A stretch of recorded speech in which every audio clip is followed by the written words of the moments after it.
Chapter 1. The Cry of an Infant on a Snowy Night. Lingxiao Palace, a titan in the realm of cultivation, stands as one of the foremost sanctuaries of the celestial path. Amongst these grand establishments, Ziwang Peak is renowned for its tranquility and unpretentiousness. The master of the peak, the esteemed King Suzi, is regarded as one of the most accomplished sages in the cultivation world, rumored to be on the cusp of transcending to a higher realm, though this final step may require several centuries of perseverance. Ziwang Peak rises majestically, as if it could pluck the stars from the sky to use as marbles. Its summit is perpetually shrouded in mist, adorned with flocks of celestial cranes, and infused with abundant spiritual energy to in stark contrast. Other peaks bustle with activity. Disciples soar through the air, the sounds of their training, the explosive incantations, and the whistling of flying swords, echoing from afar. Yet, Ziwang Peak remains serene, resembling an exquisite ink wash painting, characterized by vast expanses of blankness imbued with atmosphere, but somewhat desolate. King Suzi relishes this solitude. To him, it epitomizes the essence of cultivation, a state of singular focus, transcending earthly concerns. That on this particular day, he stepped outside not to engage in philosophical debates with other venerable elders, nor to seek rare treasures that, at his advanced level, offered little enhancement. Instead, he sought to contemplate the principles of the cosmos.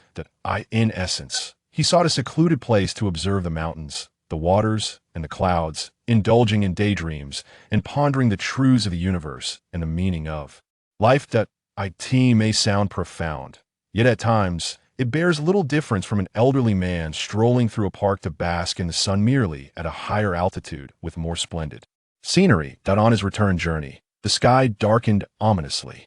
The gray clouds descended heavily, appearing so close that a mere touch could shatter them, unleashing a flurry of snow. Indeed, not long after, the biting cold wind surged forth, swirling and howling, striking his face like sharp blades. Soon, snowflakes as large as goose feathers began to fall in a flurry, and within moments, the world transformed into a vast expanse of white, with nothing visible but snow. King Suzi traversed through the air, the snowflakes parting silently 3 feet from him, leaving him untouched. This wintry tempest felt no different than the gentle caress of springtime willow fluff. He even found it quite poetic, his mind fleetingly conjuring lines of verse fitting the scene, such as "No birds fly across the 1,000 mountains, and no traces of man can be found on myriad paths," feeling a sense of elevated refinement. Yet, it was a touch too quiet. Apart from the howling wind, there was naught to be heard. The momentary inspiration for poetry dissipated, and King Suzi smacked his lips, hastening his pace, yearning to return to Ziwang Peak to brew a pot of hot tea now. That would be truly delightful. As he soared closer to Ziwang Peak, he noticed a desolate valley below, a place so remote that even birds would not frequent it. Typically, no soul would venture into such an area, as the spiritual energy was scant, and few medicinal herbs could thrive. Just as he prepared to glide past, a faint yet piercing sound cut through the howling wind and reached his ears at wah. King Suzi halted midair, perplexed, and inclined his ear to listen. The wind continued to howl. Yet, that intermittent, kitten-like cry grew increasingly distinct. An infant's cry? King Suzi furrowed his brow, finding it rather unbelievable. In this icy wilderness devoid of any specter, where could a baby possibly come from? Could it be an illusion conjured by some spirit to lure him down? He concentrated, sensing the absence of any demonic or malevolent energy below, which made the situation all the more perplexing. Adopting a mindset of what if there's indeed something amiss, King Suzi descended from the clouds, gliding towards the valley. As he ventured lower, the wailing grew increasingly distinct. It was undeniably the sound of a baby's cries, faint yet persistent, tugging at one's heartstrings with each echoing sob. The valley was blanketed in a thick layer of snow. Following the sound, King Suzi arrived at a stone wall that offered minimal shelter from the snow. There, he beheld the little one, a swaddled infant, wrapped in what appeared to be a coarse cloth, thick yet already soaked by the biting winds and snow. The bundle lay carelessly on the frigid ground, surrounded only by snowdrifts and a few stubborn stones void of any identification, letters, jade pendants, or even a scrap of Paper. The baby's tiny face was a deep shade of blue from the cold. Eyes tightly shut, mouth agape as it struggled to cry out, each breath laced with the chill of winter. Qing Zu's heart softened instantly. How cruel! Which heartless parents would abandon a newborn in such frigid conditions, leaving it to freeze and starve in this desolate wilderness? Even a tiger would not forsake its cub. With a sigh, he stepped closer, intent on assessing the infant's condition. After all, it was a life. As he bent down for a closer look, the little one seemed to sense his presence, and the cries abruptly ceased. Then, the infant opened its eyes. Qing Shuzi's movements froze in place. What enchanting eyes they were! Black and white, as clear as the purest spring water flowing through a mountain stream, devoid of any impurities. While infants' eyes are typically innocent, this pair was strikingly different. There was no fear, no pain, nor the bewilderment one would expect from a newcomer to this strange world. The baby regarded Qing Shuzi with a calm, pure curiosity, as if it were assessing a fascinating new entity rather than a being capable of determining its fate. The wind and snow continued to rage, icy flakes landing on the infant's long lashes, yet it did not blink, seemingly impervious to the cold. Qing Shuzi thought to himself, how peculiar. This resistance to the chill was certainly extraordinary. He could not help but scrutinize the infant further. Aside from the striking brightness of its eyes and the bluish tint of its skin due to the cold, it appeared to be a perfectly healthy child. Tentatively, he extended his finger, brushing it against the baby's cheek. It was cold, yet the sensation that emanated from his fingertip conveyed an inexplicable warmth and resilience, as if this diminutive form harbored an immense vitality. Strange, exceedingly strange. Having lived for centuries, Qing Shuzi had encountered a plethora of oddities, but never had he come across a baby abandoned in a snow-laden wilderness, unperturbed by the cold. With a gaze so hauntingly pure, he stroked his beard, pacing around the swaddled infant, his mind swirling with thoughts. This matter exudes an aura of malevolence. In ordinary families, discarding a child typically arises from an inability to provide for them, a preference for sons over daughters, or some unspeakable circumstance. Yet, no matter the reason for abandonment, one would expect a more suitable location to be chosen. For instance, near the entrance of a wealthy household or in the vicinity of a temple or Taoist shrine, where there might linger a glimmer of hope for the child's survival. Leave a child in such an isolated and desolate place, devoid of any signs of civilization, where even wild beasts would hesitate to tread, is a clear indication of a death sentence. What could have prompted such intense enmity? However, upon observing the infant, who neither cries nor whimpers but merely gazes back with wide eyes, one cannot discern any semblance of a child pursued by enemies. Could it be that this child is not of this mundane realm? Might this be a scheme orchestrated by an esteemed family of immortals or a rival sect? Are they placing this child here with the expectation that Qing Shuzi will come to retrieve him, thereby laying the groundwork for a plot that will unfold years hence? Numerous conspiracy theories flickered through Qing Shuzi's mind. Yet upon deeper reflection, he found them implausible. Who would invest such resources in a child so resplendent, using him as a mere pawn? Moreover, even if there were intentions against him, how could they have anticipated that he would whimsically wander into this forsaken valley to contemplate the Tao? The likelihood of such a coincidence is even more remote than being struck by a falling celestial stone. Having dismissed all impossibilities, what remains, no matter how absurd, must be the truth. Qing Shuzi turned his gaze back to the infant. The little one continued to stare at him with large, glistening eyes, and even seemed to twitch the corners of his mouth, as if smiling. A subtle sensation coursed through the depths of Qing Shuzi's heart. His level of cultivation. He had developed a vague yet precise intuition regarding the principles of the Tao, fate, and karmic connections. He sensed that an indescribable bond intertwined him with this child, a connection that was profound and intricate, its origins obscured and its conclusion unseen. This was not merely a dilemma, it was an immense opportunity, though often these two concepts are but two sides of the same coin. Take the child or not. If he chose to take the infant home, the tranquility of Jiwang Peak would likely be forever disrupted. Observing the child's resilience against the cold and his composed demeanor, it was evident that he would not be an easy companion as he grew. Should this child prove to be a source of calamity, What would become of Qing Shuzi's lifelong reputation? Yet, to turn away, to pretend he had not seen the child? Qing Shuzi questioned whether he could truly harden his heart to such a degree. After all, this was a life at stake, and in this freezing weather, should he walk away, the child would undoubtedly perish. To stand by and witness such a fate would contravene his moral compass. The wind and snow seemed to intensify, accumulating yet another layer upon the infant. Yet, the child continued to gaze up at Qing Shuzi, those pure eyes seemingly capable of piercing through the tempest, reaching straight into the depths of one's soul. As Qing Shuzi met that gaze, a wave of resolution washed over him. To hell with tranquility and inaction. To hell with a pristine reputation. What is the essence of cultivating immortality? It is to align with one's heart's desires. Should he turn a blind eye to this situation, it would forever leave a gnawing ache in his heart. Albeit what is destined to be a blessing cannot be a curse if it is a calamity. One cannot escape it. He bent down, and with an incredibly gentle motion, brushed the snow from the infant's body before lifting the cold swaddling entirely into his arms. It felt surprisingly light, yet seemed to carry the weight of profound karmic implications. The infant, cradled in his arms, seemed to sense the warmth, nuzzling its tiny head against his embrace, emitting a contented coo before closing its eyes, almost as if succumbing to slumber. Qing Shuzi gazed down at the little one, now at ease in his hold, feeling a mixture of amusement and exasperation.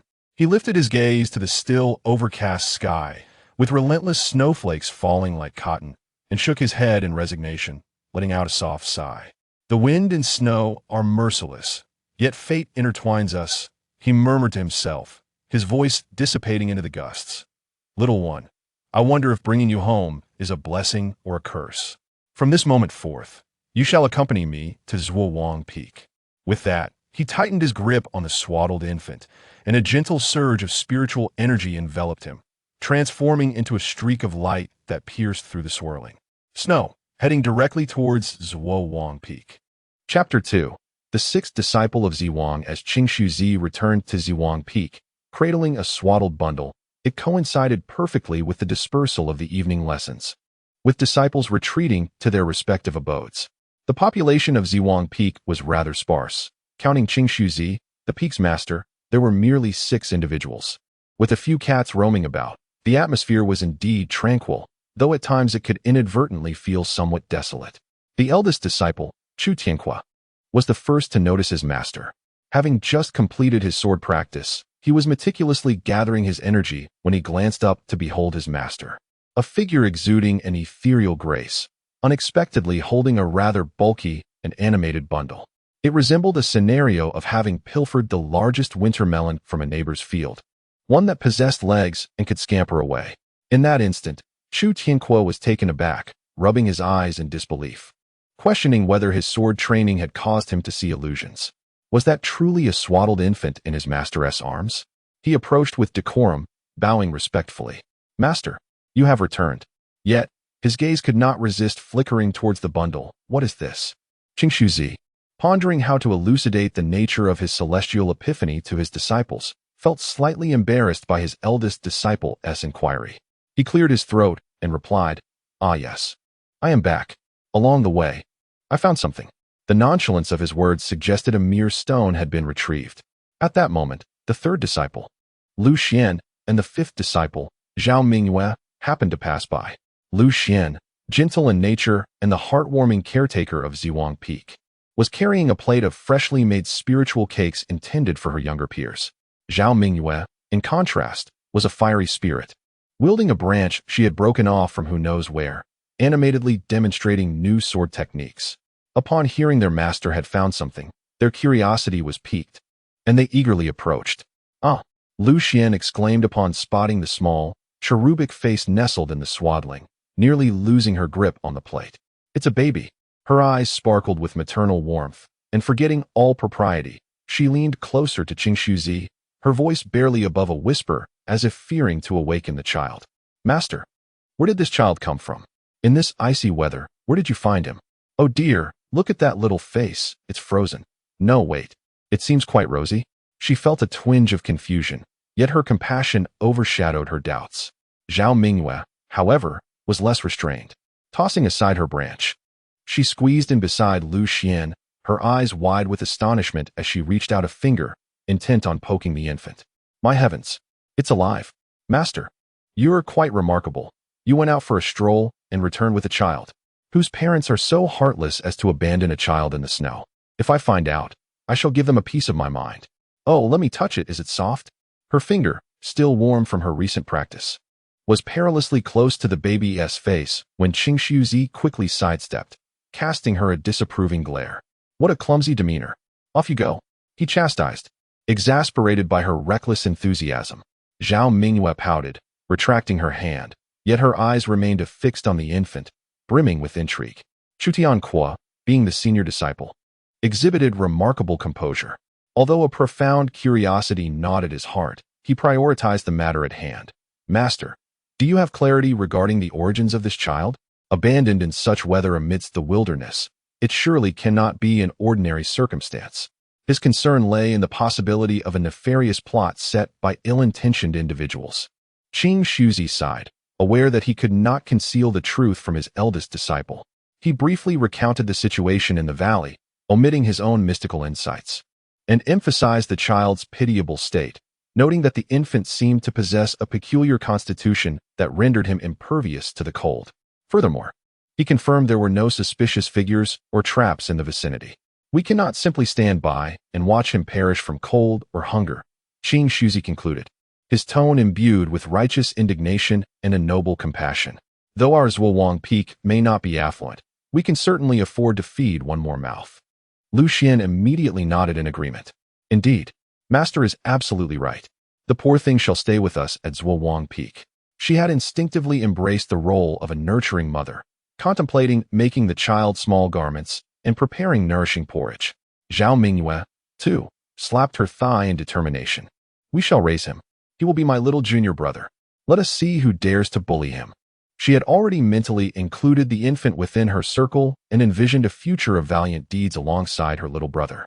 Observing the unwavering support from his master and fellow disciples, and having confirmed there were no apparent issues after inspection, Chu Tianque relinquished his inner turmoil. A pragmatic individual, he understood that if they were to keep the child, they must address practical matters. Thus, arrangements for care became paramount.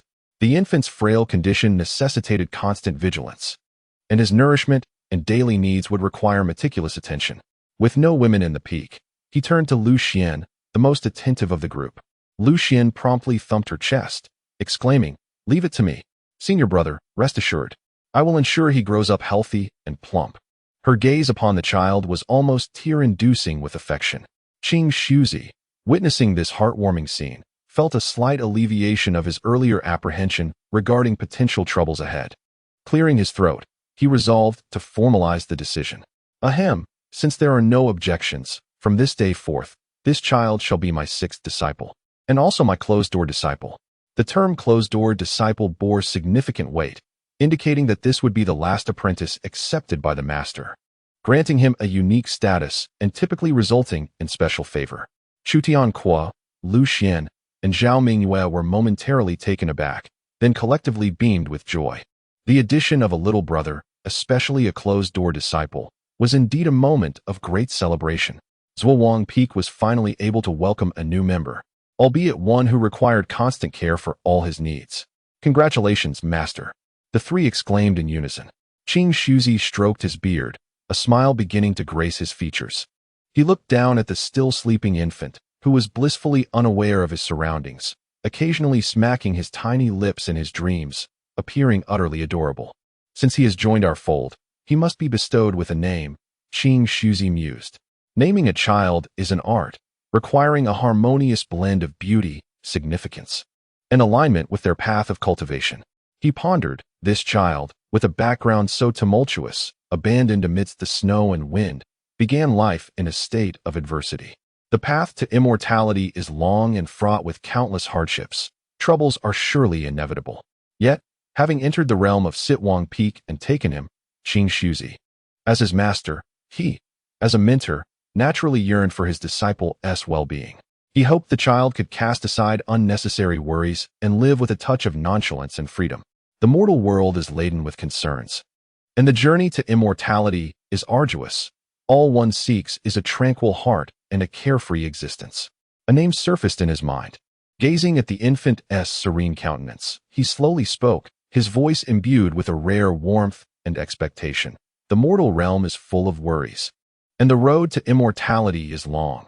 I wish for you to forget your troubles and live joyfully. Henceforth, you shall be named Li Wanyu. Li Wanyu. Forgetting worries, shedding sorrow.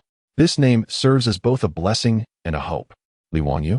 Lu Xian softly repeated, her eyes crescent-shaped with delight. How lovely. Little Wanyu. You have a name now. Zhao Mingyue grinned widely. Li Wanyu. What a powerful name. When you call for me, I assure you, you shall know no sorrow. After receiving a sharp glance from Chu Tianhua, he shrank back, falling silent. Chu Tianhua nodded quietly, finding the name profoundly meaningful and well-suited for this young disciple. Thus, on this ordinary snowy night, atop Sitwang Peak, the infamous bane of Lingxiao Palace, destined to stir chaos within the sect and elevate the blood pressure of his senior brothers and sisters, was bestowed with a beautifully auspicious name, Li Wanyu. At this moment, Li Wanyu remained blissfully unaware, nestled in warm embrace, sinking deeper into sweet slumber. Chapter 3. The initial awakening of spiritual energy time, at times, drags on like a sluggish snail, while at others, it races forward like a wild dog unleashed. In the blink of an eye, the little one, Li Wanyu, who had been rescued and brought back to the summit of the Sitting Forget Peak, has already begun to scurry about the mountains, his childish voice creating a delightful chaos. 3 years have swiftly passed in this manner. During these 3 years, Li Wanyu has epitomized the essence of being adored by countless individuals. His senior brother, Chu Tianhua, maintains a facade of solemnity and composure, diligently overseeing training and meticulously checking assignments. However, if Li Wanyu were to stumble and scrape his skin, it is invariably he who rushes forward, flustered, to retrieve the healing ointment. Occasionally, when Li Wanyu causes a mishap, such as defacing his cherished sword manual with drawings of turtles, he merely sighs with a furrowed brow, silently erasing the turtles while being careful to avoid the laughter of their 5th junior sister. As for the second senior brother, he remains as taciturn as ever, resembling a shadow. Yet, unbeknownst to him, his crafting chamber, perpetually filled with metallic shavings, has accumulated an array of small trinkets, wooden swords, harmlessly dull, throwing darts, and even a small wicker cradle that rocks on its own. If Li Wanyu were to dash in and create a mess, he would never scold but patiently wait for the little one to leave before quietly tidying up. The 5th senior sister, Zhao Mingyue, is a different story altogether. She treats Li Wanyu as though he were her own younger brother and favorite toy. When in high spirits, she carries him on her back, claiming it to be an exercise in courage. When displeased, she might pinch his little face as a means of venting her frustration. Nevertheless, she is fiercely protective. Should anyone dare to utter a word against Li Wanyu, she would pursue them for miles, brandishing her sword. Li Wanyu learns quickly from her, mastering the art of making faces and climbing trees, though he is yet to grasp the more admirable skills. Without a doubt, the one who dotes on him the most is the 3rd senior sister, Lu Xian. She treats Li Wanyu as if he were her own child, attending to his every need, food, drink, and sleep, ensuring that his clothes are perpetually clean and his little face remains fair and tender. If he is picky with his meals, she concocts a variety of delicious spiritual snacks. If he struggles to sleep at night, she cradles him while humming lullabies and recounting well-worn tales from the realm of cultivation. Should he face reprimand from their master or be bullied by the 5th senior sister to the point of tears, she is always the first to comfort him and wipe away his tears. It could be said that Li Wanyu has been raised in a veritable honey pot, swaying gently in the embrace of many. This nurturing has successfully cultivated within him a spirit unafraid of anything, even a touch boastful. Aside from a faint instinctive reverence for their master, Qing Shuzi, he carries himself like a little tyrant among his senior brothers and sisters. Qing Shuzi observes all of this with a throbbing head, occasionally stroking his beard and muttering to himself, "A doting mother spoils her child." While a strict teacher produces outstanding disciples, none of my apprentices are strict. How shall I manage this?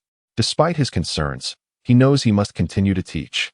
The path of cultivation is fundamentally built upon a solid foundation. Generally, children around the ages of 4 or 5 begin to develop their innate potential and can start to sense spiritual energy, attempting the most basic practice of drawing it into their bodies. However, given Li Wanyo's unique constitution, Qing Shuzi ponders whether, at the age of 3, it might be worth a try. Even if one cannot sense it, it matters not. Let it serve as a preliminary game. Thus, on a sun-drenched afternoon, well, to be honest, it was merely after Li Wanyu had been dragged back by Lu Xian for a thorough washing following his pursuit of the crane, Qing Shuzi summoned him to a quaint bamboo grove outside his meditation chamber. Wanyu, come here. Qing Shuzi beckoned from atop a cushion, seated cross-legged. Li Wanyu scurried over with unrestrained enthusiasm, his demeanor far from solemn. As he attempted to clamber onto Qing Shuzi's lap, Master, is there something delicious? He believed that a good performance would merit a reward. Qing Shuzi pressed a finger gently against his forehead, anchoring him in place. Sit properly. You lack decorum. Today, I shall teach you something amusing. Upon hearing the word amusing, Li Wangyu's eyes sparkled with delight, and he immediately mimicked his master's posture, settling onto a small cushion opposite him, albeit in a rather crooked manner, resembling a little weeble. Close your eyes and relax your body, Qing Shuzi instructed, striving to soften his tone, akin to coaxing guiding. Do not ponder on food, nor on play. Calm your mind and use your senses to perceive your surroundings. Li Wangyu, only half comprehending, obediently shut his eyes. Qing Shuzi continued in a mystical tone. Feel the sound of the wind rustling through the bamboo. Leaves perceive the warmth of the sun upon your skin, and then attempt to sense the air. Those invisible yet omnipresent, shimmering, warm specks of light that is spiritual energy. As he spoke, he gradually released a gentle stream of his own spiritual power, lightly stirring the surrounding spiritual energy, attempting to establish a vague perceptual coordinate for Li Wanyu. He held no expectation that the 3-year-old would genuinely feel it. After all, if the child could remain quiet for a spell without clamoring for sweets, that would be a success in itself. His mind had already begun to contemplate what snack would occupy this little one afterward. However, in the very next moment that his spiritual power unfurled, the previously tranquil and yielding spiritual energy of the world surged violently, as if it had been struck by a fierce lash, akin to a school of sharks catching the scent of blood. Within a tenjong radius of Li Wanyu, the spiritual energy began to converge frantically, pouring into the small, bewildered child who still had his eyes shut. The scene was less an act of guiding perception and more like the spiritual energy, in a desperate outcry, clamoring to invade his very being. Qing Shuzi's composure shattered instantaneously. His eyes widened in disbelief, nearly causing him to tug at his beard in astonishment. What was happening? He had witnessed the drawing of energy into the body before and had encountered many prodigies. Yet, which genius had ever drawn energy into their body with such reckless abandon, akin to a torrential flood, fearfully cautious lest they overwhelm their fragile meridians?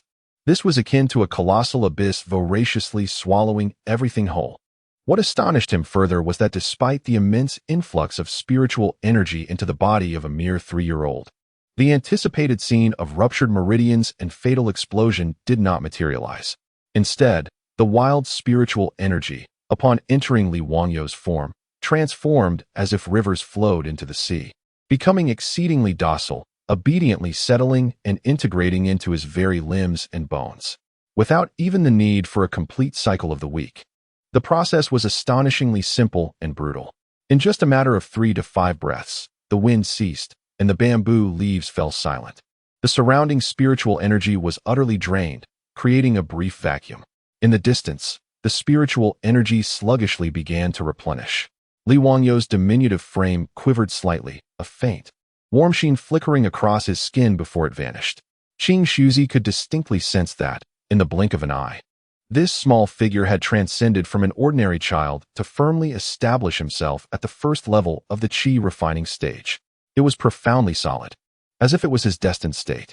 Qing Shuzi was utterly bewildered. Having lived for so long, he had never witnessed such an absurd spectacle. This transcended mere talent. It was as though the heavens had opened a back door for him and casually lifted the roof off. He gazed at Li Wanyu, his expression a tumult of emotions akin to a spice shop overturned. Shock, confusion, ecstasy, and concern all mingled together. What manner of creature had been reborn in this boy? His constitution was not merely exceptional, it was bizarre. Just as Qing Shuzi's mind was in chaos, nearly overheating, Li Wanyu fluttered his long eyelashes and opened his eyes.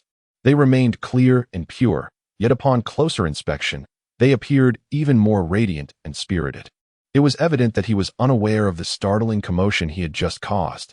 He merely felt that it had been rather pleasant, warm, and comforting, akin to soaking in heated water, with every pore rejoicing, more delightful than the milk pudding made by the third senior sister, and cozier than nestled in the rocking chair crafted by the second senior brother.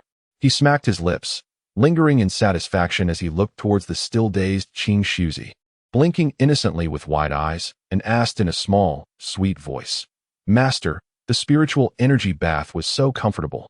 Can we do it again?" Qing Shuzi. "A bath?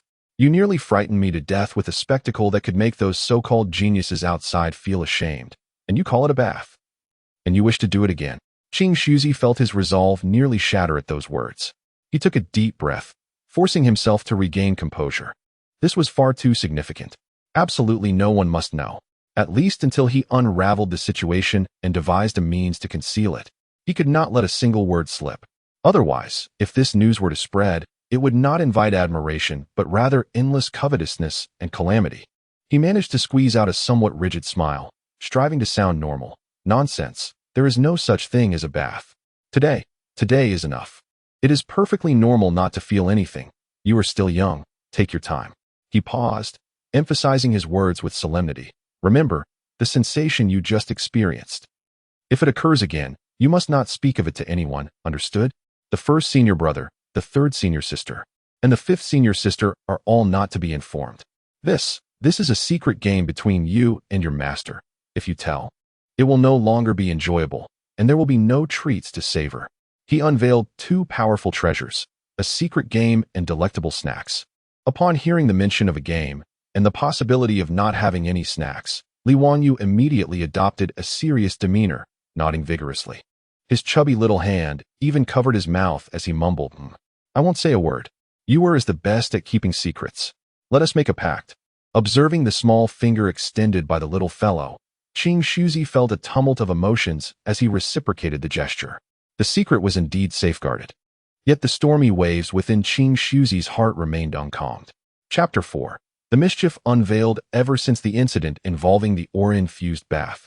Qing Shuzi's gaze towards Li Wanyu underwent a profound transformation.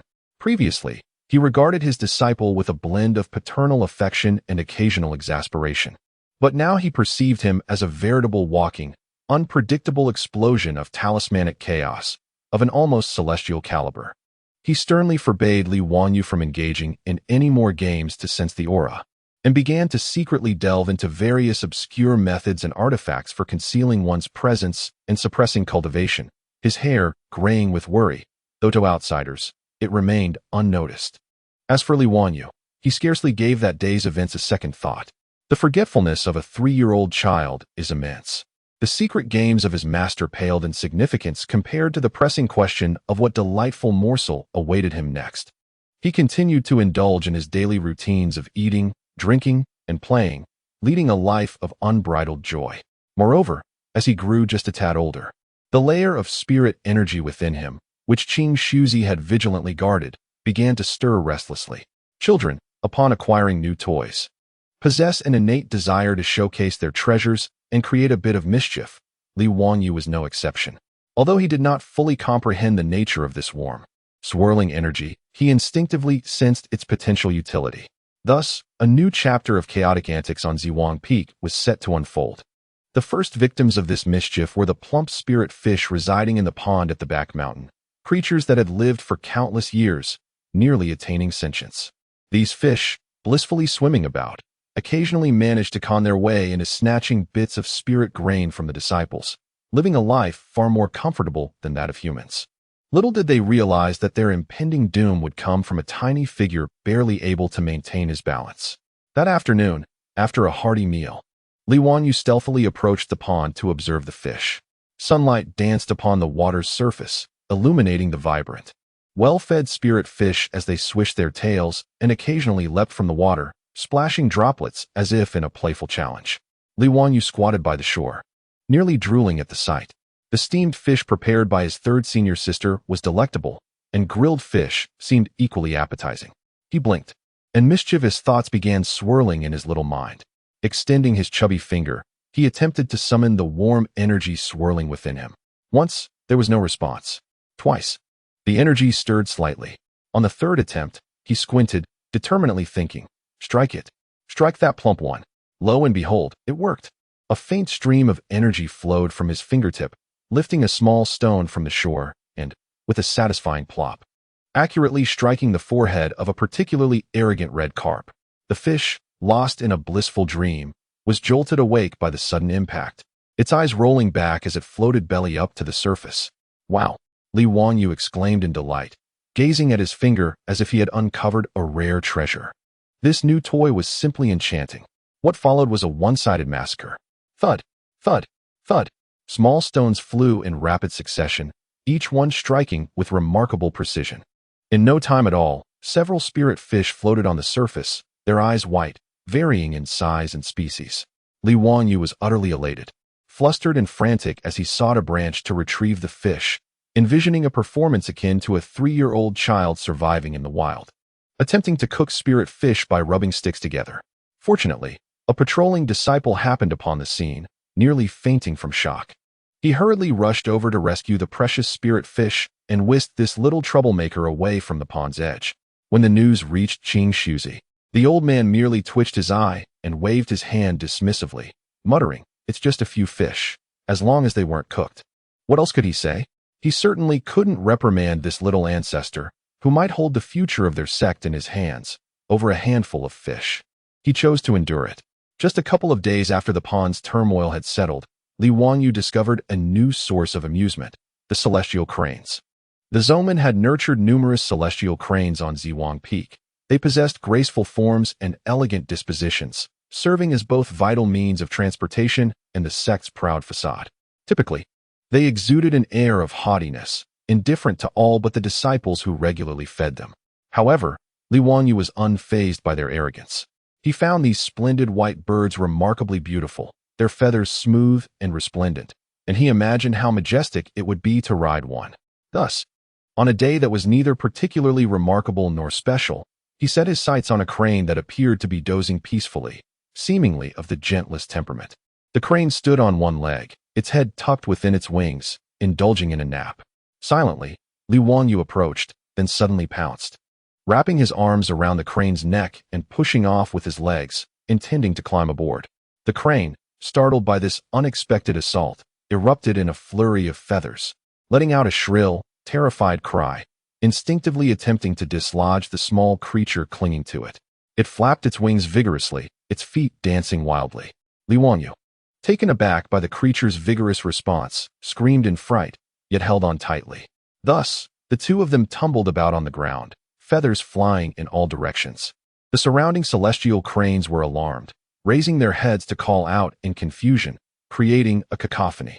The crane that Li Wanyu clung to was in a state of panic and fury, after struggling for what felt like an eternity to shake him off. Its survival instincts kicked in, and it took a few powerful strides before soaring into the sky.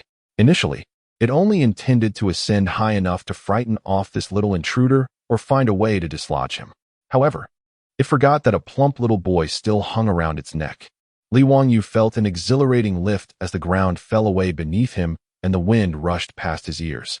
Initially, he was thrilled, giggling with delight.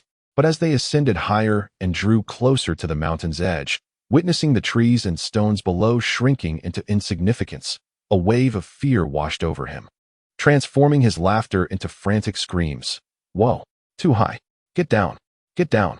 The crane, equally disoriented, struggled under the burden of flight, its neck sore from Li Wanyu's grip, and the boy's shrieks causing it dizziness. Its flight path became erratic, veering dangerously toward the steep cliff's edge. Should they fall, it would be disastrous.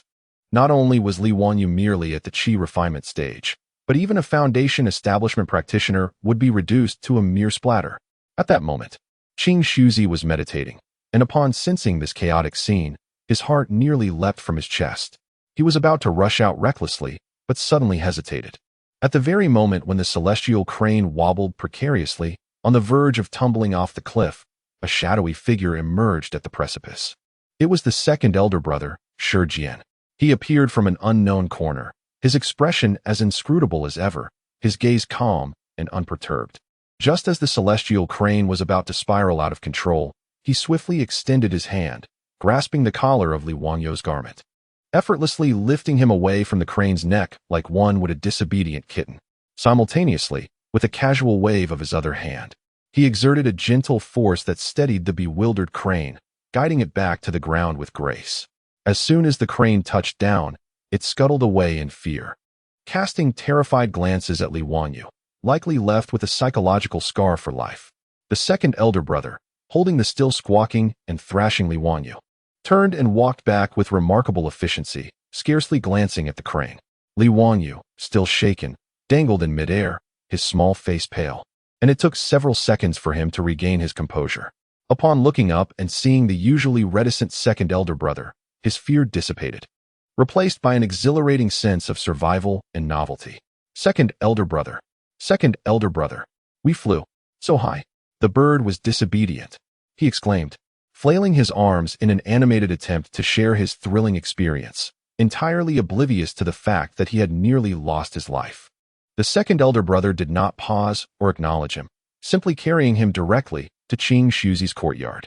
Qing Shuzi had long since withdrawn his consciousness, resuming a poised position on his mat, though his hand trembled slightly as he held the teacup. Before long, the courtyard door swung open. The second elder brother, without uttering a word, placed the cheerful little rascal before Qing Shuzi, then nodded slightly before turning to leave, concealing his accomplishments in silence. Not a single word exchanged throughout the process. Qing Shuzi regarded this unexpected prize before him. Li Wangyou's little robe was smeared with dirt and grass, streaked with dark smudges on his face, yet his eyes sparkled with remarkable brightness as he excitedly chattered, Master, Master, I just flew. I rode a big bird. So high, so high. It was just a bit disobedient, almost made me fall. Luckily, the second elder brother is amazing. Listening to his incessant prattle about his reckless exploits, and observing his disheveled yet exuberant demeanor, Qing Shuzi felt an overwhelming sense of helplessness wash over him. This child had just begun cultivating, yet he could knock out spirit fish with stones and nearly ride a celestial crane off a cliff. What would happen when his skills were further honed? Would Ziwang Peak be sufficient for his antics? Would Lingxiao Palace be able to contain his mischief? He could already envision countless chaotic scenarios in the future, raising his blood pressure to alarming levels. Qing Shuzi set down his teacup, lifted his hand, and rubbed his brow heavily. Alas, life was becoming increasingly unpredictable. Chapter 5. Laying the foundation. Time slipped away in a haze of destruction wrought by Li Wangyou and the incessant caretaking of Qing Shuzi. 2 years having passed in a blink. The once tiny child, who needed to be cradled, had now blossomed into a lively 5-year-old. Although he had grown taller, his cherubic face remained round, adorned with sparkling eyes that brimmed with vitality. Over the past 2 years, Qing Shuzi had worn himself thin with worry. He guarded against any mention of cultivation with unwavering vigilance, wishing fervently for Li Wangyou to forget entirely that a warm energy resided within him. Simultaneously, he racked his brain to devise ways to conceal the essence of this little anomaly. The results, however, were meager, merely a drop in the ocean. Though Li Wangyou no longer engaged in formal meditative practices or baths, his innate cultivation of qi had not languished. The clever child, without a teacher, discovered a plethora of amusing applications for his modest spiritual powers. For instance, he would use his abilities to propel small stones, causing the spiritual fruits in the trees to plummet like rain, thereby achieving a delightful fruit harvest. He also discreetly enhanced his jumps with his powers, reaching previously inaccessible bird nests under the pretext of caring for avian welfare, only to be pursued relentlessly by protective mother birds, leading to a comical retreat. Moreover, when chased by his 5th senior sister, he would slick his feet and dash away with remarkable speed, occasionally leaving behind an afterimage that exasperated Zhao Mingyue to the point of questioning her existence. Qing Shuzi observed all this with a heart full of conflicting emotions, akin to a poorly balanced broth, teeming with flavors both sweet and bitter. He could scold the boy, for he was resilient and would quickly forget. He could chastise him, yet felt a pang of reluctance. He could attempt to reason with him, but the child's mind was a muddled mess, incapable of grasping the words. Ultimately, Qing Shuzi could only console himself with the thought that it was merely the qi refining stage, and the boy's antics would not stir any significant upheaval.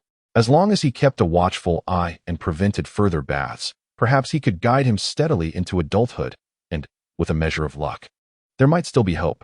Just as he found solace in this self-reassurance, reality delivered a swift and resounding slap. It was an ordinary night, with the moon dimly shining amidst scattered stars. After a day filled with exuberant play and enjoying a lavish midnight feast prepared by his third senior sister, Li Wanyu finally succumbed to exhaustion, yawning as he climbed into his little bed. Almost as soon as his head touched the pillow, he fell into a deep slumber. Breathing steadily, his small belly rising and falling in rhythm, a contented smile gracing his lips, likely dreaming of feasting or en route to another meal. Qing Shuzi habitually scanned the entirety of Ziwang Peak with his spiritual sense, focusing particularly on Li Wanyu's small courtyard. Everything appeared normal. The little one was sound asleep. He let out a slight sigh of relief and prepared to enter a state of meditation. However, just as his mind was on the brink of settling, a resounding hum erupted. A violent surge of spiritual energy exploded from Li Wanyu's courtyard. The surrounding atmospheric essence surged wildly towards the small courtyard, particularly towards the room where Li Wanyu lay, its speed and density far surpassing the event from 2 years prior when he first absorbed qi. Not only that, but the once clear night sky above the courtyard visibly coalesced into a haze of shimmering light. That was a sign of highly concentrated spiritual energy, almost on the brink of manifesting extraordinary phenomena. Qing Shuzi suddenly opened his eyes, his heart nearly leaping from his throat.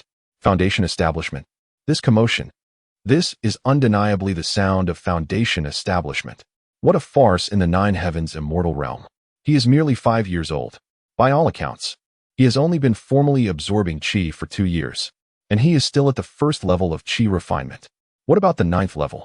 Has he skipped it? What of the bottleneck? The heart demon tribulation? Did he consume those too? Qing Shuzi's mind buzzed with confusion. His first thought was that someone was ambushing Zwawang Peak, wreaking havoc with a gathering spirit formation. However, as he scanned with his divine sense, he discovered the undeniable center of the spiritual energy. It was that drooling little rascal, still fast asleep. He could no longer remain seated, vanishing from his spot and appearing in Li Wanyu's room in the blink of an eye. The sight before him left him utterly speechless. Massive spiritual energy swirled around the little bed, pouring into Li Wanyu's body like water flowing freely.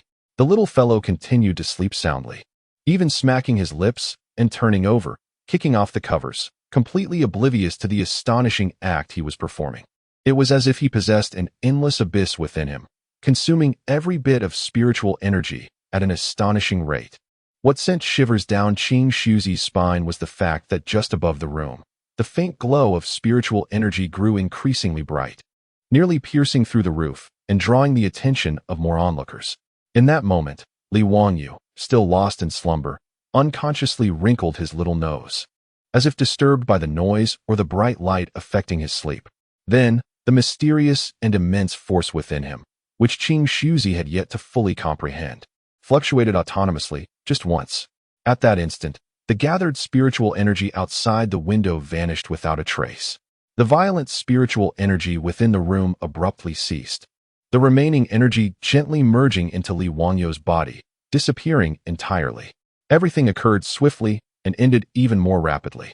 The room returned to tranquility, leaving only Li Wanyu's steady breaths and the harmonious fluctuations of foundational spiritual power enveloping him.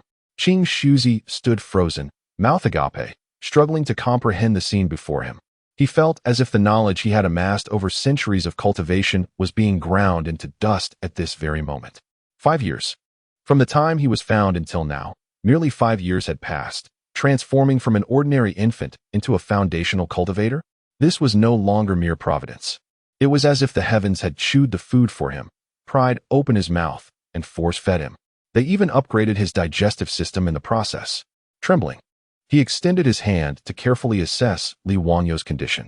The meridians were astonishingly wide and resilient, the spiritual power abundant and solid, and the foundation unyieldingly stable. This was hardly the state of someone who had just established their foundation. This condition surpassed many cultivators in the mid to late stages of foundation establishment. Perfect foundation. A natural progression, without any side effects. Qing Shuzi gazed at the little fellow on the bed, seemingly gnawing on a chicken leg in his dreams. And he felt utterly numb. Was he elated? A bit. After all, this was his disciple, blessed with an extraordinary talent, bringing glory to his role as a master. Was he worried? Far too much. This talent was excessively remarkable. So remarkable, it was frightening. So remarkable, it could invite peril to his life. If this news were to spread, even Lingxiao Palace would be unable to protect him. The entire realm of cultivation would be thrown into chaos. No, absolutely not. Qing Shuzi regained his composure, his expression graver than ever before. He swiftly waved his hands, casting a series of concealed and isolating barrier runes that enveloped the entire courtyard. Particularly this room, layer upon layer, ensuring that the brief anomaly just witnessed would not leak a single whisper, nor allow anyone to pry. Having completed all this, he finally exhaled a sigh of relief. He approached the bedside, gazing at the still, slumbering Li Wanyu. The little one seemed to be immersed in a delightful dream. A gentle smile gracing his lips, radiating innocence and harmlessness. Qing Shuzi silently watched him for a long while, and ultimately, all his emotions coalesced into a long, drawn-out sigh. He bent down, tenderly tucking in the corners of the blanket that had been kicked off, his movements gentle. The flickering candlelight illuminated his obscure expression. He murmured softly to himself, laden with endless worry and a hint of confusion. 5 years of foundation building. Such talent. Is it a blessing or a curse? The air was still, with only the faint sound of Li Wanyu's soft snores in response. Qing Shuzi straightened, his gaze turning resolute. It seemed necessary to teach him the art of concealment. Moreover, it must be done through the swiftest, most ruthless, and most effective methods. He could no longer allow him to grow unfettered and unrestrained. Otherwise, the next time he sneezed, would he not ascend directly to the golden core stage? What then could be concealed? Qing Shuzi felt a familiar throb of a migraine beginning to surface. Educating a prodigious disciple, especially one who defies all norms, truly is a task that shortens one's lifespan. Chapter 6. The nightmare of the crane. Since that fateful night when he established his foundation in a dream, King Shuzi has come to a profound realization. To expect Li Wanyu to calm down on his own is akin to hoping a crane would learn to perform in a play. With a heavy heart, he resolved to take action, not by halting Li Wanyu's cultivation, but by concealing his frighteningly potent abilities with utmost diligence. Thus, King Shuzi embarked on his grand endeavor of hiding his disciple's prowess. He rummaged through his belongings, unearthing an array of peculiar concealment artifacts, such as the breath-holding jade pendant and the spirit-hiding bracelet, and hastily adorned Li Wanyu with them. He compelled him to master the turtle-breathing technique, a method designed specifically to feign lower cultivation levels, insisting that he maintain the ruse of being merely a fledgling at the first or second layer of qi refinement, or at most a third-layer child. Li Wanyu was bewildered and reluctant. Adorning such trinkets rendered him feeling constrained, and practicing the tedious technique was utterly monotonous. How could it compare to the thrill of chasing birds and hunting hares? Yet, he feared his master. King Shuzi, with an unprecedented seriousness etched upon his face, had adopted a stern demeanor, even resorting to the ultimate threat of withholding treats unless Li Wanyu complied. Under the looming specter of snack deprivation, Li Wanyu reluctantly surrendered, pouting as he embarked on his masquerade as a pretender. As for the effectiveness of this charade, it could only be described as marginally better than nothing. At least on the surface, the fluctuations of his spiritual energy appeared feeble enough to align with his age. However, once he took action or inadvertently unleashed his true power, this fade was as flimsy as paper. King Shuzi understood that this was but a temporary fix. He continued to seek a more reliable solution while anxiously monitoring Li Wanyu, fervently hoping that this little ancestor would not stir up further troubles. However, King Shuzi had evidently underestimated the vast chasm between foundational establishment and qi refinement.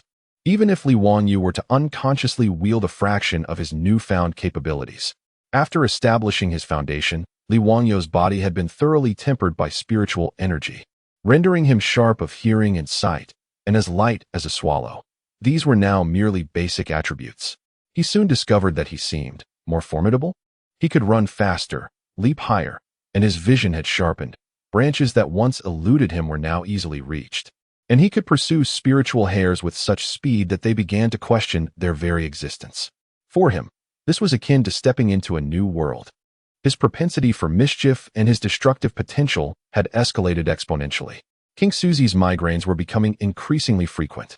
On a day blessed with radiant sunshine and gentle breezes, Li Wanyu, adorned with the unsightly breath-holding jade pendant bestowed by his master and burdened by the heavy spirit-hiding bracelet, was languidly meandering atop the peak, diligently practicing the dreary turtle-breathing technique. Then, he beheld a group of cranes leisurely strolling about. Sunlight danced upon their immaculate white feathers, casting a soft glow, particularly on their elegant tail feathers, which swayed gracefully with their movements, exquisite in every sense. Instantly, Li Wanyu's eyes sparkled with delight. How beautiful! Truly enchanting. He was immediately reminded of the small shuttlecock his third senior sister had crafted for him just a few days prior. The shuttlecock was crafted from ordinary mountain chicken feathers, which, while commendable, paled in comparison to the exquisite plumage of the celestial crane. It was akin to a humble hen confronting a resplendent phoenix, truly a disheartening sight. If only one could fashion a new shuttlecock from those splendid white feathers, how exhilarating it would be to kick. It would surely infuriate the fifth senior sister, who relentlessly seized his shuttlecock. Without further ado, he set his sights on a solitary crane, somewhat distanced from its flock, engrossed in pecking at the moss.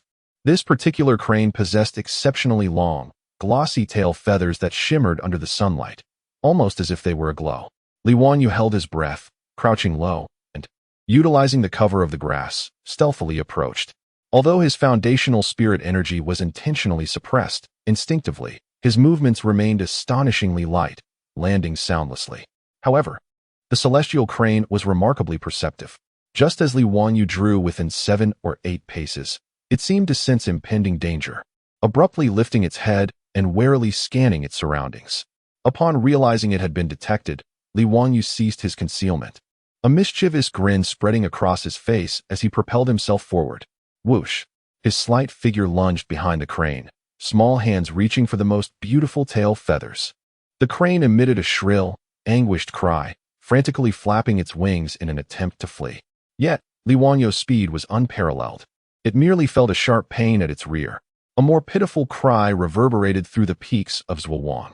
Li Wanyu triumphantly grasped 3 or 4 elongated tail feathers, their bases still stained with a hint of blood. The crane, forcibly subjected to this unseemly grooming, leaped about in agony, its rear now bare, presenting a comical yet pitiable sight. It gazed in terror at the little imp clutching its prized feathers, abandoning all semblance of grace as it fled back to the flock, crying out in distress. This act stirred a hornet's nest. The flock erupted into chaos. All the cranes beheld their companion's plight and recognized the little rascal who had attempted to ride the cranes 2 years prior. Fear began to spread like wildfire. Caw, coo, honk. The cacophony of alarmed cries filled the air. The cranes were thrown into disarray. Some attempted to take flight, others ran about in panic, while a few congregated together, raising their necks in furious calls towards Li Wanyu.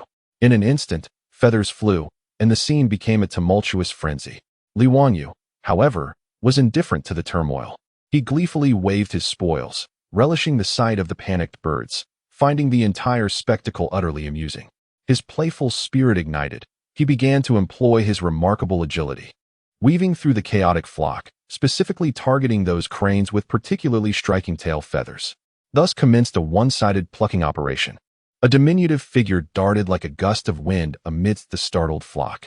With each pause, a crane would emit a wretched cry, losing a few feathers from its rear. The flock, utterly dispirited, could only flee in despair, wishing they had been born with fewer legs. Atop Zhuang Peak, a farcical drama of a celestial crane-esque great escape unfolded. The instigator of all this chaos, the young Li Wanyu, was at this moment gleefully clutching a handful of exquisite crane feathers, his cherubic face radiant with the joy of a bountiful harvest. He examined the finest of the long feathers in his hand and glanced at the slightly shorter ones, a spark of inspiration igniting in his eyes. Such splendid plumes were far too precious to be squandered on merely crafting a shuttlecock. They must be utilized to their fullest potential. Stealthily, he crept to the pavilion where his master, King Suzy, often took his afternoon repose. Indeed, There lay King Suzy, reclining on a lounge chair, eyes closed in serene slumber. His breathing steady, evidently in the depths of sleep. These past few days, having concealed his own talents for Li Wanyu's sake, King Suzy was utterly exhausted and rarely found a moment's respite. With a mischievous grin, Li Wanyu extracted the shortest yet softest crane feather, dipped it into the tepid tea left in a cup on the stone table, and carefully approached his master. There, before the ethereal visage of his master, he began his artistic endeavor upon the long, flowing beard. 3 strokes on the left, 3 strokes on the right. Ah, perfection! Gazing at the lifelike cat whiskers adorning his master's chin, he stifled a laugh, nearly bursting into giggles. Swiftly, he scurried away to a secluded corner, intent on crafting his superlative luxurious crane feather shuttlecock. To his surprise, his skills proved commendable, and soon he had fashioned a pristine, fluffy, and astonishingly beautiful shuttlecock. Overjoyed, he began to kick his newly created marvel. His coordination and control, honed during his foundational training, far surpassed that of ordinary folk. The shuttlecock danced in the air, soaring like a white butterfly, a sight to behold. Lost in delight, his laughter echoed far and wide. Meanwhile, his elder sister, Zhao Mingyue, was returning from sword practice and happened to pass by the pavilion. She immediately spotted her master reclined in the chair, his chin adorned with 6 comically drawn black lines. Initially taken aback, Zhao Mingyue's expression swiftly transformed into one of furious indignation. How could this be? Who dared to provoke the wrath of the heavens? To pluck fur from the tiger's mouth, nay, to draw whiskers upon her master's face. This was an outrageous affront to everyone at Zhuowang Peak, especially to her as a devoted disciple. Who could be responsible? Zhao Mingyue's furious roar shattered the tranquility. Awakened by the outburst, King Suzy blinked in confusion. What is this commotion? Zhao Mingyue, her face flushed with rage, pointed at his whiskers. Master, your face. Instinctively, King Suzy wiped his chin, discovering the inky marks on his fingertips. Upon seeing Zhao Mingyue, practically fuming with anger, he swiftly grasped the situation. Who else could it be? In all of Zhuowang Peak, nay, throughout the entirety of Lingxiao Palace, there was but one rogue with the audacity, motivation, and ability to commit such a mischief, Li Wanyu. King Suzy's beard trembled with fury, momentarily forgetting his usual serene demeanor. Zhao Mingyue was positively seething. That little rascal. He has gone too far. I shall not rest until I have thoroughly chastised him. With that, she rolled up her sleeves and, fueled by righteous indignation, marched forth in pursuit of that infectious laughter. Not far away, in a clearing, she soon caught sight of the true culprit. Before her stood Li Wanyu, gracefully kicking a dazzling white shuttlecock, her small face radiating joy and pride. The shuttlecock traced elegant arcs in the air, clearly a remarkable creation. Zhao Mingyue focused intently on its pristine, lustrous material and the ethereal, agile feathers. In an instant, her mind flashed back to the heart-wrenching cries of the celestial crane atop the peak and the feathers swirling in the sky. All the clues intertwined. Plucking crane feathers, crafting shuttlecocks, even painting the master's beard. New grievances and old grudges surged within her heart. The flames of fury in Zhao Mingyue's eyes threatened to erupt as she unleashed a thunderous roar. Li Wanyu, you are finished. Chapter 7. Diverting Calamity. Chapter 8. The secret of the golden elixir. 5 years is ample time for a mere infant to stretch and blossom into a handsome young lad. At the age of 10, Li Wanyu indeed possessed an exquisite visage. His features were as captivating as a painting, with lips like rubies and teeth as white as pearls. Most notably, his eyes sparkled with an intelligence that seemed to convey unspoken words when they blinked. They radiated a particularly innocent and sincere charm, though this was typically the expression he wore just before executing one of his mischievous schemes. Regrettably, beneath this splendid exterior resided a soul that thrived on chaos, a spirit that, with the passage of years and the expansion of knowledge, had become increasingly adept at conjuring mischief, proving to be a veritable enigma to those around him. For the past 5 years, the Zhuowang Peak and the entirety of Lingxiao Palace had endured a tumultuous existence, fraught with unrest and disarray. The greatest regret of King Suzy's life was that fateful night, amid the howling winds and swirling snow, when he took it upon himself to rescue a child. It was an unmitigated regret, one that eclipsed all others. In the ensuing years, he accomplished little else but orbiting around Li Wanyu. His primary duties were twofold. First, like a protective hen, he flapped his wings fiercely to shield the little rascal, terrified that any hint of abnormality would attract unwelcome attention. Second, akin to a firefighter, he dashed about, cleaning up after Li Wanyu's escapades and quelling the ire of those wronged.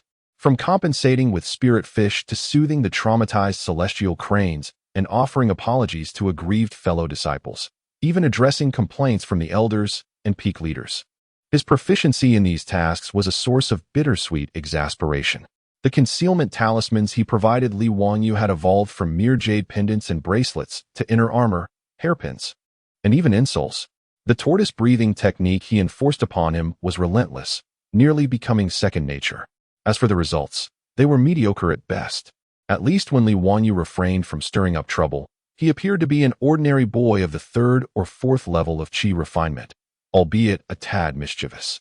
However, the moment he let loose, oh dear, on the day of his 10th birthday, an inexplicable impulse led him to acquire some subpar dye from an unknown source and transform the magnificent jade statue of the sect's founder, located in the center of the sect's plaza, into a riot of rainbow colors. He even thoughtfully placed a small flag advertising a grand opening for the Lingxiao Palace's beauty and hairdressing services in the founder's hand. When King Suzy received the news and rushed over, he nearly choked upon witnessing the vibrantly colored statue gleaming under the sun. Contemplating a direct ascent to meet the founder for an explanation, apologies, cleansing, confinement. After traversing this entire ordeal, King Suzy felt as though he had aged a decade in mere moments. Countless times, he found himself gritting his teeth, contemplating the idea of hanging the little rascal up for a sound thrashing.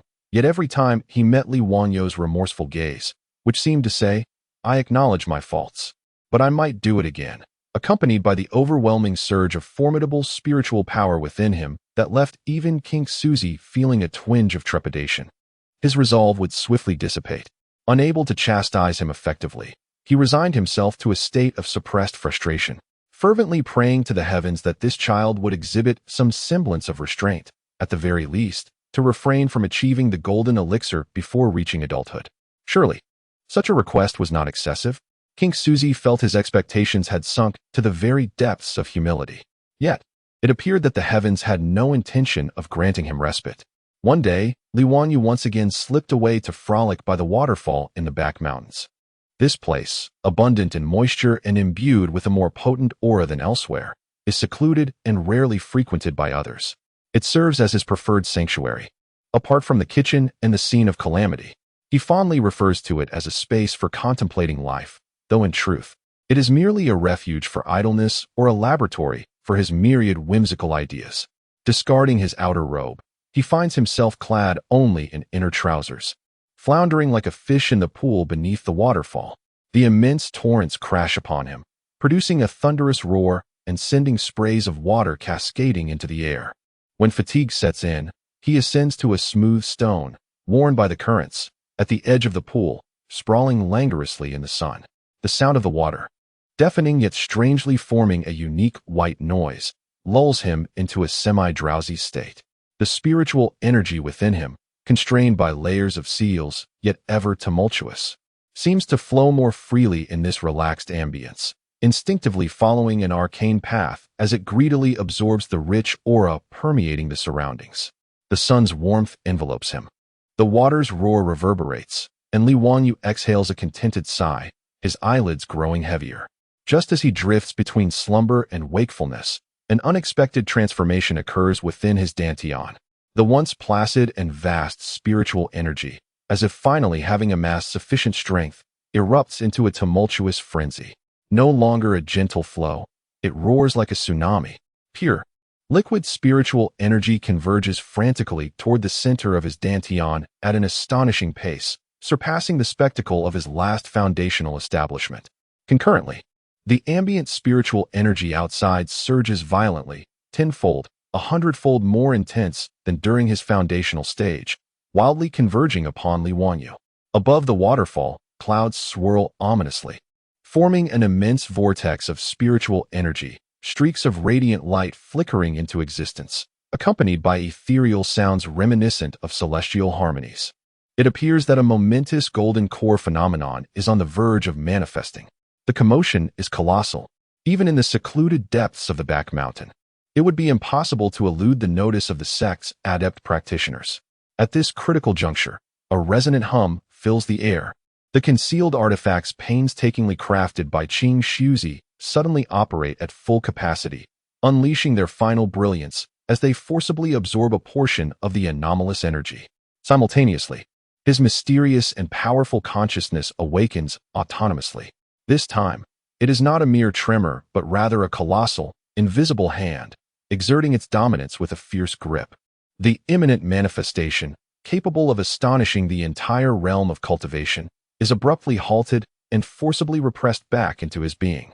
Surrounding the waterfall, the many hidden formations laid down by Qing Shuzi years ago, as a precaution, illuminate simultaneously, enveloping the residual fluctuations in a colossal shroud, ensuring not a whisper escapes. From the boiling spiritual energy to the emergence of the phenomenon, culminating in its forceful suppression, the entire sequence transpires in a mere breath. Li Wanyu, reclining on the stone, merely furrows his brow in discomfort, turns over, smacks his lips, and does not even open his eyes. He felt as though something within his abdomen had suddenly contracted fiercely, only to dissolve again, transforming into a warm, comforting sensation that enveloped him with an exquisite sense of security. Then, there was nothing more. He smacked his lips and sank into a deeper slumber. Time slipped by, and eventually, he awakened leisurely, stretching widely and feeling invigorated, as though he could chase after celestial cranes for 10 laps. Instinctively, he turned his gaze inward toward his dantian. To his astonishment, the once vast reservoir of liquid spiritual energy had vanished. In its stead floated a perfect, golden elixir, adorned with intricate patterns, gently rotating at the center, radiating an overwhelming power. With each turn, it seemed to elicit a joyous resonance throughout his entire being. A golden core. Moreover, it was a flawless, top-tier golden core. A 10-year-old golden core cultivator. The mere mention of it could terrify the entire realm of cultivation. Li Wanyu gazed at the golden core, blinking without displaying any signs of shock or ecstasy. Tilting his head in contemplation, he pursed his lips and muttered in a tone tinged with mild disappointment and boredom. After all that fuss, I ended up with just this? It doesn't seem that difficult. He leapt down from the stone. Never mind that. He would rather seek amusement. As for the earlier tumult that nearly turned the sky upside down and almost gave his master a heart attack, he felt utterly indifferent. At present, his thoughts were consumed with the prospect of sneaking into the kitchen to pilfer some of the spiritual cakes freshly made by his third senior sister, or perhaps to find some misfortune to tease his fifth senior sister, or to uncover what treasures his elder brother had hidden away. Ah, such delightful troubles indeed. Chapter 9. The Delicacies of Beast-Taming Peak. The 10-year-old golden core cultivator, Li Wanyu, recently found himself plagued by cravings. It was not that his third senior sister's culinary skills had diminished. Rather, it was the opposite. Lu Xian's prowess in crafting spirit cuisine had reached remarkable heights, nearly rivaling that of a professional spirit chef. However, the dilemma lay in Li Wanyu's palate and appetite, which had been excessively refined by his extraordinary cultivation. Ordinary food imbued with spiritual energy felt as trivial as mere snacks, offering no satisfaction and merely serving as a distraction. He yearned for something more potent, something rich in spiritual essence to satiate his body's primal hunger. It was akin to a person accustomed to daily feasts of exquisite delicacies suddenly being relegated to plain porridge and simple dishes. Surely, discomfort would ensue. This was precisely Li Wanyu's predicament. Everything seemed lackluster to him, and the gluttonous worm within him clamored for nourishment, leaving him in a state of agitation. Thus, he turned his attention to the renowned treasures of heaven and earth within the sect. While he dared not touch the precious spirit herbs in the medicinal gardens of various peaks, some items appeared to him as delectable, or rather, as nourishing supplements. His source of information? Naturally, it was the outer disciples whom he had bribed with snacks. The children, in their idle chatter, divulged all manner of tales, whose adventures yielded treasures, where rare items had surfaced. Especially rumors regarding delectable treats invariably reached Li Wanyu's ears in a timely fashion. On one occasion, He heard a mouth-watering tale from a young disciple who had just returned from performing menial tasks. This disciple, having helped clean the beast pens at Beast Taming Peak, boasted to his companions about having seen one of the peak's guardian spirit beasts from afar, the majestic dragonblood eagle, a creature with a trace of dragon lineage. How magnificent and imposing it was, capable of stirring great winds with a mere flap of its wings. Yet, this was not the crux of the matter. The key point was when the young disciple lowered his voice conspiratorially, saying, "I heard from a senior disciple at Beast Taming Peak that the dragonblood eagle recently laid an egg. A dragonblood eagle egg. It is said to contain astonishing energy. A great tonic. A single bite can replace a year of arduous cultivation. If it can be refined into a pill, it would be extraordinary." The speaker was oblivious, merely boasting for the sake of it. The listener, however, was keenly interested, and the gluttonous worm stirred within. Li Wangyou's eyes gleamed with greed. An egg? A potent tonic? One bite equating to a year of cultivation? These tantalizing keywords collided in his mind, conjuring an irresistibly alluring image. Perhaps a golden, oil-dripping fried egg? No. Such a nourishing item would be wasted if fried. It must be gently simmered in the finest spirit spring water, the shell meticulously peeled away, revealing egg whites like jade and yolks flowing like gold. A single bite would unleash a torrent of spiritual energy, exploding in his mouth and cascading down his throat, warming his entire being. He could not help but swallow hard. It was imperative that he acquire it. What guardian spirit beast? What impenetrable defenses? Before the soul of a gourmand and the prowess of a golden core cultivator, they were mere paper tigers. Recently, King Suzy had not been watching him as closely, primarily due to fatigue and numbness. As long as he did not demolish any structures, he could do as he pleased. This provided Li Wangyou with the perfect opportunity. Under the cloak of darkness and the howling winds, it was an opportune moment for mischief, or rather, for the pursuit of culinary delights. Li Wangyou stealthily slipped out of his small courtyard. He hadn't even changed into night attire, for it was unnecessary. With the concealed artifacts on his person and the mastery of his turtle-breathing technique, he could simply stand in the shadows, rendering himself undetectable even to passing nascent soul cultivators, should they not pay attention. Skillfully avoiding the patrolling disciples, he stealthily made his way toward the Beast Taming Peak. As the name implies, the Beast Taming Peak was a sanctuary within Lingxiao Palace, dedicated to the nurturing of spirit beasts. The spiritual energy here was more suited for beasts, yet it also posed greater dangers, with an array of peculiar and temperamental spirit beasts roaming about. The dragonblood eagle, a prime specimen among them, was fiercely protected. Its nest was perched precariously atop the steepest cliff of the peak, making it easy to defend yet difficult to assault. The area was perpetually monitored by patrolling disciples, fortified with various alarm and defensive formations to deter intruders or unwary spirit beasts. However, to a 10-year-old golden core cultivator like Li Wangyou, who thrived on mischief, the defenses were rife with vulnerabilities. He had long since memorized the patrol routes and shift times from his previous excursions to surreptitiously caress the small spirit beasts. As for the alarm formations, he had borrowed his senior brother's meticulous notes on formation intricacies and perused them several times. Though he struggled to grasp the finer details, he was well aware of the slight perceptual blind spots created by certain combinations of formations. The defensive formations were even simpler. With just a whisper of his golden core consciousness, he could identify the weakest nodes in the energy flow of the formations, and, with a specially treated feather that temporarily interfered with spiritual energy, he could gently prod at the right spot to create a gap wide enough for him to slip through without triggering any alarms. The entire process flowed seamlessly, executed with the finesse of a seasoned thief rather than a mere child. Upon infiltrating the core area, a powerful aura and faint metallic scent assailed his senses. Above, a massive nest constructed from robust spirit wood and unyielding gold stones loomed like a fortress. Within, the ominous sound of heavy breathing echoed, revealing that the mature dragonblood eagle was resting inside, guarding its precious treasure.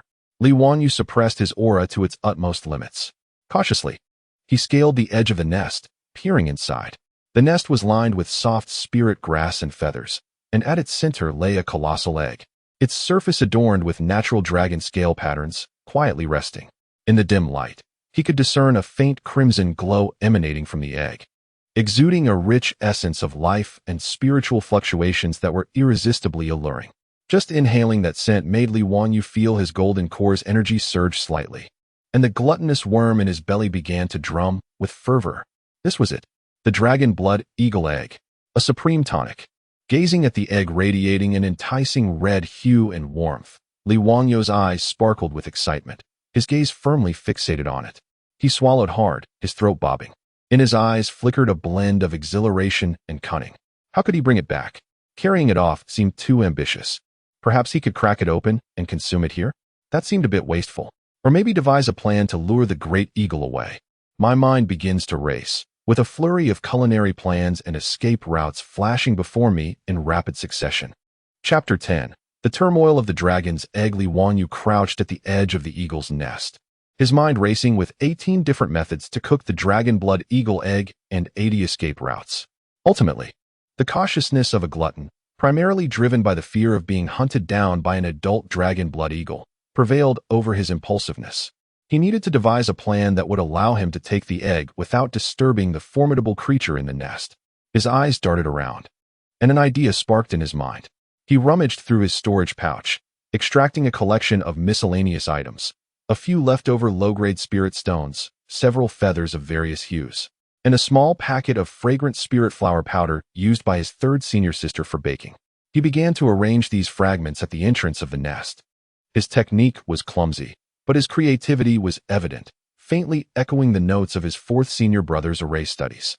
He aimed to create a simple illusion and concealment device, not expecting to completely deceive the dragon blood eagle, but rather to gain a precious moment or two. After toiling for a while, he himself felt uncertain about the reliability of his contraption, but he decided to proceed with hope. Completing his preparations, he cautiously peered in once more, confirming that the adult dragon blood eagle remained in a deep slumber, its breathing steady. What a fortunate opportunity. Like a nimble raccoon, he silently slipped into the nest, landing without a sound. The intense aura and pressure of the spirit beast were somewhat uncomfortable, yet he felt exhilarated. He tiptoed closer to the enticingly radiant egg. The nearer he approached, the more he could sense the tremendous energy contained within, causing his saliva to flow in anticipation. He extended his hand and gently touched the eggshell. It was warm, pulsating with a peculiar vitality. What a treasure! There was no time to waste. Channeling his spiritual energy, he carefully enveloped the massive egg, isolating its energy fluctuations and warmth, then struggled to lift it. How heavy it was! He nearly faltered. Fortunately, his golden core physique saved him. Otherwise, he truly would have been at a loss. With a strained expression, he exerted all his strength and finally managed to stow the precious egg into the storage pouch originally meant for pastries. The instant the egg vanished, the slumbering dragon blood eagle deep within the nest seemed to sense something amiss. Its colossal body twitched, emitting a low, muffled growl, and it appeared on the verge of waking. Li Wanyu felt a jolt of panic surge through him. Without a moment's hesitation, he turned and fled. His speed reached its zenith, even employing a short-distance evasion technique he had yet to master. Just as he burst from the nest, a furious and frantic eagle cry reverberated behind him, shaking the entire cliff. The adult dragon blood eagle had awakened and immediately realized its offspring was missing. Li Wanyu dared not look back, sprinting for his life along the same path he had cautiously traversed before. What had begun with careful stealth now transformed into a breathtaking flight. All notions of concealment and subtlety were cast aside. Survival took precedence. The rudimentary illusion array he had hastily set up crumbled before the wrath of the dragon blood eagle, disintegrating into nothingness in less than a breath. The eagle's sharp gaze instantly locked onto the small, shadowy figure that was frantically fleeing. Yet it dared not venture far from its nest in pursuit, only emitting a more furious and mournful cry, its wings flapping wildly, stirring up fierce winds as if to alert the entire beast master peak. Screech! Screech! This was a cataclysmic event. The piercing and wrathful cry of the dragon-blooded eagle reverberated through the silent night sky like thunder, instantly rousing the entire beast master peak. What is happening? It's the dragon-blooded eagle. Its call is unusual. Quickly, let us investigate. The patrolling disciples were the first to be startled, hastening toward the cliff. Soon after, lights began to flicker on in various locations, and the awakened disciples and elders rushed out of their dwellings. When they arrived at the scene, they were met with the sight of the dragon-blooded eagle in a half-mad state, wailing incessantly, alongside the nest that was now empty, only faint remnants of energy lingering. Everyone was dumbfounded. The dragon-blooded eagle's egg had been stolen. The master of Beastmaster Peak, a robust elder with a temperament as fiery as his physique, surnamed Lei and colloquially known as Thunder Tiger, was quickly summoned. Upon witnessing the desolate nest and the distraught spiritual beast, his fury ignited, causing his hair and beard to bristle, veins bulging on his forehead, nearly erupting with rage. Who dares to commit such an atrocity? Elder Lei's roar was more terrifying than the cries of the dragon-blooded eagle, shaking the disciples' ears with a deafening buzz. Which scoundrel has the audacity to steal from my Beastmaster Peak? To steal the egg of the dragon-blooded eagle? I will flay his skin, tear out his tendons, and feed him to the poison insects. This egg is of utmost importance. Not only does it pertain to the future prowess of a formidable spiritual beast, but it also concerns the honor of Beastmaster Peak. This is akin to digging up my Thunder Tiger's territory and casually urinating on it. Investigate. I demand an investigation. Dig 3 feet deep to unearth that thief.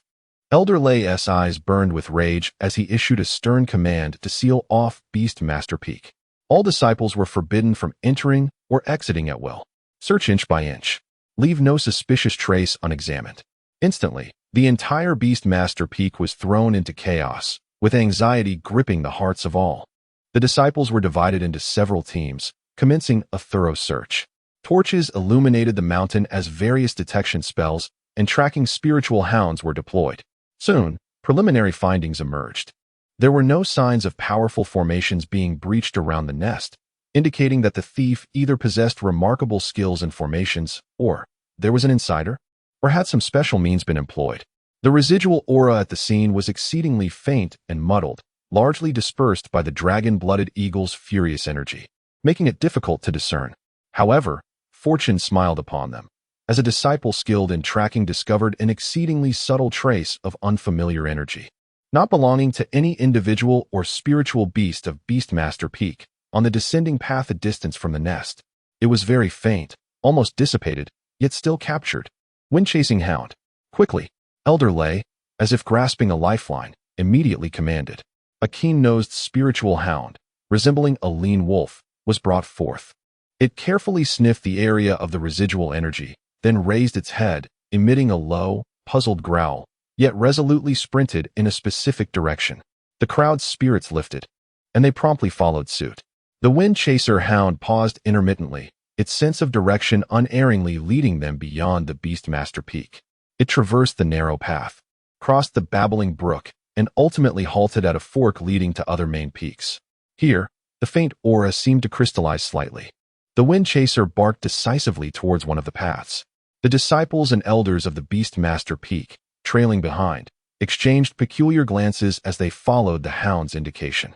That direction was unmistakably towards the location of the Zhuang Peak. An air of strangeness and silence enveloped them. Zhuang Peak, the rarely visited peak, presided over by the elusive Master Qing Shuzi, which had recently garnered notoriety due to a particular disciple. Elder Lei's brow furrowed, his expression darkening. He fixated on the direction of Zhuang Peak, his gaze flickering, lost in contemplation. After a prolonged silence, he waved his hand decisively, his voice icy. Let us proceed. To Zhuang Peak. I intend to inquire how Qing Shuzi instructs his disciples. With the resolute wind chaser leading the way, the group advanced towards Zhuang Peak with fervor.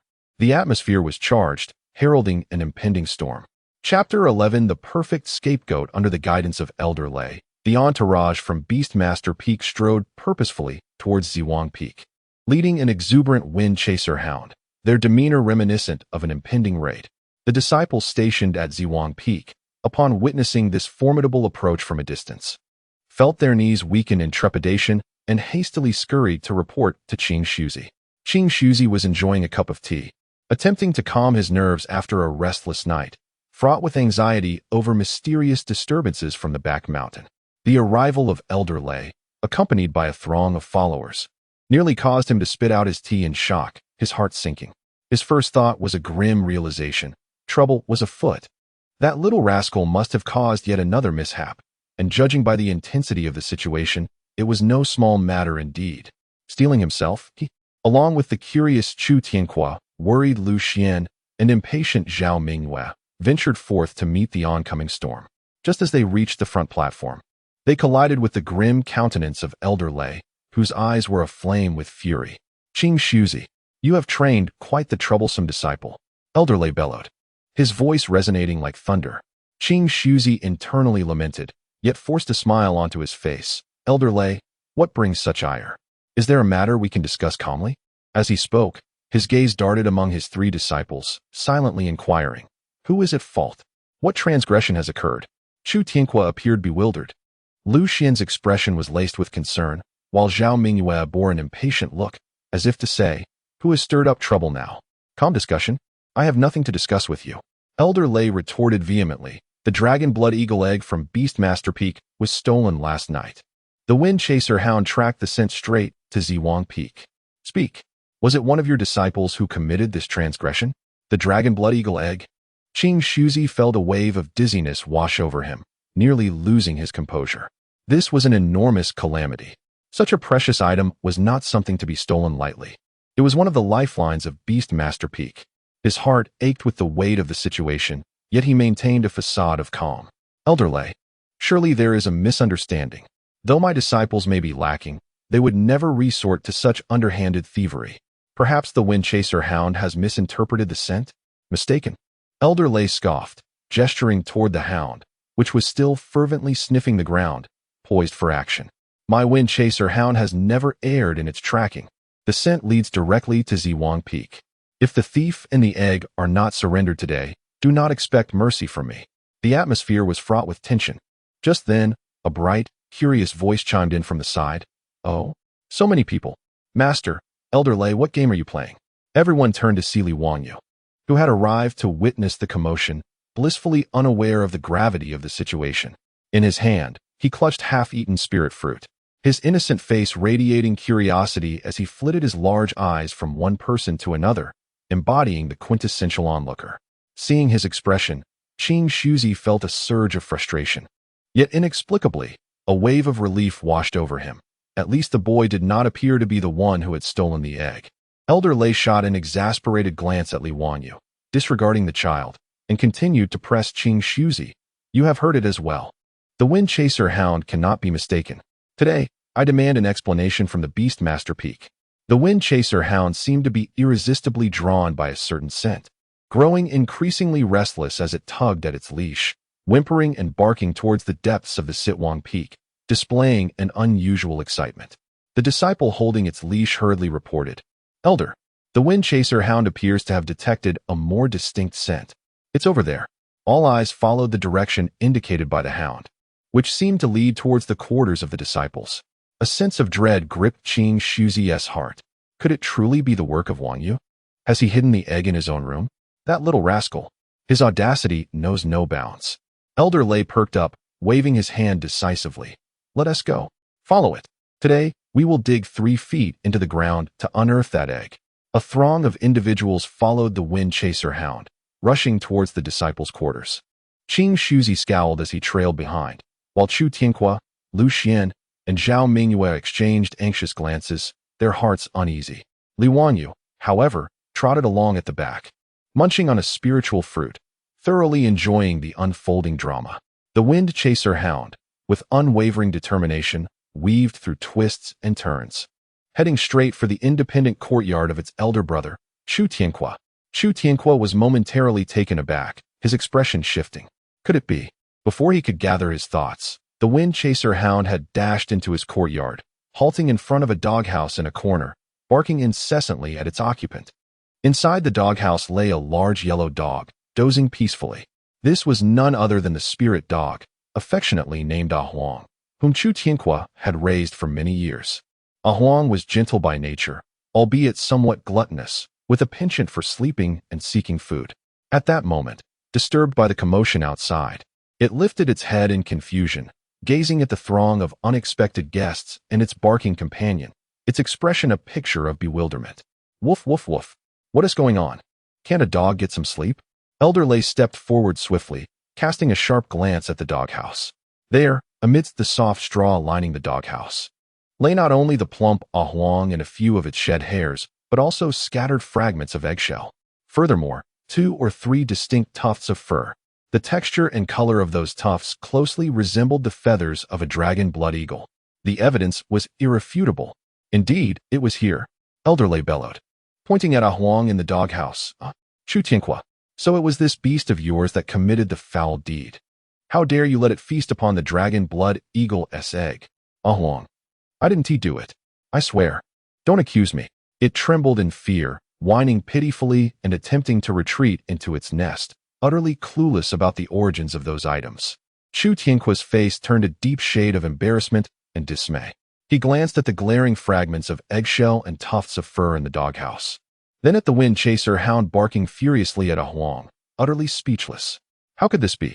Although Ahuang was gluttonous, it was timid and would never dare to venture far enough to steal an egg from the Beastmaster Peak. Moreover, it lacked the ability to breach the defenses and formations. Yet, the evidence before him was solid as a rock. Even jumping into the Yellow River would not cleanse this. Elderlay, there must be a misunderstanding in this matter. Chu Tianqua hastily stepped forward to explain, beads of sweat forming on his forehead. Ahuang would never dare. But Elderlay remained unconvinced, his beard trembling with fury, for the evidence lay plainly before them. It was indeed this gluttonous creature that was at fault. Oh, Chu Tianqua, you appear so composed and honest, yet behind the scenes, you indulge this spirit beast in its thievery. What punishment do you deserve? Qing Shuzi stood agape, utterly astonished. He never imagined that the culprit would turn out to be Ahuang. Could this foolish dog possess such cunning? Lu Xian and Zhao Mingwei were equally dumbfounded, gazing at the howling, defenseless Ahuang and then at their elder brother, whose face had turned ashen, unsure of how to proceed. Only Li Wangyu remained hidden behind the crowd, nibbling on a spirit fruit, his bright, curious eyes sparkling as he savored the spectacle he had orchestrated. Indeed, the remnants of eggshell and fluff were remnants he had carelessly left behind, fortuitously discovered by the wind-chasing hound, which led them to Ahuang's den. As for how they got there, for a golden core master, it was child-south play to discreetly place a small object into the nest of a slumbering dog. Chu Tianqua surveyed the incriminating evidence and then glanced at the furious Elderlay, realizing that no amount of explanation would suffice.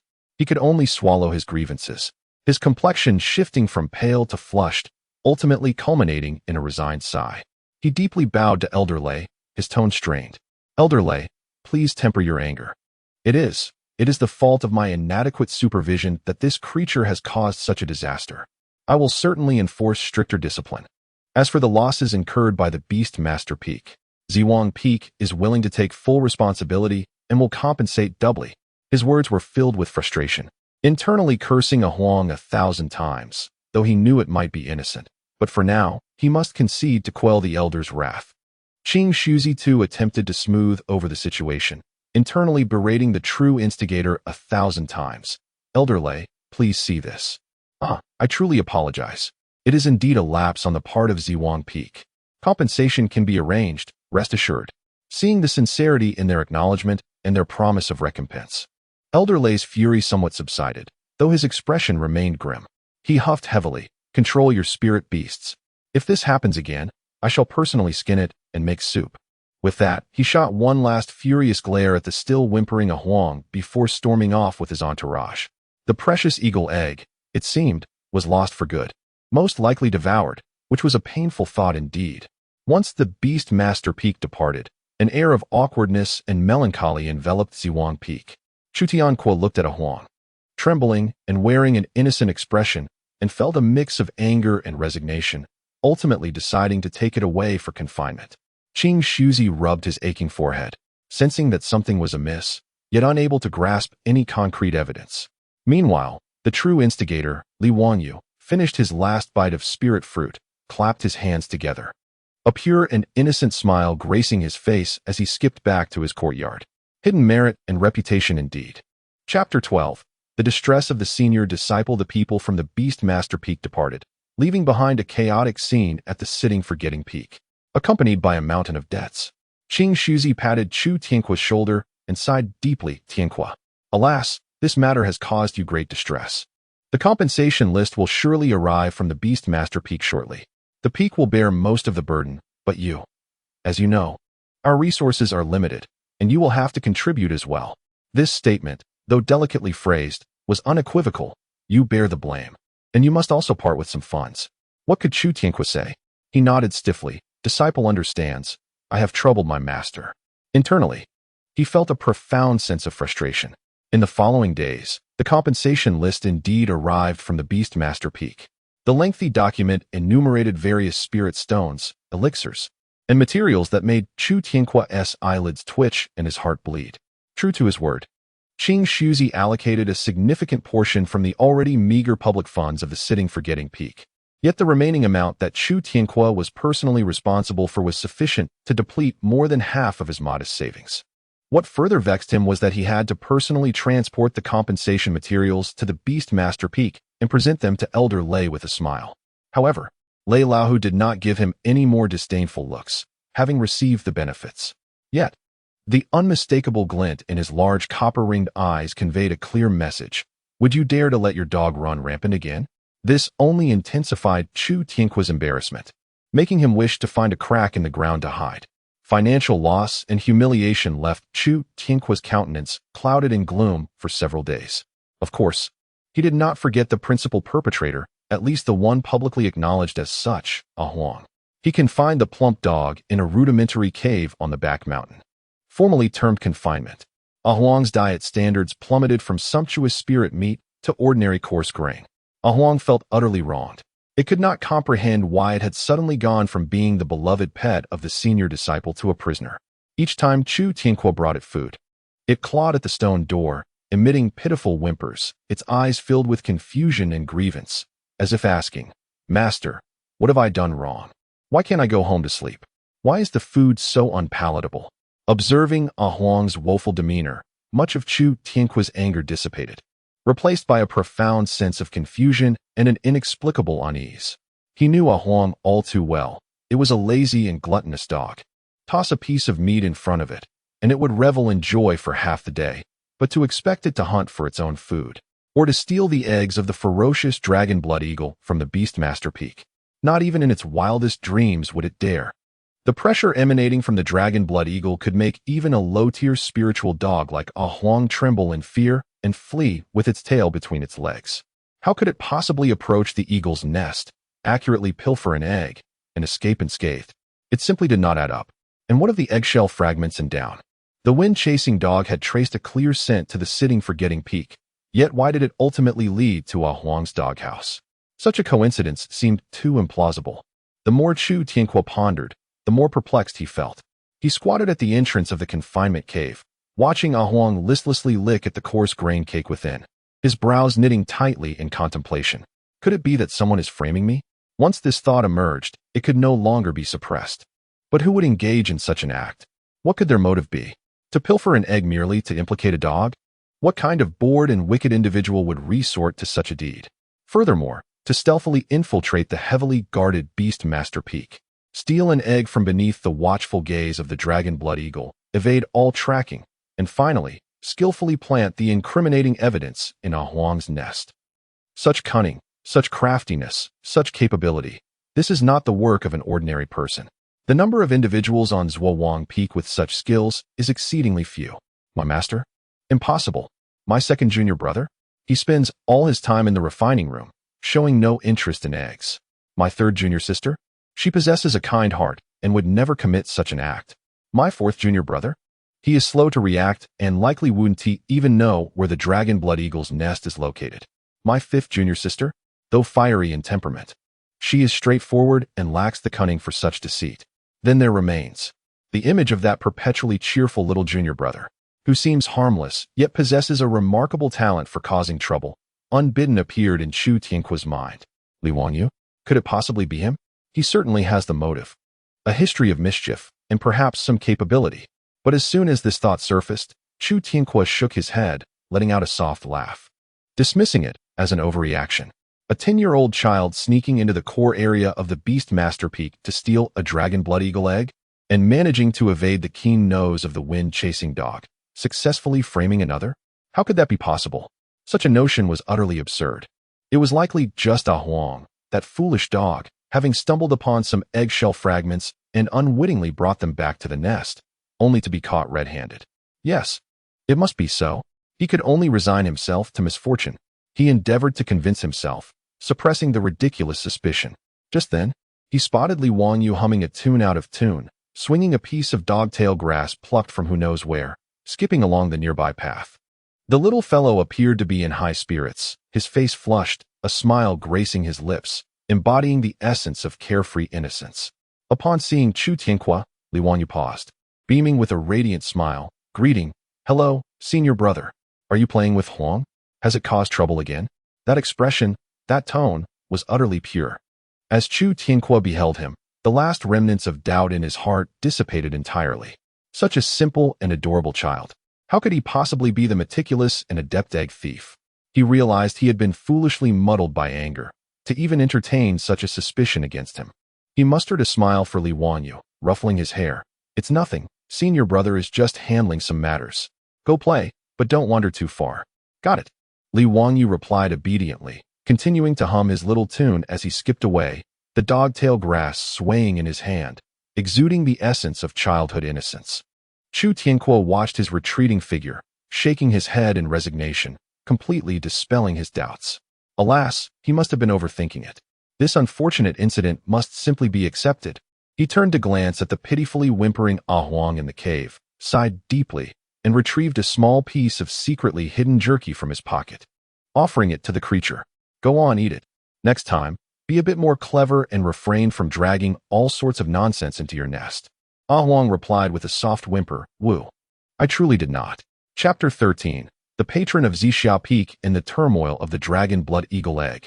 With the extravagant compensation from Ziwang Peak and the silent burden borne by the senior brother, the situation gradually subsided.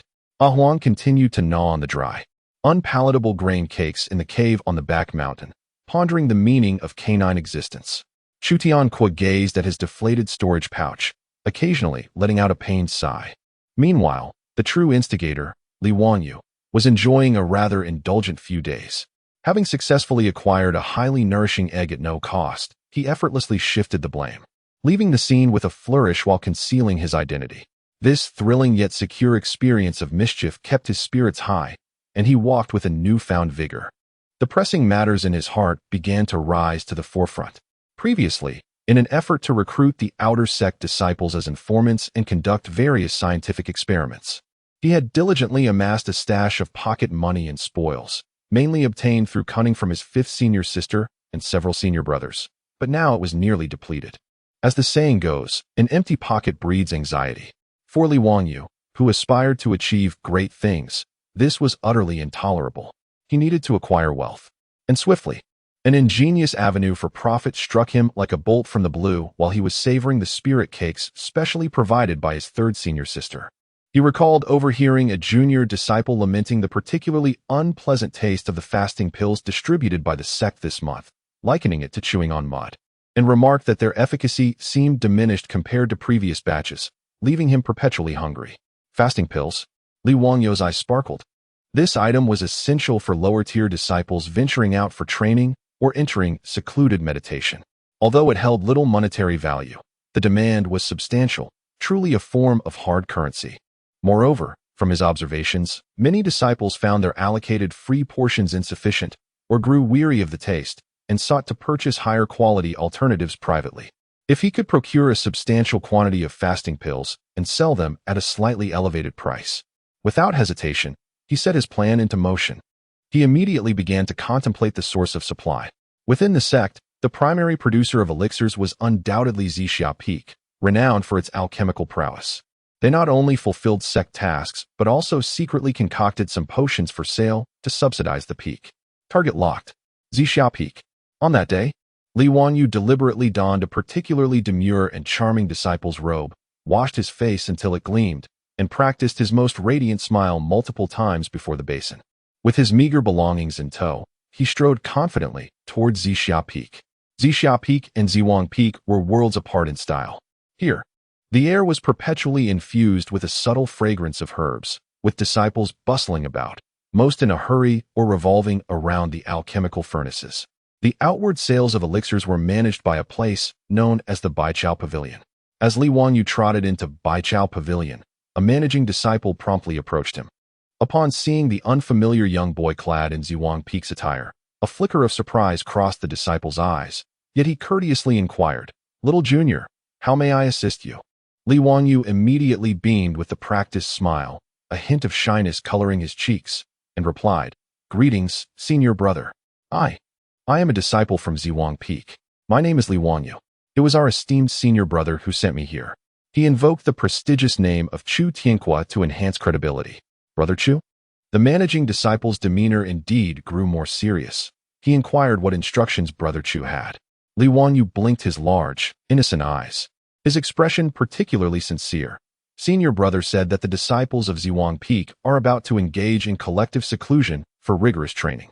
We are concerned that the supply of elixirs might be insufficient, and thus wish to purchase a larger quantity from you as backup. Collective seclusion? The managing disciple pondered, finding it somewhat peculiar that a mere handful of cats and kittens at Zhuang Peak would embark on such a venture.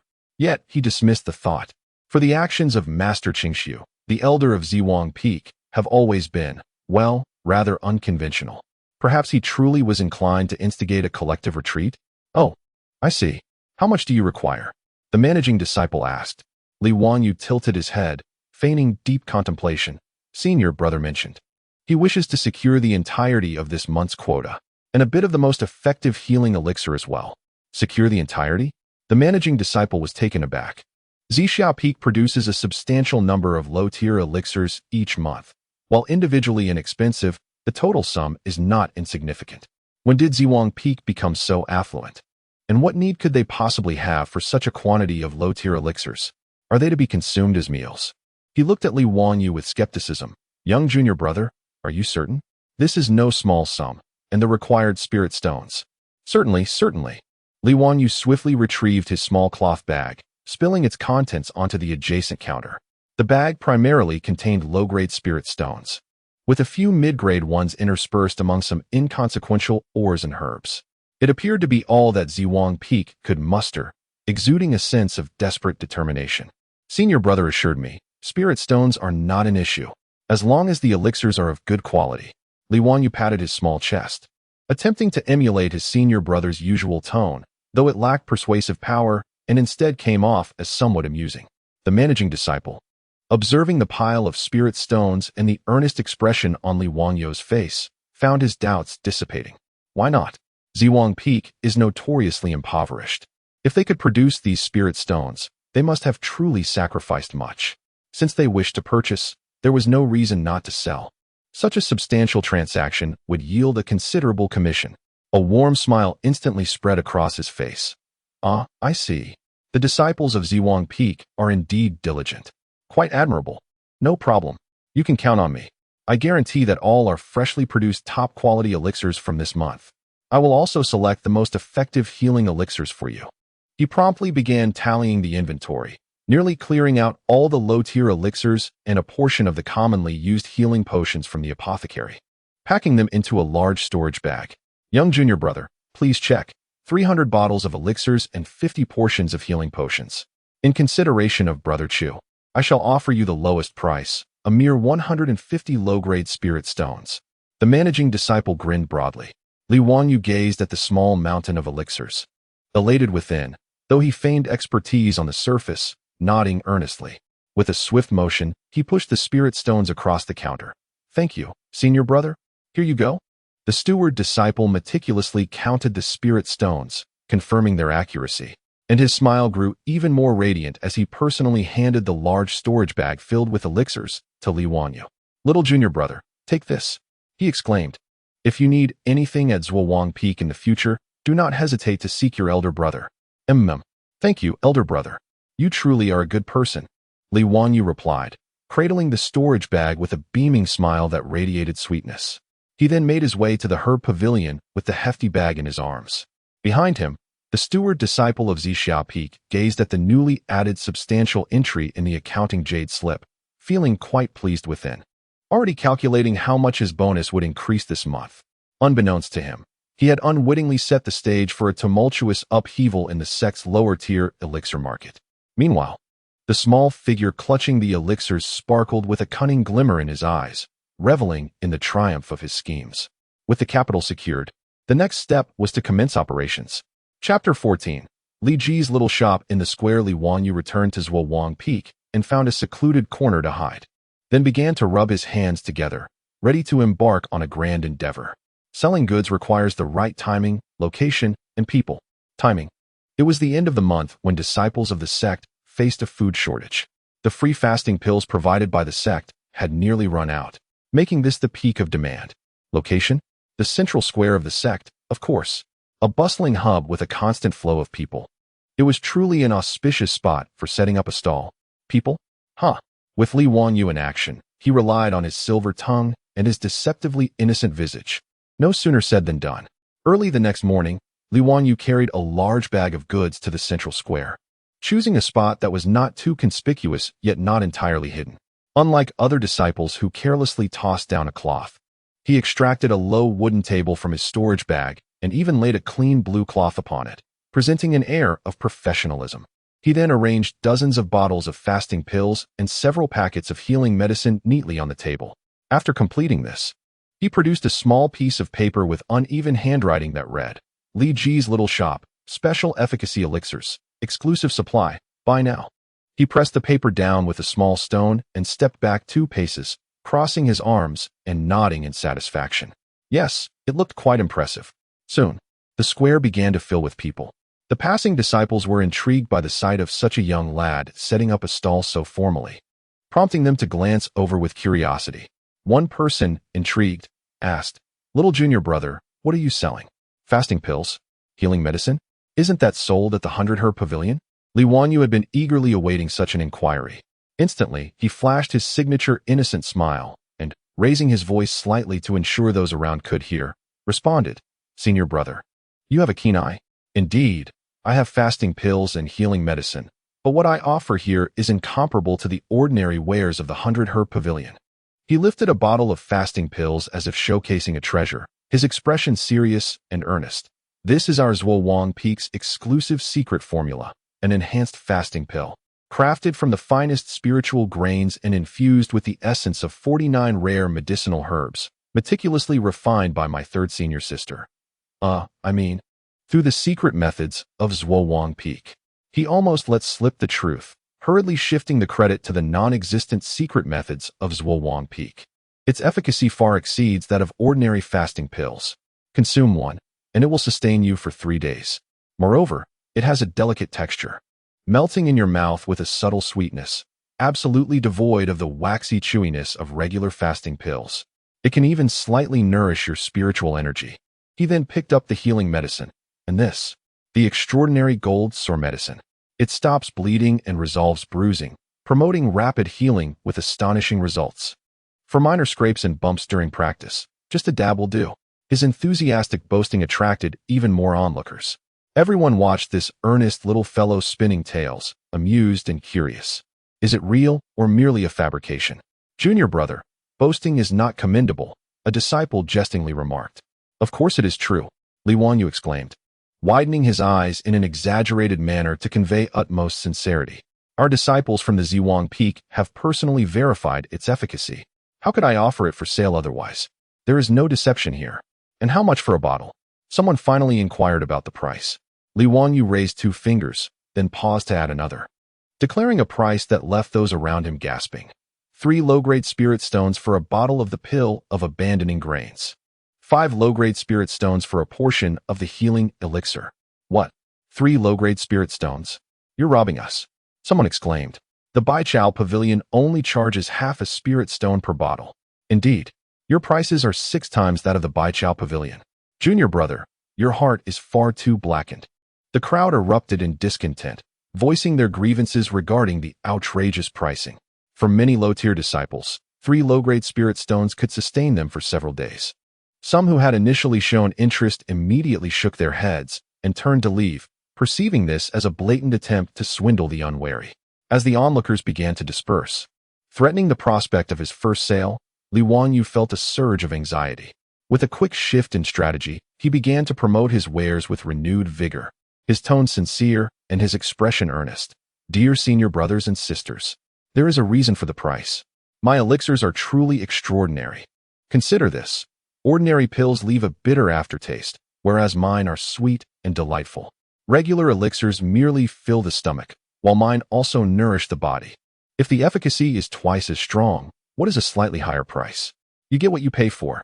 He even lifted a bottle of the pill of abandoning grains, uncorking it with theatrical flair and wafting the subtle fragrance into the air. Take a whiff. Can you smell that? The pure essence of the elixir. Is there anything comparable to this? Miss this opportunity, and there won't be another chance. Supplies are limited, first come, first served. His exaggerated performance and enthusiastic proclamations indeed captured the attention of many.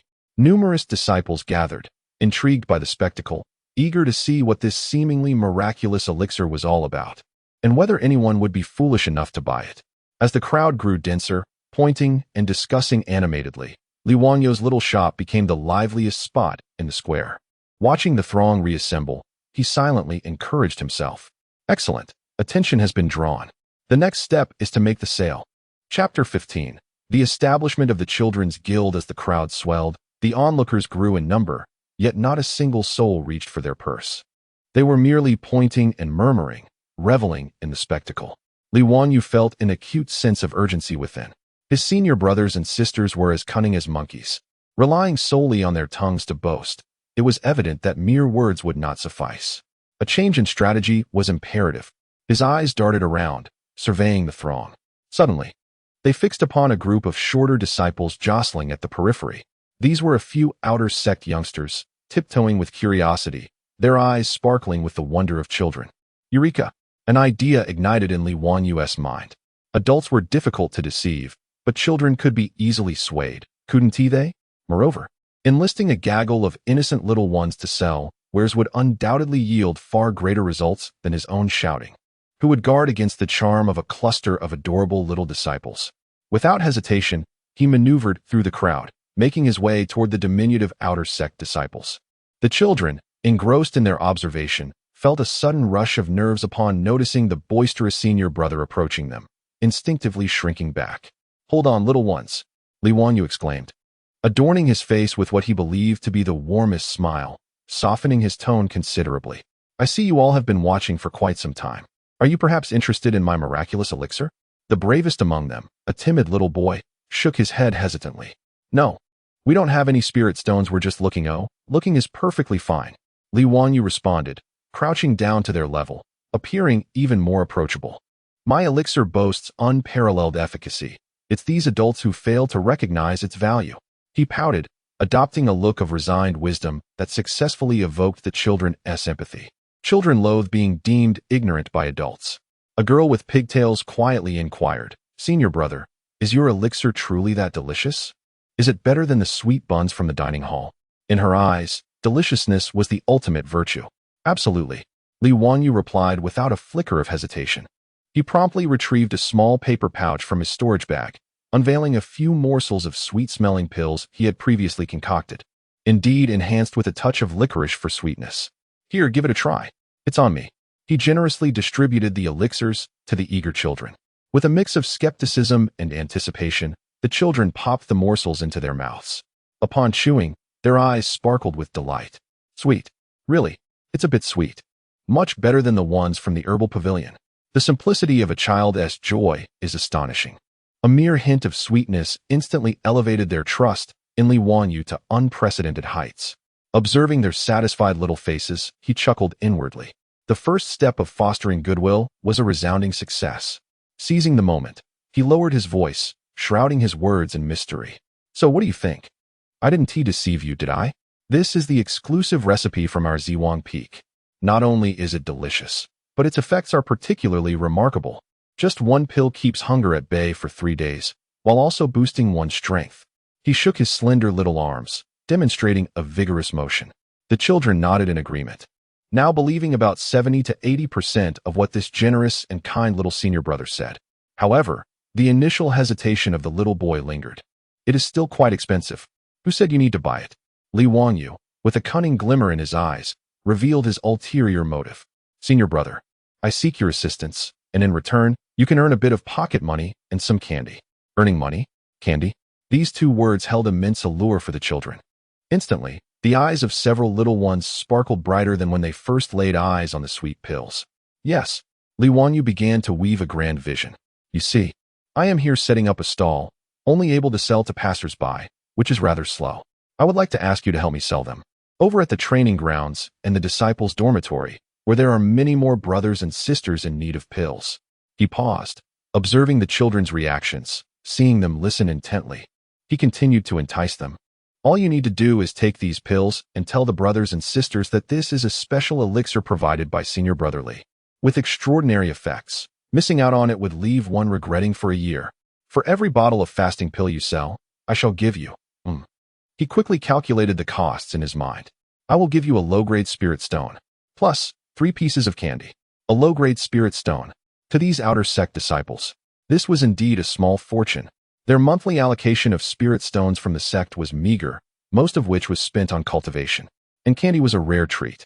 The immense temptation lay before them, and the little ones' faces flushed with excitement. Really? Asked a girl with pigtails, her eyes brimming with desire. Of course it's true. I, your senior brother, am a man of my word, Li Wanyu assured, thumping his chest. The more you sell, the more you earn. By then, you can buy whatever candy you wish or any fun toys you desire. The beautiful prospects he painted thoroughly shattered the last remnants of the children's hesitation. I'll do it. The little boy was the first to raise his hand. I will too. And I.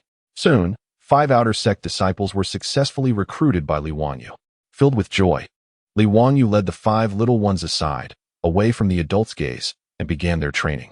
First, you must not say you are helping me sell. Just say you are entrusted by a kind-hearted Senior Brother Li from the Sitting Forgetting Peak to promote these elixirs for the benefit of your fellow disciples. Yes, just like that.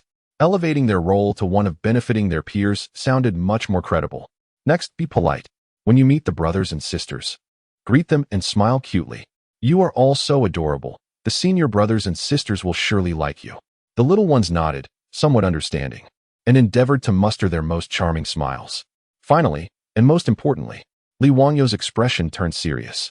If anyone inquired about the price, he instructed the children to say that a bottle of the fasting elixir was priced at 3 low-grade spirit stones, and the healing medicine at 5. Not a single coin less. They were to claim that this was the price set by Senior Brother Li, and that it was indeed a bargain. If anyone deemed it too expensive, Li Wanyu's eyes sparkled with mischief. They could say it was a premium product infused with 49 varieties of spiritual herbs, with particularly remarkable effects, and that quantities were limited. First come, first served. They could even let potential buyers catch a whiff of the medicinal aroma. He simplified his earlier pitch and imparted it to the children. Have you remembered? Yes. The 5 small heads nodded in unison. Excellent. Li Wanyu gestured grandly, reminiscent of a general rallying his troops. Now, let me distribute the goods. He dashed back to the stall, quickly dividing most of the elixirs into 5 portions, wrapping them in cloth, and returning to hand each child a share. Here you go. This is your stock. Now off you go. He also slipped a few pieces of candy into each child's hands as a prepaid reward. Do your best. Clutching their packages of elixirs and savoring the sweetness of the candy, the children brimmed with enthusiasm, their chests puffed out proudly, as if they bore an immensely important mission. We will ensure the task is completed. A young boy chirped, mimicking a phrase he likely heard somewhere. Go. To the training grounds, to the accommodation area. Wherever there are more people, Li Wanyu directed. The 5 small figures, cradling their packages, bounded away like 5 jubilant little birds, each darting off in different directions from the square. Watching their retreating silhouettes, Li Wanyu rubbed his hands together in delight, reveling in his calculations. Earning 2.5 coins per bottle, distributing 1, he would still net a profit of 1.5. If each of the 5 little ones sold just 2 or 3 bottles, it would be far more advantageous than him lingering here. The key point was that this sales channel had just opened up. He leisurely returned to the back of his stall, no longer hurriedly calling out, sitting there with an air of calm, awaiting the good news. Indeed, it wasn't long before subtle, yet gradually growing sounds began to echo throughout the previously tranquil sect. In the training grounds, where disciples were sweating profusely, a timid, childish voice piped up. Excuse me, Senior Brother. Would you like to purchase some elixirs? Specially supplied by Senior Brother Li, they work wonders. In the corridor of the accommodation area, Another little girl's voice chimed in with anticipation. Senior sister, buy a bottle of elixir. It's sweet and can stave off hunger for 3 days. Initially, the disciples hearing these voices were taken aback, then laughed, dismissing it as mere childish nonsense. However, upon seeing the familiar packaged elixir bottles in the children's hands and hearing the well-rehearsed pitch about the 49 kinds of spiritual herbs, their expressions changed to one of bemusement. Isn't this the deceptive elixir sold by that little rascal from Ziwang Peak? How did he manage to mobilize this group of tiny tots? Some disciples found it amusing and teased the children. Little junior brother, isn't this elixir rather expensive? Are you trying to pull a fast one? The child immediately responded with a serious expression. That's not true. Senior brother Li is a good person. The elixirs are excellent. Senior brother, you just don't appreciate their value. The child's earnest defense of Li Wanyu caused some disciples to feel a twinge of doubt. Moreover, several female disciples, witnessing such a young child engaging in sales, felt a surge of compassion. Upon hearing the sweet descriptions, some even produced spirit stones to purchase a vial, patting the child's head with praises of how well-behaved they were. News swiftly spread back to the square. Have you heard? That kid from Zhuowang Peak has hired a group of outer disciples to help him sell elixirs. Really? Is that even allowed? How resourceful. Yet, some murmured disapproval, questioning the ethics of sending such a young child to sell goods. The crowd's gaze toward Li Wanyu's stall grew increasingly complex, mingling disdain, curiosity, and a hint of admiration for the child's cleverness. Li Wanyu, unfazed by the surrounding chatter, felt a sense of pride. This was precisely the effect he sought. Meanwhile, the 5 sales representatives had completely shed their initial shyness. Realizing that there were indeed buyers, and that they received compliments in return, their confidence blossomed, and their calls became more fluid and enthusiastic. The small figures darted through the flow of disciples like industrious little bees. They ventured into the training grounds, squeezed into the accommodation areas, and even dared to stop hurriedly passing senior brothers and sisters, exerting all their strength to shout the slogans taught by Li Wanyu. Exclusive elixirs from Senior Brotherly. Regret for a year if missed. Special appetite-suppressing elixirs, sweet and delicious. The innocent voices echoed throughout Lingxiao Palace, creating a stark contrast to the solemn atmosphere of cultivation, yet curiously blending into it, forming a unique and delightful spectacle. Sitting behind his small stall in the square, Li Wanyu listened to the distant calls and couldn't help but break into a broad smile. Chapter 16. The Art of Persuasion in Physics. Li Wanyu perched comfortably on a large stone, his legs crossed, savoring a spirit fruit while observing his group of children buzzing about like diligent little bees, eagerly mingling with the crowd. Remarkably, this tactic proved to be quite effective. The formally initiated disciples, faced with a boastful inner-sect junior brother hawking wares, could easily mock and haggle without restraint. However, when confronted by a gaggle of wide-eyed, innocent children calling them brother and sister while clutching their elixirs, their demeanor softened considerably. A stern rejection? They couldn't bring themselves to do that. Patiently explaining that the elixir was overpriced? Could one truly reason with a child? Shooing them away, with so many eyes upon them. The reputation of bullying children would be rather unflattering. Thus, most of the disciples who were intercepted found themselves in a comical predicament, gently advising, little brother, little sister, this is too expensive, I cannot afford it. Or, be good, go find someone else to play with, I have matters to attend to. Although no purchases were made directly, at least no one resorted to scolding or sending the children away. The little ones, undeterred by rejection, bowed respectfully and continued their search for the next target, displaying an admirable spirit of dedication. Indeed, a few disciples, perhaps from affluent backgrounds or genuinely intrigued by the enticing advertisement that promised regret if missed, found the children irresistibly adorable and, with the intent of merely amusing them, purchased a bottle of the elixir. Each time a child successfully sold a bottle, their cheeks flushed with excitement as they scampered back to Li Wanyu, proudly presenting their spiritual stones. Brotherly, I sold one. Brother here. Spiritual stone. Li promptly honored his promise, beaming as he counted out 3 candied fruits and a gleaming low-grade spiritual stone, placing them solemnly in the child's small hand. Well done. Keep it up. The rewarded child would erupt in joyous celebration, clutching the candied fruits tightly and gazing at the spiritual stone with awe before carefully tucking it away. Re-energized to dive back into the fray. Observing this, The other children were filled with envy, their enthusiasm for selling heightened. As Li Wangyu watched the spiritual stones accumulate in his hands, a profound sense of satisfaction washed over him. Indeed, employing child labor proved advantageous, low cost, high motivation, and remarkable results. Just as he believed his plan was foolproof and he could sit back and reap the rewards, trouble arrived unbidden. Few fools could gain entry into Lingxiao Palace. Li Wangyu's little ruse might deceive children and some affluent disciples, but discerning eyes could see through the facade. A robust disciple, clad in the attire of Tianshu Peak, furrowed his brow as he intercepted a small girl who was promoting a bottle of elixir to a female disciple. "Wait," he said, taking the bottle of the elixir from the girl's hands, uncorking it to inhale its contents. After examining a pellet closely, his expression darkened. "Little sister, where did you obtain this elixir?" He endeavored to soften his tone. The timid girl pointed shyly towards Li Wangyu's direction. It was Brother Li Wangyu from Zhuowang Peak who gave it to us, telling us to sell it." On that day, a disciple from Tianshu Peak raised his gaze, piercing through the crowd to observe Li Wangyu, who was seated upon a stone, counting spirit stones. His eyes reflected a mixture of understanding and indignation. He thrust the pill back into the hands of a little girl and strode towards Li Wangyu. "Hey, you brat from Zhuowang Peak."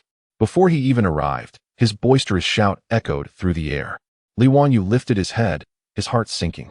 Oh, the newcomer does not come with good intentions, judging by his stature, demeanor, and the accusatory expression on his face. It was evident that he had discerned the true nature of the pill. Instantly, a naive and innocent smile spread across Li Wangyu's face. "Esteemed senior, what guidance do you offer?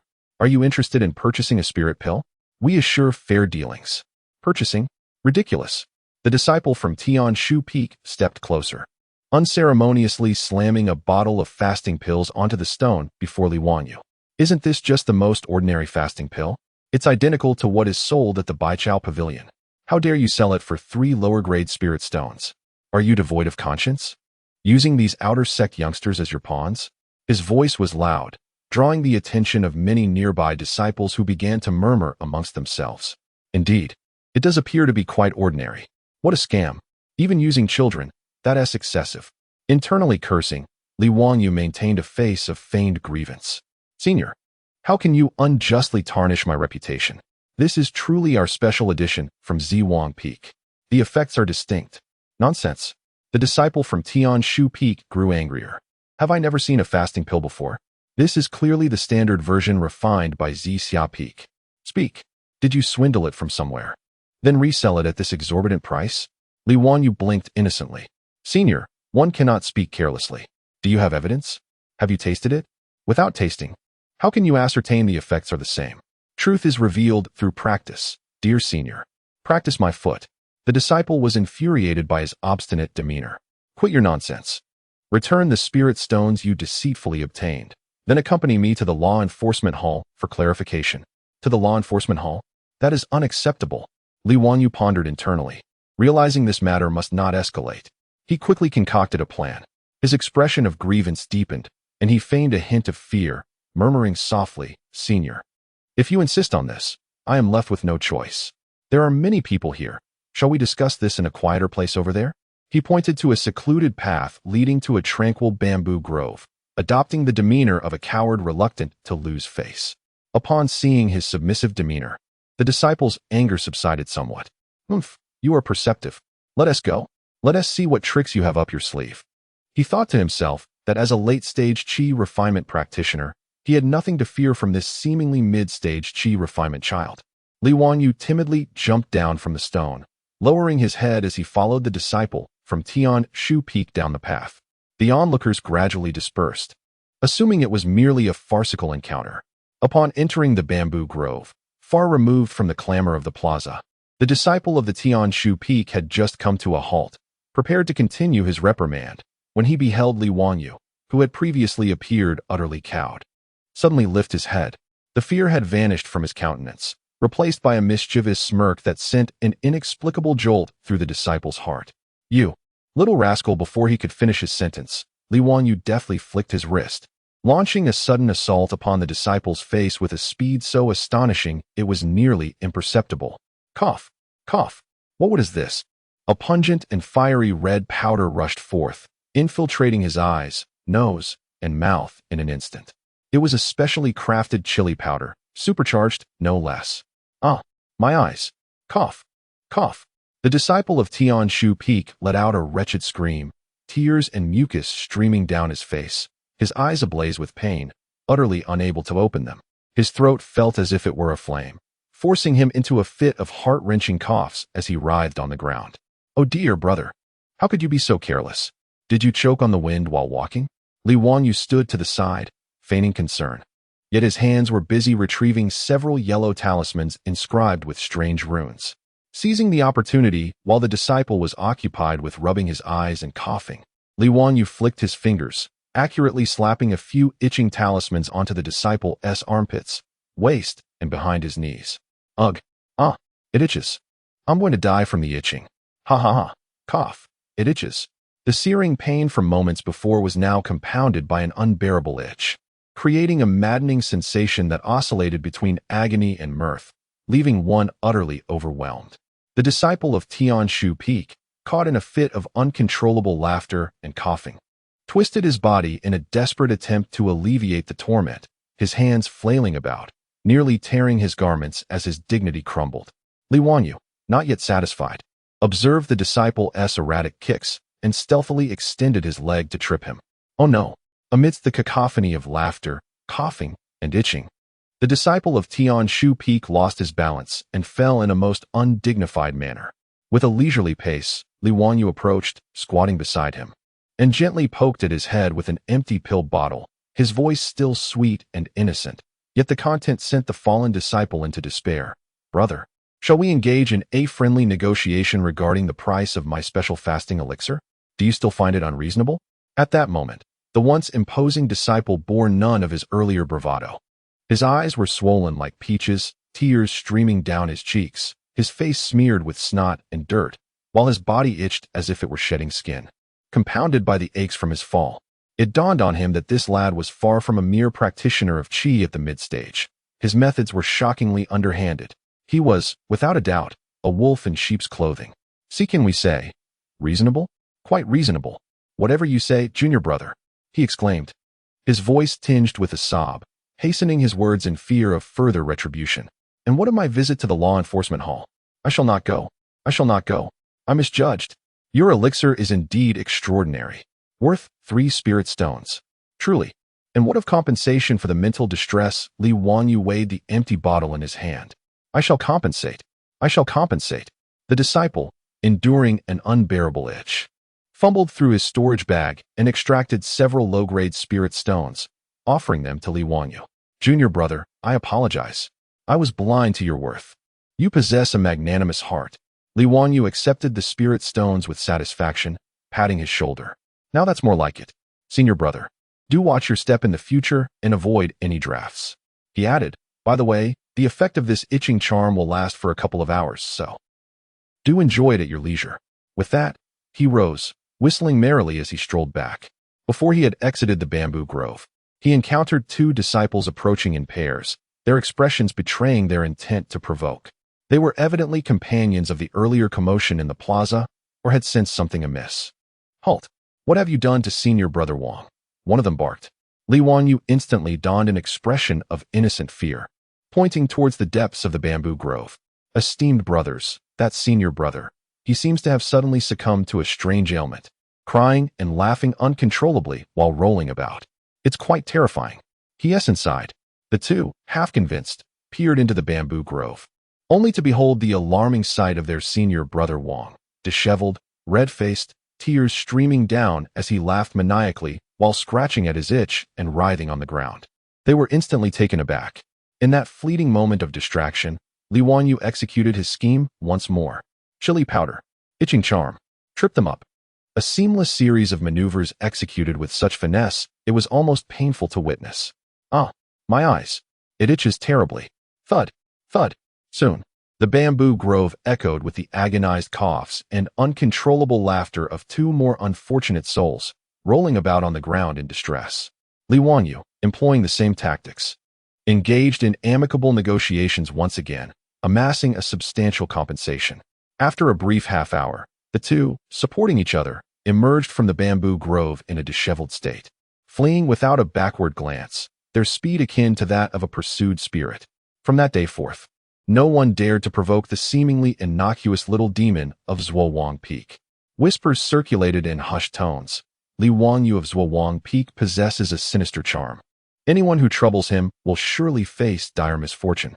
Yet the specifics of such misfortune remained a closely guarded secret among those disciples, who would only shed bitter tears when pressed for details. Thus, the business of Li Ji's shop flourished, continuing to ensnare unsuspecting patrons. Chapter 17. The elder Danxia's dilemma. Li Wangyu stirred up quite a tempest in the square, with his youthful entourage launching their escapades in every direction. Coupled with his notorious reputation for bringing misfortune to those who sought to confront him, the business of the Li family shop surprisingly continued to thrive, albeit at a modest pace. Although the majority of disciples regarded the prices as exorbitant, akin to sheer folly, there were always a few with peculiar circumstances. Some had just completed sect missions, reaping bountiful rewards, and, feeling particularly generous upon witnessing the pitiable yet endearing appearances of the children, decided to indulge in an act of kindness. Others found themselves in dire need of elixirs, with the herb pavilion temporarily out of stock, thus reluctantly acquiescing to the inflated prices for a vial to tide them over. There were also those purely driven by curiosity, eager to ascertain whether the much-lauded elixirs, which had reportedly caused a few senior brothers to suffer hidden losses, possessed any semblance of uniqueness. Thus, with various purchases here and there, the stock of elixirs in Li Wangyu's possession gradually dwindled, while his pouch of spirit stones swelled ever so slightly. As he collected payments, he reveled in the delightful calculations of his earnings and contemplated how to negotiate a better deal for his next procurement at Zixia Peak. Meanwhile, unbeknownst to him, true trouble was silently encroaching from its source. Zixia Peak, Alchemy Hall. An inner sect disciple hurriedly rushed into the repository of low-tier elixirs, only to emerge moments later, perplexed, seeking out Brother Zhao Ming, who was responsible for the distribution and sale of such elixirs. Brother Zhao, this is quite strange. Where have this month's Qingqi Bigadan and Baiyu Xingji-san gone? Just now, a junior from the Spirit Beast Garden came to collect their share for the month. And when I looked inside, the shelves were nearly empty. Empty. Zhao Ming, engrossed in tallying accounts, lifted his gaze with a furrowed brow. That's impossible. Just a few days ago, we still had more than half a shelf left. Could they have been misplaced? Not at all. I searched high and low.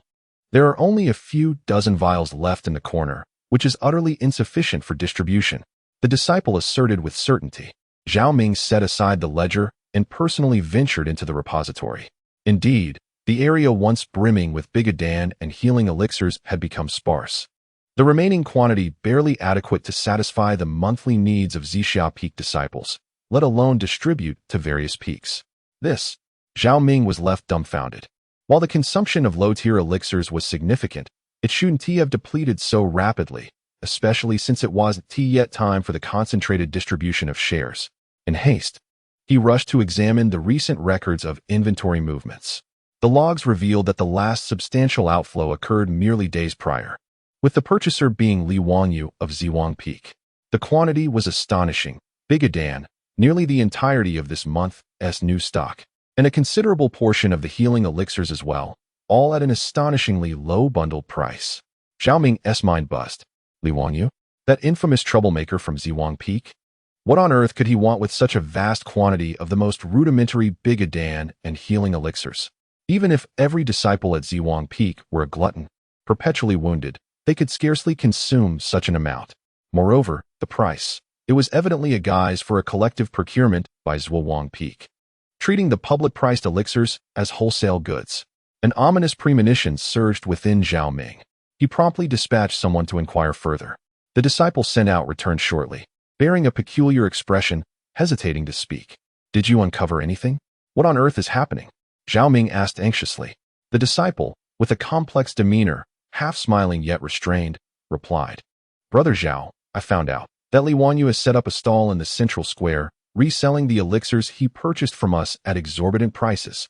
Reselling? Zhao Ming was taken aback. How much? The Bigadan he sells for 3 low-grade spirit stones per vial, and the healing potions for 5. What? Zhao Ming's voice rose, convinced he had misheard.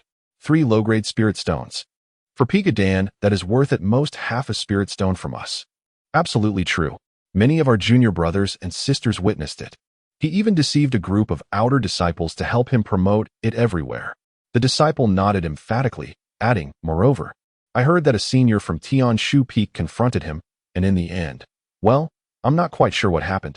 But those seniors came back bruised and battered, crying for their mothers, and dared not mention it again. Upon hearing this, Zhao Ming was utterly petrified. One thought consumed his mind. Madness. This world has gone mad.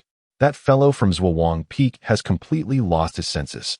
With nearly an internal procurement price, he nearly emptied Zixia Peak's stock of low-tier elixirs, only to turn around and sell them at 6 or 10 times the price in the square.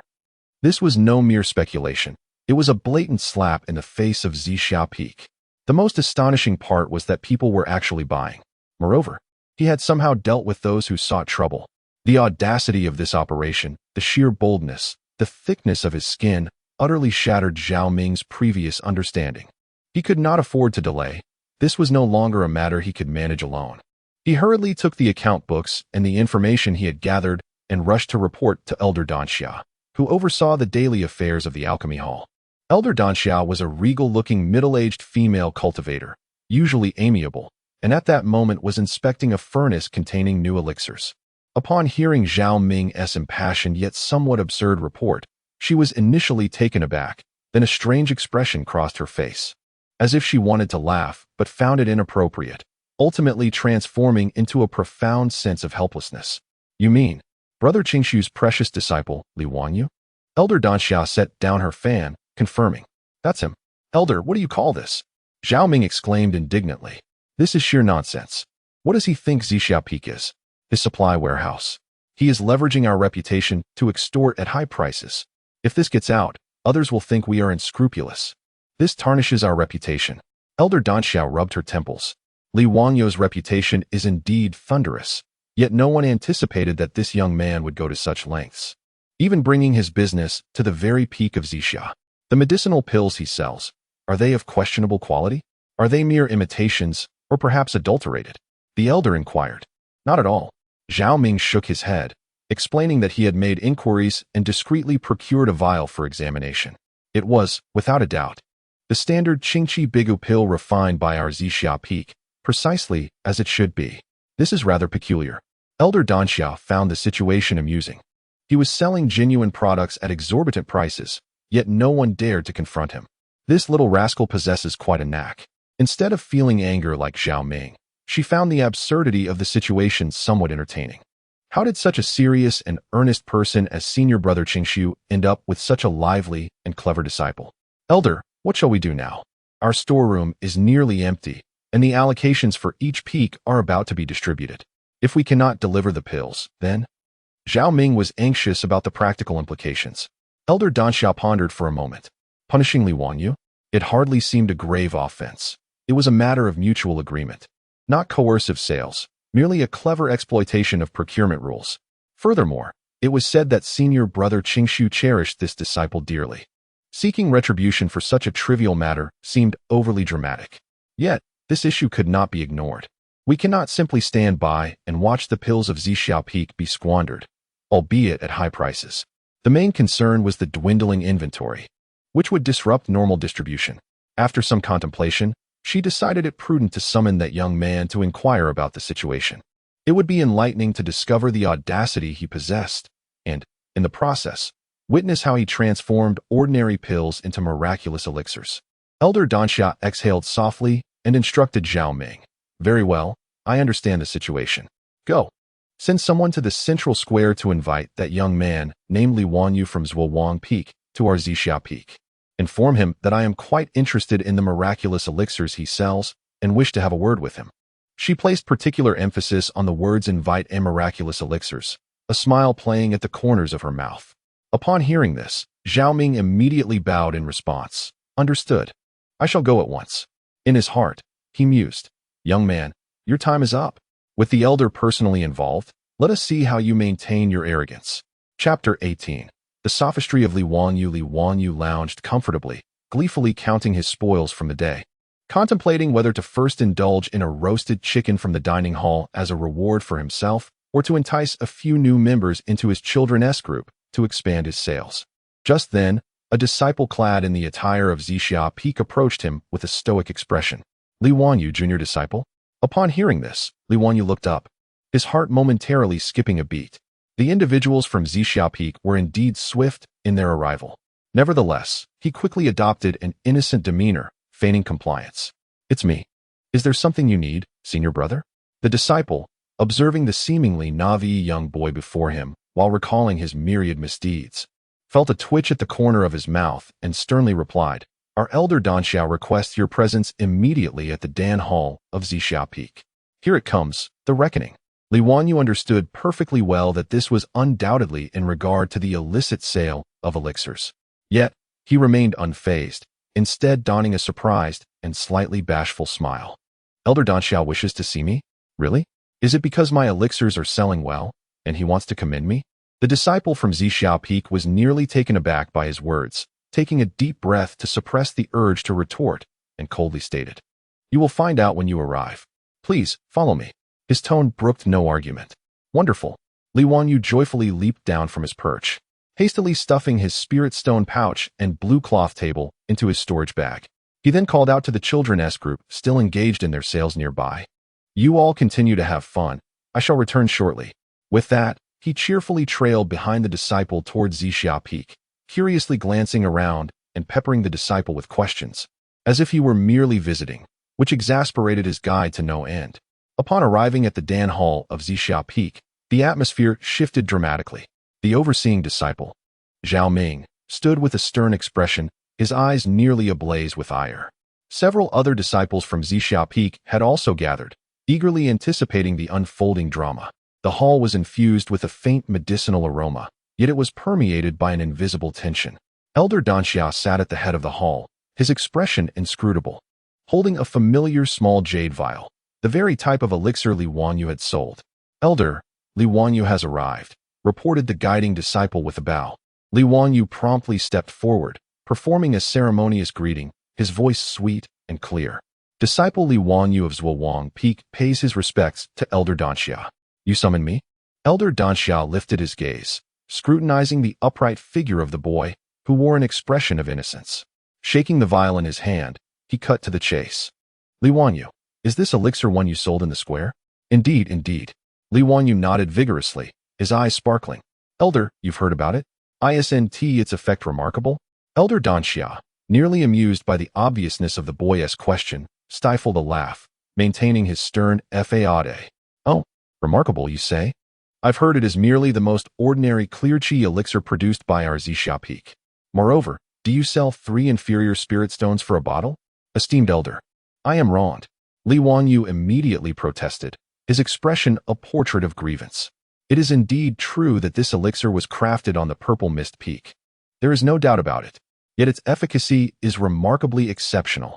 Perhaps it is due to the infusion of my spiritual energy, or perhaps the sincerity of my sales has moved the elixir.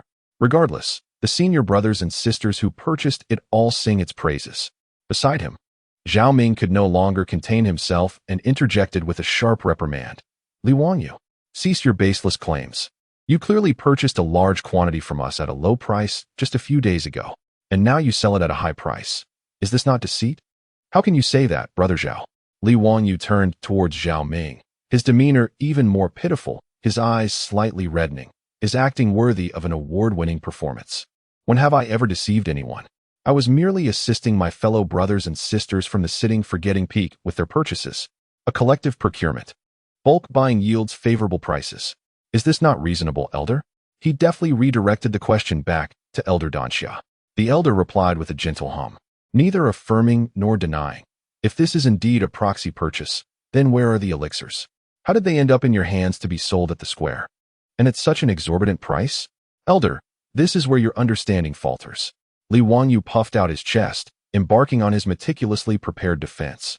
A proxy purchase is a proxy purchase, but upon receiving the elixirs, my senior brothers and sisters realized they did not require as many as they had ordered and were too embarrassed to return them to the Purple Mist Peak, not wanting to trouble their fellow disciples. Thus, They entrusted me to resell them to others in need. He spoke with such conviction, his logic seemingly impeccable. As for the price, Li Wanyu rubbed his fingers together, embodying the shrewdness of a small merchant, asserting that there are many additional costs involved. First, there is the storage fee. With so many elixirs stored at my place, not only do they occupy space, but I must also take great care to protect them from dampness and damage. Does this not incur a cost? Secondly, there is the logistics and transportation fee. Moving them from Sitting Forgetting Peak to the square is quite laborious. I am but a child. Lastly, and most significantly, is my service and running fee. He counted on his fingers, asserting that I must set up a stall, shout to attract customers, handle various inquiries, and also guard against those who might seek to bully this child, casting a timid glance at Zhao Ming. Should not this combination of mental and physical labor be worth some spirit stones? 3 inferior spirit stones, after deducting the cost of the elixirs and these expenses. I have not profited much at all, merely hard-earned money. His argument was a blend of persuasion and self-justification, entirely rationalizing his inflated pricing while also eliciting sympathy. Zhao Ming trembled with rage. You are twisting words. Where are the storage and transportation fees? How can a service fee be over 2 spirit stones? Why don't you just rob instead? Li Wanyu widened his eyes, retorting, Brother Zhao, one cannot speak in such a manner. Which sect rule states that disciples cannot transfer items among themselves? And which rule forbids charging a reasonable fee for running errands and labor? His question left Zhao Ming momentarily speechless. The sect's regulations are stringent, yet they do not delineate specific standards for the labor fees of disciples engaging in private transactions. Seizing the opportunity as his interlocutor faltered, Li Wanyu turned to Elder Danxia, his expression increasingly innocent, even tinged with a hint of pride. Elder, I am merely earning a modest income through my own labor, honing my business acumen, while simultaneously fostering the circulation and complementarity of resources within our sect. Is there truly a fault in this? Does Lingxiao Palace not encourage its disciples to be industrious and self-sufficient? What an audacious claim he made, positioning himself on the moral high ground of diligence and innovation. Elder Danxia, listening to his convoluted reasoning while observing his innocent yet slightly cunning visage, felt a mix of exasperation and amusement. It became apparent to her why Senior Brother Qingshu often furrowed his brow when discussing this disciple. The lad's mind worked rapidly, his audacity astonishing, and he spoke with such conviction that one could sense something amiss yet struggle to pinpoint a robust clause to reprimand him decisively. Could one accuse him of fraud? The pills were genuine, and he had not coerced anyone into purchasing them. Could one claim he was disrupting the market? Private transactions among disciples were a pre-existing norm. Could one argue that his pricing was outrageous? It was a matter of mutual consent. There were no explicit price limits to enforce. The primary issue was his near depletion of the low-tier medicinal pills, which adversely affected the normal distribution. However, this also highlighted a managerial oversight on Zixia Peak that he had exploited. Elder Danxiao rubbed her temples, feeling a slight headache brewing. She realized that attempting to reason with this young man could lead her down a convoluted path of his twisted logic. With a resigned wave of her hand, she interrupted Zhao Ming, who was eager to continue the debate, and turned her gaze back to Li Wanyu, ultimately exclaiming with a blend of amusement and frustration, Enough? Young man, put away your arguments. I do not care about your storage or errand fees.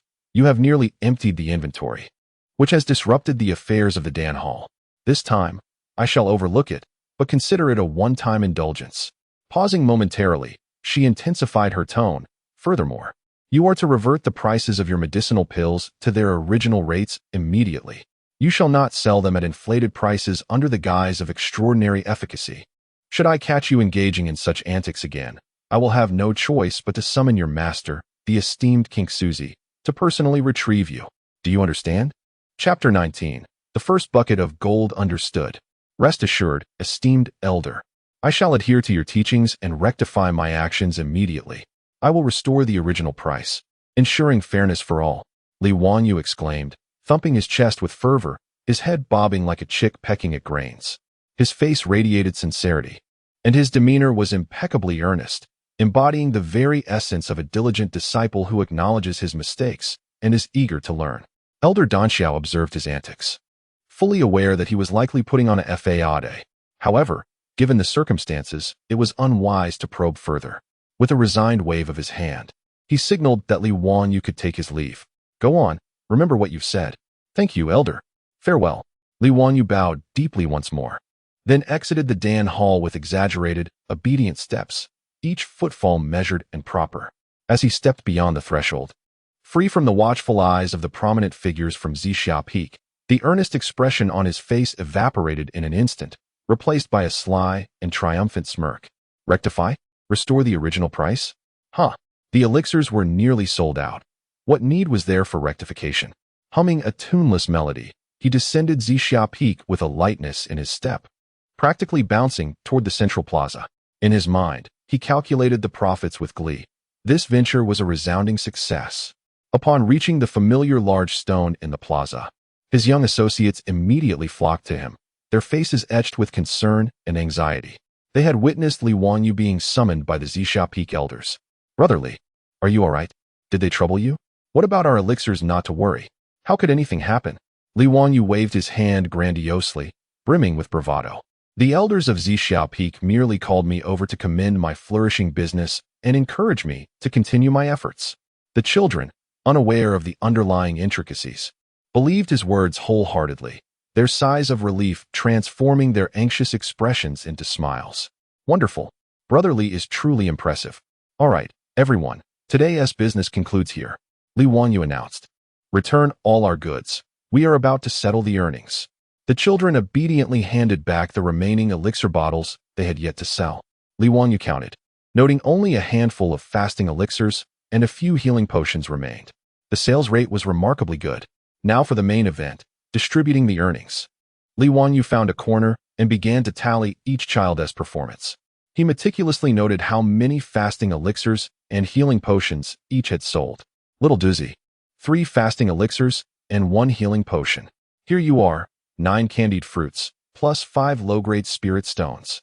He counted the sparkling spirit stones and enticing candied fruits, placing them into the hands of a small boy named Doozy. The boy's eyes widened in astonishment as he gazed at the 5 spirit stones he had never possessed before. His breath quickened, and his face flushed with excitement as he stammered, "Teach, thank you, Brother Li." Little girl, 2 bottles of fasting pills and 2 portions of healing medicine, 8 pieces of candied fruit, and 6 spiritual stones. Thank you, senior brother. Iron Head, for bottles of fasting pills. Impressive. 12 pieces of candied fruit and 4 spiritual stones. Each child received rewards commensurate with their sales. Clutching their candied fruit and spiritual stones, they jumped with excitement, feeling as if they had become the richest children in the world. Their admiration for Li Wanyu surged like an unstoppable tide. Li Wanyu himself beamed with delight. Unable to contain his joy, he swept the remaining pills and the spiritual stones collected today into his storage bag. The bag felt heavy in his hand, providing a solid sense of security. He made a rough estimate. By purchasing a substantial quantity of pills from Purple Cloud Peak at near wholesale prices, he had nearly depleted his previous savings, which were primarily acquired through questionable means. Selling each bottle of fasting pills for 3 spiritual stones and each portion of healing medicine for 5 spiritual stones yielded astonishing profits. The compensation paid to the children's group was negligible compared to his earnings. This transaction brought forth a staggering profit. It was undoubtedly the first substantial fortune he had ever amassed in his lifetime. Well, the rewards have been distributed. Thank you all for your hard work today. Li Wanyu addressed the children. Now go back. Remember to keep your wealth concealed and safeguard your spiritual stones from being stolen. If such good fortune arises in the future, I will call upon you again. All right. The children chorused enthusiastically, their voices ringing out, reluctantly departing while glancing back, each eagerly anticipating Li Wanyu's next venture. Once the children had left, Li Wanyu plopped back down onto his large stone, cradling the storage bag and grinning foolishly, resembling a complete simpleton. The elders of Purple Cloud Peak had merely ordered him to revert to the original prices, but they did not demand he return the profits he had earned. This is what one calls turning raw rice into cooked rice. What is obtained is rightfully his. Although the process had a few minor setbacks, including being summoned for tea, the outcome was splendid. Elder Danxia did not appear genuinely angry. It seemed to be more about preserving face than anything else. It seemed that this business of buying and selling would need to be conducted in a more discreet manner in the future. It could not be so brazenly obvious. Or perhaps, it was time to explore new ventures. One cannot continuously fleece the same sheep. It risks wearing them thin. He pondered the weight of the storage bag in his arms, listening to the delightful chime of the spiritual stones clinking inside, feeling an immense joy in his heart. The sensation of wealth was indeed pleasurable. Now, he could order from the dining hall without fixating on the cheapest spiritual rice. He could indulge in chicken legs at every meal. He could even contemplate acquiring small magical artifacts and new talismans. Perhaps visiting the sex market to see what amusing items were available would be in order. Once a person acquires wealth, their thoughts tend to flourish. He propped his leg up, chewing on a blade of grass, and began to scheme for his next lucrative venture, or rather, his next target for exploitation. His gaze wandered aimlessly within the sect, skimming over Danxia Peak, which he had recently visited and deemed temporarily unworthy, glancing at Beastmaster Peak. Rumored to be quite lucrative but fraught with peril due to the tempestuous temperament of the Thunder Tiger, and briefly lingering on Sword's Edge, a haven for impoverished sword cultivators devoid of any riches. Ultimately, his eyes transcended several mountain ranges, settling upon a distant expanse shrouded in mist, exuding an exquisite serenity and beauty. It was the direction of Yunu Peak. Legends spoke of the peak being home to enchanting female disciples, each one a vision of beauty. And moreover, they were said to be quite affluent. After all, female cultivators often possess distinct and varied consumer needs. Li Wangyo's eyes gradually sparkled with newfound interest, and a familiar, mischievous smile crept onto his lips. Yunu Peak. It was said to boast breathtaking scenery, and the senior sisters were particularly gentle and kind. Indeed, it was worth investigating the market potential. He licked his lips, sensing that perhaps his next business opportunity lay just there. Chapter 20. The scenery of Yunu Peak with a bulging pouch of spirit stones tucked away, Li Wangyu felt an invigorating breeze accompany his every step. Wealth naturally invigorated his thoughts, and the previously unfeasible business plans that had only existed in his imagination now seemed ripe for execution. Yunu Peak. It was decided. He did not genuinely anticipate conducting any grand enterprises at Yunu Peak, for it was predominantly populated by female disciples, and the market for selling healing elixirs and fasting pills appeared rather bleak. Rather, it was curiosity, or perhaps the youthful, innate desire to explore a gathering of the opposite sex, that propelled him forward. Without hesitation, Li Wangyu checked his bearings and set off, his short legs carrying him towards the domain of Yunu Peak. Although there were boundaries between the various peaks of Lingxiao Palace, there were no prohibitions preventing disciples from visiting one another, except for certain restricted areas. Due to its unique nature, male disciples typically refrained from venturing to Yunu Peak to avoid any insinuations, unless there was a pressing matter. However, this certainly did not apply to Li Wangyu, for avoidance was not a term in his lexicon. As he approached Yunu Peak, the environment indeed grew increasingly serene. The flowers and grasses along the way appeared meticulously tended, and a faint, delicate fragrance wafted through the air, not the scent of flowers, but rather reminiscent of some fragrant incense commonly used by young maidens. Occasionally, he encountered a few female disciples of Yunu Peak. Upon seeing this young boy dash toward them, they cast curious glances his way. Li Wangyu quickly employed his acting skills, donning a harmless, slightly bashful smile as he greeted them. "Greetings, elder sisters." Noting his youth and charmingly handsome visage, the female disciples lowered their guard and responded warmly, "Hello, little junior brother. Which peak do you belong to? What brings you here to play?" "I am from Ziwang Peak, and my name is Li Wangyu. My master sent me out to familiarize myself with the surroundings of each peak, and I ended up here while wandering." He blinked his large eyes, sincerely complimenting them. "Sisters, your Yunu Peak is truly beautiful." Indeed, girls are often fond of flattery, and the female disciples smiled even more amicably. "So it is little Wangyu. We have heard of you. This area is indeed picturesque. Just enjoy yourself, but return early. Don't wander too far." "Understood. Thank you, elder sisters." Li Wangyu nodded obediently, inwardly chuckling. "Heard of me? I suppose it was not anything particularly flattering." Having successfully infiltrated enemy territory, Li Wangyu commenced his market research. However, this market was unlike any other. He dared not delve too deeply into the core areas, instead meandering around the periphery where foot traffic was more abundant. The scenery of Yunu Peak was indeed distinct from the others, possessing fewer sharp edges and more gentle grace. The pavilions and towers were exquisitely petite, with babbling brooks and a riot of blooming flowers. As he wandered near a more spacious training ground, Li Wangyo's eyes suddenly brightened. What a splendid sight! There, on the training field, approximately a dozen female disciples of Yunnu Peak were practicing swordplay. Their graceful forms moved with agility, the glimmer of their swords weaving through the air. Their garments fluttering like butterflies amidst the blossoms, a truly enchanting spectacle. Accompanied by light laughter and delicate perspiration, a stunning scene unfolded. Li Wanyu found a thicket of low trees, neither too far nor too near, and nestled behind it, captivated by the spectacle before him. His thoughts were devoid of any malicious intent. Rather, he was simply a young man appreciating the beauty of the moment, finding it far more pleasing to the eye than watching his rough elder brothers practice swordplay atop the Sitting Forget Peak. Ah, this senior sister possesses commendable agility, though her stance appears somewhat unsteady. Wow, that senior sister's sword techniques are remarkably fierce. TSK, the way she twists her waist.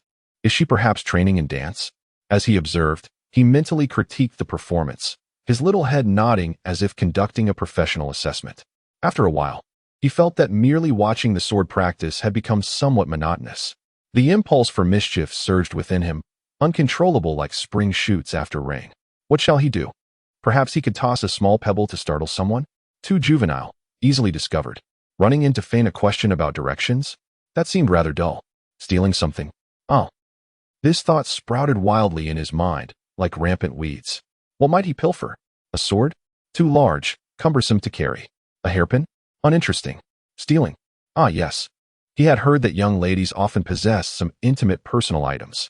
This notion sparked a curious excitement within him, a thrill of mischief igniting his spirit. He was inherently audacious, and with his golden core cultivation backing him, he felt invincible. He began to glance around furtively, searching for potential hiding spots for such personal treasures. He dared not venture into the female disciples' dormitory area, fearing the crowd and the possibility of being branded a little rogue. His gaze swept over the resting pavilion adjacent to the training ground, skimmed past the nearby stream, and ultimately settled on a secluded patch of ground not far behind the practice area, partially encircled by natural stones, basking in sunlight. There, several thin ropes were strung up, adorned with an assortment of garments. Among them were outer disciple robes and skirts, alongside some that appeared to be softer in texture and more subdued in color. Undergarments? Li Wangyo's eyes widened, and his heart inexplicably raced. That spot, like a young leopard spotting its prey, he stealthily approached the drying area, utilizing the cover of the thicket and the terrain. As he drew nearer, the garments became clearer.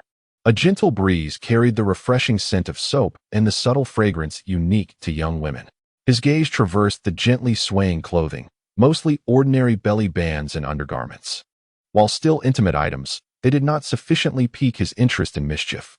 Just as he pondered whether to casually take something, one particular piece ensnared his attention completely. It was a water-green silk belly band, the material evidently superior to the others, smooth and soft, glistening under the sun with a delicate sheen. Most strikingly, at the center of this belly band, an exquisite embroidery of a pair of lotus blossoms was crafted with silver and pale pink threads, vivid and elegant, yet retaining a hint of allure. This belly band is truly beautiful. It was immediately evident that its owner was no ordinary disciple. Li Wangyo's heart raced uncontrollably, a surge of mischievous excitement coursing through him. He moistened his slightly parched lips as the gossip he had overheard a few days prior flickered through his mind. The chief disciple of Yunnu Peak, Sister Su Wan, had an affinity for lotus flowers, often adorning her garments with this motif. Could it be that this was the very undergarment of the renowned Sister Su Wan, the object of admiration for countless male disciples? This thought ignited within him like a spark in a cauldron of oil, instantly fueling his desire for mischief. Chapter 21. The wind leaves no trace. Li Wangyu, harboring his clandestine thoughts, prowled around the periphery of Jade Maiden Peak like a cat on the prowl, meticulously surveying the terrain, the shifts of patrolling disciples, and the discreet nodes of protective barriers with his exceptionally potent consciousness that surpassed that of his peers. Engaging in mischief, particularly of such a technically sophisticated nature, necessitated thorough preparatory work. This was Li Wangyo's unwavering principle. At long last, as the night deepened and tranquility enveloped the surroundings. The crescent moon stealthily ascended the branches, draping Jade Maiden Peak in a veil of ethereal mist. Most disciples had retreated to their respective caves or dormitories to meditate and rest, leaving only a few yawning patrollers meandering along their designated routes. The moment had arrived. Li Wanyu donned a specially prepared outfit for nocturnal escapades, the origins of which remained a mystery, his petite frame melding with the shadows, nearly indistinguishable from the surrounding darkness. With a subtle rotation of his golden elixir, a stream of pure, yet restrained spiritual energy coursed through his body. In the next instant, he silently slipped into the territory of Jade Maiden Peak. The protective barriers, which ordinary disciples would need to cautiously circumvent, even requiring tokens for passage, were utterly inconsequential before this master of the golden elixir. His consciousness far surpassed that of the array's creator, allowing him to sense even the faintest fluctuations in spiritual energy. And with an almost prophetic finesse, he manipulated his energy to temporarily create a narrow gap in the barrier, just wide enough for a solitary passage, before seamlessly closing it behind him, leaving no trace. As for the patrolling disciples, they were utterly oblivious. The prowess of the golden elixir was no trifling matter. Li Wanyu moved with remarkable swiftness, deliberately suppressing all traces of his presence, so that just as a patrolling disciple felt a flicker in the corner of their eye and turned to investigate, he had already vanished, concealed beyond several dozen paces. Guided by his memories of the day and his probing consciousness, he located a secluded drying yard situated behind the disciples' dormitory. Enclosed by a bamboo fence, the yard boasted several rows of clotheslines. The night breeze caressed the garments, causing them to sway gently and cast dappled shadows in the moonlight. Li Wanyu's gaze, as precise as the finest probe, swiftly pinpointed his target, a water-green silk bodice adorned with embroidered twin lotuses. It hung in the center of a clothesline, the moonlight bathing it in a soft, alluring glow, making the twin lotuses appear almost alive, confirming that the surroundings were devoid of any presence. Not even the chirp of a spirit insect to be heard. Li Wanyu sprang into action. His figure glided into the yard, making not a whisper of sound. He approached the bodice directly, refraining from touching it with his hands. What if he left behind a trace of sweat or breath? Such a slip would unveil his intentions. Instead, he produced a specially crafted wooden clamp from seemingly nowhere, deftly and swiftly securing the ties of the bodice, while his other hand retrieved a petite jade knife, which he gently drew across, severing the hanging string. The entire process was as swift as lightning. Throughout, his fingers never once made direct contact with the bodice. After securing his prize, he cast a fleeting glance and promptly tucked the freshly acquired belly band into a meticulously prepared storage bag. With a graceful exit from the courtyard, he vanished into the enveloping darkness. The entire operation, from infiltration to acquisition and retreat, transpired in less than 3 breaths. Truly, it was as if the wind had passed without a trace, the geese had flown without a sound. Well, the geese had flown silently. Everything in the courtyard appeared unchanged, save for the absence of a water-green belly band from the clothesline, replaced by a small severed piece. Having accomplished this mischief, Li Wanyu should have immediately retreated miles away to his Zhuowang Peak, where he could relish in his spoils. Yet he did not. The mischievous flame within him had not only failed to extinguish, rather, it blazed even more fervently, ignited by the thrill of success. Merely pilfering the belly band seemed insufficiently exhilarating, lacking in amusement. He pondered, a mischievous grin spreading across his face, murmuring softly, "How dull it is to simply steal. Sister Su Wan must be quite anxious upon discovering her precious belly band is missing. If, at this moment, a kind-hearted soul were to assist her in locating it, or if some unfortunate soul were to accidentally stumble upon it, wouldn't that scene be far more entertaining?" Once this thought emerged, it could not be suppressed. He even rubbed his hands together in excitement, believing that this subsequent plan was the very essence of brilliance. Chapter 22. The Master Brothers' Jade Pendant Clutching the Delicate, fragrant belly band belonging to Sister Su Wan. Li Wanyu scurried back to the sitting forgetting peak like a little mouse that had discovered a treasure. He did not return to his own abode. Instead, he sought out a secluded corner, meticulously concealing the storage bag containing incriminating evidence. Only then did he exhale a sigh of relief and begin to contemplate his next move. Framing someone. This is an art form, necessitating the selection of a suitable scapegoat. The target must meet several criteria. First, they must be male. Second, they should possess some degree of status, ideally one that conveys a serious demeanor. As the greater the contrast, the more explosive the effect. Third, it would be advantageous if there were a minor grievance between them, thus alleviating any psychological burden in the act of deception. Fourth, they should own a distinctive item that is easily recognizable. Li Wangyu counted on his fingers, a mischievous grin increasingly apparent upon his lips. Ah, is there a more perfect candidate than Master Brother Chu Tianque? Male? Indeed. Of stature? The chief disciple of Sitting Forgetting Peak, a notable figure within the sect. Serious? Master Brother is the very embodiment of seriousness. A grievance? Heh. The last incident involving the eagle egg from Beastmaster Peak certainly left Master Brother's spirit beast, a Huang, bearing the brunt of the blame. Master Brother is likely still oblivious to this matter. Does that not constitute a grievance? A distinctive item? Indeed. Master Brother's verdant jade pendant, an heirloom of sorts, is never far from his side, reputedly unique within the entire Lingxiao Palace. Perfect. It is you, my dear Master Brother. Li Wangyu was well acquainted with Master Brother's habits.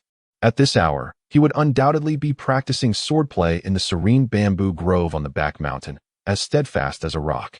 Navigating the familiar terrain, he approached the outskirts of the bamboo grove.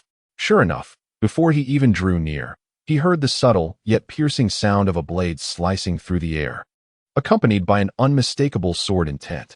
Hiding behind a massive boulder, Li Wangyu peeked out cautiously, gazing from a distance. Under the moonlight, in the bamboo grove, Master Brother Chu Tianque donned a blue robe, moving with the grace of his sword, the glimmer of the blade reflecting his precise and focused demeanor. The jade pendant swung gently at his waist, catching the moonlight and exuding a soft, warm glow. Excellent, the pendant is in place. Now, how might I acquire it without raising suspicion? Should I charge in and seize it? That would be tantamount to seeking my own demise. Waiting for Master Brother to finish his practice and retire for the night to pilfer it? Too slow, and the risks are too great. Li Wangyu's mind raced, his eyes darting about until they settled on a few low-level spirit rabbits nibbling on the dew-soaked bamboo shoots at the grove's edge. He chuckled to himself, forming a simple incantation, the beast-scaring technique. This spell lacks lethality, but is sufficient to startle small creatures with undeveloped intelligence. A faint, nearly imperceptible surge of spiritual energy struck a plump spirit rabbit that was enjoying its meal. The rabbit, lost in its feast, suddenly felt a prickly sensation on its rear, causing it to panic and emit a shrill cry. With a powerful kick, it bolted like a white, fluffy cannonball, careening chaotically toward the center of the bamboo grove, precisely in the direction where Master Brother Chu Tianque was practicing his swordplay. Immersed in his swordplay, Chu Tianque was suddenly alerted by an unusual sound.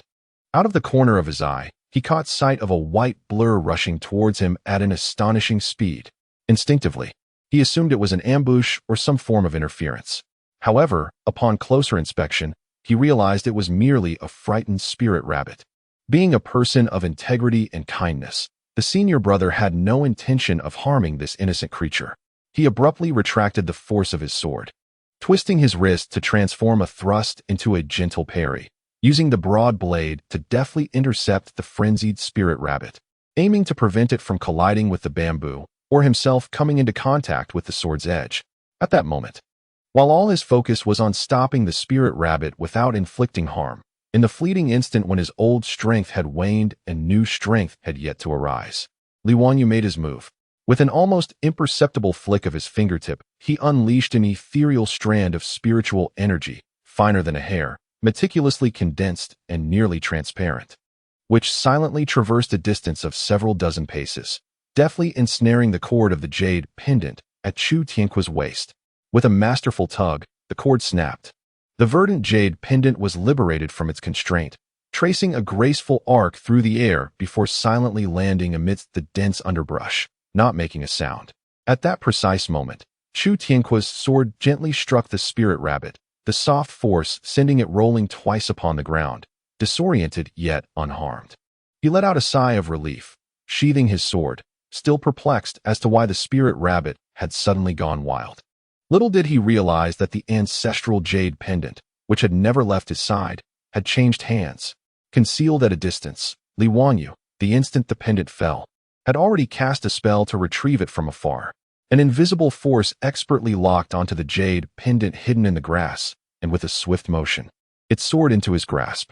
Holding the warm, smooth pendant, still imbued with the senior brother's lingering warmth, Li Wanyu felt a surge of delight. The texture was exquisite. It was indeed a fine object nurtured over the years by the senior brother. He chuckled, akin to a fox who had pilfered a chick. He then retrieved the slender thread he had brought from the peak of the Jade Maiden. Grasping the thread, he meticulously wound it around the tassel beneath the pendant, tying an inconspicuous knot, making the differently colored thread appear as if it had accidentally caught on. Perfect. Li Wanyu snapped his fingers in triumph. With both circumstantial evidence and perhaps a witness at hand, "Senior brother, you must be sure to thank me for helping you recover your lost item." He lingered no longer. Securing his carefully prepared gift and vanished into the depths of the bamboo grove, leaving Chu Tianqua standing perplexed, casting a bewildered glance at the distant spirit rabbit, utterly unaware of the calamity that had befallen him. Chapter 23. The morning at Jade Maiden Peak. On the following morning, as dawn broke gently, Jade Maiden Peak awakened from its tranquil slumber. The melodious chirping of birds filled the air, and dewdrops rolled gracefully on the leaves, creating an atmosphere of serene beauty. Within the abode of the core disciples, Sister Su-Wan slowly opened her enchanting eyes after meditating. Today, she was to attend a lecture by the elder alongside several junior sisters, necessitating a tidying up of her appearance. Approaching her wardrobe, she prepared to don a clean undergarment. Her fingers instinctively reached towards the compartment housing her intimate attire, seeking her favorite silk bodice embroidered with intertwined lotus flowers in a delicate shade of aqua green. It's not here? She furrowed her brows slightly and searched more thoroughly, but still found nothing. How peculiar. She distinctly remembered washing and hanging it out to dry, and it should have been collected by evening. Could the maid have misplaced it during tidying up? She called for her personal maid to inquire. The maid, looking bewildered, confidently stated, "Miss, when I went to collect the clothes yesterday evening, that bodice was not on the line. I thought you had taken it in early." "I did not," Su-Wan replied, her brows knitting tighter. A sense of foreboding began to rise within her. That bodice was made of exquisite material, intricately embroidered, and was among her most cherished possessions. How could it have vanished into thin air? Might the wind have blown it away during the night? Determined, she led the maid to the drying courtyard. All other garments were securely hung on the line, save for her beloved aqua bodice. Upon inspecting the clothesline closely, she discovered a small, jagged tear in the middle, as if severed by a sharp blade. This was no mere gust of wind. It had been deliberately cut and stolen. Realizing this, Su-Wan's delicate face flushed crimson, only to pale in an instant. A mix of humiliation, anger, and a nauseating sense of violation surged within her. Who could be so base and shameless as to steal a woman's intimate apparel? Her body trembled with fury and urgency. This was a matter of a young lady's honor. If word of this spread, she would be utterly humiliated. The commotion quickly attracted the attention of several close junior sisters. Seeing Su-Wan's distressed expression before the clothesline, they hurried over to express their concern. "Sister Su, what's wrong? Your face looks dreadful. Have you lost something?" Overwhelmed with shame and rage, Su-Wan struggled to articulate her plight, but ultimately gritted her teeth and quietly divulged the theft of her bodice. The other sisters were taken aback, their expressions shifting to outrage. What? How could such a thing happen? Who could be so audacious as to steal such an item? It's utterly despicable. We must unearth this shameless thief. United in their indignation, the young women immediately set out to search for the missing item. Though they were aware it was unlikely to be found, they held on to the hope that it might have simply fallen nearby. They meticulously scoured the courtyard, beyond the fence, and through the nearby thickets, chattering with a mix of fury and curiosity, speculating on who could be responsible. Could it be some perverse junior brother harboring a secret infatuation for one of the sisters? Could it be those uncouth brutes from the outer gate who lack any sense of decorum? How revolting! Just as everyone was about to concede defeat in their fruitless search, a sharp-eyed junior sister suddenly pointed towards a dense thicket beside the drying area, exclaiming, "Look, there seems to be something shimmering in there." Upon hearing this, the group immediately gathered around. One of the bolder junior sisters cautiously used a branch to part the bushes. Nestled between the branches was a jade pendant of a vibrant green hue. The pendant exuded a warm, radiant luster, unmistakably a treasure of no ordinary nature. With red tassels dangling below, one junior sister carefully retrieved the pendant and handed it to Su-won. "Sister, look at this pendant. It doesn't seem to belong to our peak sisters, does it?" Su-won accepted the pendant, its warmth evident, as it had clearly been cherished and worn by its owner for a long time. She examined it closely. The material and craftsmanship were exceptionally exquisite, far beyond what an ordinary disciple could possess. Moreover, the design appeared somewhat familiar. Just then, another junior sister suddenly exclaimed, as if recalling something, "This pendant. I think I saw Brother Chu Tianhua from Ziwang Peak wearing it." She continued, "The day before yesterday afternoon, he came by to return a book borrowed from our master. And from a distance, I noticed he had a striking green jade pendant hanging at his waist." Chu Tianhua? Su-won was momentarily taken aback. Was he not the esteemed chief disciple of Ziwang Peak, renowned for his steadiness and integrity? Another junior sister chimed in, Yes, I remember it now. It's certainly Brother Chu's. It is said to be a family heirloom he never parts with. How could it have ended up here?" All eyes converged on the jade pendant, then shifted towards the severed clothesline, and finally settled on Su-won's missing garment. In an instant, all the clues seemed to interweave. A hypocritical, seemingly respectable figure, yet one with peculiar proclivities, rapidly materialized in the minds of the female disciples. Witnesses, a junior sister had seen Chu Tianhua recently nearby. Physical evidence, his personal jade pendant lay in the bushes near the scene of the theft. Motive, humph. The sordid thoughts of a man. This was irrefutable evidence. Initially filled with indignation, Su-won now felt a profound sense of disappointment and betrayal. She had always believed Chu Tianhua to be one of the few gentlemen in their sect, only to discover he was so unworthy in private. How could he engage in such despicable and shameless acts? Clutching the jade pendant, which still bore a trace of an unfamiliar man's scent, her delicate face was set with frost, and her beautiful eyes blazed with fiery anger. She raised her head, gazing towards Ziwang Peak, her voice cold and laced with uncontainable fury as she pronounced each word with deliberate emphasis. "Chu Tianhua, I never imagined you to be such a hypocrite. Sisters, follow me to Ziwang Peak and demand an explanation." Chapter 24. The Confrontation at Ziwang Peak. At the command of Su-won, the sisters from Yunnu Peak, who had long been filled with righteous indignation, immediately sprang into action. A throng of delicate and graceful female disciples, usually demure, now bore fierce expressions, their brows furrowed and eyes wide, rallying around their elder sister as they charged toward Ziwang Peak with formidable intensity.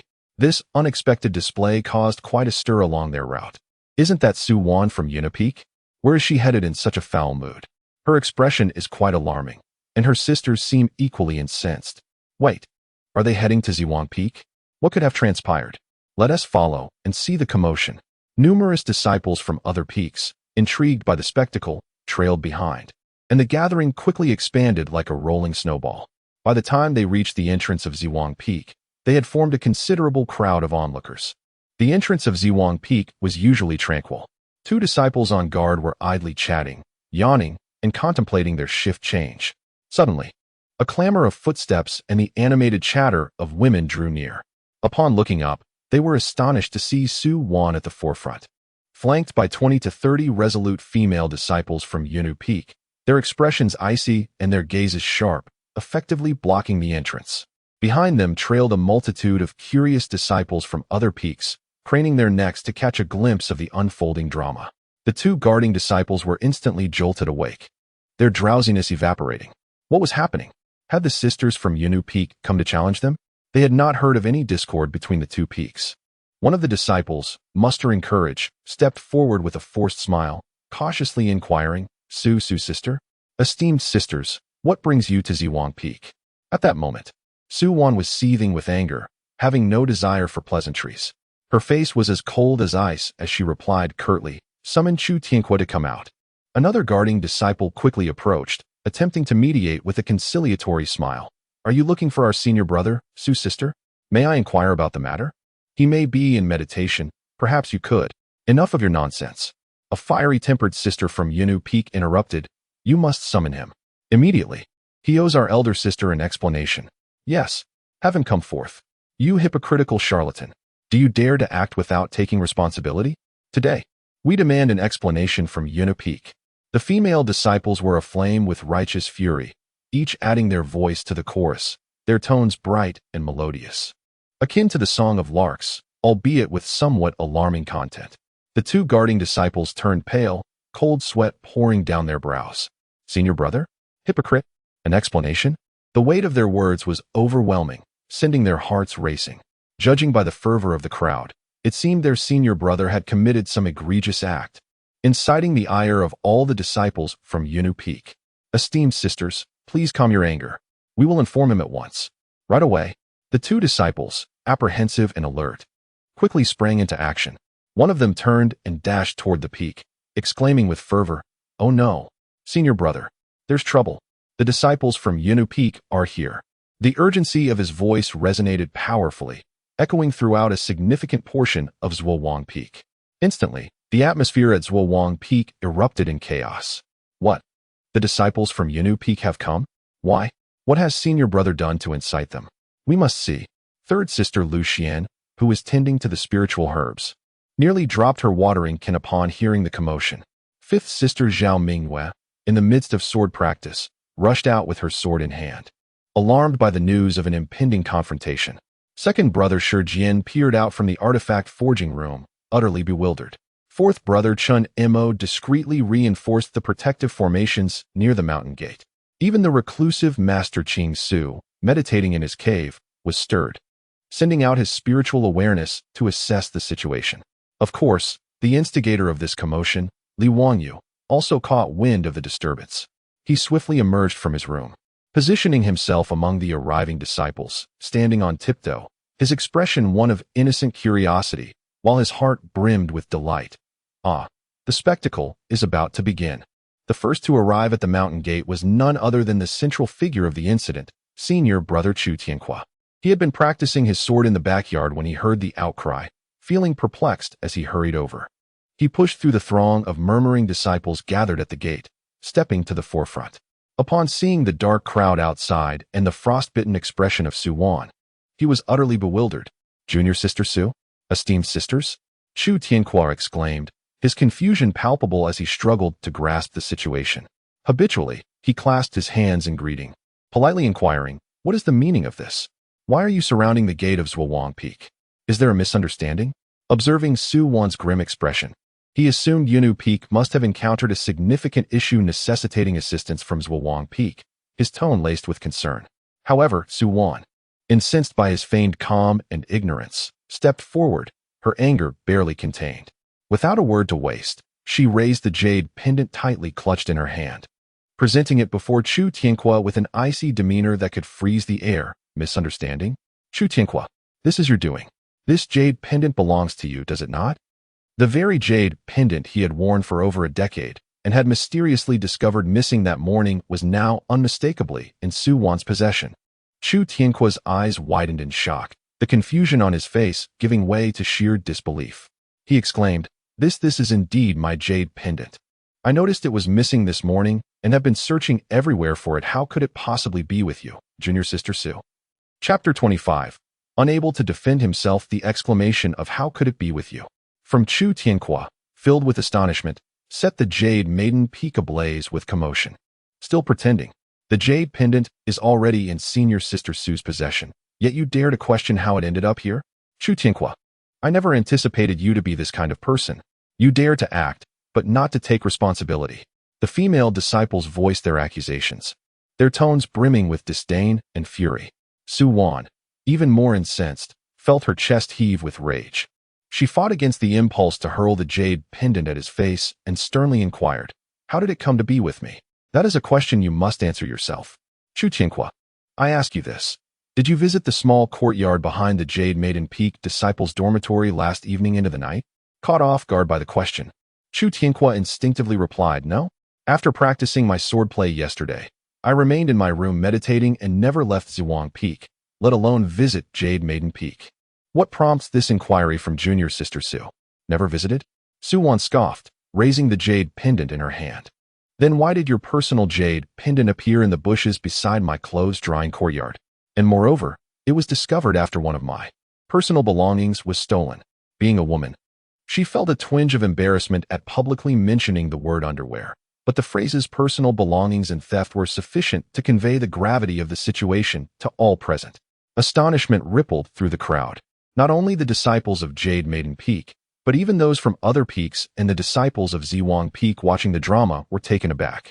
Chu Tianqua's jade pendant had fallen in a place where the private garments of the female disciples were drying, and it was found after Su Wan's personal item had been stolen. The implications were staggering, the insinuations too blatant. Countless gazes converged upon Chu Tianqua, filled with shock, scrutiny, suspicion, and even a hint of, "So this is what kind of senior brother you are." Even if Chu Tianqua were dense, he finally grasped the situation at this moment. A tremendous accusation had been thrust upon him. His face turned pale, not from guilt, but from urgency and anger. Absurd. Ridiculous. Chu Tianqua, both anxious and furious, raised his voice an octave higher. "Junior sister, this matter is not of my doing. My jade pendant was lost during sword practice yesterday. It must have been picked up by someone and deliberately placed there to frame me.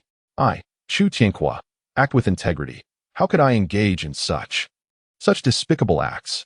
He fervently defended himself, his tone impassioned, his gaze sincere, appearing indeed to be free of deceit. Yet the question remained, where was the evidence? Su Wan was utterly unconvinced. Pointing at the light yellow thread on the jade pendant, she coldly stated, "Frame you? Then what is this?" The color and material of this thread unmistakably belonged to the garments of my Jade Maiden Peak disciples. Could it be that someone else intentionally entangled it to frame you? Who would go to such lengths? This. I.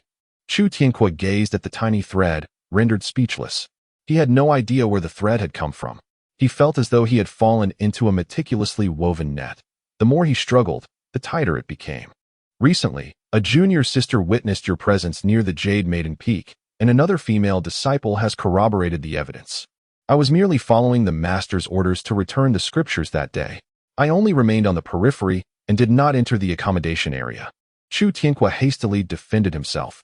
Yet, all his explanations seemed utterly feeble in the face of the irrefutable jade pendant and the threads of evidence. Whispers began to circulate among the gathered crowd, their fingers pointing in judgment. How surprising it is to discover such a penchant within senior brother Chu. Caught red-handed. What further excuses could he possibly offer? Among the disciples of the sitting forgetting peak, Li Wangyu stifled a laugh, his face adopting an expression of extreme shock and sympathy as he quietly murmured to his senior brother Chinemo, ensuring those around could hear. Heavens! How could this be? The senior brother is not that kind of person. This must be a misunderstanding. Someone is surely framing him. While his words ostensibly defended the senior brother, they inadvertently solidified the fact of his guilt, redirecting the conversation towards the idea of betrayal and igniting curiosity. Who would dare to frame the senior brother? As Chu Tianqua listened to the surrounding discussions, he caught sight of Su Wan and the disdainful gazes of the Jade Maiden Peak disciples, feeling utterly at a loss. A profound sense of injustice and frustration welled up within him, causing him to tremble and redden with anger. I truly did not. Junior sister Su. You must believe me. He nearly gritted out, his eyes reflecting a glimmer of desperation. However, Su Wan, consumed by her anger, was in no mood to listen. Instead, she deemed his demeanor to be nothing but hypocritical. With evidence so compelling, how could he still attempt to argue? Chu Tianqua, I have misjudged you. Su Wan's disappointment was palpable, her voice icy. At that moment, the fiery-tempered fifth senior sister, Zhao Mingyue, could no longer restrain herself. Naturally protective, she had always found senior brother's demeanor to be dull, yet she could never believe he would stoop to such disgraceful acts. Witnessing her senior brother being cornered and humiliated by a throng of women, her brows furrowed in fury as she unsheathed her sword, pointing it at the crowd from Jade Maiden Peak. How dare you speak such vile nonsense? My senior brother is a stalwart man. How could he possibly steal your tattered garments? You think a mere jade pendant can convict him? Do you consider us at Sitting Forgetting Peak to be easy prey? If you have the courage, speak to me while I wield this sword. Her unsheathing of the sword ignited a palpable tension. The disciples from Jade Maiden Peak, unwilling to back down, brandished their weapons in response. What? You Sitting Forgetting Peak disciples have committed disgraceful acts and now wish to resort to violence? We fear you not. As a brawl seemed imminent, third senior sister Lu Xian paled in horror, quickly clutching the impetuous Zhao Mingyue to prevent her from charging forward. Mingyue, do not act rashly. Put down the sword. Let us resolve this with words. The scene erupted into chaos, with some attempting to mediate, others hurling insults, and many simply gathered to observe. Chu Tianque stood amidst the turmoil, watching the uncontrollable situation unfold, feeling as though he were enveloped in darkness, utterly speechless, knowing that even jumping into the Yellow River would not cleanse his name. Chapter 26. The mediation of King Suzy. The chaos and clamor at the mountain gate finally roused the true authority of Ziwang Peak. A gentle yet authoritative presence swept across the scene like a soft breeze, swiftly calming the tumultuous spiritual energies and compelling the agitated crowd into silence. What brings such uproar here? A serene yet slightly imposing voice resonated. The crowd turned to behold the venerable figure of King Suzy, who had quietly appeared at the mountain gate. His expression composed as his gaze traversed the disordered scene, ultimately resting upon the tense Zhao Mingyue and the frost-faced Su Wan. Master, revered teacher, Uncle King Suzy. The disciples from various peaks bowed in unison, acknowledging the presence of their elder, their previous impudence vanishing in an instant. Zhao Mingyue, firmly restrained by her third senior sister, reluctantly sheathed her sword, yet continued to glare indignantly at the disciples of Yinu Peak. Upon seeing King Suzy, Su Wan, though still seething with anger, maintained her decorum. She stepped forward, performed a respectful bow, her voice laced with grievance and ire. Uncle King Suzy, your arrival is most fortuitous. Please, adjudicate on behalf of Yinu Peak. King Suzy nodded slightly, his gaze shifting to his pale and speechless chief disciple encircled in the midst of the turmoil, then to the conspicuous jade pendant in Su Wan's hand. And he surmised the situation with considerable clarity. Just days prior, his precious little disciple Li Wangyu had stirred up trouble at Zixia Peak, and now, barely 2 days later, another uproar had ensued, ensnaring his earnest chief disciple in its web. Truly, a troublesome disciple. Though his heart was as clear as a mirror, he still had to maintain the decorum of the situation. Su niece, do remain calm and speak slowly. What exactly transpired? King Suzy's tone was composed, imbued with an innate power that evoked tranquility. Suppressing her frustration, Su Wan recounted the events, emphasizing that the jade pendant had been discovered near the scene of her personal belongings theft, alongside compelling evidence that a junior sister had seen Chu Tianque nearby just days prior. Chu Tianque, standing aside, was visibly anxious, his forehead beaded with perspiration as he attempted to interject in his defense, only to be silenced by King Suzy's piercing gaze. After listening to Su Wan's account, King Suzy pondered for a moment. This matter was indeed delicate. The evidence against Tianque was exceedingly detrimental, and the disciples of Yinu Peak were incensed, necessitating a satisfactory resolution. Yet, he was acutely aware of Chu Tianque's character. He would never stoop to such underhanded deeds. Most likely, it was the mischievous Li Wangyu who had orchestrated this deception. However, he currently lacked the evidence to directly accuse that slippery fellow. The foremost priority was to quell the discord and prevent the deterioration of relations between the two peaks. King Suzy sighed inwardly, concealing his emotions as he turned his attention to Chu Tianque, his tone adopting a graver note. Tianque, do you have any rebuttal to Su niece's claims? Chu Tianque, seizing the opportunity as though grasping a lifeline, exclaimed urgently, Master, please discern. I am wronged. The pendant was lost yesterday. I have never set foot in Yinu Peak's drying courtyard, nor have I engaged in any vile acts. This must be a scheme against me. King Suzy nodded thoughtfully, yet swiftly shifted his discourse. However, the fact remains that your pendant has appeared in a place it should not have. Regardless of the reasons, it ultimately stems from your negligence, leading to this misunderstanding and causing distress among the disciples of Jade Maiden Peak. Do you acknowledge your fault? Chu Tianque was momentarily taken aback, but soon comprehended his master's intention. This was a call for mutual reprimand, an attempt to quell the discord. Although he felt aggrieved, for the sake of the greater good, he could only grit his teeth and bow his head. Disciple, acknowledges the mistake. It was my carelessness that led to the loss of the jade pendant, resulting in this incident. I ask Master to impose punishment. King Suzy then turned to Su Wan, his tone softening. Junior sister Su, I am well aware of Tianque's character. This matter may indeed possess its peculiarities, perhaps even the machinations of a petty individual. However, Since the issue arose from his loss of the jade pendant, my sitting forgetting peak shall not evade responsibility. He paused and continued, let us proceed as follows. First, I shall temporarily safeguard this jade pendant until further investigation is conducted. With a flick of his hand, the pendant flew from Su Wan's grasp into his sleeve. Secondly, the wayward disciple Chu Tianhua, having failed to govern himself, shall be confined for half a month at the Cliff of Reflection to contemplate his misdeeds. Finally, King Suzy produced a resplendent, ethereal piece of silver fabric from his sleeve, a roll of spirit silk brocade crafted from the silks of the Eastern Seas merfolk.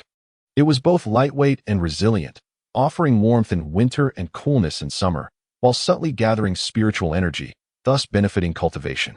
Its value far exceeded that of ordinary garments.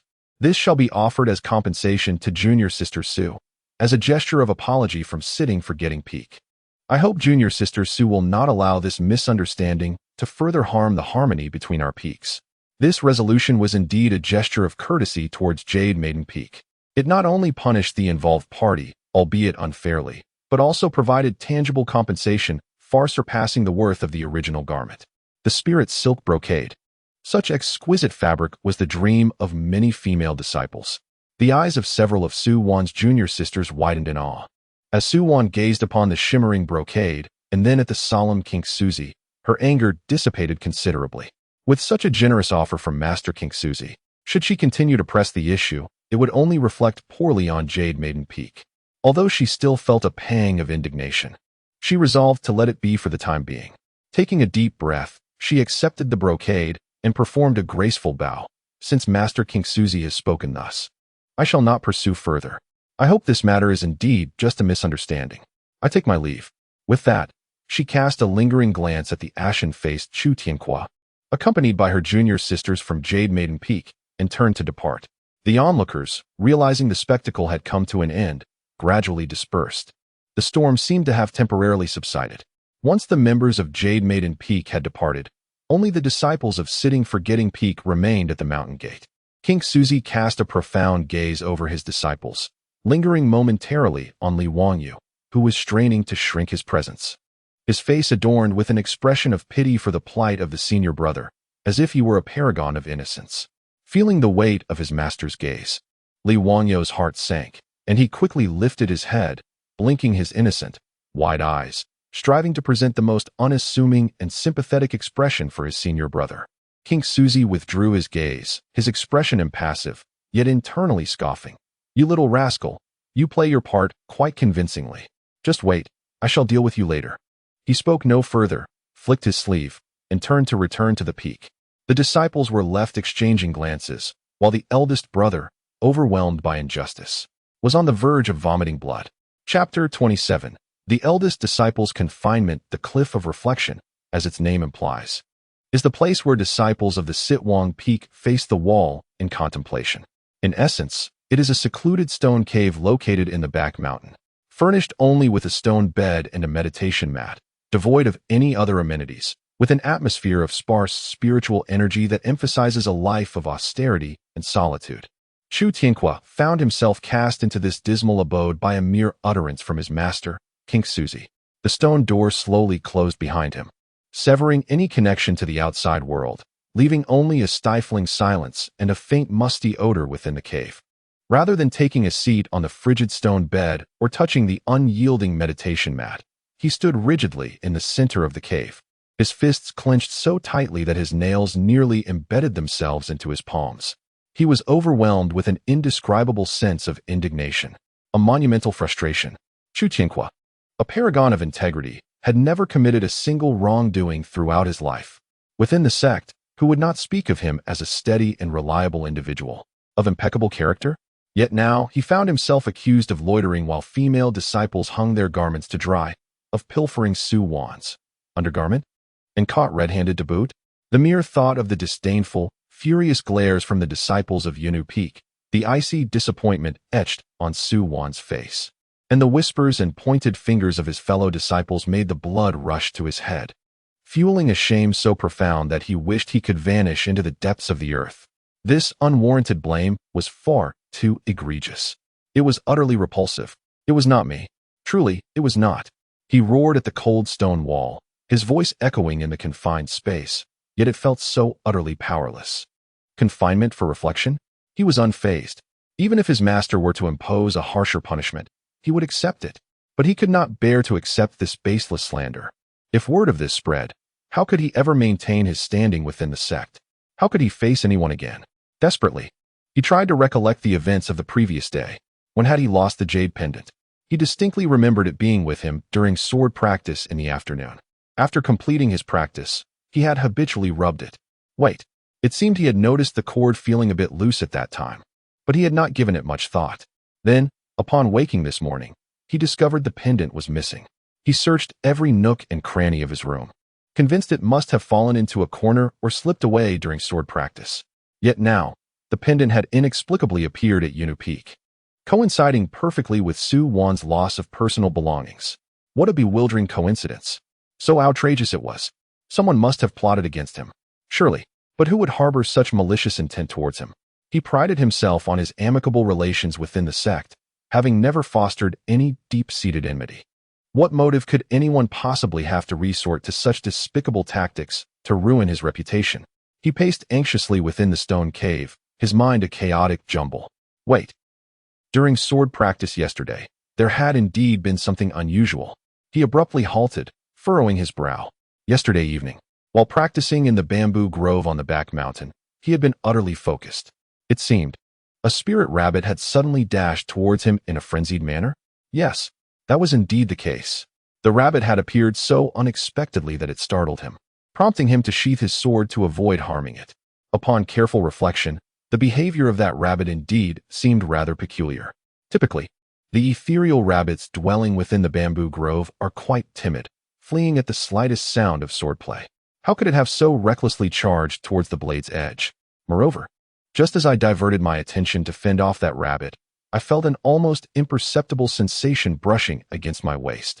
At the time, my focus was solely on the rabbit, and I thought little of it, assuming it was merely a bamboo leaf or a small stone kicked up by my movements.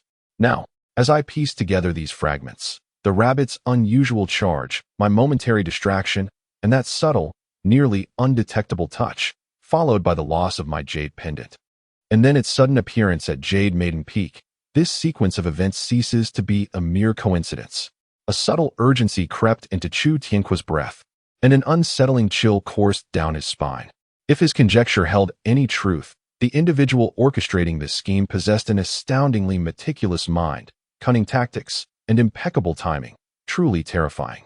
Furthermore, it was evident that this person was intimately familiar with his sword training habits and the location. Could they even manipulate or guide the ethereal rabbit's actions? Such finesse was beyond the capabilities of an ordinary disciple. Who could it be? His mind raced through a few potential competitors or acquaintances with whom he had minor disputes. Yet each was swiftly dismissed. None of them seemed capable or motivated to ensnare him in such a manner. Wait, someone familiar with his habits possessing such cunning capable of executing bizarre and unfathomable tricks, a diminutive figure, perpetually adorned with an innocent yet mischievous grin, involuntarily leaped into his thoughts. Could it be? Chu Tianqua abruptly shook his head, casting off this somewhat absurd notion. Surely not. While that rascal was indeed mischievous, such a malicious prank aimed at ruining one's reputation seemed unlikely. Yet besides him, who on Sitting Forget Peak would possess such audacity and skill? The more Chu Tianqua pondered, the more he felt the rabbit's appearance and the pendant's disappearance were shrouded in mystery. He murmured to himself, his voice echoing clearly in the empty stone cavern. That rabbit, its timing was too uncanny. I can't shake the feeling that something is amiss. Chapter 28. The apology of Wang Yu. The atmosphere atop the Sitting Forgetting Peak was momentarily somber, as the eldest senior brother found himself in confinement. The third senior sister, Lu Xian, felt a pang of sympathy for him and decided to prepare some exquisite snacks, intending to deliver them personally. However, she hesitated, fearing that it might evoke painful memories for her elder brother. Observing her internal conflict, Li Wangyu immediately volunteered. Thumping his chest with a heavy yet concerned expression, "Third senior sister, allow me to go. I share the closest bond with the eldest brother. I shall offer him some comfort. It will surely lift his spirits." Lu Xian, seeing the sincerity in her junior brother's large, earnest eyes, felt her heart soften. Though he often displayed a mischievous demeanor, She recognized his underlying kindness, especially in moments of significance. Thus, she handed him the food box with gentle admonitions. Very well. Go and keep him company. Encourage him to see things more positively. Just avoid mentioning the matter of Yanu Peak. Understood? Understood, senior sister. You can count on me. Li Wangyu eagerly nodded, grasping the food box with determination and trudging towards the cliff of reflection at the back mountain. Yet, the moment he turned away, the gravity on his face transformed into an irrepressible grin. Comforting the eldest brother? Naturally, he must go. Such an opportunity to sprinkle salt on a fresh wound. Oh, no, rather, to provide timely assistance in a moment of need. How could he possibly let it slip away? Upon reaching the entrance of the stone cave at the cliff of reflection, Li Wangyu composed himself, adopting a sorrowful demeanor, almost on the verge of tears, before gently knocking on the stone door. Eldest brother, it's me, Wangyu. I brought you some snacks. His voice was heavy, laden with genuine emotion. With a creak, the stone door opened to reveal Chu Tianqua, whose face was etched with frustration, melancholy, and confusion. Upon seeing his junior brother, he mustered a faint smile. Ah, it's my junior brother. Come inside. Li Wangyu entered, carefully unpacking the delicacies onto the stone bed, before sitting beside Chu Tianqua. Resting his chin on his hands, he gazed at his elder brother with his innocent, unblemished eyes, sighing heavily. Eldest brother, are you all right? Please don't be too disheartened. He whispered, his tone imbued with sympathy. Feeling somewhat warmed by his junior brother's concern, Chu Tianqua, despite his gloom, managed a bitter smile and shook his head. I'm fine. It's just, Sai, this situation is truly. I understand. I understand. Li Wangyu eagerly nodded, embodying the essence of comprehension. Eldest brother, who are you? Everyone atop, sitting Forgetting Peak knows you. How could you possibly steal Sister Su Wan's undergarment? This is undeniably a grave injustice. His words struck a chord within Chu Tianqua, who felt a wave of relief to have his sentiments validated. He couldn't help but lament further indeed. Junior brother, what on earth happened? How did my jade pendant end up at Yanu Peak? And coincidentally, Sister Su lost something as well? It's almost supernatural. Exactly, Li Wangyu exclaimed, shaking his tiny fist in indignation. In my opinion, that jade pendant must have come to life. It saw how beautiful Sister Su Wan was and sneaked over to get closer.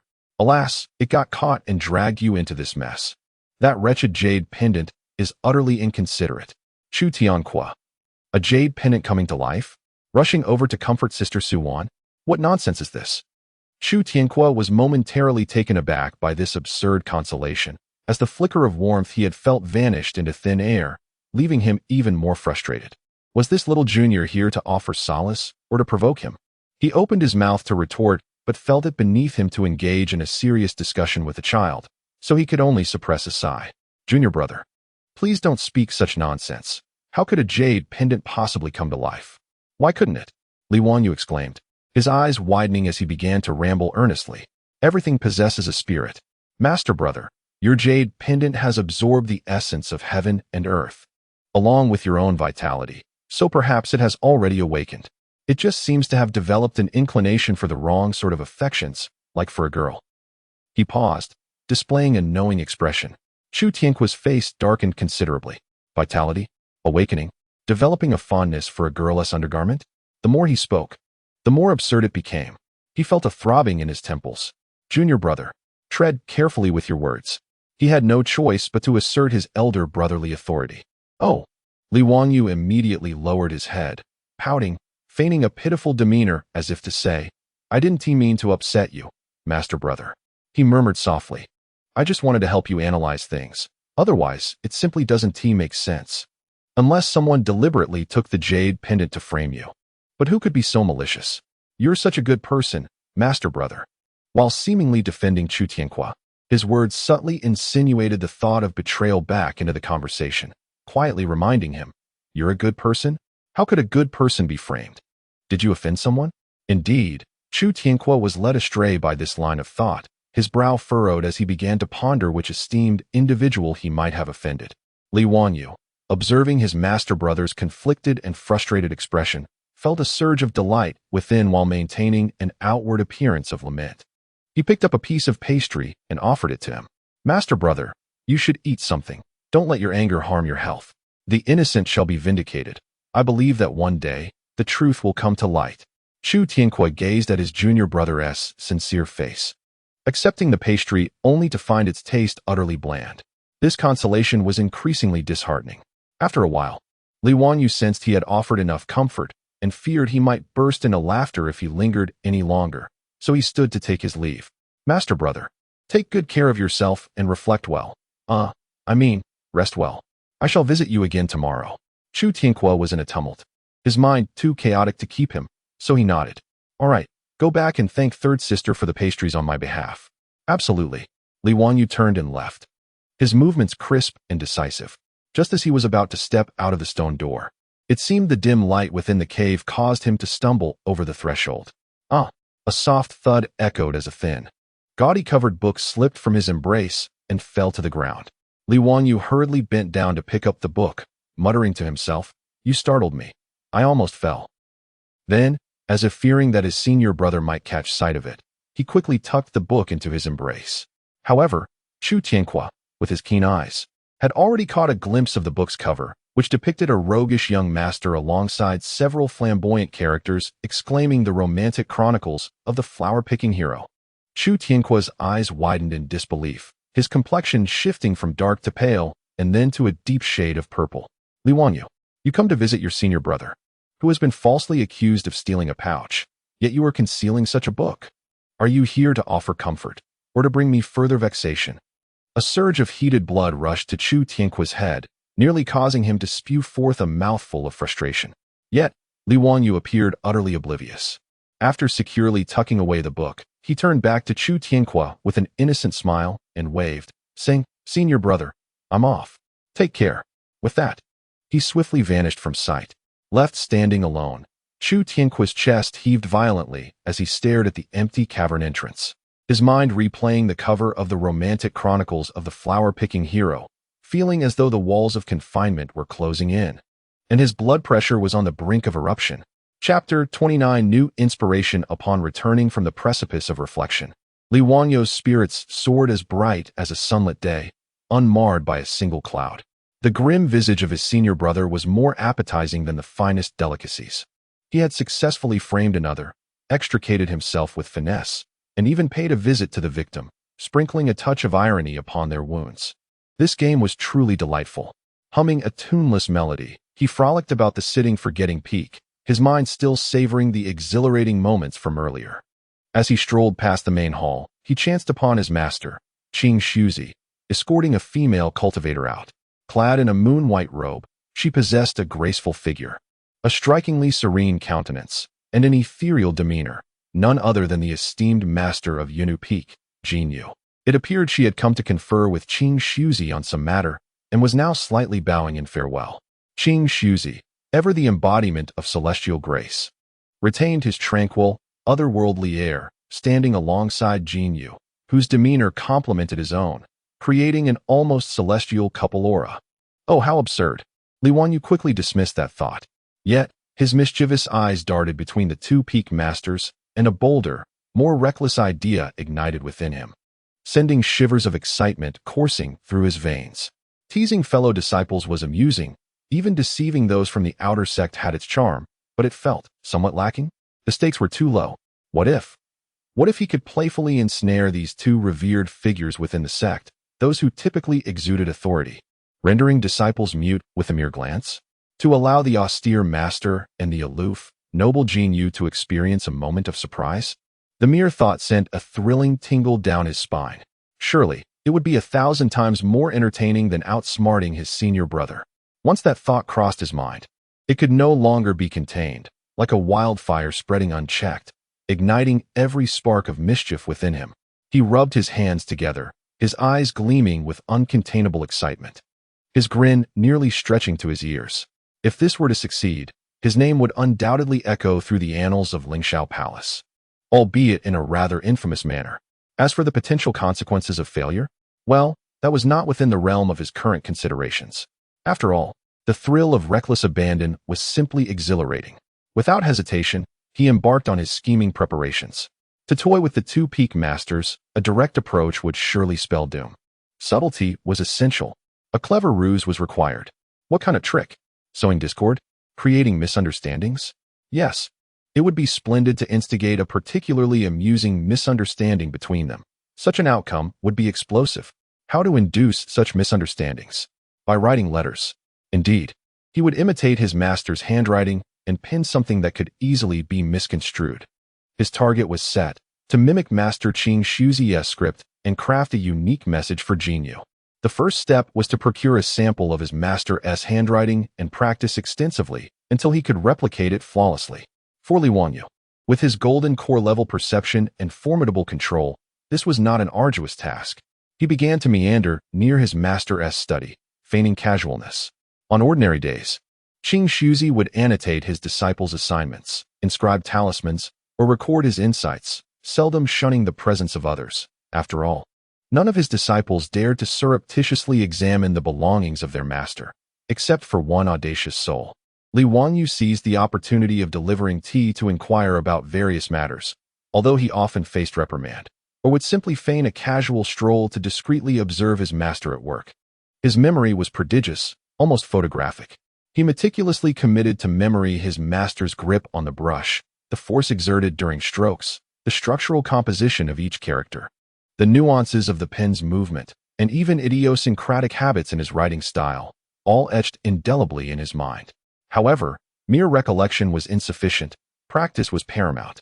He would sneak back to his small chamber, securely fasten the door, and rummage through his storage pouch to retrieve the fine Xian paper and various brushes and ink cakes he had previously prepared, likely borrowed from some unfortunate senior brother or the sect storeroom. Thus began his fervent practice of imitation. Spreading out the Xian paper, he would hold his breath in concentration, recalling every intricate detail of his master's writing before deftly moving his wrist to commence. Initially, his characters merely resembled the originals, lacking the poised elegance and vigor. Yet, he adapted swiftly. His formidable spiritual perception and control enabled him to recreate the subtleties of each stroke's thickness and force. 1 sheet, 2 sheets, 10 sheets, dozens. The discarded attempts piled up beside him. He focused on frequently written phrases and short sentences by his master, such as "The great path is exceedingly simple. Calm the mind, and sit and forget the self," practicing them repeatedly. Gradually, the characters began to resemble those of Qing Shuzi, and the unique charm inherent to his master's style began to emerge. Feeling he had made sufficient progress, he ventured to compose longer sentences, even attempting to mimic his master's tone and phrasing in the annotations. The flow of spiritual energy is sluggish here. Diligent practice is required. The intent of the sword appears somewhat restless. One must cultivate tranquility. A slight achievement has been made. Do not become complacent. Finally, the most crucial step was to replicate the signature, Qing Shuzi. These 3 characters were the most frequently inscribed by his master, showcasing his distinctive style.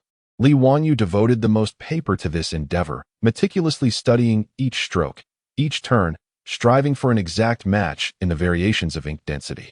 Time slipped away unnoticed until Li Wanyu finally set down his brush. He picked up the latest sheet filled with characters, allowing the ink to dry before scrutinizing it closely. The characters exuded a steady grandeur, the brushwork restrained yet brimming with strength. Both the essence of the individual characters and the rhythm of the entire composition bore an uncanny resemblance to Qing Shuzi's own handwriting. Particularly, the signature Qing Shuzi was imitated so flawlessly it could easily deceive the unwary. Li Wanyu gazed upon his masterpiece, comparing it to the true signature of his master in his mind, and could not suppress a grin that grew wider and wider, ultimately revealing a smug yet mischievous smile. Success. Ah, master, forgive me for borrowing your name for this grand endeavor. Chapter 30. The masterpiece of love poetry. As Li Wanyu gazed upon the meticulously crafted signature of Qing Shuzi, which was indistinguishable from the original, his chest swelled with pride. He felt like a genius in the realm of forgery, or rather, a treasure in the world of art. With the materials prepared, it was time to embark on the creative journey of composing heartfelt words for his esteemed master, Jinyu. What should he write? A mundane greeting? Too dull. Discussing the Tao? Much too serious. That would betray the very essence of mischief he sought to embody. If he were to write, it must be something explosive, something that could thaw the icy countenance of Jinyu in an instant, perhaps even ignite a volcanic eruption of emotions. What could be more explosive than a love letter? A letter so unabashedly sentimental, so straightforward, that it starkly contrasted with the austere persona of his master, Qing Shuzi. Just imagine the scene. A master, typically ethereal and solemn, suddenly presenting a fiery, saccharine love poem to the equally aloof Jean. You merely envisioning it nearly caused Li Wanyu to burst into laughter. Rubbing his hands together, with a glint of wicked excitement in his eyes, he began to delve into his creative well. To directly copy? It seemed this world lacked any particularly renowned love poems. No matter, he still possessed memories from a previous life. While many details had faded, those well-known, overly sentimental verses were indelibly etched in his soul. It was time to showcase his true talent. A grand cultural amalgamation from another world. He spread out the finest rice paper, prepared the ink, lifted his brush, took a deep breath, and commenced his audacious and dangerously reckless creation. First, he needed an opening. It must be direct. It must be fervent. It should send shivers down the spine. He began to write, "To my esteemed junior sister, Jinyu." The salutation was perfect, formal, and befitting of his master-esque character. Yet, the ensuing content since our last parting, your enchanting visage has occupied my thoughts, an indelible presence. Waking or dreaming, I cannot escape. Next, he needed to intensify his expression. I recall the sight of you dancing with your sword beneath the moonlight, your form as graceful as a startled swan, as elegant as a drifting dragon, causing my heart to flutter uncontrollably. Each memory is like savoring fine wine, intoxicating and mesmerizing. Merely complimenting would not suffice. He needed to convey his yearning. It must be unabashed. Each day without you feels like 3 autumns. Though the sect is vast, everywhere devoid of your presence, it loses its luster. I often find myself atop the sitting forgetfulness peak, drinking alone, gazing toward the jade maiden peak, wishing that the gentle breeze might carry my longing to your window. Merely expressing longing was insufficient. He must reveal his heart. He needed to be explicit. He needed to cross boundaries. Though I may be a few years your senior, my heart's admiration burns bright as fire. Each time I behold your serene visage, I cannot help but wish at this juncture. Li Wanyu intentionally paused, licking his lips, and with a mischievous grin, wrote something even bolder. I long to smooth the slight furrow between your brows with my own hands. To discover if your silken tresses are as soft as they appear. Such thoughts are indeed presumptuous. However, I am unable to restrain my feelings. I hope you shall not take offense. Touching the face, touching the hair. For 2 antiquated peak masters, was this not akin to being lewd? Heh. At last, let us conclude with a poignant declaration. In this vast world of mortal affairs and the endless path of the celestial, encountering my junior sister is indeed a stroke of fortune for me. I yearn to cast aside the fleeting fame of this ephemeral realm and, hand in hand with my junior sister, behold the ever-changing clouds until the seas run dry and the stones crumble to dust. The closing signature, naturally, shall be that of the ever-impeccable brother, Qing Shuzi, with a humble bow. Upon finishing the final stroke of ink, Li Wanyu set down his brush and exhaled deeply. He gazed at the page filled with heartfelt emotions, unabashedly candid, yet interspersed with a touch of eloquence, and felt a shiver run down his spine. Good heavens! If this were to fall into the hands of my master. He recoiled slightly, murmuring to himself, "Alas, should my master catch sight of this? Mere confinement would be an understatement. I fear I might face a complete expulsion, reduced to ashes." Yet, in the next breath, excitement surged within him as he carefully dried the ink and folded the letter. This was precisely the effect he desired. The greater the embarrassment, the more explosive, the more delightful. He could hardly contain his eagerness to witness the expression that would grace the ice-cold visage of his esteemed Aunt Jinyu upon receiving this love letter. Chapter 31. The Wrath of Master Jinyu. At long last, the masterpiece was complete. Li Wanyu felt akin to a child eagerly awaiting the ignition of firecrackers, impatiently anticipating the resounding crack. It was another moonless night, a time ripe for mischief. A night conducive to playful pranks. Donning his nocturnal attire once more, Li Wanyu's petite figure melded seamlessly with the darkness as he stealthily made his way towards Yunu Peak. With the experience of pilfering the belly band previously under his belt, he navigated this endeavor with even greater ease. As the master of a peak, Master Jinyu resided in the most pristine and heavily guarded core area of Yunu Peak. The protective formations here were evidently several tiers superior to those around the disciples' dormitories, and the patrolling disciples exhibited heightened cultivation and vigilance. Nevertheless, Li Wangyu, this extraordinary individual, was undeterred. His golden core-level consciousness expanded to its fullest, allowing him to preemptively sense and evade any potential risks. His movements became increasingly ethereal, darting between shadows and architectural corridors without drawing a single gaze. Before long, he arrived at the vicinity of Master Jinyu's secluded meditation chamber. The atmosphere was even more tranquil here, suffused with a faint, cool fragrance reminiscent of the essence of Master Jinyu herself. A subtle ripple of spiritual energy emanated from outside the chamber, indicating the presence of protective barriers. Li Wangyu remained vigilant, scrutinizing the surroundings, and discerned that these barriers primarily served as alerts and defenses against overt assaults.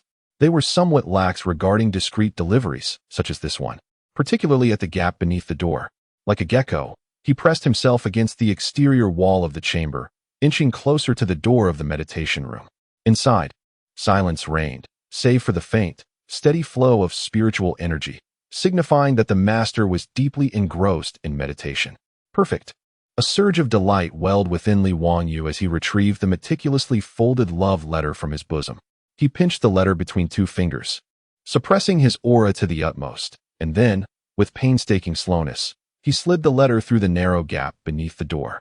The entire process was executed without a whisper, nor did it trigger any alarms.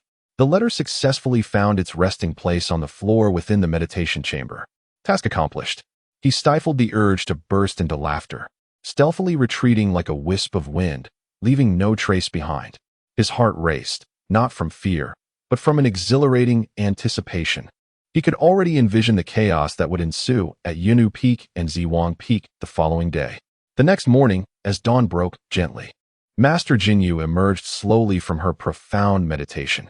As her enchanting eyes fluttered open, a glimmer of cool brilliance danced within them.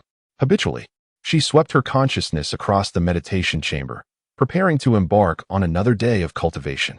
Suddenly, she noticed something amiss beneath the door. A folded letter had appeared. A slight frown creased her brow. What disciple dared to deliver a report so early? Or perhaps it was a missive from another Peaks master. With a graceful flick of her delicate fingers, the letter floated silently into her grasp. The paper was unremarkable, devoid of any distinguishing marks. Curiosity piqued, she gradually unfurled it. Her gaze fell upon the letter, and the first thing that struck her was the unmistakably familiar handwriting, steady, restrained, and imbued with a unique essence. It was undoubtedly the script of Qing Shuzi from Ziwang Peak. The heart of the esteemed Jinyu slightly stirred. Could it be her senior brother King Suzi?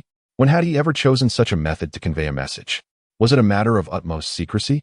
However, upon discerning the contents of the note, the bewilderment on her countenance solidified in an instant. Esteemed junior sister Jinyu, since our last parting, your image has lingered in my mind, an indelible presence that haunts my thoughts both in wakefulness and in slumber. What is this?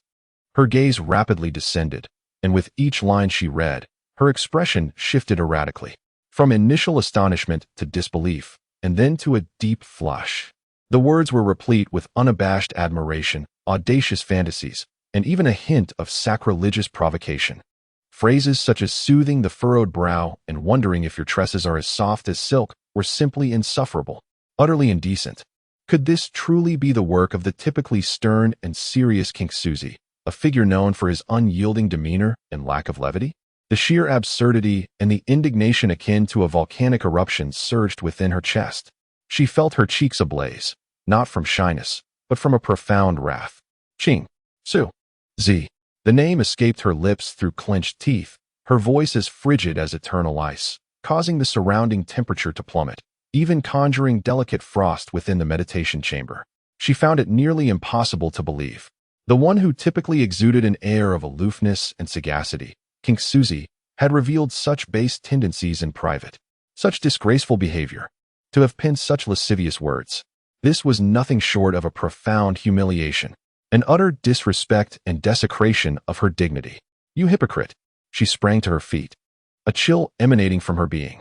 No longer able to maintain her composure, Her figure flickered, transforming into a streak of icy brilliance, propelled by seething anger. She shattered the door of the meditation chamber and hastened with astonishing speed toward the summit of sitting and forgetting. Today, she would demand an explanation from that hypocritical charlatan. Chapter 32. The Summit of Zhiwang. Seeking justice, the esteemed Master Jinyu approached with palpable fury, her speed remarkable, exuding an icy aura that trailed behind her like a white frost in the air. She showed little regard for formalities, disregarding the astonished disciples stationed at the gate of Zhiwang Peak, and transformed into a streak of light, heading straight for the main hall. King Suzy, come forth. Even before her arrival, her piercing voice, laden with rage, reverberated like thunder above Zhiwang Peak, shattering the morning's tranquility. Inside the main hall, Master King Suzy sat leisurely upon a mat, savoring spiritual tea while contemplating the day's lessons. The sudden outburst nearly caused him to drop his cup. What is happening? That voice. Is it Sister Jinyu? What brings her to Zhiwang Peak with such fervor? As he stood in bewilderment, he beheld Master Jinyu, akin to a goddess enveloped in a snowstorm, forcefully thrusting open the hall's door. At that moment, the usual elegance of Master Jinyu was eclipsed by a frost-covered visage, her beautiful eyes ablaze with fury, her chest heaving with indignation.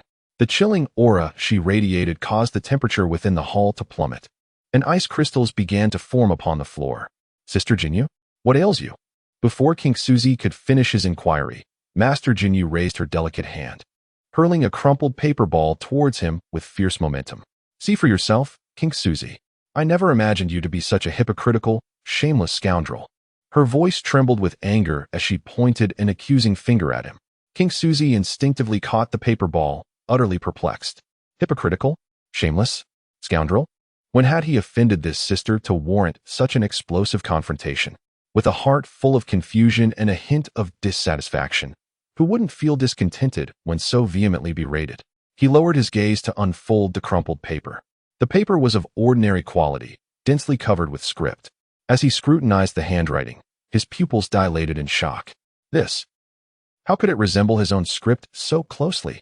He focused intently on the content, and with each word, he felt a rush of blood to his head, his face reddening as his hand trembled with embarrassment. To my esteemed Sister Jinyu, since our last parting, your image has lingered in my mind, impossible to erase, haunting my dreams.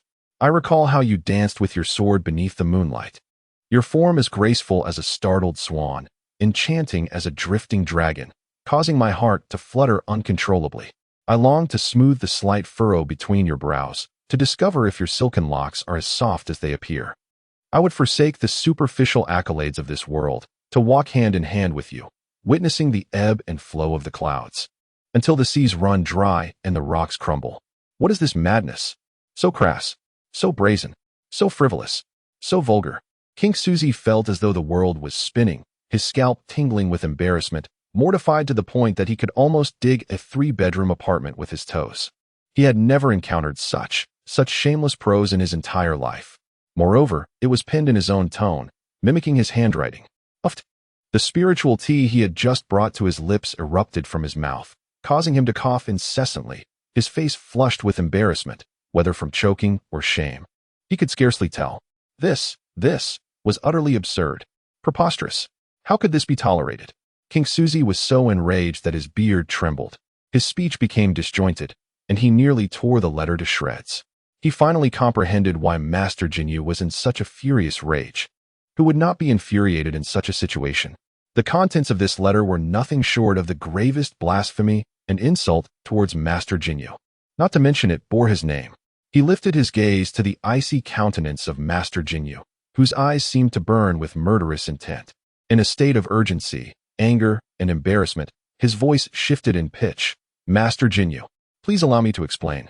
This was not written by me. Someone has deliberately imitated my handwriting to frame me. I, King Suzy, swear to the heavens that I have never penned such an unsightly piece. Chapter 33. The peak masters of social death within the Grand Hall. The atmosphere had plummeted to an icy stillness. King Suzy, drenched in perspiration and holding that scalding letter like a hot potato, fervently implored, Junior Sister Jinyu, please, remain calm. Consider this carefully. Would I, King Suzy, be the author of such a thing? This is clearly a scheme to ensnare me. Although the handwriting bears a resemblance, there must be flaws. Yes, flaws. However, Jinyu Jinren paid no heed, her cold laughter echoing ominously, an aura of frost emanating from her. Flaws. Humph. The script, the strokes, the habitual turns of phrase, exactly like how you annotate techniques and inscribe talismans. If it isn't you, then who could it be? Is there another Qingshu on Ziwang Peak? Qingshu found himself momentarily speechless. He too had almost believed it was his own handwriting at first glance. So uncanny was the imitation. Yet the content was so utterly, so disgraceful. How could I ever compose such drivel? Oh, Jinyu Jinren's eyes sparkled with mockery. As the saying goes, one can know a person's face, but not their heart. Who knows what sordid thoughts lie beneath your solemn and austere exterior, Qingshu? Perhaps you have harbored feelings for me all along, Humph. Now, unable to contain your emotions, you've let them spill forth, only to be caught, and yet dare not admit it. Truly nauseating. I have not, Qingshu retorted, indignation rising within him. Anyone would be incensed to be so wrongfully accused. Am I slandering you? The evidence is irrefutable. Do you still wish to deny it? That evidence is fabricated. The two engaged in a heated argument within the hall, one insisting the other was a hypocrite, while the other maintained he was a victim of malice. Their voices inadvertently rose, transcending the barriers of the hall, faintly reaching the ears of those outside. Coincidentally, a few disciples approached the vicinity of the main hall, and from a distance, they discerned the sounds of a fierce dispute, evidently involving their peak masters. They hesitated to approach, yet curiosity compelled them to eavesdrop. Straining to catch snippets of the exchange, disjointed phrases drifted out, in my mind, only the visage of my junior sister. This was Qingshu, in a fit of exasperation, reciting the letter S absurd content. My feelings, the heavens bear witness. This was Qingshu's defense. Longing, difficult to suppress. Again, a line from the letter, unable to sleep at night. Qingshu repeated the letter S words. Trembling with rage, dare to act, but not to admit. Hypocrite. It is a scheme, a blatant scheme. The disciples stood there, dumbfounded, exchanging incredulous glances, their eyes alight with shock and disbelief, quickly igniting a fervent fire of gossip. Good heavens, what had they just heard? Their master had feelings for Aunt Jinyu? Thoughts of her haunted his mind. Affections, longing, sleepless nights. And then, Aunt Jinyu accused their master of being a hypocrite, daring to act yet not admit it. Such explosive revelations concerning two esteemed figures, typically revered with an air of ethereal grace, were truly astonishing. Once again, the unrequited affection of the elder disciple has surfaced, having penned a scandalously sentimental love letter, only to be discovered by the elder uncle, yet still refusing to acknowledge it. This is undoubtedly the most sensational gossip of the year at Lingxiao Palace, without exception. A few disciples dare not even breathe, fearful of being caught in the crossfire, yet reluctant to depart, straining their ears to glean more details. It is as if they can already envision the once majestic and aloof figures of the two peak masters shattering and collapsing before their very eyes. The argument within the hall rages on, and Qingshu feels as though he is on the brink of madness. He has never felt so utterly humiliated in his life. The situation is utterly inexplicable, beyond comprehension. The esteemed Master Jinyu has firmly concluded that he is nothing more than a duplicitous and lecherous old man. A piercing headache envelopes him as he gazes at the excessively sentimental letter in his hand, wishing fervently to reduce it to ashes. Yet at that moment, a thought struck him like a bolt of lightning. Such exquisite handwriting, such a cunningly devious method of entrapment, such an intimate knowledge of his writing habits, coupled with the recent bizarre incident involving the jade pendant, which also reeked of foul play.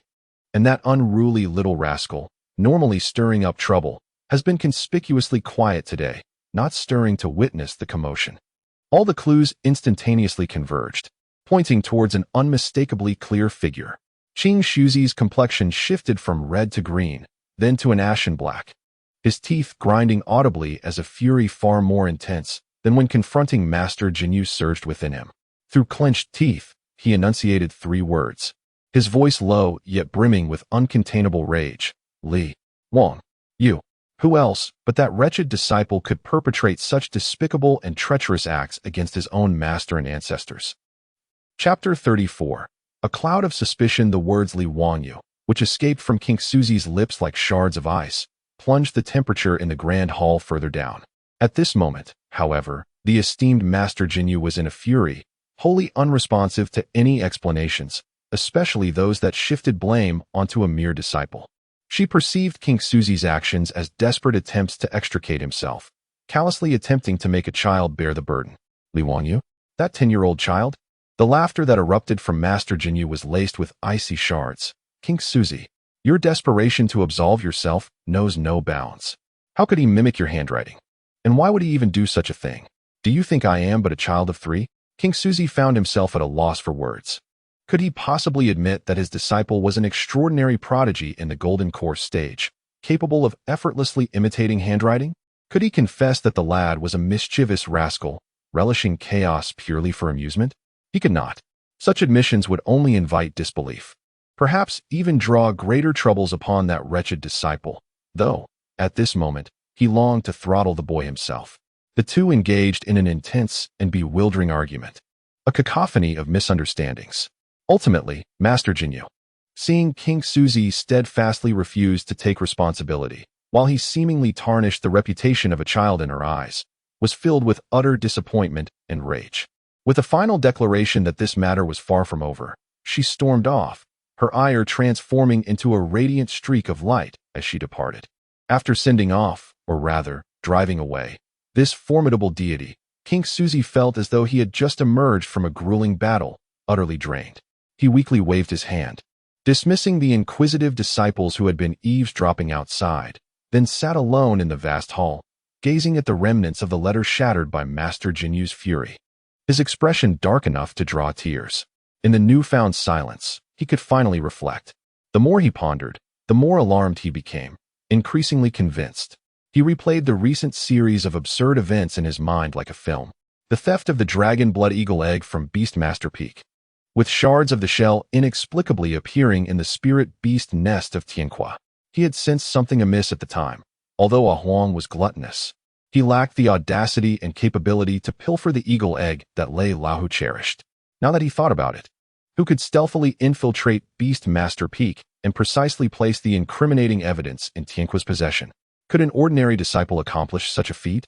Next came the incident of Tianqua's jade pendant falling at Jade Maiden Peak, coinciding with the unfortunate loss of personal belongings by his disciple Su Wan. He had utmost faith in Tianqua's character, yet the pendant's disappearance was peculiar. Tianqua had seemingly mumbled something about a rabbit behaving oddly while practicing swordplay just before the pendant went missing. Then there was the letter from today, so artfully crafted that it could easily deceive. The handwriting nearly fooled him at first glance. What extraordinary observational skills and mimetic abilities were required for such a feat? Moreover, the content was so exquisitely crafted, it felt like a direct jab to the very core of his relationship with Master Jinyu. This series of events, while ostensibly isolated, subtly pointed towards a singular characteristic. The orchestrator possessed extraordinary cunning, meticulous thought, yet was imbued with a mischievous, childlike malice. The intention appears not to be for profit or genuine malice, but rather to engage in a game, to revel in the thrill of teasing others, to delight in their misfortune. In the entirety of Lingxiao Palace, and indeed the entire realm of cultivation, there exists no one who meets these criteria and possesses the ability and audacity to act in such a manner, aside from his precious disciple, Li Wangyu. Establishing a foundation at the tender age of 5, achieving the golden core at 10, such astonishing prowess is sufficient for him to execute all his schemes with utter stealth. His mischievous and playful nature serves as the perfect motive for his antics. The more King Suzi contemplated, the more a chill crept down his spine. He had always known his young disciple could stir up trouble, yet he never anticipated that he could instigate such a monumental affair, framing fellow disciples, toying with his master, and now daring to concoct schemes involving his master and the heads of other peaks. If word were to spread, or should that rascal's cultivation ascend even further, would he not tear the heavens asunder? He forcibly suppressed the urge to immediately seize that little scoundrel and give him a thrashing, taking a deep breath to regain his composure. Mere conjecture was futile. That slippery fellow would never admit to anything without irrefutable evidence. Closing his eyes, King Suzi allowed his formidable consciousness to unfurl like mercury, seamlessly extending towards the small courtyard where Li Wangyu resided. The vision returned to him caused a twitch at the corner of his mouth. There, his incorrigible disciple squatted beneath a grand tree in the courtyard, a slender blade of grass in hand, wholly engrossed in, teasing a group of ants. His small face bore an expression of innocent focus, interspersed with soft, delighted giggles, an embodiment of a harmless, carefree child. What a performance! The thought echoed coldly in Qing Shuzi's mind as he withdrew his consciousness. He resolved to bide his time. Stirring the grass would only startle the snake, making that slippery trickster more vigilant. He intended to observe from the shadows, gather evidence, and await the opportune moment. He was determined to see what further antics this little demon would concoct. This time, he would catch him in the act, leaving him with no means of denial. Chapter 35. The new little junior disciple. Recently, Qing Suzi found himself beset by a multitude of worries. His eldest disciple, Chu Tianqua, was still sulking on the cliff of reflection, while the situation with the real person Jinyu of the Jade Maiden Peak remained icy. The root cause of all this turmoil was that unruly little scamp, who feigned innocence and naivety right beneath his nose. The more Qing Suzi pondered, the more incensed he became, and the more he simmered with anger, the more he felt compelled to devise a means to discipline the lad. Direct reprimands? Likely futile, for the boy was exceedingly resilient. Imprisonment? It would not contain his ever-restless spirit. A solution was needed, something to divert his attention, or perhaps a companion. This notion brought a sudden clarity to Qing Suzi. Indeed, the reason that mischievous boy was constantly scheming to ensnare his senior brothers and sisters, as well as their master and uncles, was due to sheer idleness, an overabundance of energy. If only he could be given a target to trouble, to care for, perhaps he would settle down. Coincidentally, during a recent journey, he had encountered a young orphan in a disaster-stricken mortal village, a child of promising roots yet bereft of parents. The little one, timid and vulnerable, evoked a sense of compassion in Qing Suzi. In a moment of softness, he had brought the child back, though he had yet to determine how to accommodate him. Now, an idea had taken shape. On a bright and sunny morning, Qing Suzi summoned all the disciples of Zhuowang Peak to the square in front of the main hall. Li Wangyu, yawning, mingled amongst his seniors, contemplating whether his next prank should target Elder Dan Xia's medicinal garden or the spirit bird garden of the Beastmaster Peak. Clearing his throat, Qing Suzi scanned his disciples, his gaze lingering subtly on Li Wangyu before he spoke. I have gathered you today to announce an important matter. Not long ago, I brought back a child named Lin Xiaoran, age 3, of commendable potential and a pitiful background. I have decided to take him as my disciple and welcome him into the fold of Zhuowang Peak. Upon hearing this proclamation, the disciples were momentarily taken aback. Another disciple? Had not their master already declared Li Wangyu as his closed-door disciple? The earnest second senior brother, Shi Jian, scratched his hair, which often curled from the heat of his forging, and hesitantly asked, Master, did you not say, the little junior disciple is your closed-door disciple? He gestured toward Li Wangyu, who was currently preoccupied with picking his nose. Qing Suzi felt a flush of embarrassment at the query, but quickly regained his composure, adopting the stern demeanor of a master. With a fierce glare, he declared, I am the master. When I say the door is closed, it is closed. When I say it is open, it is open. Do you have any objections? Shi Jian, intimidated by the glare, quickly shook his head, murmuring, No. No objections. Internally, he pondered how their master seemed to be in a rather irritable mood lately. The other disciples, witnessing the exchange, dared not inquire further. At that moment, Qing Suzi brought forth a small boy, exceedingly thin and clad in oversized garments that hung loosely on his frame. The child, appearing to be around 3 or 4 years old, had withered yellow hair and a pale face, his large eyes filled with trepidation and unease.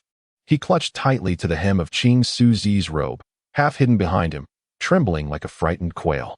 This was Lin Xiaoran. Wow, so tiny. It is indeed a pitiable sight. So young and already bereft of parents. The disciples began to murmur among themselves, particularly the female disciples, their maternal instincts surging forth. The third senior sister, Lu Xian, was the first to be unable to contain herself. She hurriedly approached, crouching down with a gentle smile illuminating her face. Her voice was as soft as a whisper. Is your name Xiaoran? Do not be afraid, for this shall be your home from now on. We are all your senior brothers and sisters, and we will take care of you. She attempted to reach out, wanting to stroke Lin Xiaoran's head. Startled, Lin Xiaoran instinctively shrank back, burying her entire head behind Qing Shuzi's leg, revealing only her wide, terrified eyes that peered cautiously at Lu Xian. Lu Xian's heart melted at the sight, her compassion swelling as she comforted her softly. There is no need to fear. Your senior sister is not a bad person. Though the fifth senior sister, Zhao Mingyue, was known for her fiery temperament, she too found it difficult to maintain her bravado in the presence of such a small child. With her hands on her hips, she declared, "If anyone bullies you, just invoke my name, Zhao Mingyue." Though this might have frightened the child even more. With the eldest brother absent, the second brother, Shi Jian, regarded the frail child thoughtfully. After rummaging through his storage bag for a while, he awkwardly produced a small wooden horse, crudely fashioned from scraps, and clumsily offered it. "Here. This is for you to play with," attempting to convey goodwill. Lin Xiaoran observed the oddly shaped wooden horse, then glanced up at the towering Shi Jian, whose expression was rather impassive, and instinctively shrank back even further. Qing Shuzi surveyed his disciples, most of whom exhibited warmth and kindness, and nodded in satisfaction before formally announcing, "From this day forth, Lin Xiaoran shall be your seventh junior brother. Wang Yu, he specifically called out, as your senior brother. You are to care for our new junior brother well, understood?" He placed a slight emphasis on the words care for, casting a meaningful glance at Li Wangyu. All the senior brothers and sisters turned their gaze towards Li Wangyu, initially yawning. Upon hearing his master call his name, and seeing the timid little brother cowering behind their master, looking as though even loud speech might frighten him to tears, his eyes immediately sparkled with excitement, like a ravenous wolf spotting a little white rabbit, or a weasel eyeing tender chicks. A tiny being, so timid, clearly easy to bully, and delivered directly by their master. A veritable toy presented on a platter.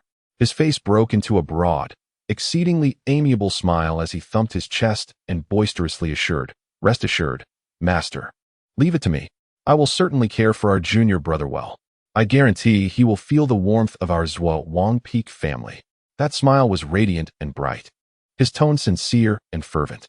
Yet, for reasons unknown, the other senior brothers and sisters present, save for the good-natured second brother and the overly maternal third sister, inexplicably shuddered, sensing an unsettling chill emanating from the junior brother's smile.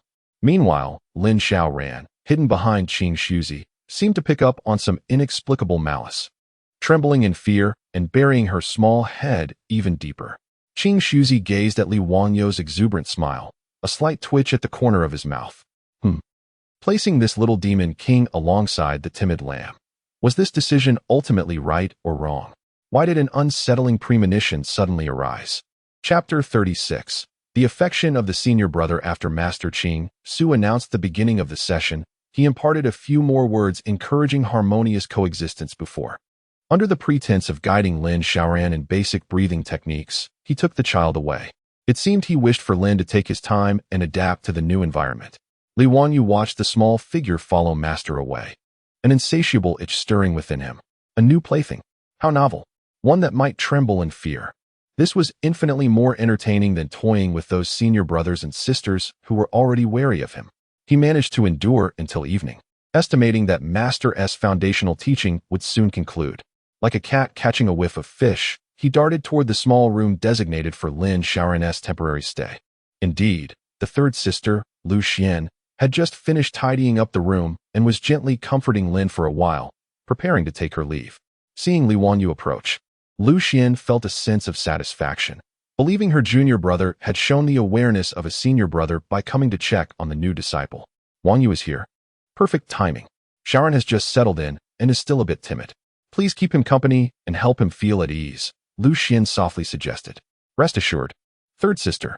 Leave it to me, Li Wangyu declared confidently, thumping his chest with a resounding thud, his face adorned with an innocent and radiant smile. Lu Xian, trusting in him, nodded and departed. In the room, only Li Wangyu remained with Lin Xiaoran, who was huddled in the corner of the bed, anxiously clutching the hem of his garment. Li Wangyu swiftly closed the door behind him, the soft click of the latch echoing ominously. The faint sound startled Lin Xiaoran, causing him to shudder, his small face paling further, eyes wide with terror, as if he wished to vanish into the wall. Li Wanyu turned, his smile growing ever more amiable as he approached the bed. He intentionally bent down, bringing his face closer to Lin Xiaoran's, his voice soft and gentle, akin to soothing a frightened child. Do not be afraid, little junior brother. I am your sixth senior brother, Li Wanyu. From now on, we are family. Paralyzed by fear, Lin Xiaoran could scarcely muster a reply, retreating further back as if trying to shrink away, nodding his head in tiny, nearly imperceptible movements. Li Wanyu chuckled, sitting casually on the edge of the bed, then reached out, pulling Lin Xiaoran's slender shoulders toward him, forcibly extracting him from his corner and drawing him close. Come now, little junior brother, do not hide. Your senior brother wishes to befriend you, Li Wanyu said, his grip not too tight, yet firm enough to prevent the timid child from escaping. Lin Xiaoran was as stiff as a plank, trembling slightly, his face drained of color, even holding his breath, overwhelmed by a chilling aura emanating from this senior brother. Little junior brother, Li Wanyu leaned closer to his ear, adopting a tone he believed to be warm, yet reminiscent of a rather unsettling figure. How are you finding it here? The evening at Zhuangwang Peak can be quite dark. Are you afraid of the dark? At this, fear welled up in Lin Xiaoran's eyes, his small lips trembling, on the verge of tears. He was terrified of the dark. Oh, afraid of the dark? Li Wanyu appeared to have stumbled upon something amusing, his eyes sparkling with curiosity as he continued to inquire. Are you afraid of ghosts? I have heard that on the back mountain, at the Cliff of Reflection, many disobedient disciples have perished. At night, ghostly lights often drift about, accompanied by mournful cries. As he spoke, he deliberately contorted his face into a chilling expression. Lin Xiaoran let out a small whimper, tears welling up in her eyes, her petite frame trembling even more violently. And what about being bullied? Li Wanyu grew increasingly animated. Have you ever been mistreated? Tell your elder brother, and I shall help you seek revenge. He exaggeratedly emphasized the word revenge. Lin Xiaoran recalled the times in the village when older children had snatched her food and pushed her to the ground.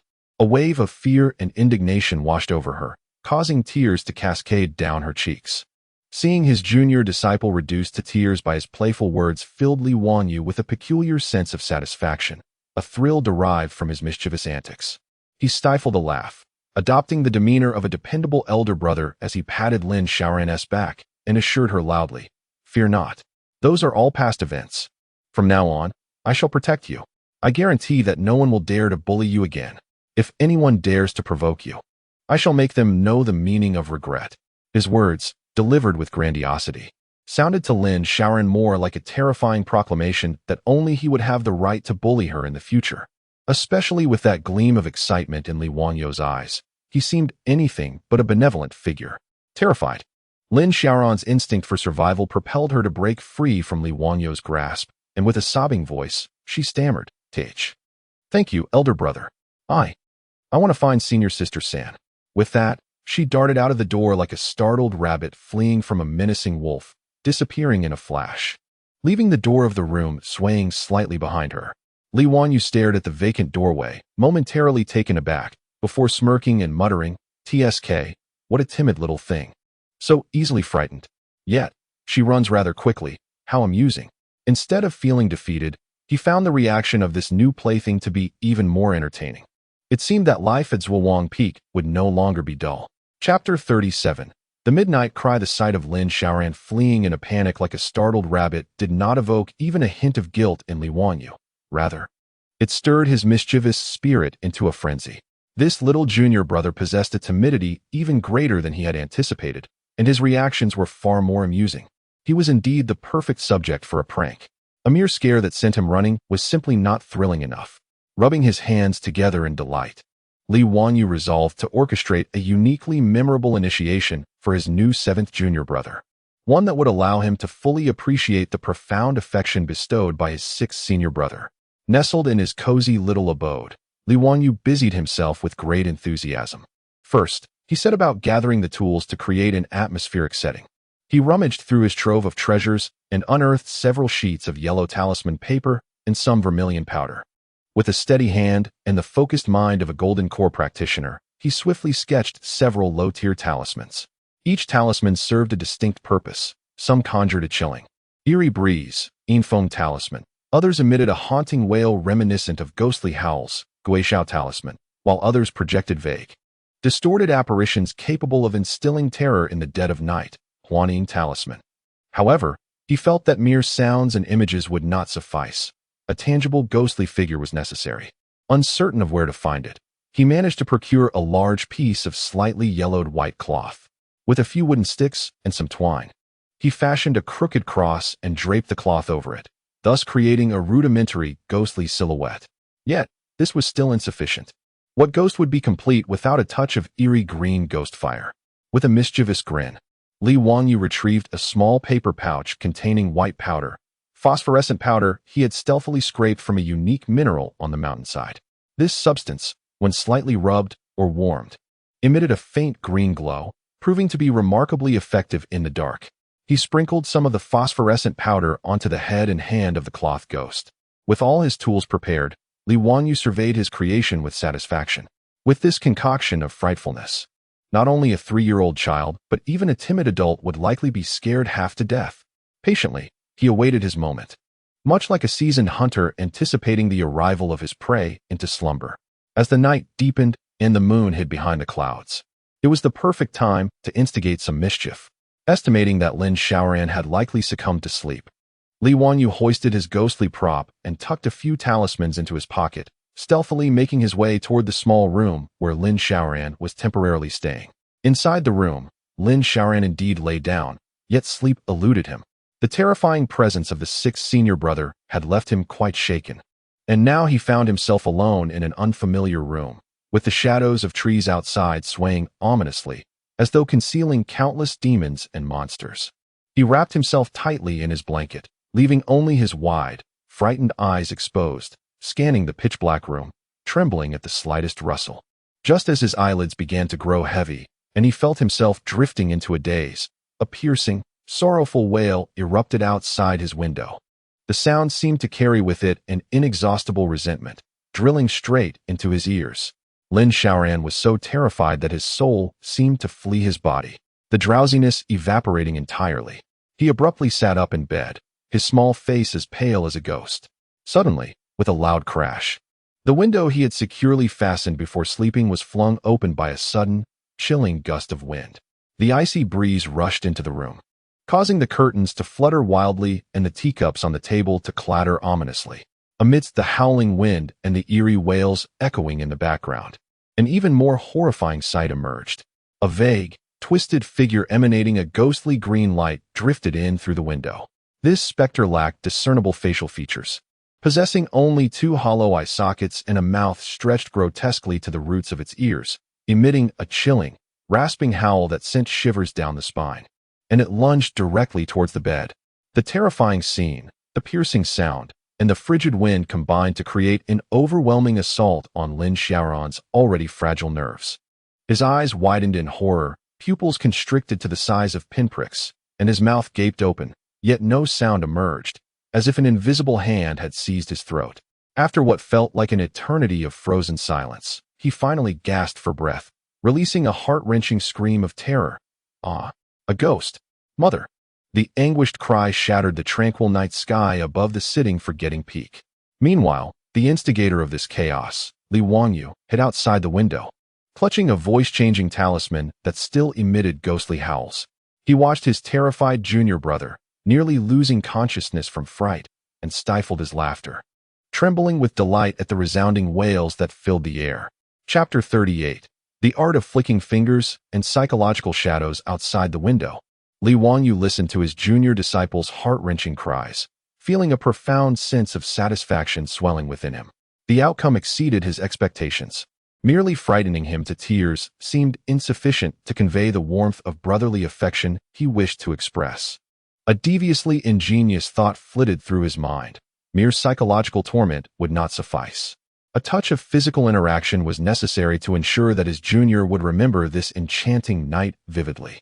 Suppressing his laughter, Li Wangyu maintained the eerie wails emitted by the voice-altering talisman while channeling a subtle thread of spiritual energy, silently infusing it into the white, ghostly figure. The originally indistinct hands of the specter rapidly coalesced into a semi-transparent, ghostly hand, exuding an unsettling chill. This spectral hand slowly rose, accompanied by a sound akin to cracking bones, an effect he simulated with his spiritual energy, reaching toward his junior disciple, who was curled up on the bed, quaking in terror, desperately shielding his head with the blanket. Lin Xiaoran was engulfed in tears, perceiving the world as a realm teeming with demons and monsters. Wishing fervently to shrink into a ball, suddenly, he sensed an indescribable icy presence penetrating the blanket, drawing closer. With a surge of panic, he cautiously lifted a corner of the blanket, just in time to behold the cold, translucent, ghostly hand lazily extending towards him. Gulp!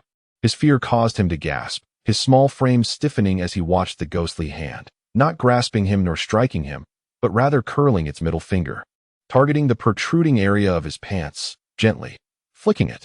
A wave of icy, intensely humiliating sensation coursed through the thin fabric of his sleepwear, reaching Lin Xiaoran's vulnerable form. While it brought no pain, the experience was utterly bizarre, terrifying, and beyond description. If the previous ghostly wails and horrifying illusions constituted a mental assault, this precise flicking technique was a dual strike on both psyche and body, minimal in harm, yet overwhelming in humiliation. Lin Xiaoran's mind short-circuited. He stood frozen for 2 seconds, unable to comprehend what had just transpired. Immediately, a tidal wave of shame, fear, and indignation, tenfold stronger than before, engulfed him. His wails escalated to a pitch so high it nearly pierced the eardrums. His small body stiffened and then collapsed, as if all his bones had been extracted, his eyes rolling back as he struggled to catch his breath, nearly fainting. Reduced to instinctive sobbing, he incoherently cried out, "Ghost! There's a ghost! It flicked my little bird! Whoa, mother, help me!" This earth-shattering cry and anguished plea finally stirred the entire Zhuowang Peak. What is happening? Who is crying? It's the voice of my junior disciple. The first to be alarmed were the closest third senior sister, Lucian, along with several senior brothers. Their hurried footsteps echoed as they swiftly approached the small room. At the very moment the first footstep neared the courtyard entrance, Li Wanyu outside the window reacted with remarkable swiftness. He dispelled all the spiritual energy supporting his disguise, causing the ghostly apparition to plummet to the ground, transforming into a mere heap of white cloth and wooden sticks.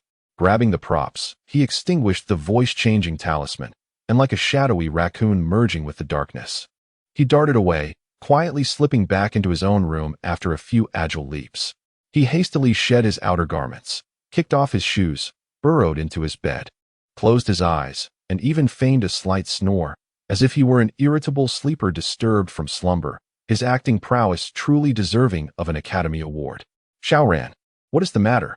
The first to burst into the room was Lu Xian, who, upon seeing the wide-open window, the chilling wind, and the sight of Lin Xiaoran, who was sobbing uncontrollably with a pale, almost asphyxiated face, was struck with terror and rushed to embrace him. What happened? Where did the ghost come from? The fifth senior sister, Zhao Mingyue, arrived shortly thereafter, sword in hand, cautiously scanning the darkened room, but finding nothing amiss. The second brother, Shi Jian, and the fourth brother, Chun Mo, also arrived, gazing at their distraught junior with expressions of confusion and concern. "Ghost! There is a ghost! White! Can fly! And it flicked me! Flicked my little bird!" Lin Xiaoran clung tightly to Lu Xian's clothing, burying his face in her embrace, weeping so violently that he struggled to catch his breath, his small body trembling like leaves in an autumn breeze. The others were left in a state of bewilderment, grappling with his incoherent ramblings about a ghost and flicking little birds. Yet, witnessing the child's sheer terror, it was evident that his fear was genuine. Before long, the roused Li Wanyu, still bleary-eyed and rubbing his eyes, stumbled over, yawning and inquiring, "What is going on? Who is crying so heart-wrenchingly at this hour? Is there no peace for sleep?" His expression and tone were innocently bewildered. However, when the still frightened Lin Xiaoran caught a glimpse through his tear-filled eyes of Li Wanyu squeezed at the doorway, his shriek pierced the air, even more harrowing than before. He buried his head deeper into Lu Xian's embrace, pointing a trembling finger toward Li Wanyu, stammering in fright, "It's him! It's him! The devil! Don't come near!" Thus, from that day forth, a striking spectacle emerged atop Zhuowang Peak. No matter how benevolent and harmless Li Wanyu appeared, adorned with a friendly smile, The moment he entered Lin Xiaoran's line of sight, even if only a distant silhouette, the seventh junior would turn pale as a ghost, letting out a terrified scream akin to a cat whose tail had been stepped on, before fleeing at the utmost speed, as if pursued by a ferocious beast. Li Wanyu had successfully become the greatest psychological shadow in Lin Xiaoran's life, without exception. Chapter 39. The care of the third senior sister. The room was in disarray. Lin Xiaoran wept inconsolably in the embrace of her third senior sister, Lu Xian, her delicate face flushed and struggling for breath, her lips repeatedly uttering the words ghost, little bird, and white, clearly terrified to the core. Fifth senior sister Zhao Mingyue searched both inside and outside the room with her sword, having circled several times without finding even a shadow of a ghost. All she discovered was that the window had been blown open by the wind, and on the floor lay an unusual white powder, now mostly scattered by the breeze, leaving its origin a mystery. Second brother Shijian and fourth brother Chenemo, two grown men, found themselves utterly helpless in the face of such childlike terror, merely standing by anxiously. Meanwhile, Li Wanyu, who had just arrived in his pajamas, rubbing his eyes and looking as though he had been roused from a deep slumber, became the new target of Lin Xiaoran's terrified screams. It's him! It's him! The devil! Don't come near! Lin Xiaoran buried her face deeply in Lu Xian's embrace, pointing a trembling finger towards Li Wanyu, her cries more heart-wrenching than before, as if he were far more fearsome than the ghost that had earlier frightened her. Swish! All eyes converged upon Li Wanyu. Lu Xian gently patted Lin Xiaoran's back, soothing her in a soft voice. Do not be afraid, Xiaoran. Sister is here. There are no devils. She then raised her head to regard Li Wanyu, her gentle gaze turning stern, laden with scrutiny and suspicion. Wanyu. Lu Xian's voice carried a rare sternness. What on earth is going on? How could the junior disciple be so frightened? Did you have a hand in this? Though lacking concrete evidence, Lu Xian's intuition firmly suggested that this matter was undeniably linked to this little rascal. Who else on Zhuowang Peak could terrify a child to the point of incoherence, causing her to call her senior brother a devil? Li Wangyu's heart was brimming with delight, yet his face was an exquisite mask of feigned grievance, his eyes wide with disbelief as though he had just encountered the most outrageous accusation. Third senior sister, you are unjustly accusing me, he protested, his voice imbued with heartfelt sincerity, even taking an exaggerated step back as if deeply wounded. I was sleeping soundly. The cries of the junior disciple woke me, prompting me to rush over to see what was amiss. How could I possibly be the cause of this? I don't even know what happened. As he spoke, he blinked vigorously, attempting to conjure a few genuine tears of grievance, but alas, his acting skills fell short, leaving him with a remarkably sincere expression nonetheless. Is it truly not you? Lu Xian scrutinized him, searching for any sign of deceit on his face. Yet, Li Wangyu's skills in dissimulation were fully developed. His innocent and aggrieved demeanor was utterly impeccable. Of course it is not me. Li Wangyu swore an oath, raising 3 fingers towards the ceiling. After all, the tribulation lightning would strike him at this moment. I, Li Wangyu, vow to the heavens. If I frighten the junior disciple tonight, may I, he declared, may I find no joy in sweets ever again. May I be forever unable to advance beyond the foundational stage of cultivation. He uttered a vow that bore no weight upon him. He then glanced at the trembling Lin Xiaoran, his face a mask of concern and confusion. Junior brother, what on earth did you see? Were you plagued by a nightmare? Dreams are but illusions. Fear not, for your senior brother is here. He attempted to inch closer to offer comfort. However, as he drew near, Lin Xiaoran reacted even more intensely, retreating into the embrace of senior sister San, shrieking, "Go away! Devil, go away!" Ah! Lu Xian quickly tightened her hold on Lin Xiaoran, casting an irritated glare at Li Wanyu. Keep your distance. Can't you see junior brother is terrified of you? Li Wanyu, ever compliant, immediately stepped back, his expression a blend of indignation and sorrow, muttering softly, "Why is junior brother so afraid of me? I was only trying to console him during the day. Has he been so frightened that he mistook me for a ghost?" Though his words appeared to be mere musings, they served as a flimsy justification for his earlier frightful antics, insinuating that Lin Xiaoran was merely in a state of mental disarray from excessive shock. Lu Xian, observing her nearly exhausted and terrified junior brother, as well as the melodramatic display of Li Wanyu, felt a surge of frustration yet remained powerless. There was no evidence. Even if she were 99.9% certain that this rascal was to blame, without catching him in the act, he had a myriad of ways to feign innocence. Past pranks had always unfolded in this manner. With a weary sigh, she felt utterly drained. She shot Li Wanyu a fierce glare, warning him sternly, "It better not be you. If I find out you are behind this, I shall inform Master and have him confine you for a year." With that, she turned her attention back to the traumatized junior brother, her voice soft and soothing, as if it could melt ice. "Shaoran, my dear, there is nothing to fear now. The nightmare is over. Your senior sister is here with you tonight. No one dares to frighten you anymore." Li Wanyu, witnessing the scene, realized he had dodged a bullet. A smirk crept into his heart, though his face remained a portrait of sorrowful innocence as he sulked alongside the other bewildered senior brothers out of the room. Once outside, he could still hear the gentle reassurances of senior sister San and the gradually subsiding sobs of his junior brother. Senior sister's embrace must be quite warm. But alas, he was not destined to partake in such comfort. With his hands clasped behind his back, he strolled leisurely back, his spirits buoyant. Tonight's performance had been a resounding success. Chapter 40. The Master's Ruler at the break of dawn the following day. The esteemed Master Qing Su was summoned from his meditation chamber by his third disciple, Lu Xian. Her eyes were red-rimmed, and her face bore the marks of fatigue and fury as she recounted the distressing events of the previous night, when their junior disciple, Lin Shaoran, had been terrified by a ghost. He was still trembling and had begun to run a fever, muttering incoherently. Although she lacked direct evidence, her words strongly implied that it was indeed Li Wanyu who was responsible for this mischief. As Master Qing Su listened to the report, his expression darkened progressively, his countenance growing increasingly grave. To intimidate a newly arrived junior disciple, this scoundrel had truly grown brazen. If it were merely a trivial prank, he might have overlooked it, for the boy was not inherently malicious, just mischievous. However, this situation was drastically different. Lin Shaoran was merely 3 years old, newly initiated, his mind still unformed, and his foundation unstable.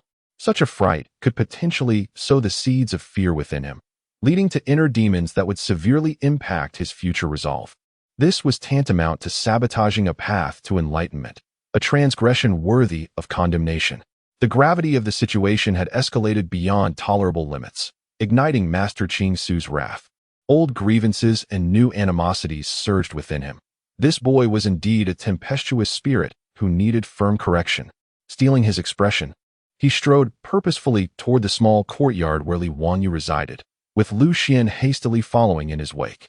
Upon reaching the courtyard, Master Qing Su, in a fit of exasperation, bypassed the need to knock, unleashing his spiritual energy to shatter the door latch with a resounding crack. He pushed the door open. Inside, Li Wanyu lay sprawled across his bed, drooling and occasionally smacking his lips, as if indulging in delightful dreams, utterly at ease and devoid of guilt. "Get up, you scoundrel!" Master Qing Su bellowed in anger. Li Wanyu jolted awake, startled, and sat up with a dazed expression, taking in the furious visage of his master and the displeased countenance of his third sister. A sense of foreboding gripped him. He thought to himself, "Here it comes." Yet he quickly assumed an innocent demeanor, rubbing his eyes and yawning. "Master? Third sister? What brings you here so early? What has happened?" Feigning ignorance only served to infuriate Master Qing Su further, his beard quivering with rage as he pointed an accusatory finger at Li Wanyu. "Speak. What did you do to the junior disciple last night?" Li Wanyu, well aware of his own misdeeds, feigned innocence with a look of indignation. "Master, what have I done? I was asleep in my room all night. I only rushed over when I heard the junior disciple crying. Third sister can attest to that. How could I be pretending to be oblivious? What happened to the junior disciple? Did he have a nightmare?" His rehearsed defense flowed effortlessly from his lips, his expression perfectly tuned to convey a sense of injustice. Under normal circumstances, Master Qing Su might have engaged in further discourse with him, but today, inflamed by anger and fully aware of Li Wanyu's cunning nature, he was disinclined to indulge in idle chatter. "Silence!" Master Qing Su interrupted sharply, his gaze icy. "Li Wanyu, do you truly believe your misdeeds are flawless? Do you think I have become so senile as to be unaware of your antics?" A flicker of uncertainty crossed Li Wanyu's mind, yet he stubbornly maintained his facade. "Master, what are you talking about?" The disciple failed to comprehend. Good, good, good. Qing Shuzi exclaimed thrice, his frustration transforming into a mocking laughter. You refuse to acknowledge your faults, do you? Very well. Today, I shall settle both old and new accounts with you. Before he could finish his words, Qing Shuzi flicked his wrist, and an ancient-looking ruler materialized in his hand. Although it appeared unremarkable at first glance, it exuded an overwhelming aura of oppressive force and a searing heat, unmistakably a formidable disciplinary artifact known as the heart-calming ruler. When this ruler struck the palm, it inflicted not only physical pain but also directly lashed at the soul, leaving a profound and unforgettable lesson. Upon witnessing his master brandishing the heart-calming ruler, Li Wangyo's expression shifted dramatically. He realized his master was serious. Master, this is unjust. You cannot force a confession through duress. He attempted to resist, concealing his hand behind him. Extend your hand. Qing Shuzi's voice was icy and resolute. Reluctantly, Li Wangyu extended his left hand, albeit slowly. Both hands, Qing Shuzi commanded. With a grimace, Li Wangyu reluctantly revealed his right hand, palm facing upward. Without mercy, Qing Shuzi raised the heart-calming ruler and struck down upon the soft, tender palm with great force. With a resounding crack, a sharp pain surged through Li Wangyo's mind, causing him to grimace in agony, inhaling sharply. This wretched ruler truly inflicts torment. 1. Unworthy disciple, incorrigible by nature. Qing Shuzi chastised as he struck again. 2. Framing fellow disciples, devoid of camaraderie. 3. Forging signatures, betraying master and ancestors. 4. Terrifying younger brothers, nearly destroying their foundation. With each count of Li Wangyo's transgressions, the ruler descended mercilessly. The impact left his palms reddened and swollen, the searing pain reverberating within his very soul, causing beads of sweat to form on his forehead. 10 strikes of the ruler, delivered with precision, each one landing true. Once finished, Qing Shuzi retracted the heart-calming ruler, surveying his disciple's hands, swollen like steamed buns. A pang of sympathy tugging at his heart, yet his expression remained as frigid as ice. Li Wangyu, do you recognize your errors? He inquired sternly. Li Wangyu winced in pain, tears welling in his eyes, yet he stubbornly muttered, Disciple is unaware of the specific wrongdoing. But if master says it is wrong, then it must be wrong. This mock humility was tantamount to denial. Qing Shuzi, nearly raising the ruler to strike once more, restrained himself, realizing that mere punishment would not suffice to reform this obstinate child. Very well, since you fail to recognize your faults, you shall contemplate your actions at the thought-reflection cliff. Reflect thoroughly before you return. Qing Shuzi proclaimed coldly, imposing a 3-month confinement upon him. You shall transcribe the Calm Heart Sutra and the Tao Te Ching 10 times, each daily. Failure to complete this task will result in deprivation of meals.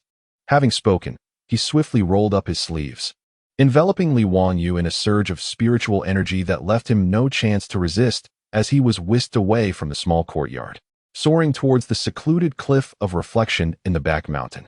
The frigid stone door swung open once more, only to slam shut with a resounding finality. Li Wangyu found himself cast into the vast, desolate stone cavern of the cliff, rubbing his palm, which was red, swollen, and throbbing with pain, gritting his teeth as he involuntarily gasped for air.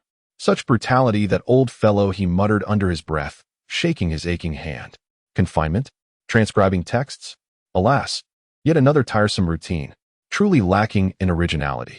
Chapter 41. The punishment of transcribing scriptures and artistic creation in the serene cave of the Cliff of Reflection. The only sounds that punctuated the stillness were the rhythmic drip of water seeping through the crevices of the rocks and the occasional sigh of a certain individual. Alas! Alas! Alas!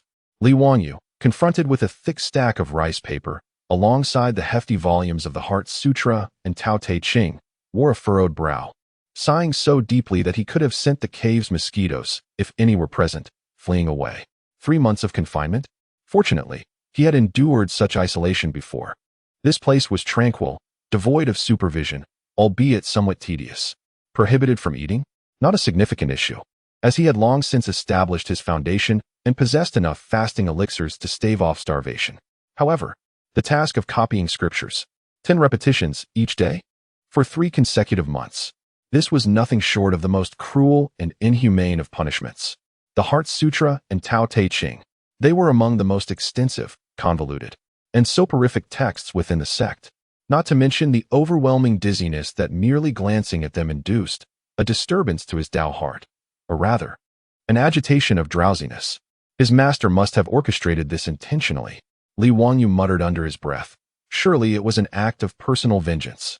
Was it truly necessary for him to mimic his handwriting in a love letter? So petty. Grumbling notwithstanding, the task must be completed. Otherwise, failing to submit his work would surely result in a reprimand, and the chastisement from the Jinshin ruler was indeed painful, shaking the very essence of one's soul. Resigned to his fate, he grasped the brush, dipped it in ink, and began to transcribe the scriptures.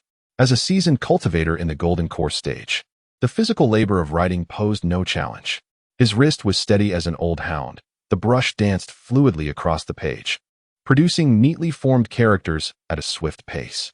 In less than the time it takes to burn a stick of incense, he completed the first transcription of the Heart Sutra, then the second, the third. By the time he reached the third iteration, Li Wanyu felt his mind beginning to numb, his gaze becoming blank. Although his wrist bore no strain, an increasing sense of irritation bubbled within him. The Tao that can be spoken of is not the eternal Tao. The name that can be named is not the eternal name. The nameless is the beginning of heaven and earth. The named is the mother of 10,000 things. Alas, what mother? How tedious. The sage is serene in nature, yet disturbed by the heart. The human heart is tranquil, yet tempted by desire. Serenity, serenity. I too wish for serenity, yet this is utterly insipid. He cast aside the brush, irritably ruffling his hair, and began to glance around. The cave was small, filled solely with stone, devoid of even an ant. Likely, any that once inhabited the space had been played with to oblivion by predecessors during their own confinements. His gaze wandered over the freshly transcribed sheets of rice paper. Their reverse sides remained blank. An audacious idea flickered through his bored mind. Indeed, the front for transcribing scriptures, and the back, could be utilized for other endeavors. Such ample paper should not go to waste. What to create? A novel? Lacking the literary flair. Practicing talismans? What purpose would that serve when he had already attained the golden core? Drawing. But what to depict? Heh. Li Wangyu's eyes sparkled with mischief as he picked up the brush once more, a familiar, impish smile gracing his face. He flipped over a sheet where he had transcribed the scriptures and began to draw. This time, his strokes transformed from the meticulous regular script into a dynamic and exaggerated style. With just a few deft lines, a chibi representation of an elderly man sprang to life on the paper. The old man, exuding an ethereal charm with his flowing beard, wore an expression of indignation. Puffing in anger as exaggerated steam emanated from his head, accompanied by the caption, "Unruly disciple. You have driven your master to the brink." The illustration vividly captured the scene of Qing Suzi, infuriated to the point of hopping in rage. Giggling, Li Wanyu could no longer contain his laughter. With that initial spark, inspiration surged forth like a torrent. He seized another sheet of paper, embarking on a new creation, a chibi Qing Suzi sipping tea. Suddenly startled by a letter, his eyes wide in disbelief, spitting tea across the room, complete with a comic sound effect. The next illustration depicted Chibi Qing Suzi being pursued by Chibi Jinyu, brandishing an ice sword. As he scurried in terror, a dialogue bubble exclaiming, "Sister, spare me." Another scene showcased Chibi Qing Suzi adorned with cat whiskers, a character inscribed on his forehead, blissfully asleep. Yet another featured Chibi Qing Suzi wielding a heart-calming ruler, grinning menacingly, his chibi grin being more endearing than intimidating, advancing toward a trembling chibi boy, none other than Li Wanyu himself. The more he drew, the more exhilarated he became, capturing not only the essence of the characters, but also indulging in exaggerated caricatures, with a particular focus on his master, creating vibrant and amusing scenes with a coherent narrative, all chronicling his own misadventures and his master's blunders. Eventually, finding mere depictions on the reverse side unsatisfactory, he began to whimsically insert small illustrations into the blank spaces of the copied scriptures. Next to quietude and non-action, he sketched his master drooling in slumber. And beside the natural way, he illustrated his master charred yet tender from a lightning strike, a figment of imagination. He was utterly immersed in his artistic endeavor, chuckling to himself as he drew, having long since cast aside the punishment of copying scriptures. Who knew confinement could could be so delightful.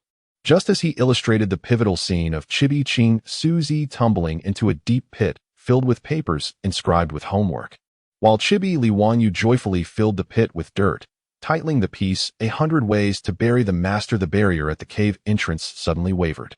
Chapter 42. The investigation of fifth senior sister. Though Li Wanyu found immense joy in the newfound skill of manga creation, he soon grew weary from his prolonged artistic endeavors. Contemplating whether he should feign diligence by copying texts to appease the master, who, though unlikely to appear, might check in after all, he was suddenly interrupted by a subtle disturbance at the entrance of the stone cave. The stone door creaked open a crack, revealing the curious head of fifth senior sister, Zhao Mingyue, who held a small food box in her hand. Zhao Mingyue, known for her fiery temper, yet possessing a kind heart, was particularly protective of those hailing from Ziwang Peak. Despite her frequent proclamations of wanting to reprimand Li Wanyu, she couldn't help but feel a twinge of sympathy upon witnessing her junior brother's confinement. Seizing the opportunity while the master was preoccupied, she had stealthily procured some delectable treats from the dining hall, intending to check on the young lad's demeanor and perhaps provide him with a little indulgence. Initially, she envisioned her junior brother sulking in despair, likely wearing a woeful expression or even shedding tears. She had even prepared words of comfort, or perhaps mockery, to offer him. However, upon peering inside, the scene that unfolded before her nearly caused her eyes to bulge in disbelief. The pitiable figure she had anticipated was nowhere to be seen. Instead, Li Wanyu lay sprawled across the stone bed, surrounded by a multitude of rice paper sheets, wielding his brush with fervor. No, he was not merely writing. He was fervently sketching. His strokes were animated, and a rather mischievous grin adorned his face as he chuckled to himself, fully absorbed in his own world, oblivious to her presence. Scattered across the stone bed and the floor were numerous completed artworks. Zhao Mingyue's keen eyes quickly caught sight of a particular drawing nearest to her, a hilariously exaggerated chibi depiction of an elderly man, portrayed as being pursued by a chibi beauty wielding a sword, fleeing in utter disarray. The resemblance of the old man to their esteemed master, King Suzy, was unmistakable. Accompanying the image were the words, "Master Jinyu, have mercy." Zhao Mingyue's mind froze for a full 3 seconds. Wasn't he supposed to be reflecting in solitude? Wasn't he meant to be diligently copying scriptures? What on earth was this absurd creation? This brat had the audacity to caricature their master's misadventures while under confinement? And he had done so with such remarkable flair and audacity. A surge of anger boiled within Zhao Mingyue's head. This incorrigible rascal. How could he remain so unrepentant? She had even worried he might be starving. Li Wang, you. Zhao Mingyue's furious roar echoed like that of a lioness, finally rousing Li Wanyu from his reverie. Startled by the sudden eruption, he nearly dropped his brush. Raising his head, he was met with the fierce countenance of fifth senior sister at the doorway, and his heart sank, realizing the gravity of his predicament. Instinctively, he sought to conceal his sketches, but Zhao Mingyue was quicker. In a swift motion, she dashed forward. Disregarding the food box she had previously held, which she carelessly tossed aside, and seized several of his drawings from his grasp. "Give those back. Fifth senior sister. Those are my artistic creations," Li Wanyu exclaimed in alarm, leaping up in an attempt to reclaim his work. Zhao Mingyue would not allow him to succeed. She swiftly turned her body to evade him and eagerly glanced at the artwork he had seized. Upon closer inspection, she was taken aback. The first piece depicted Master S. tea-spitting illustration. The second, Master S. foot-stomping illustration. The third, Master with a cat's face illustration. The fourth, Master falling into a pit illustration. A treatise on 100 ways to bury the master. Each piece more outrageous than the last. Each one more humiliating. The expressions that flitted across Zhao Mingyue's face were nothing short of spectacular. Initially, she was consumed by sheer fury. How dare this scoundrel so brazenly desecrate his mentor? Which quickly transformed into astonishment. The likeness is surprisingly accurate. Then came the struggle to suppress laughter. The image of Master fleeing in panic was simply too amusing, only for her to recall that she had come to confront him, prompting her to stifle her laughter and adopt a stern demeanor, though the corners of her mouth betrayed her amusement with an involuntary twitch. A myriad of emotions clashed upon her visage, rendering her expression remarkably contorted and peculiar. She inhaled deeply several times, barely managing to quell the urge to burst into laughter. Trembling as she brandished the artwork and pointed an accusatory finger at Li Wanyu, her voice slightly altered from holding back laughter. You rascal. Truly incorrigible. Beyond redemption. Even under confinement, you remain unrepentant. How could you? How could you create such abominations? If Master were to see this. She envisioned the scene of Master discovering these illustrations and shuddered involuntarily. It would undoubtedly result in a tempest of wrath. Are you not afraid that Master would spank you into oblivion? Chapter 43. A storm approaches. The fifth sister, Zhao Mingyue, gazed at the astonishing sketches in her hand, her expression shifting unpredictably. Ultimately, it settled into a complex state of amusement mingled with exasperation, torn between laughter and reproach, yet feeling that scolding would be futile. She had come to realize that convincing this little demon king to reflect on his misdeeds was a task more daunting than coaxing the sun to rise from the west. To him, confinement was merely a change of scenery to continue his mischief. Oh, you. Zhao Mingyue sighed in resignation, sharply prodding Li Wanyu's forehead with her finger. What am I to say to you? Master has assigned you to transcribe scriptures for contemplation, and here you are, creating these rebellious works. If Master discovers this, I fear you shall never escape the cliff of reflection. Li Wanyu, rubbing his forehead where she had poked, grinned sheepishly, attempting to charm his way out. Fifth sister. I was merely bored from the scriptures, so I thought I'd stretch my wrists and unleash my creativity. Do you think my artwork captures Master's essence? Like your head. Zhao Mingyue shot him an exasperated glare, feigning to tear the drawings apart. I should burn these incriminating pieces to ashes. No. Sister, please be merciful. Li Wanyu quickly begged for mercy, fully aware that she likely could not bring herself to destroy his heartfelt creations. Art. This is all art. Art. My foot. Zhao Mingyue retorted, yet her hands paused mid-motion. She pondered. Though these illustrations are indeed outrageous, they possess a peculiar charm, especially the likenesses of Master in his most embarrassing moments, captured with uncanny precision. Perhaps they could serve as amusing anecdotes, or rather, as cautionary tales for the younger disciples. With this thought, she suddenly regarded the sketches as treasures. Adopting a stern demeanor, she carefully folded the drawings and tucked them into her bosom, declaring with authority, I shall confiscate this evidence, to prevent you from causing further chaos. If you dare to draw again, I shall inform Master. Seeing the determination in his fifth sister's stance, Li Wanyu realized she was not genuinely inclined to report him, and his heart settled. He promptly nodded and bowed. I want to draw again. Absolutely not. Rest assured, sister. Zhao Mingyue, satisfied, nodded in approval. Bent to retrieve the food box she had previously discarded, and thrust it into Li Wanyu's arms with a huff. Here. For you. Save some for later. For who knows when I might be able to bring you more. As soon as the food box touched his hands, Li Wanyu was enveloped in the enticing aroma of meat and the sweet scent of pastries. His eyes sparkled, nearly watering. Thank you, fifth sister. You are the best. Closer than my own sister. He immediately showered her with flattery. Spare me the flattery. Zhao Mingyue feigned annoyance, yet the corners of her mouth betrayed a slight smile. She surveyed the desolate stone cave, then glanced at her lively, carefree younger brother, despite his punishment. In truth, she felt a sense of relief. As long as he is safe and spirited, that is what matters. She contemplated for a moment, realizing she must remind this wayward soul, and straightened her expression, saying, By the way, I almost forgot the important matter. You should remain composed within these confines. Do not provoke the Master unduly. The annual minor competition of our sect is imminent, and each peak is diligently preparing, eagerly anticipating the event. You must not emerge only to find your skills dulled from prolonged confinement, bringing shame upon our Ziwang peak. The annual minor competition? Li Wanyu was preoccupied with opening his food box, revealing the enticing aroma of savory sauce-infused trotters and sweet osmanthus cake, his eyes narrowing in bliss as he replied casually. Isn't it still quite a while away? Quite a while. Zhao Mingyue interjected. There are merely 3 months left. I've heard that this year's rewards are more substantial than ever, and the competition will be exceedingly fierce. Our Ziwang Peak is already sparsely populated. You cannot falter. If you perform poorly, just wait and see how the Master will chastise you. Li Wanyu's hand, poised to grasp the trotters, halted mid-air, his playful demeanor fading, replaced by an expression of intense interest. His sparkling, dark eyes seemed to illuminate with the brilliance of stars. The tedium of confinement and the burden of copying scriptures were instantly cast aside. A minor competition? That is a grand event for our sect.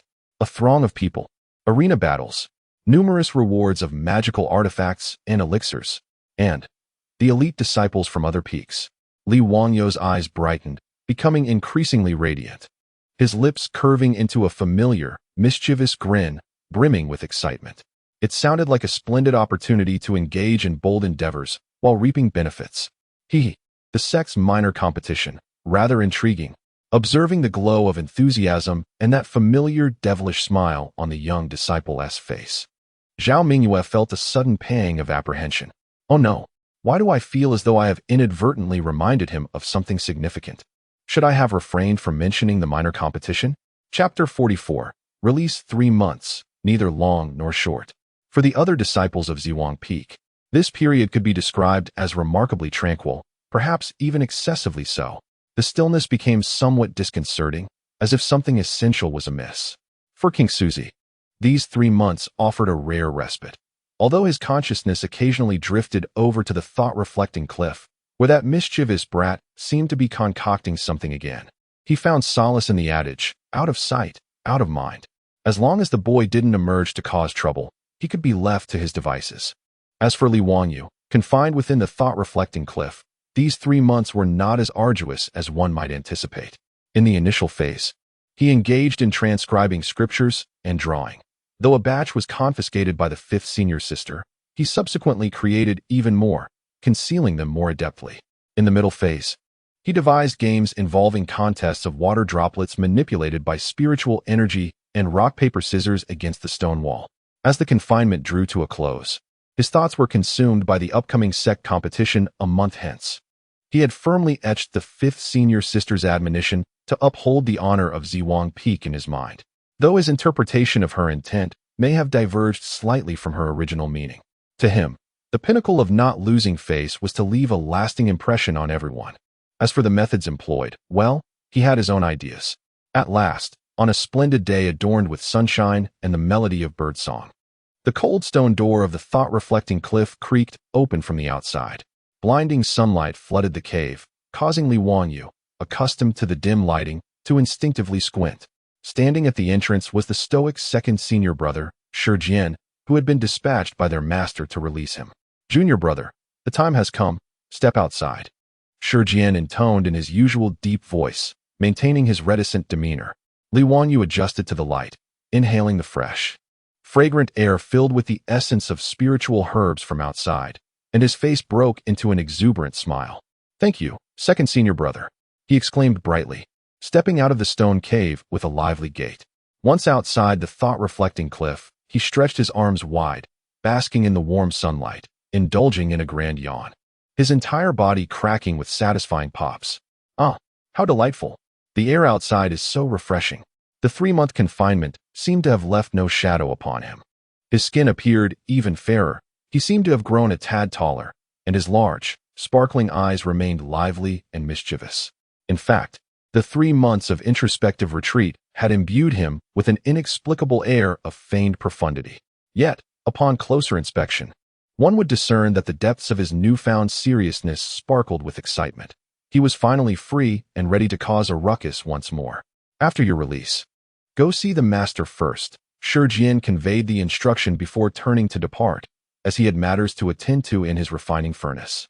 Visit the master? There's no rush, Li Wangyou thought, for he had more pressing matters at hand. The first thing he envisioned upon his release was not a visit to his master, nor seeking out the 3rd senior sister for food, nor inquiring about competition details from the 5th senior sister. No, the first image that surfaced in his mind was that of the slender, timid, yet amusingly reactive junior brother, Lin Xiaoran. 3 months have elapsed, and one wonders whether his psychological shadow has expanded or diminished. Has his courage grown even a tad? Does he still recall that intimate encounter with the little bird on that fateful night? Ah, just the thought of it fills one with anticipation. Thus, Li Wangyou, harboring an earnest affection for his junior, commenced his search for Lin Xiaoran upon the summit of Ziwang Peak. Before long, he spotted that familiar diminutive figure near the medicinal garden of the 3rd sister. Under the meticulous care of the 3rd sister, Lu Xian, and the nourishment of spiritual herbs. Lin Xiaoran appeared considerably more vibrant, having gained a bit of flesh and no longer resembling a mere wisp of bones. At that moment, he was attentively watering a spiritual herb, his movements clumsy yet earnest. Indeed, it seemed he was recovering quite well. Li Wanyu nodded in satisfaction. He adjusted his expression, striving to present a smile he deemed amiable and harmless, then softened his footsteps, approaching slowly, and called out in a voice so gentle it could almost conjure tears, "Little junior brother, after 3 months apart, have you missed your elder brother?" His voice, though not loud, resonated clearly in the tranquil garden. Lin Xiaoran, engrossed in his task, froze at the sound, his watering can clattering to the ground, spilling water everywhere. With an expression of sheer terror, he slowly turned his head. As his gaze met that friendly smile, one that had haunted his nightmares countless times. Ah! A scream, more piercing and filled with dread than 3 months prior, erupted from Lin Xiaoran's throat. It was as if he had confronted the most terrifying sight imaginable. Without a moment's hesitation, he abandoned the watering can, turning to flee like a rabbit singed by flames, darting away in a frenzied escape, leaving no trace behind. Nearby, Lu Xian, tending to the herbs, was startled by the sudden scream.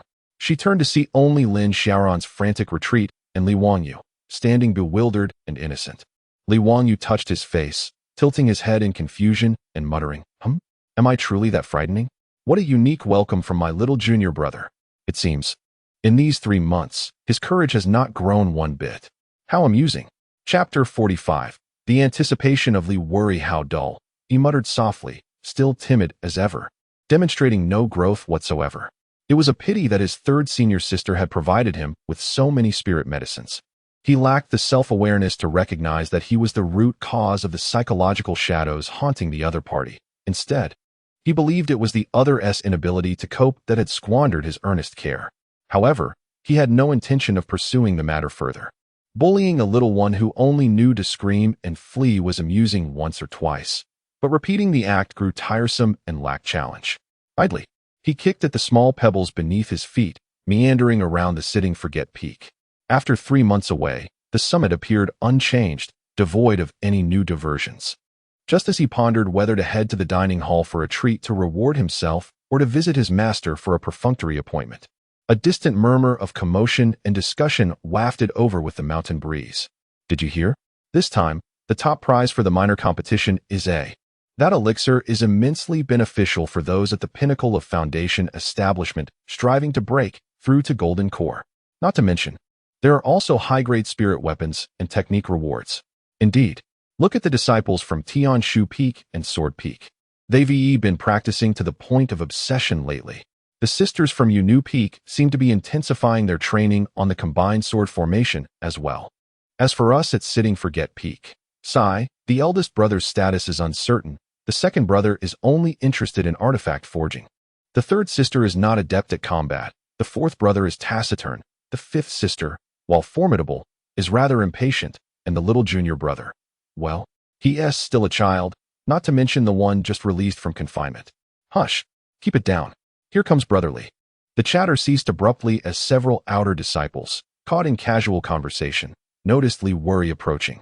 They immediately fell silent, respectfully bowed, and hastily dispersed, their eyes betraying a hint of sympathy, or perhaps resignation to the fact that Sitting Forget Peak would likely be at the bottom once more this year. Li Worry, with keen hearing, had already grasped their discussions in their entirety. High-grade spirit weapons, technique rewards, it all sounded quite lucrative, and all the peaks were fervently preparing. Tianshu Peak, Sword Peak, Yunu Peak. Those elite disciples, usually so arrogant and self-assured, must be eagerly preparing to seize the victory and bask in glory at this very moment. With this thought, Li Worry stroked his chin, unable to suppress the upward curl of his lips, revealing a signature mischievous grin. The minor competition, indeed, was a highly anticipated grand event. So many were waiting to witness the spectacle, eager to gain fame and vie for rewards. If he, Li Worry, did not join in the revelry and add a splash of color to this grand occasion, would he not be failing to meet the expectations of his sect? Would he not be betraying the reputation of Sitting Forget Peak's notorious rascal? The minor competition, he murmured to himself, his voice brimming with eager anticipation. It cannot be a mundane affair. I must devise an entertaining entrance to surprise all my senior brothers and sisters. As he pondered an array of astonishingly audacious entrance ideas, he strolled leisurely towards the central square of the sect. The closer he approached the square, the more vibrant the atmosphere became. Numerous disciples were busily constructing a grand arena, setting up protective formations, and hanging banners that symbolized the various peaks. The air was thick with a sense of anticipation, akin to a storm brewing in the mountains. At the edge of the square, many disciples from other peaks had gathered, engaging in information exchanges, making bold proclamations, or simply reveling in the excitement.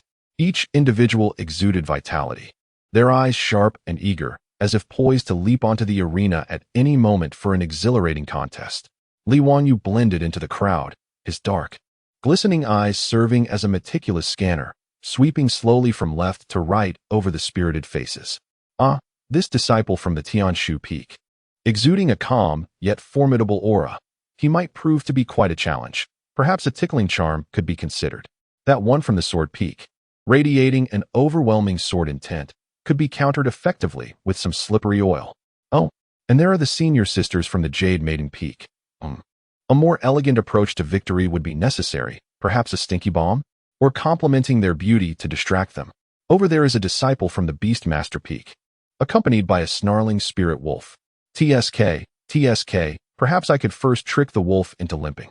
His gaze swept over those eager competitors, as if he could already envision himself standing triumphantly on the podium alongside the elite disciples from various peaks. The sly smile on his lips grew more pronounced, and his expression took on an odd quality. His eyes did not resemble those of a competitor sizing up rivals. Rather, they mirrored those of a seasoned butcher surveying a pen full of plump, lively lambs. Yes, the kind of high-quality lambs that come with their own rewards, sect incentives, and equipment drops.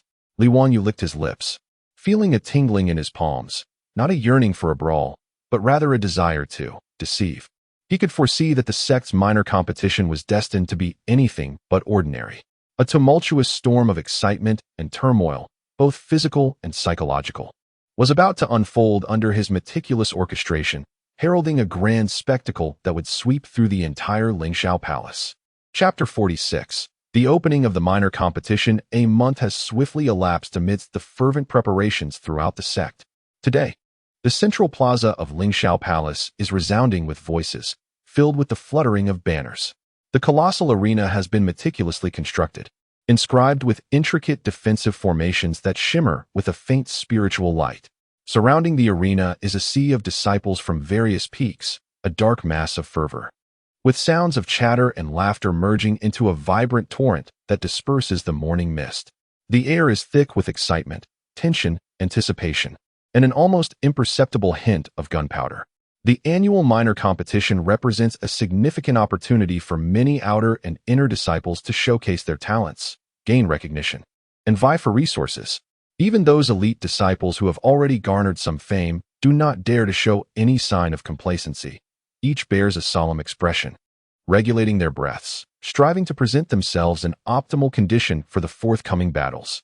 Upon the high platform, the elders of the sect and the leaders of the various peaks have taken their seats. The expressionless Master Qingxiu scans the crowd below, revealing no trace of emotion. Beside him, the frosty Master Jingyu has not offered Qingxiu a favorable glance since a certain incident. The other peak leaders display a range of expressions, some meditating quietly, while others engage in hushed conversations. Ding! A clear and melodious bell toll reverberates across the plaza, instantly silencing the clamor. An elder, presiding over the event, leaps onto the central arena and proclaims in a booming voice, "Silence." The Lingxiao Palace's annual minor competition begins now. Following this brief opening address, the customary introduction of rules and rewards ensues, yet these do little to quell the restlessness of the disciples. The disciples from each peak stand in their designated areas. The disciples of Tianshu Peak are perfectly aligned, exuding a formidable aura. Those from Jianfeng stand poised with their swords, radiating sharpness. The female disciples of Yinu Peak are strikingly graceful, creating a picturesque scene. The disciples of Yusho Peak are accompanied by various spiritual beasts, softly growling, while the disciples of Hutu Peak stand firm as mountains, their presence heavy with gravitas. In stark contrast, the area occupied by Zhuang Peak appears somewhat out of place. The eldest senior brother, Chu Tianhua, stands at the forefront, his gaze resolute, striving to uphold the dignity of the chief disciple of Zhuang Peak. However, he occasionally glances towards the direction of Yunnu Peak, revealing a hint of complexity and awkwardness in his expression. Behind him, his second brother, Shi Jian, appears bewildered, seemingly yet to grasp the situation. The fourth brother, Chen Mo, remains characteristically silent, as if the surrounding commotion does not concern him. The fifth sister, Zhao Mingyue, is eager and seemingly ready to charge onto the stage, while the third sister, Lu Xian, nervously clutches her garment, anxiously observing her brothers and junior disciples. And our protagonist, Li Wanyu. He stands at the back of the line, the shortest and most inconspicuous among them. Dressed in a slightly oversized disciple robe, he is yawning repeatedly, with the corners of his eyes betraying the presence of drowsy tears, embodying the visage of someone severely sleep-deprived and yet to fully awaken from the comfort of his bed. The tense atmosphere and the fervent emotions surrounding him seem to have no effect whatsoever. He glanced left and right, his attention entirely diverted from the imminent competition. Instead, captivated by the snacks being sold at a nearby stall, he muttered softly to himself, "Why hasn't it started yet? Standing is so tiring. I should have brought a stool." His languid demeanor starkly contrasted with the other disciples around him, who were eagerly preparing for the contest, drawing sidelong glances filled with disdain or amusement from disciples of neighboring peaks. "Look at that kid from Zhuang Peak. Is that him? I've heard he's quite the troublemaker. Last time With this state, he's bound to be eliminated in the first round." It seemed that Zhuang Peak had little hope this year as well. Li Wanyu, unfazed by these remarks, continued to drift in his thoughts, contemplating the possibility of sneaking out later to buy some candied hawthorn skewers. Soon, the drawing ceremony commenced. The disciples approached in turn to draw their numbers from a cylinder, determining their opponents and the order of appearance. When it was Zhuang Peak's turn, Chu Tianhua stepped forward to draw, his expression grave. Zhao Mingyue seized the signboard with a sharp gaze, while Shi Jian and Chen Mo drew casually. Finally, it was Li Wanyu's turn. He yawned and sauntered over, carelessly retrieving a jade slip from the cylinder, too disinterested to even look at it, intending to pocket it instead. The officiating disciple, exasperated, reminded him, "Junior brother, please reveal your sign number for registration." "Oh, what a hassle," Li Wanyu grumbled, lazily raising the jade slip. The officiating disciple glanced at it and called out loudly, "Zhuang Peak, Li Wanyu, number 7, in the first round, against Ho2 Peak's Zhang Dun." Upon hearing this matchup, a wave of low laughter and murmurs rippled through the crowd. "Zhang Dun from Ho2 Peak? That iron tortoise? Haha, this kid has such good luck." Facing him in the first round, although Zhang Dun's offense was not particularly strong, his defensive techniques were notoriously difficult to penetrate, capable of exhausting opponents to their demise. "It's over. I doubt this kid from Zhuang Peak will even last the length of an incense stick." Renowned for its defensive prowess, Ho2 Peak was exemplified by Zhang Dun, who was said to have mastered his earth-based techniques to perfection, making it exceedingly challenging for disciples of the same rank to breach his defenses. Facing such an opponent often meant entering a tedious and protracted war of attrition, a scenario many disciples dreaded. However, upon hearing the name and reputation of his adversary, the previously drowsy expression on Li Wanyu's face transformed ever so slightly. His lips curled into a barely perceptible, fleeting smirk. This could be interesting. Chapter 47. The first battle, a grand misstep as the preliminary matches commenced. The arena was soon filled with the sounds of cheers, clashes of spiritual energy, and the enthusiastic applause of the audience. Li Wanyu found himself assigned to a peripheral platform for his bout. As he ascended the stage at a leisurely pace, his opponent, Zhang Dun of Thick Earth Peak, stood resolutely at the center like an iron tower. True to his name, Zhang Dun was solidly built, his skin radiating a faint earthy hue, exuding an aura of stability and immovability. His gaze toward Li Wanyu was laced with contempt and impatience, as if he deemed it a mere waste of time and energy to deal with such a frivolous youth.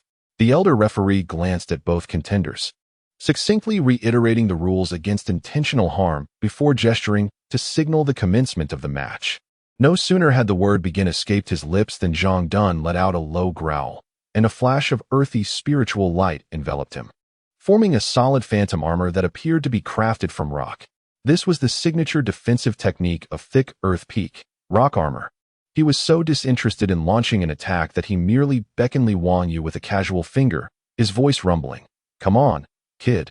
You can take the first 3 strikes. I wouldn't want anyone to say I'm bullying a child." His tone brimmed with confidence. The crowd erupted in light laughter. Finding Zhang Dun's arrogance somewhat amusing yet grounded, Li Wanyu blinked, feigning trepidation and discomfort, mumbling softly, "Huh? Are we really going to fight? Brother, that stone shell of yours makes my hands ache just looking at it."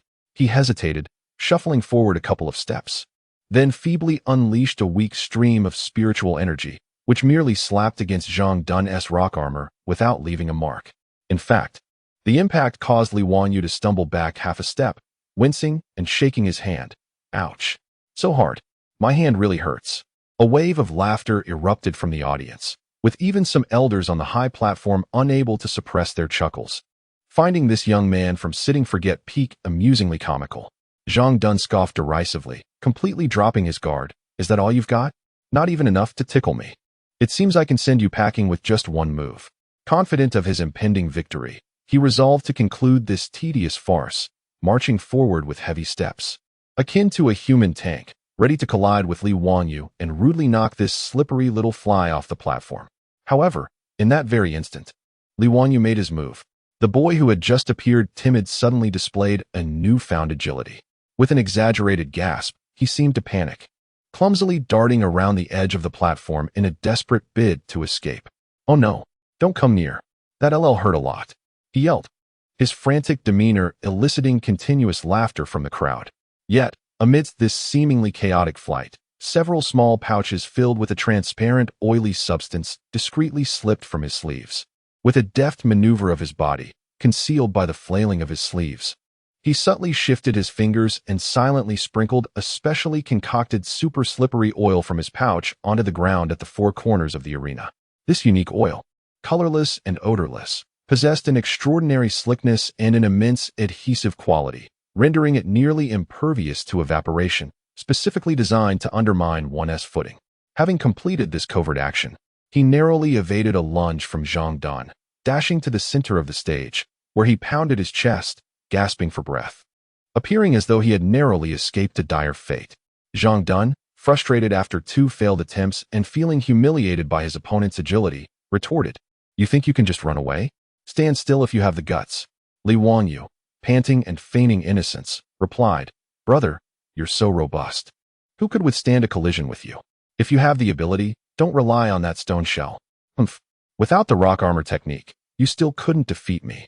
Zhang Dun, stung by the taunt, resolved to conclude the skirmish promptly, slightly retracting his protective aura, and surged forward with renewed vigor towards Li Wanyu.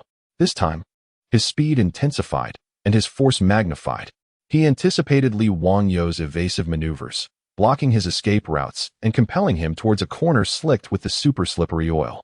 Everything unfolded as Li Wanyu had envisioned. His face displayed a mask of feigned panic, as if cornered with no alternative but to retreat towards the treacherous corner. A flicker of triumph crossed Zhang Dun's eyes as he exerted force once more, poised to deliver a decisive blow.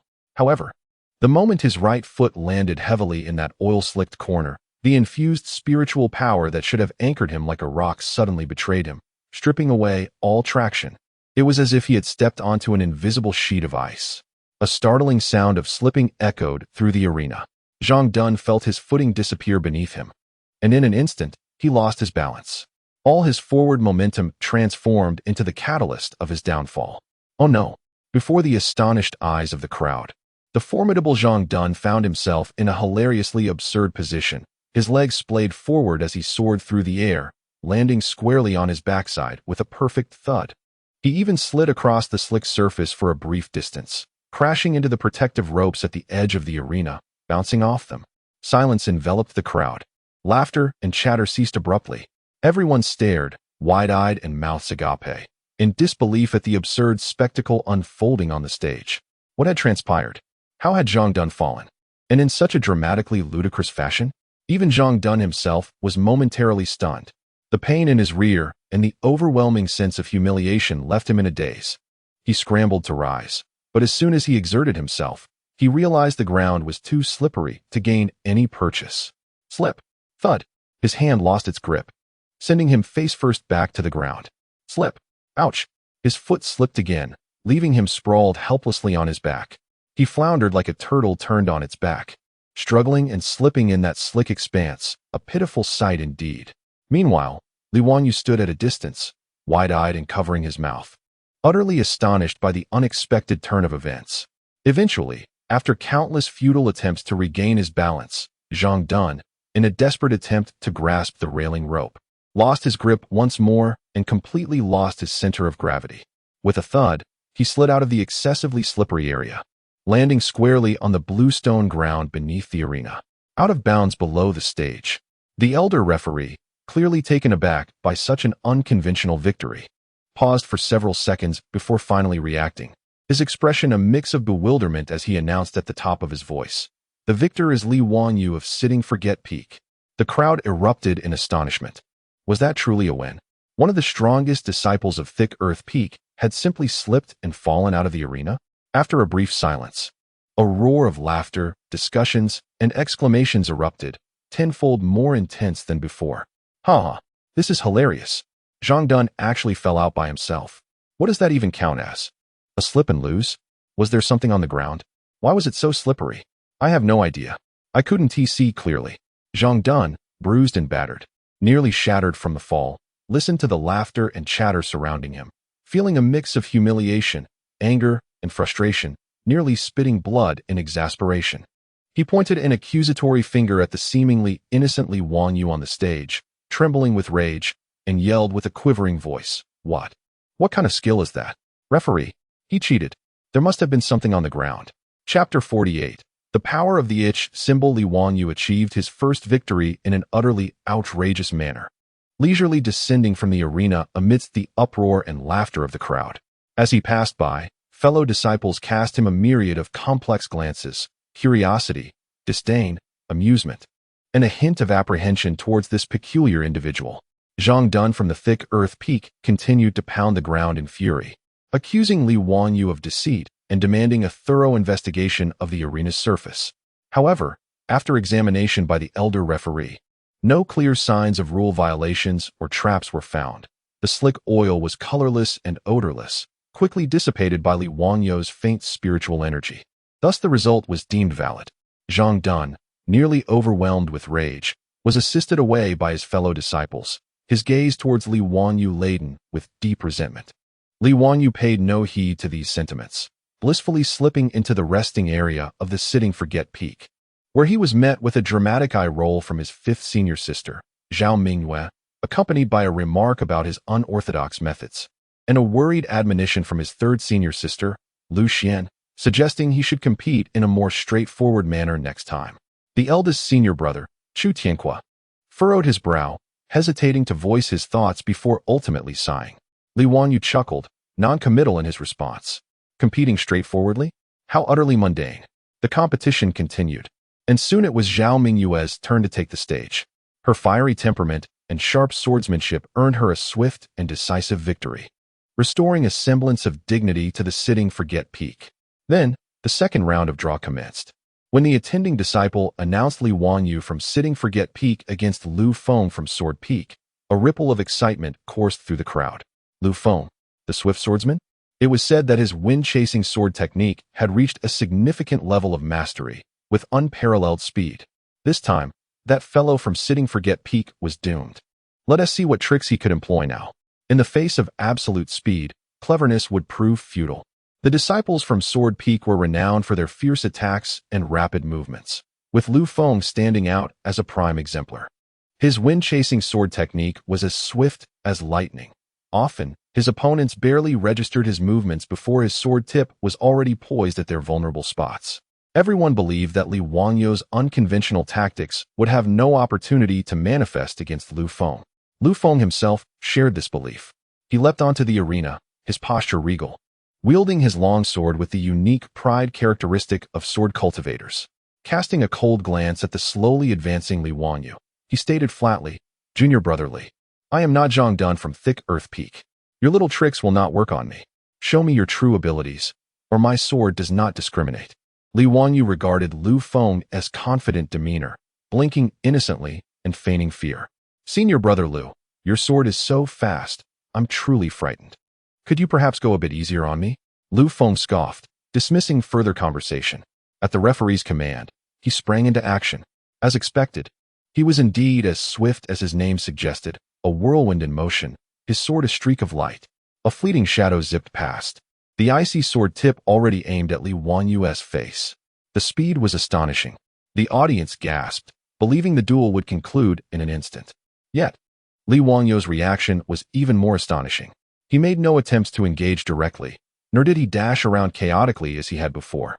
At the very moment the sword tip was about to make contact, his body twisted at an extraordinarily peculiar angle, as if devoid of bones, perfectly evading the fierce strike. Simultaneously, his steps became erratic and uncertain, drifting across the arena like willow catkins in the wind. Lu Feng's thrust met only air, momentarily taken aback. There seemed to be a method to his opponent's evasion. Yet, he dismissed it as mere fortune. The momentum of his sword shifted, and the wind-chasing sword technique unleashed like a tempest, weaving a silvery net of light towards Li Wanyu.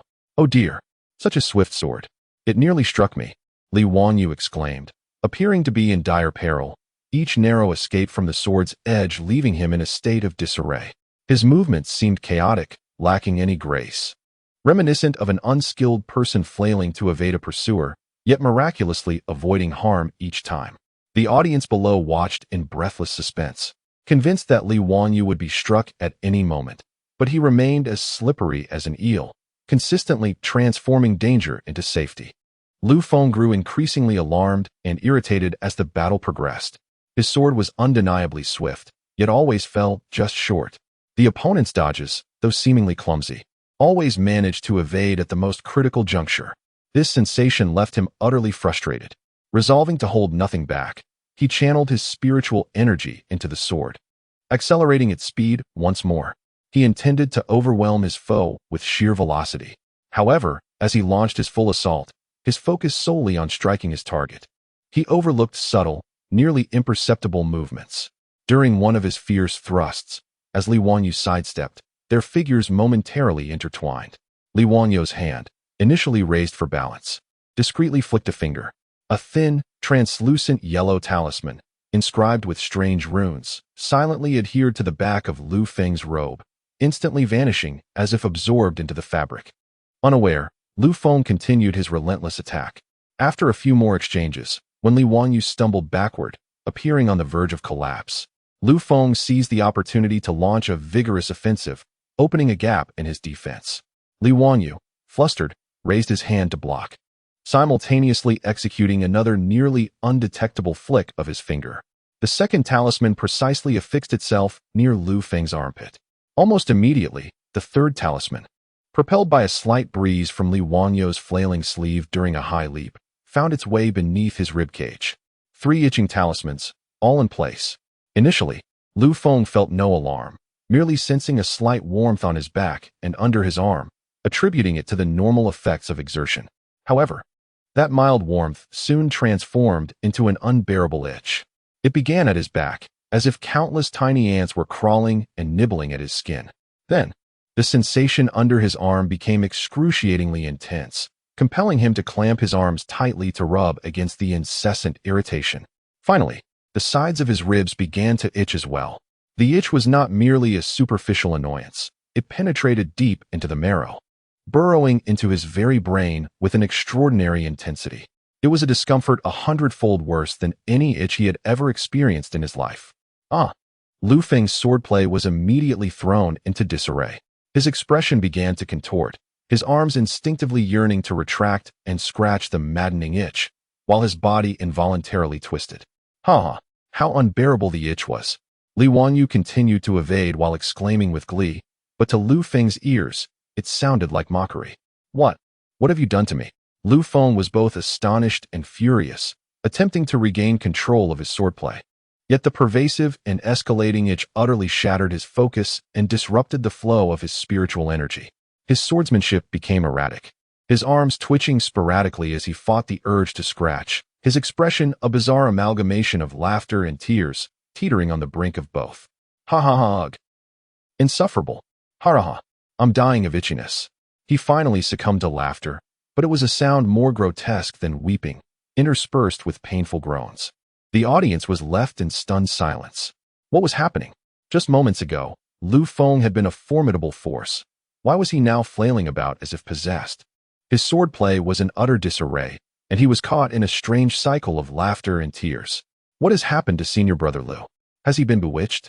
His demeanor was so peculiar.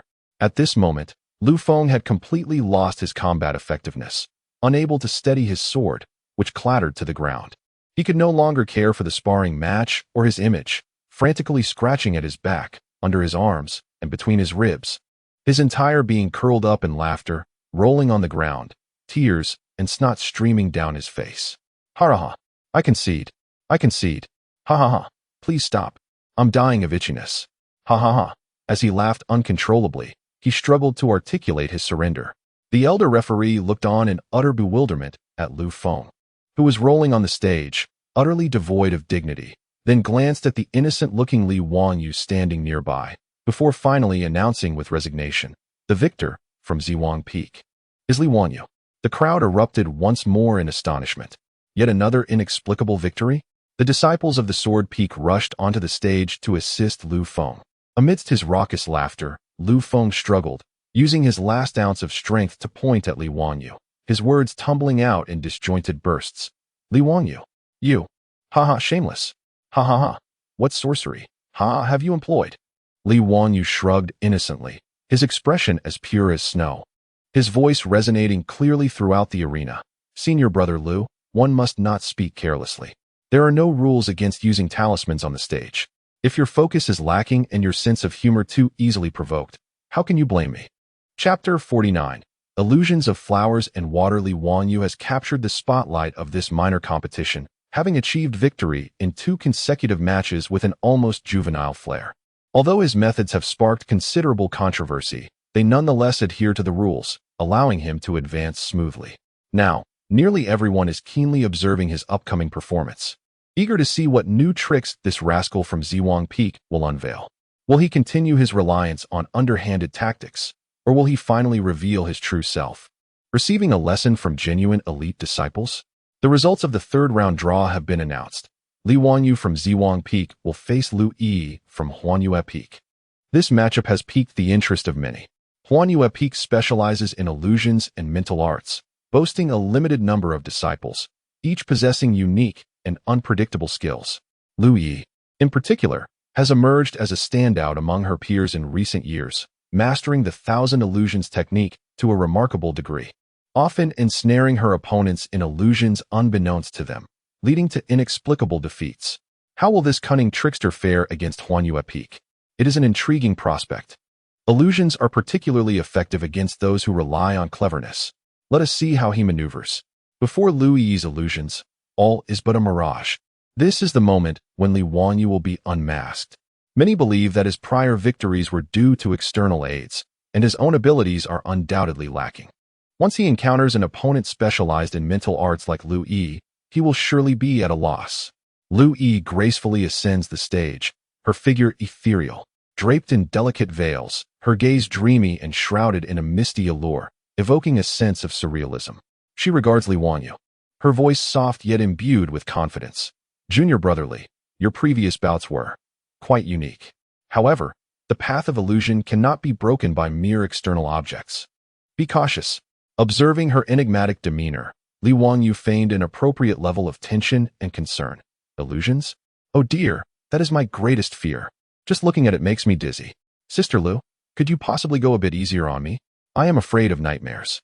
Lu Yi frowned slightly, sensing that he was still jesting, and her displeasure deepened. Resolutely, she decided to unleash a powerful illusion to swiftly conclude this farce. The elder referee signaled for the match to begin. With a graceful flick of her wrist, Lu Yi summoned a soft glow akin to moonlight at her fingertips, an invisible wave of mental energy poised to envelop Li Wanyu. However, just as she was about to unleash her illusion, she saw Li Wanyu suddenly produce several rudimentary-looking array flags from his storage pouch, even bearing crooked inscriptions, along with a few dull low-grade spirit stones. Wait, Sister Lu, hold on. Li Wangyu shouted as he haphazardly placed the array flags in various positions on the stage, carelessly tossing the spirit stones into the midst of the flags, as if discarding refuse. His movements were frantic, lacking any semblance of grace. The so-called formation he was attempting to create was minuscule, with the flags askew and the stones arranged in utter chaos, resembling a child's erratic scribbles, so crude it was almost laughable. What is he doing? Setting up a formation? Is this it? What on earth is he attempting to create? Even a dog would arrange it better. Relying on a last-minute effort? How absurdly tardy. What purpose could this feeble formation serve? Laughter and skepticism erupted from the crowd below. Even many elders on the high platform shook their heads in disbelief, considering the youth from Zhuowang Peak to be utterly foolish. Lu Yi paused, observing the rudimentary, almost negligible formation on the ground. Its spiritual energy fluctuations so faint they were nearly imperceptible. A mocking smile crept across her lips beneath her veil. Is this truly meant to thwart my Chihuan technique? How laughable. She retracted the powerful illusion she had initially prepared, deeming such a display beneath her, far too extravagant for dealing with this triviality. Instead, she resolved to employ a mere basic illusion, allowing her opponent to become disoriented within this ludicrous formation. Li Shidi, are you truly counting on this to protect you? Lu Yi chuckled lightly, her voice tinged with derision. With a graceful step, she advanced into the confines of the rudimentary formation, adopting a demeanor reminiscent of a cat toying with a mouse, eager to witness the absurdity that would unfold under her illusion. However, the moment her feet fully crossed into the seemingly childish formation, she felt the scene before her blur and twist, as if space itself had been folded by an unseen force. A sound akin to shattering glass echoed in her ears. In the next instant, the surroundings transformed completely. The arena vanished, the audience disappeared, and even Li Wangyu across from her was gone. She found herself enveloped in an endless expanse of fog, the surroundings a blinding white, rendering her incapable of discerning direction. The solid ground beneath her feet was replaced by a softness akin to clouds, yet offered no purchase. What is happening? A shock coursed through Lu Yi's mind, but she quickly regained her composure. Is this an illusion? No, it cannot be my illusion. Is it that formation? But that formation was clearly. She immediately recited the incantation to dispel illusions, her eyes shimmering with clarity, attempting to pierce through the falsehoods. Given her mastery of illusion techniques, dispelling a common illusion array should have been trivial. Yet this time, her efforts to break the illusion felt as futile as casting a stone into the ocean, yielding no response whatsoever. The dense fog remained unchanged, and the soft sensation beneath her feet felt all too real. How could this be possible? How could such a rudimentary formation wield such power? She began to attempt movement. Yet no matter which direction she took, the scenery remained identical, an endless sea of fog. Even when she executed a swift maneuver, it felt as though she were merely treading in place. More alarmingly, various illusions began to manifest within the mist. At times, she was met with her master's stern reprimands. At others, the replay of her past failures, and occasionally, fleeting glimpses of her deepest fears. These phantoms, oscillating between reality and illusion, relentlessly assaulted her psyche, clouding her judgment. She was acutely aware that these were likely fabrications, yet the visceral realism of the experience compelled her to divert her focus in response. Break. I command you to break. Lu Yi felt a surge of urgency, her hands weaving intricate gestures as beams of spiritual light shot forth to dispel the illusions surrounding her. Yet, they merely caused the fog to momentarily swirl before swiftly returning to its original state. She felt her inner spiritual energy rapidly depleting. To the onlookers, the scene on the arena appeared increasingly bizarre. Upon entering the rudimentary formation, Lu Yi seemed to lose her senses, standing frozen in place with a dazed expression. After a while, she began to flail about like a headless fly within the confined space, her face shifting between confusion, anger, and fear. As she continuously cast various spells into the surrounding air, causing erratic bursts of spiritual light, yet failing to touch even a single hair of the yawning Li Wangyu, who stood just within reach. What has happened to Senior Sister Lu? Has she been possessed? It seems she is fighting against herself. It must be that formation. There is something amiss with that formation. The audience below was utterly astonished. This time, Anyone with sight could discern that it was the seemingly ludicrous formation laid down by Li Wanyu that had taken effect. Yet, how could such a haphazard, shabby formation possibly confine a gifted disciple of Huanyue Peak? As time passed, Lu Yi dashed about within the formation, frantically expending her energy against the air, her spiritual power rapidly waning, her complexion growing increasingly pallid, beads of sweat forming on her brow. Yet she could not break free from the seemingly mist-like bindings. Ultimately, due to her exhausted energy and mental strain, darkness enveloped her, and she collapsed to the ground, unconscious. It was only then that Li Wanyu, appearing to awaken from slumber, rubbed his eyes and stepped forward to nudge the crooked formation flags on the ground with his foot, as if a certain barrier had been shattered. The misty illusions on the stage vanished instantly, leaving only the unconscious Lu Yi and the bewildered Li Wanyu. Li Wanyu regarded his fallen opponent and shrugged at the referee, saying, "Elder, could it be that senior sister Lu has overexerted herself in her practice? How did she suddenly faint?" The referee elder's lips twitched in silence, left speechless. Below the stage, the crowd erupted in a clamor, buzzing with speculation, all finding the victory rather peculiar. However, on the high platform, a few elders of profound cultivation and expertise in formations displayed astonished expressions, exchanging incredulous glances. Qing Shuzi maintained a stoic demeanor, yet a flicker of complex light danced in his eyes. Another elder from the formation hall, with white hair and beard, stroked his facial hair in quiet admiration, murmuring, "What appears to be chaotic is, in truth, aligned with the transformations of the Nine Palaces maze. Using a meager foundation, it evokes the spiritual energy of heaven and earth to create an illusory realm. This is no mere rudimentary formation. It is, in fact, an extraordinarily sophisticated mirror flower, water-moon formation. Though merely a prototype, it already encapsulates three aspects of its essence. The arranger's comprehension of the formation path can only be described as terrifying. They recognized that the placement of the flags and spirit stones was far from arbitrary. Each seemingly absurd position was precisely aligned with the spiritual energy nodes within the confined arena, achieving maximum effect with minimal cost. What astonishing mastery and understanding of formations this was. This Li Wanyu was undoubtedly far more complex than he appeared on the surface. Only Qing Shuzi silently grumbled to himself, "Terrifying. My foot. That lad is simply lazy." He opted for this underhanded method instead of exerting effort to lay out a proper grand formation. Chapter 50. The stench bomb Li Wanyu, employing an astonishing approach, has successfully advanced to the top 16 in the competition. Without exception, each of his matches has garnered widespread attention, invariably igniting tremendous controversy and laughter. Whenever it is his turn to perform, the arena is inevitably packed to the brim, with onlookers eager for amusement, curious to see what new antics this young man will conjure. The reputation of Ziwang Peak has, in a manner entirely unforeseen by King Suzi, reverberated throughout the sect. However, this notoriety is rather difficult to articulate. The draw for the top 16 has once again produced a matchup that is both amusing and perplexing. Li Wanyu of Ziwang Peak is set to face Su Linger of Yunu Peak. Su Linger is none other than the loyal junior disciple of Sister Su Wan, who was the first to discover the jade pendant belonging to Chu Tianhua during the theft incident.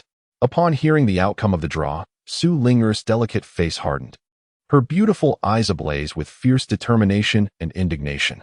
She resolved to defeat this shameless scoundrel on the arena, avenging her sister's grievances. She leapt onto the stage, her form graceful, her appearance striking, clad in a tailored pale yellow dress that accentuated her fresh and charming demeanor. Yet, the gaze she directed at Li Wanyu was one that seemed intent on devouring him whole. "Li Wanyu, today, I shall make you pay," Su Linger declared with fierce resolve, her long sword spinning in a dazzling display, its blade shimmering with clarity, clearly showcasing her formidable prowess. Li Wanyu, observing the fury radiating from his opponent, instinctively recoiled and adopted a fearful expression, meekly stating, "Sister Su, grievances have their origins and debts their masters. It was your senior brother who wronged your sister. You cannot hold me accountable. Let us discuss this amicably. Resorting to weapons is rather uncivilized. Silence. Do not attempt to wriggle your way out. Prepare to face my blade." Su Linger had no intention of engaging in further dialogue, fearing he might concoct some trickery, as the referee declared the match to commence. She issued a fierce shout, unleashing a torrent of swordplay that struck first. The Yunu sword technique is renowned for its agility and exquisite maneuvers. Fueled by anger, Su Ling'er escalated her speed to its zenith, the light of her sword cascading like a gentle rain, yet striking with the ferocity of a tempest, targeting the vital points around Li Wanyu. The intensity of her assault far exceeded that of his previous adversaries. "Oh dear, she's serious," Li Wanyu yelped, promptly employing his seemingly erratic yet effective evasion techniques to escape her relentless attacks, appearing quite flustered on the stage. The audience below watched with rapt attention, relishing the spectacle. They believed that, against Su Ling'er's merciless and unyielding onslaught, Li Wanyu stood no chance of setting traps or employing talismans as he had in prior matches. Defeat was merely a matter of time. Su Ling'er shared this conviction, tightening her offensive as she pressed forward, gradually constricting Li Wanyu's space for movement, seemingly poised to corner him against the edge of the stage. Yet, just as she felt victory was within her grasp and prepared to unleash her ultimate technique to conclude the battle, an unexpected turn of events occurred. As Li Wanyu, relentlessly besieged, narrowly evaded the edge of her opponent's blade once more, he suddenly fumbled in his storage pouch and, without a glance, hurled a handful of items towards the unyielding Su Ling'er. What he cast was not a hidden weapon, but rather a collection of peculiar pills, one a sickly yellow, another a deep green, and a third an odd purple-black. The surface of these pills was pockmarked and unappealing. Hidden weapon? Su Ling'er scoffed inwardly, feeling no fear. With a sweep of her sword, she prepared to shatter these inconsequential projectiles. However, the moment the tip of her sword made contact with the pills, a series of faint explosions erupted. Rather than being obliterated by her sword's energy, the pills burst apart upon impact, releasing 3 dense clouds of bizarrely colored smoke that enveloped her entirely. Instinctively, Su Ling'er held her breath, suspecting the presence of poisonous gas. Yet, she soon realized that the smoke bore no toxicity, as her spiritual energy flowed unimpeded. However, a nauseating stench penetrated her instinctive breath-holding, forcefully invading her nostrils. What a repulsive odor it was. It resembled 3-month-old rotting salted fish, combined with the foulness of a public restroom scorched by the summer sun, mingled with the scent of excrement fermented by some spiritual beast, and even a hint of a sourness that seemed to assault her very brain. Ugh! A wave of uncontrollable nausea surged from her stomach to her throat. All her offensive maneuvers crumbled in an instant, and her sword clattered to the ground. She covered her mouth and nose, but the vile stench infiltrated every crevice, bringing tears to her eyes and causing her stomach to churn violently, forcing her to retch uncontrollably. Coughing and gagging, the swordplay, the spiritual energy, the notions of victory and defeat, all were expelled from her mind by this horrific stench. She felt dizzy and disoriented, desperate to escape this noxious cloud that engulfed her. Any semblance of composure was lost. Meanwhile, the 3 clouds of strange smoke continued to emit their horrendous odor, rapidly spreading until even the spectators at the edges of the arena could smell it. Ugh! What is that smell? My heavens! It stinks. Ugh! I can't take it anymore. It's unbearable. It's those pills. The ones Li Wanyu threw. The crowd below erupted into chaos, disciples near the arena turning pale, covering their noses and retreating, retching sounds echoing throughout. At the epicenter of this foul storm, Su Ling'er was a pitiful sight. Her meticulously groomed hair and lovely attire became tainted by the bizarre colors and stench, tears and mucus streaming down her face as she doubled over, unable to stand upright. Utterly devoid of the poise she had exhibited moments before, Li Wanyu had already distanced himself to the opposite corner of the arena, producing 2 small cloths from somewhere to stifle his nose. With wide, concerned eyes, he inquired, "Sister Su, are you all right? Did you perhaps eat something bad this morning? Do you need to take a break?" Upon hearing his words, Su Ling'er trembled with rage, her desire to curse him suppressed as she managed to utter, "Ugh! Li Wanyu, you! Ugh! Shameless! Ugh!" Ultimately, besieged by the dual torment of foul odors and nausea, Su Ling'er could not articulate a complete sentence, struggling against dizziness and the urge to retch. With tears of humiliation brimming in her eyes, she weakly waved her hand towards the referee, signaling her surrender. Almost crawling off the stage, she rushed to a nearby tree and began to vomit violently. The elder referee, equally overwhelmed by the stench, stifled his discomfort and hastily declared, "The victor, from Zhiwang Peak, Li Wanyu." He then quickly descended from the stage to catch his breath. Li Wanyu leisurely removed the nasal obstruction. Observing the pitiful Su Linger below, who was still retching uncontrollably, and shrugged innocently. After a moment, Su Linger finally regained her breath. Lifting her pale face to glare at Li Wanyu on the stage with swollen eyes filled with resentment, she cried out in a piercing voice, "Li Wanyu, this is not over between us." Ugh!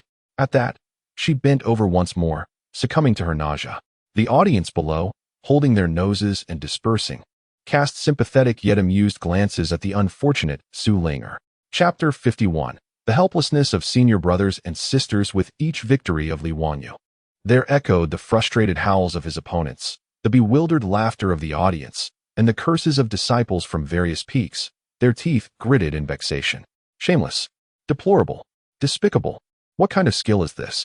The atmosphere of the lesser competition in Lingxiao Palace has been corrupted by such a character.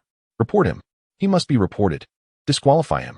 The clamor for such actions grew ever louder, yet the elder council responsible for arbitration found themselves in a quandary. Investigate? He indeed hadn't violated any overt rules. Ignore it? Watching this lad prance about was utterly irksome, and it certainly undermined the seriousness of the competition.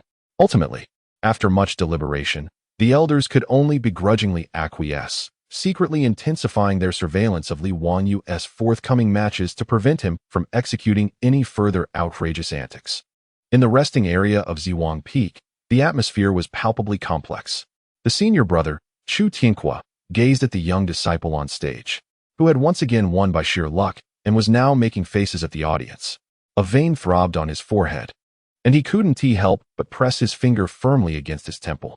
Since this young disciple's arrival, he felt he had furrowed his brow more times than in the past decade combined. The century-old reputation of Zhiwang Peak was on the verge of ruin.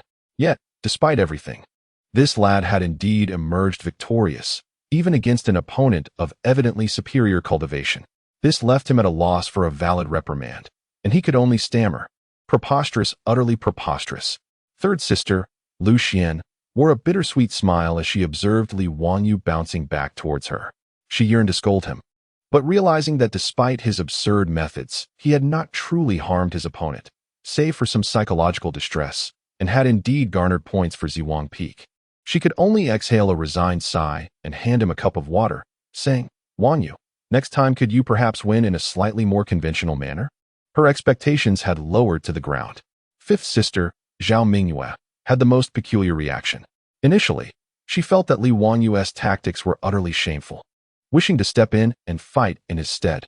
However, as she continued to watch, she began to find a certain amusement in it, especially when she saw those elite disciples, usually so arrogant and self-righteous, being made to look foolish by her junior brother's various underhanded tricks. A sense of inexplicable satisfaction welled up within her. Though the methods were disgraceful, the end result was victory, was it not? Winning was all that mattered. Who cared how it was achieved? Thus, when Li Wanyu sauntered back, Zhao Mingyue not only refrained from reprimanding him, but instead patted him on the shoulder. Her tone remained fiery, yet the content had shifted. "Well done. Though your methods were a bit sneaky, you didn't let Zhiwang Peak down. Keep it up next time. Just refrain from using that stinky gas. It's too revolting." This encouraging remark elicited eye rolls from Chu Tianhua and Lu Xian nearby. Upon the high platform, the venerable Master Qingshu sat in the main seat, his countenance as cold as water. His eyelids twitched violently, especially when Li Wanyu employed yet another novel trick to secure victory, provoking a stir throughout the arena and drawing meaningful glances from the other peak leaders. He felt his blood pressure rising uncontrollably. In his mind, Qing Shuzi had envisioned the punishment of Li Wanyu 1,000 times. Yet, the reality was that he could only stifle the urge to rush down and drag that little rascal over for a sound thrashing, maintaining the dignity and composure befitting the leader of a peak.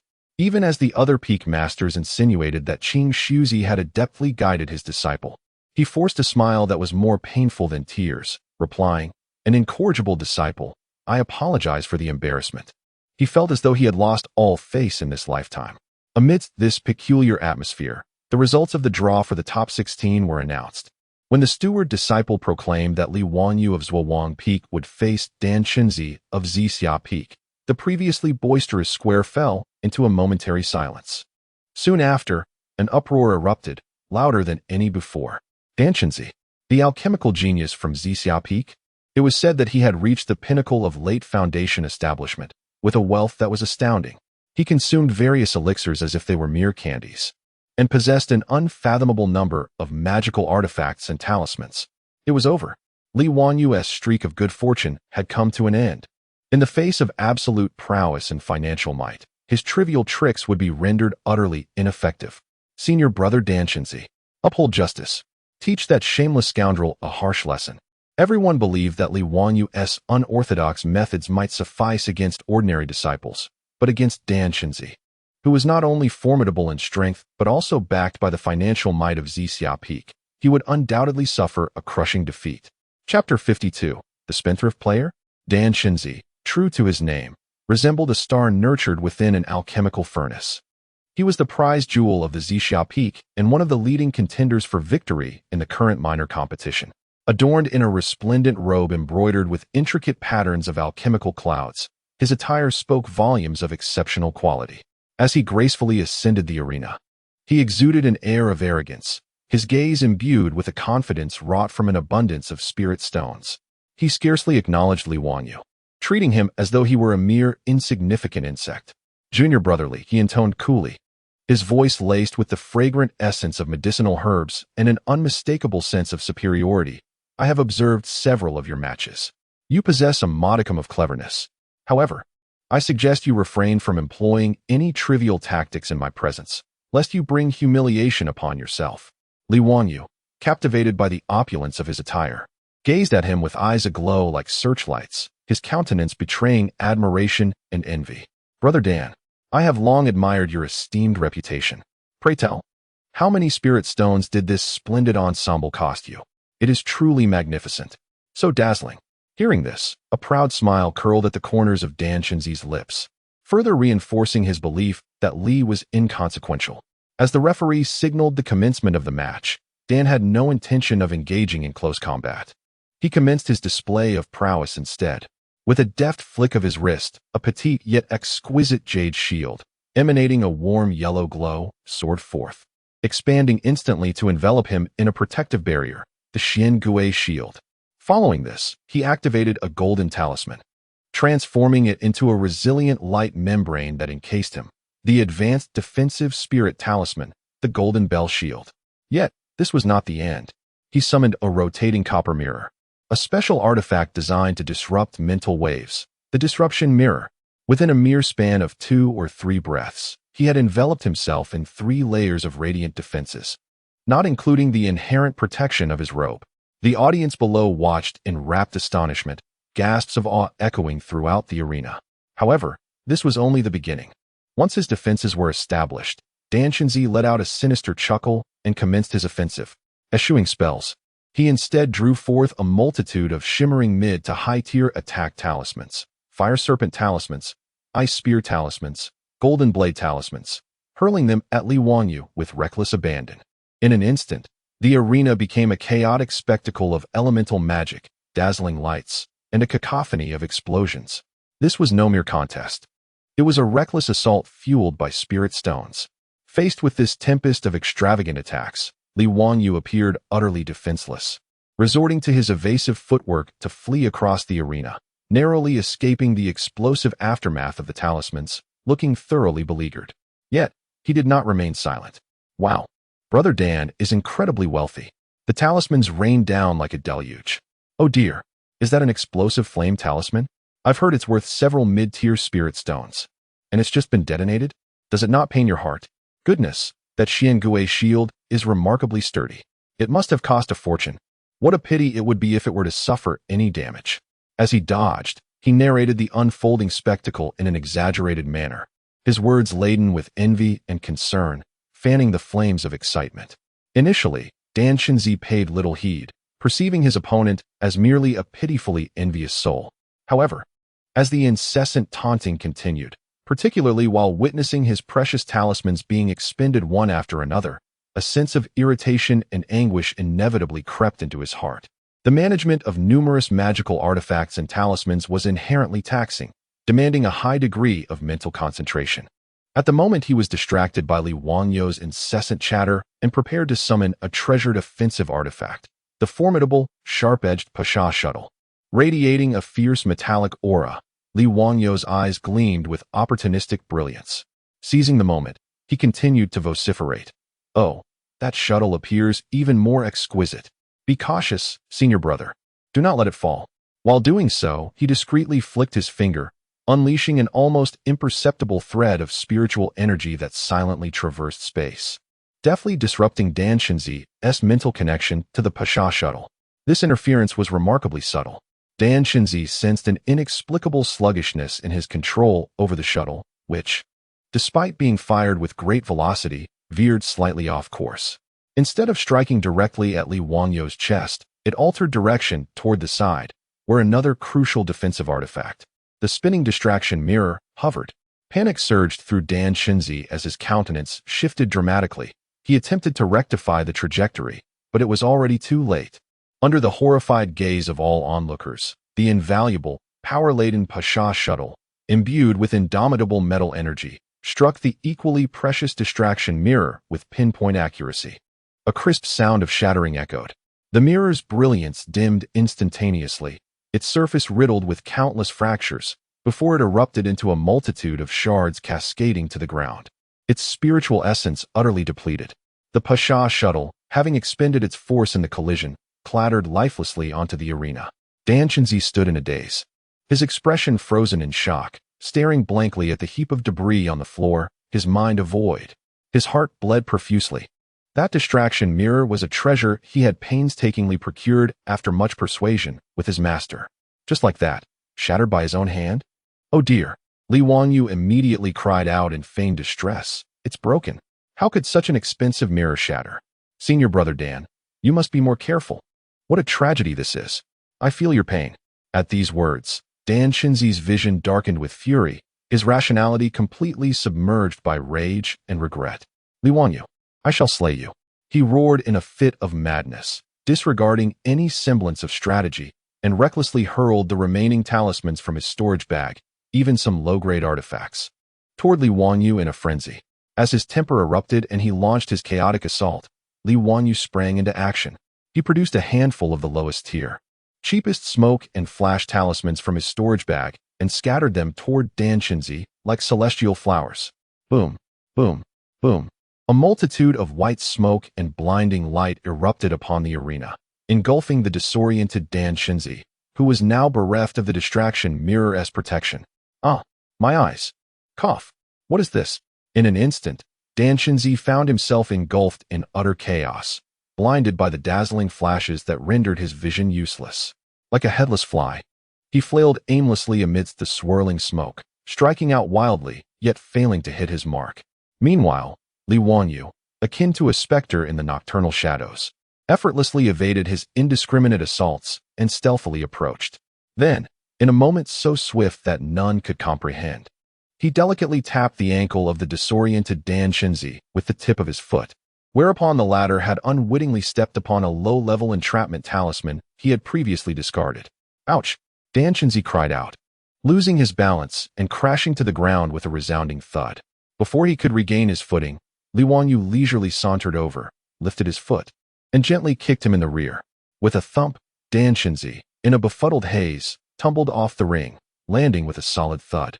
As the smoke gradually dissipated, Li Wangyou stood alone on the stage, feigning a nonchalance as he patted his chest, exclaiming, "That was terrifying. Brother Dan truly becomes fearsome when he loses his composure." The presiding elder, still in a state of bewilderment, once again announced, "The victor. The victor is Li Wangyou of the sitting Forgetting Peak." A wave of astonishment rippled through the audience. He had triumphed once more. Dan Shenzi had been defeated by his own magical artifact and a handful of low-tier talismans.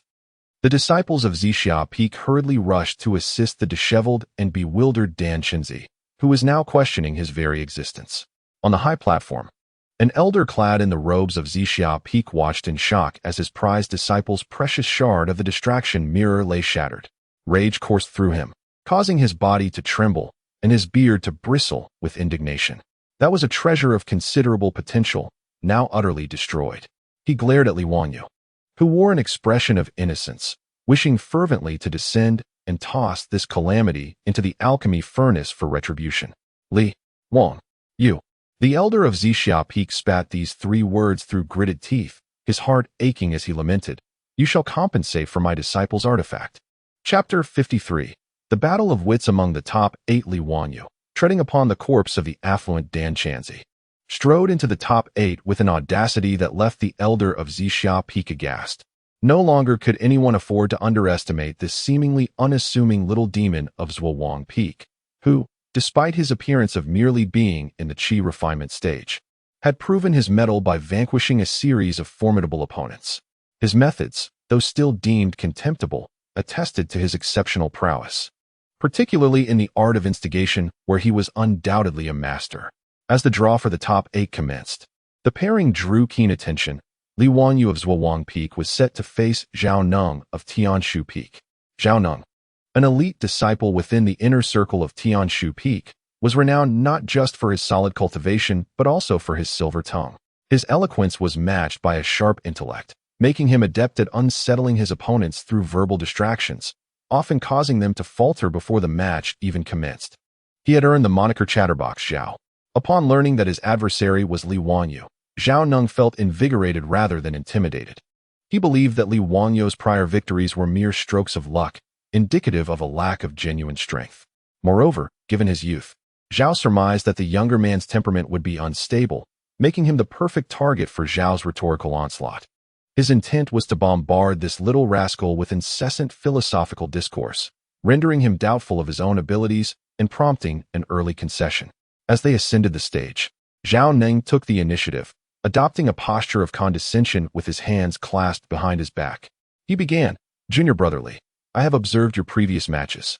While you may have won by sheer fortune, such tactics are ultimately unworthy of our noble path as cultivators.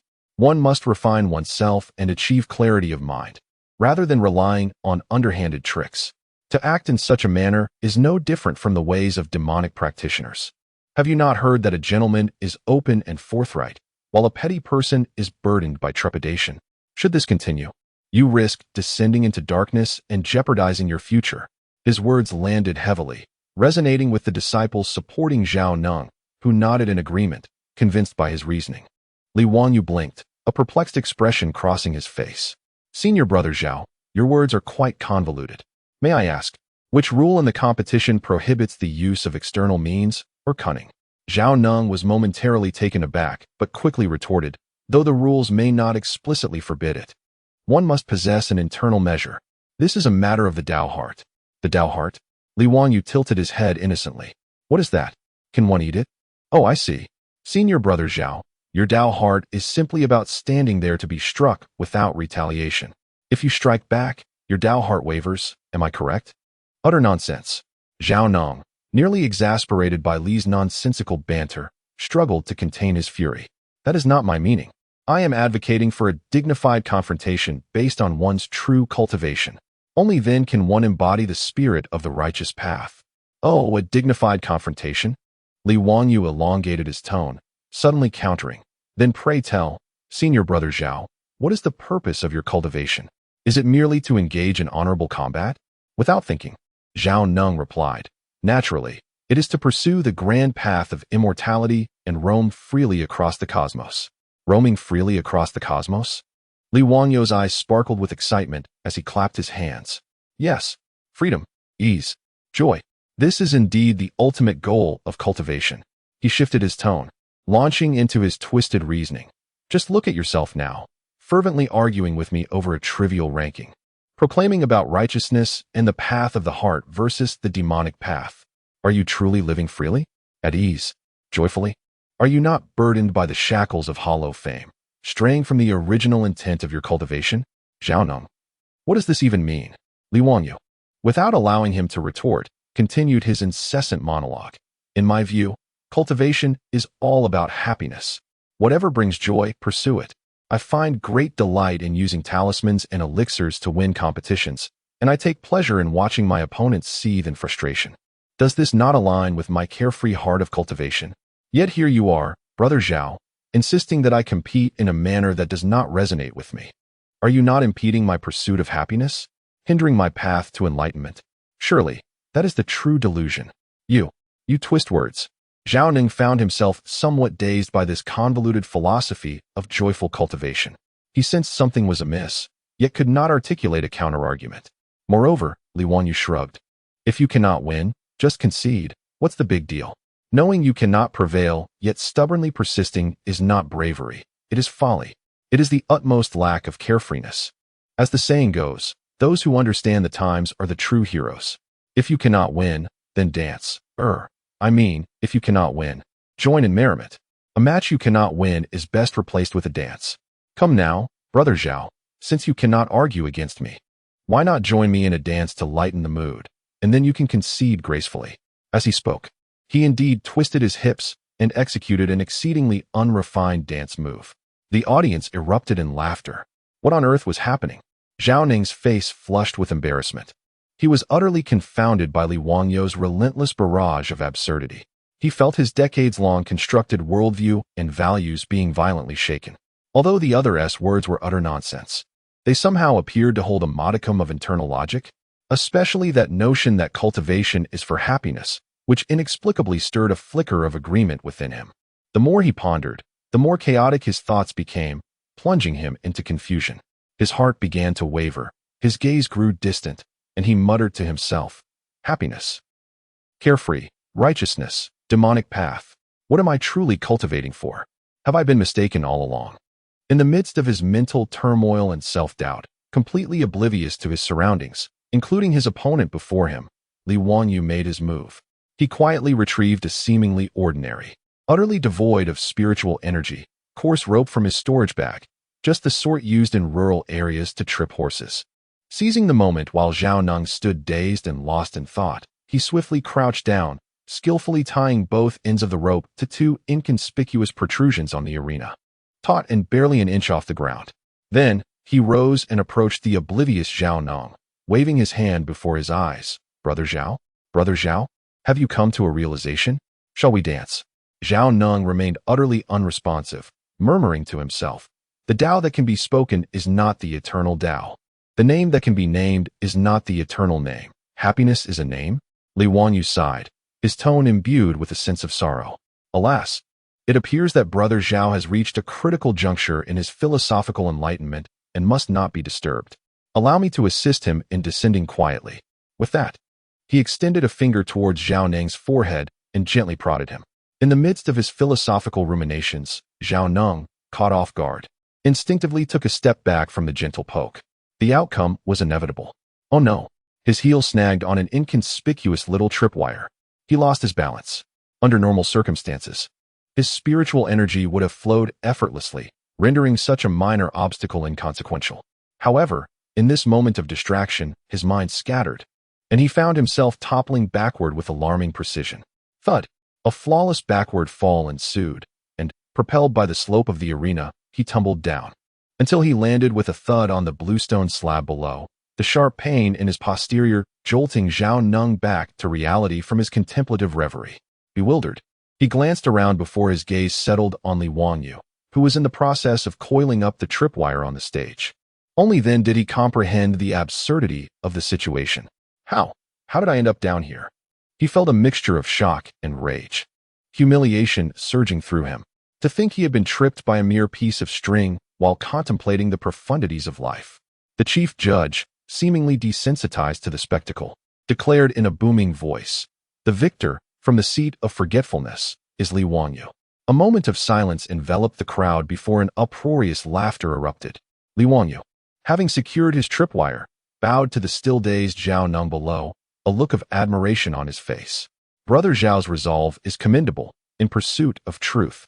He does not hesitate to test the Tao, willingly yielding victory to his junior by falling from the stage. Such noble character deserves my utmost respect. Youpht. Upon hearing these words, Zhao Ning felt a surge of anger rise within him, nearly causing him to spit blood in exasperation, his vision darkening as he fainted. Chapter 54. Surprises of the Final Four and the betting on the finals having secured a place among the Final Four. Li Wanyu has already achieved the best result for the sitting forgetting peak in recent small competitions. Now, All eyes are fixated on the last two semifinals. In the other semifinal, two true titans are locked in a fierce duel. The chief disciple of Tian Shu Peak and another talented disciple from Jian Feng are engaged in a breathtaking contest, with sword energies intertwining and spells roaring, leaving the audience spellbound amidst a chorus of cheers. In stark contrast, the atmosphere of Li Wangyou's semifinal remains uniquely intriguing. His opponent is Sister Sun Jing, a formidable senior from Yunnu Peak. This sister Sun has witnessed firsthand how Li Wangyou has employed various underhanded tactics to ensnare her junior, Su Ling. She is acutely aware of his past exploits, making her exceedingly wary of him. As the match commences, Sun Jing adopts a defensive posture, determined not to seek glory, but merely to avoid error. Her autumn water-long sword dances with impenetrable precision, shielding her vital points, while her nimble footwork ensures she does not unwittingly step into any potential traps. Her gaze is fixed intently on Li Wangyou's hands, ever wary of any sudden, peculiar moves he might make. "Junior brotherly, your tricks are of no use against me," Sun Jing declares coldly, fully focused and not daring to underestimate him. Li Wangyou attempts several feigned attacks, only to find that this sister is indeed slippery and remains unfold. He tosses a few low-tier talismans, which are effortlessly shattered or avoided by her. She is like a turtle retreating into its shell, leaving him momentarily at a loss for how to proceed. The audience below the stage quickly discerns the situation. Sister Sun is clever. She refuses to engage in frivolous antics. Indeed, she is maintaining a steadfast defense, leaving him with no openings. As time drags on, it becomes apparent that he will inevitably reveal a flaw first. The situation appears to have reached an impasse. Li Wangyou circles around Sun Jing several times, scratching his head, giving the impression of growing impatient. "Sister, merely dodging without striking is rather dull," Li Wangyou complains. "Can't we have a thrilling match?" Unmoved, Sun Jing calmly responds, "Let us see you break through my defense first." Li Wangyou sighs, evidently more agitated. Suddenly, he lunges forward, feigning a strong attack. Sun Jing immediately tenses, raising her sword tip in preparation to block. However, at that very moment, an unexpected incident occurs. Perhaps he charged too recklessly, or the arena floor was uneven, but Li Wangyou suddenly stumbles, exclaiming in surprise, and he tumbles forward. Sun Jing is momentarily taken aback, instinctively suspecting a ruse. She retracts her sword and cautiously steps back. Yet, as Li Wangyou falls, he flails his arms in a desperate attempt to regain his balance, inadvertently sending a small paper pouch flying from his grasp, which bursts open right in front of Sun Jing. A subtle, sweetly fragrant powder wafts through the air. Startled, Sun Jing gasps and instinctively retreats while waving her sleeve to disperse the powder, sternly exclaiming, "Are you using poison again?" However, upon inhaling a trace of the powder, not only did she experience no discomfort, but she also felt a subtle surge of vitality. A faint scar on her arm, previously grazed by a sword's aura, was unexpectedly greeted with a refreshing sensation, halting the bleeding and even initiating a gradual healing process. Could it possibly be a superior healing powder? Perhaps one even imbued with invigorating properties?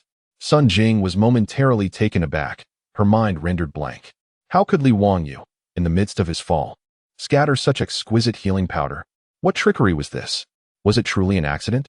Just as she was caught in this bewildering moment of unexpected surprise, contemplating the sudden turn of events, Li Wangyou, who seemed destined for a humiliating tumble, twisted his body at a peculiar angle just before hitting the ground.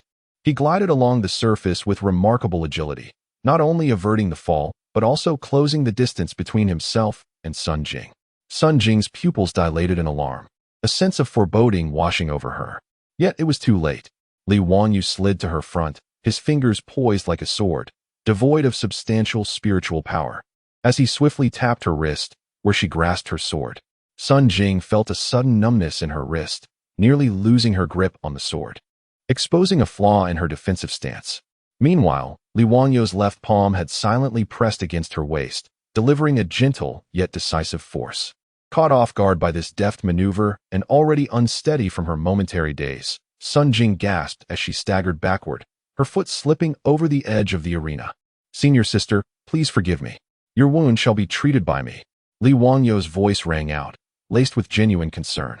With a thud, Sun Jing fell off the stage. And even as she landed, she struggled to comprehend how she had ended up there. Was it truly all because of a mere healing powder? The referee, his lips twitching in disbelief, weakly declared, "The victor from the Zhuang Peak is Li Wanyu." The crowd erupted in astonishment once more. Is this truly permissible? In the Zhuang Peak area, the elder brother, Chu Tianqua, buried his face in his hands, unable to bear the sight. The third sister, Lu Xian, was caught between laughter and tears, while the fifth sister, Zhao Mingyue, enthusiastically raised her fist, exclaiming, "Well done. Though I cannot comprehend it, victory is what matters." In this unforeseen manner, Li Wanyu had boldly advanced to the final round. His opponent, without question, was the victor from the other semifinal, the esteemed disciple of the Sword Peak's master, Ling Tian. Renowned as the foremost among the younger generation of Lingshao Palace, he had achieved consummate mastery in foundational cultivation and was on the cusp of the Golden Core stage. His swordsmanship was exceptional, and his strength was unmatched, making him the undeniable favorite to win the tournament. Almost everyone, including those from Zhuang Peak, believed that Li Wanyu's streak of luck and cunning tricks had come to an end. In the face of absolute strength, any cleverness would be futile. However, Li Wanyu appeared utterly unfazed.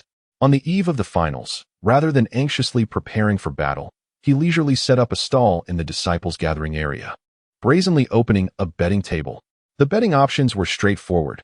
Wager on Ling Tian's victory in the final, with a payout of 1-1. Wager on Li Wanyu's triumph, with a payout of 100-1. The odds starkly reveal the bookmaker's, Li Wanyu's, objective prediction of the match outcome. The result is hardly surprising. Nearly all disciples flocked to bet on Ling Tian's victory. Even though the odds were pitifully low, yet it was considered a surefire way to earn some pocket money. Not a single soul wagered on Li Wanyu's triumph. After all, no one is foolish. Li Wanyu gazed at the mountain of spirit stones before him, a broad smile illuminating his face. As he collected the money, he sighed dramatically. "Oh dear, my esteemed senior brothers and sisters are truly enthusiastic. Do you all hold Ling Shixiang in such high regard? It seems I am destined to incur significant losses, however, unbeknownst to anyone." He had secretly placed a substantial anonymous bet on himself to win. He awaited the upset, envisioning a sweeping victory and a substantial profit. On the day of the finals, the central arena was besieged by an impenetrable throng, a sea of humanity, with an atmosphere more vibrant than ever. Everyone yearned to witness firsthand how Ling Tian would decisively teach that unrestrained little demon king a lesson. Ling Tian made his entrance first, clad in white, his posture regal, a long sword slung across his back, his gaze sharp as an eagle, radiating an unmatched sword aura. Merely standing there, he exuded an invisible yet immense pressure. He cast a calm glance toward the opposite side of the stage. Li Wanyu, in his characteristic languid demeanor, sluggishly climbed onto the platform, stifling a yawn as if he had just awakened. Ling Tian regarded him with indifference, his voice steady yet confident as he slowly spoke. "Li Wanyu, your little tricks end here." Chapter 55. The triumph of social mortification. The atmosphere in the arena was heavy with tension. On one side stood the sword-wielding genius, Ling Tian, exuding an aura akin to a war god, with his hands clasped behind his back and a piercing gaze. He seemed to envision the laurel of victory resting upon his brow. His disciples below held their breath in anticipation, eager for a thunderous, overwhelming victory. On the other side lounged Li Wanyu, the mischievous little devil from Zhuang Peak, who appeared still half asleep, rubbing his eyes and glancing around. He occasionally exchanged playful glances with familiar seniors in the crowd, seemingly indifferent to the gravity of the final match. The audience, well, the audience was largely comprised of those eagerly awaiting his defeat. The elders on the high platform, including the grim-faced Qing Shuzi and the impassive Jinyu Zhenren, were also fixated on the arena. They were anxious to see whether Li Wanyu's dubious tactics could withstand the sheer, overwhelming might of Ling Tian. The head judge took a deep breath, feeling the collective gaze of the crowd, and with a decisive motion, declared, "The final match begins." Before the echoes of his words faded, a resounding clang pierced the air. Ling Tian's sword, drawn from its sheath, transformed into a streak of dazzling light, merging with him as it lunged directly at Li Wanyu's face. There was no hint of hesitation. He launched forth with all his might. the fierce sword energy imbued with the essence of a half-step golden core, tearing through the air with a piercing shriek. Swift, precise, and lethal. This strike embodied Ling Tian's unwavering resolve and formidable strength. Not even a practitioner at the pinnacle of qi refinement could easily withstand such an assault. It was over. The end was nigh. A single blow to annihilate. This thought flashed through the minds of all present. Some had already begun to prepare for jubilant cheers in honor of Ling Tian's anticipated victory. Qing Shuzi closed his eyes, unwilling to witness the impending demise of his disciple. Though he disapproved of his student's approach, he did not wish to see him bloodied on the ground. However, at the very moment the sword, brimming with terrifying power, was about to graze Li Wangyu's nose, a twist of fate unfolded. Li Wangyu appeared utterly flabbergasted by the earth-shattering strike, his eyes wide and mouth agape in shock. As if stepping onto an impossibly slick surface, he let out an exaggerated cry. "Oh my goodness! Help!" Then, like an awkward puppet, he clumsily tumbled sideways. His comical and ungainly fall was merely a natural reflex of an ordinary person in fright. Yet, in this seemingly ludicrous and fortuitous tumble, he narrowly evaded the lethal sword strike. The fierce sword energy grazed his scalp, severing several strands of hair. But that was not the end of the matter. In the midst of Li Wangyu's desperate attempt to regain his balance, his fingers inadvertently caught onto the jade belt buckle at Ling Tian's waist. Ling Tian had poured all his focus and spirit into that single strike, utterly unprepared for such an unexpected evasion.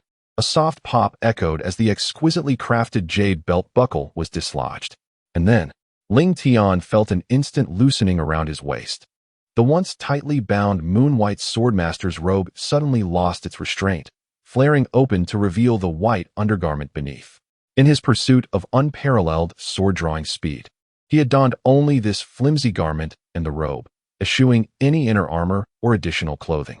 Thus, under the scrutinizing gaze of thousands, the esteemed disciple of the Sword Peak Master, hailed as the foremost among the younger generation and the leading contender for victory in this tournament, found himself in a most humiliating predicament on the grand stage of the finals. His trousers had fallen, the robe flared, and the undergarment slipped down, exposing his bare calves and a small portion of his thighs. Time seemed to freeze in that moment. The breathtaking sword strike hung suspended in the air, and Ling Tian's forward momentum came to an abrupt halt. The expression of unwavering determination on his face shattered, transforming into sheer disbelief, confusion, and swiftly morphing into an indescribable mix of shock, shame, and panic. The cheers and murmurs from the audience were caught in their throats. The once vibrant square, filled with thousands, fell into an eerie silence, where even the sound of a pin dropping could be heard. All eyes were wide, mouths agape, incredulously witnessing this scandalous episode that would surely be etched into the annals of the Lingxiao Palace, a dark history. A gentle breeze swept through, stirring Ling Tian's flaring robe, adding a touch of melancholy to the scene. Finally, Ling Tian regained his senses, emitting a groan of utter humiliation and rage. His face flushed a deep crimson, akin to a cooked shrimp. He could no longer concern himself with the competition or sword techniques. He hastily retracted his sword, fumbling to pull up his trousers, wishing fervently to vanish into the ground. The scene was a blend of awkwardness, absurdity, and a peculiar touch of tragic grandeur, just as the atmosphere was thick with silence. And everyone was left in stunned disbelief at this unforeseen spectacle. Li Wangyu, still shaken, scrambled to his feet. Observing the embarrassing scene before him, he blinked his innocent eyes and, with an air of utmost sincerity and difficulty, softly remarked, "Ling Shixiao, it seems your trousers have fallen? This is quite inappropriate. Perhaps you should tidy yourself up first? Shall we continue afterward?" He paused, seemingly recalling something, and added with even greater earnestness, "By the way, esteemed judge, does this situation count as a disturbance in the match? Shouldn't we pause for a moment?" A stifled laugh erupted from the crowd, igniting a chain reaction. Puff. Ha ha. Oh dear, I can't take it. Laughter erupted uncontrollably, with spectators doubling over, pounding their chests, tears streaming down their faces. The elders on the high platform contorted their expressions, struggling to maintain their dignity while fighting back laughter, their efforts painfully evident. Qing Shuzi buried his face in his hand, utterly unable to watch. The Sword Peak Master's face darkened, resembling the bottom of a pot. Meanwhile, Ling Tian, at the center of this storm, listened to the thunderous laughter from below, felt the myriad gazes directed his way, and glanced at his half-raised trousers. All his pride and dignity crumbled in that instant. His mindset erupted. Social death. What was there left to fight for? What face remained to continue? He hastily pulled up his trousers, gripping the waistband tightly. His face shifting from crimson to a ghastly blue, then to a deep purple, ultimately contorted with resentment as he shot a furious glare at Li Wanyu. Through clenched teeth, he managed to utter 3 words. I concede. Having spoken, he dared not linger for another moment, clutching his pants as he awkwardly leapt off the stage amidst uncontrollable laughter, fleeing the crowd as if desperate to escape the very planet itself. The elder referee stood frozen in shock for several seconds before, amidst the cacophony of laughter, he despondently proclaimed, Final. Victor. Ziwang Peak. Li Wanyu. At the awards ceremony, the atmosphere was disturbingly tense. A venerable elder, his complexion ashen and his lips twitching, nearly gritting his teeth, hastily thrust the precious golden elixir and a storage pouch containing a high-grade spirit artifact into Li Wanyu's arms. As if they were scalding hot potatoes, he offered not a single word of encouragement, as though merely gazing at him might shorten his lifespan. In the audience, there was no applause, no cheers, only scattered boos and the remnants of suppressed laughter. Yet, Li Wanyu remained unfazed, cradling the coveted reward that countless people yearned for. He glanced down, then lifted his gaze, a radiant and utterly satisfied smile blossoming on his face, as if he had conquered the entire world.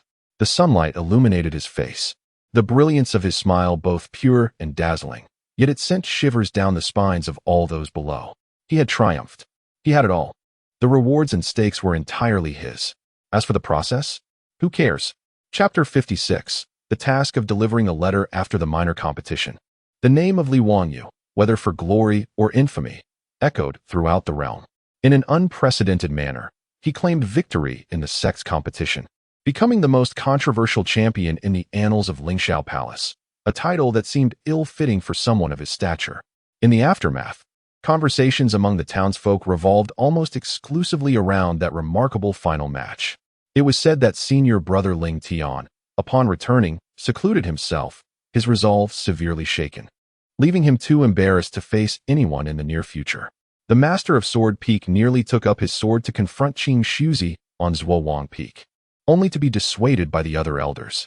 Meanwhile, the instigator of the incident, Li Wanyu, appeared unfazed by the uproar.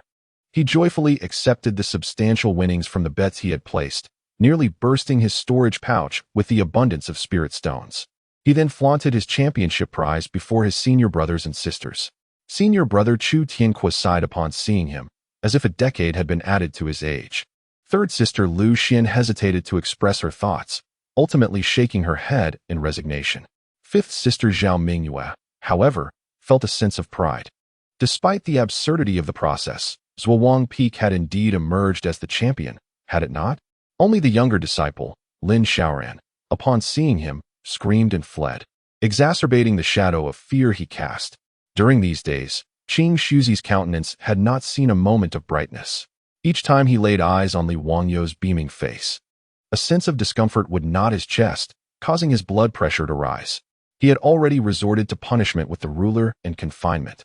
Yet this troublesome disciple showed no signs of repentance. Instead, he seemed to revel in the chaos, now exposing himself to the entire sect. Out of sight, out of mind. Qing Shuzi deeply appreciated the essence of this adage. He resolved to send this miscreant away for a time, seeking peace for himself and the sect. Otherwise, he feared he might one day lose control and send the boy crashing into the wall, unable to pry him free.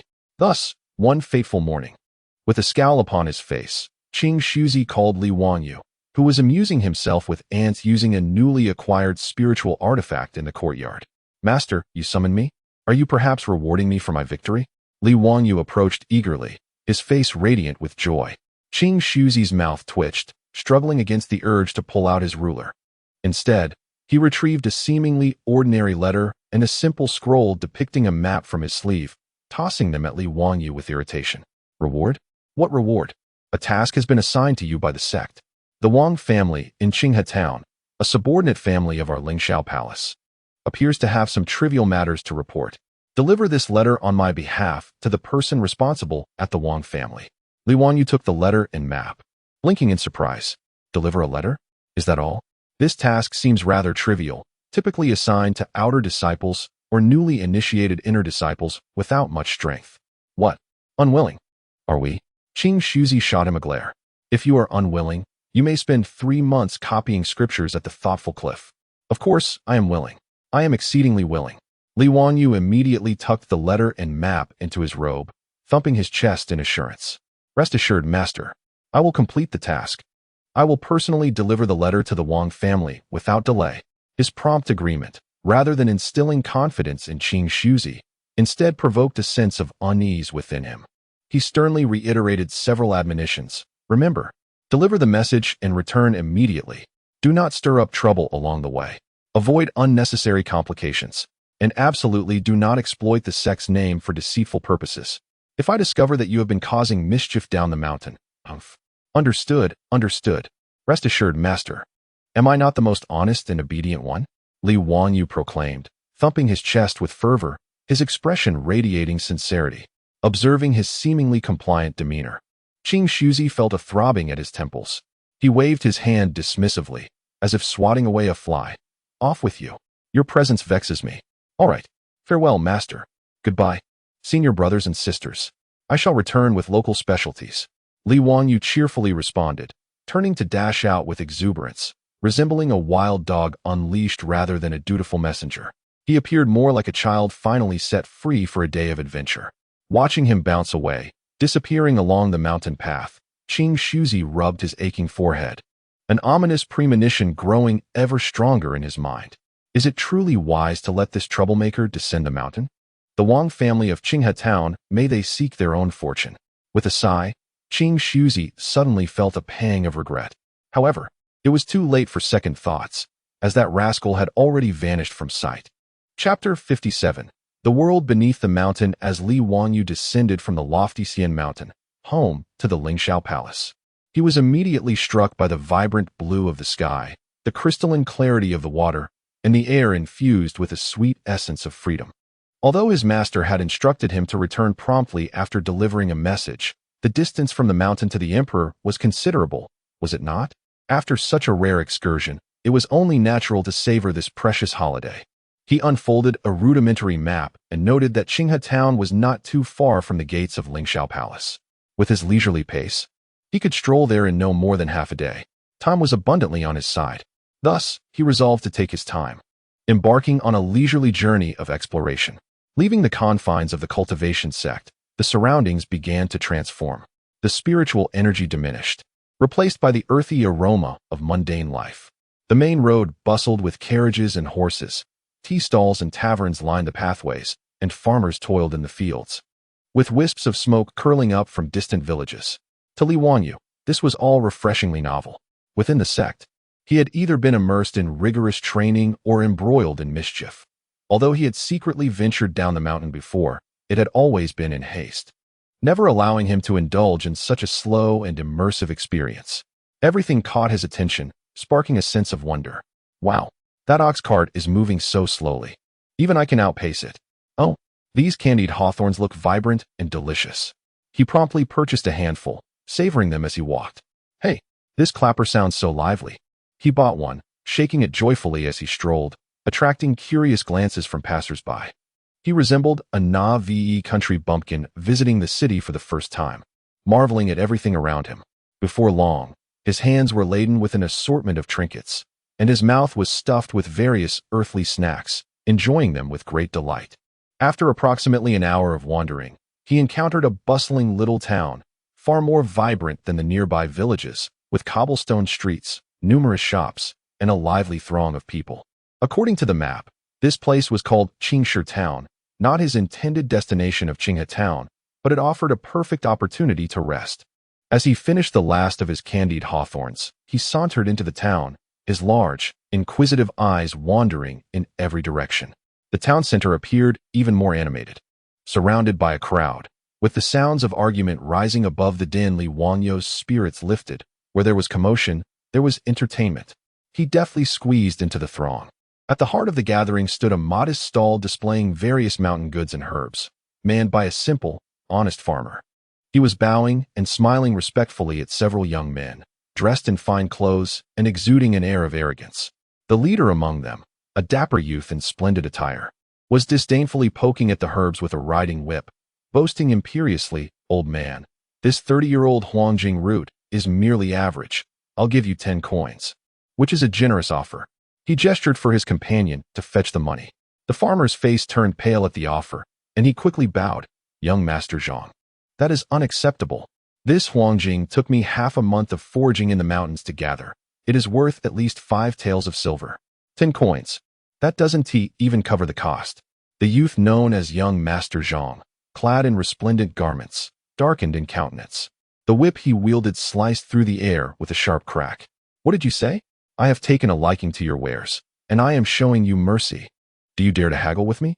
Do you know who holds sway in this Qingshi town?" His companions, emboldened by his words, stepped forward, rolling up their sleeves and displaying menacing expressions, encircling the elderly farmer. "Indeed, it is already a favor from young Master Zhang to offer you money. Do not overstep your bounds. Hurry and take your money and leave. Should you utter another word, believe that I shall smash your stall." The old farmer trembled in fear, but could not bear to part with the hard-earned Chinese yam, pleading desperately, "Young Master Zhang, I beseech you. My family relies on this modest harvest to survive." Though the onlookers displayed sympathetic expressions and whispered among themselves, none dared to voice a word of justice, their fear of the Zhang family's authority palpable. Observing this scene, young Master Zhang felt an even greater sense of triumph. He snatched the Chinese yam from the farmer's hands and callously tossed a handful of copper coins at the farmer's face, declaring, "Goods and payment are settled. Begone." The coins struck the farmer's face before clattering to the ground. He gazed at the pilfered yam and the coins scattered at his feet, his eyes reddening as he fought back tears.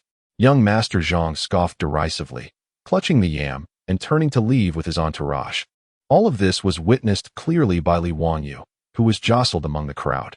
After savoring the last bite of his candied hawthorn, he carelessly discarded the bamboo skewer, licking the sugary residue from his lips, his eyes narrowing slightly. Coercive buying and selling, bullying the market, TSK, TSK, TSK. He had encountered such scenes in the tales of his sect. It was surprising to see such events unfold in the valley below. He observed young Master Zhang's arrogant retreat, glanced at the helpless farmer, and noted the silent fury of the surrounding populace. Rubbing his smooth chin, a peculiar light flickered in his eyes, an amalgamation of righteousness and an exhilarating thrill akin to discovering a new toy. How could he turn a blind eye to such injustice? Muttering softly to himself, a familiar, mischievous smile crept onto his lips. However, he mused, intervening could not be without reward, could it? Surely, he ought to procure some compensation for his efforts and emotional distress. He chuckled softly, realizing that his journey to deliver news would not be devoid of excitement. Chapter 58. The bludgeon Li Wanyu did not rush forward to enact a heroic rescue of the elderly farmer, admonishing the arrogant young master. Such theatrics were far too cliché and would only serve to expose him. Li Wanyu approached his tasks with a focus on technical finesse and maximizing benefits.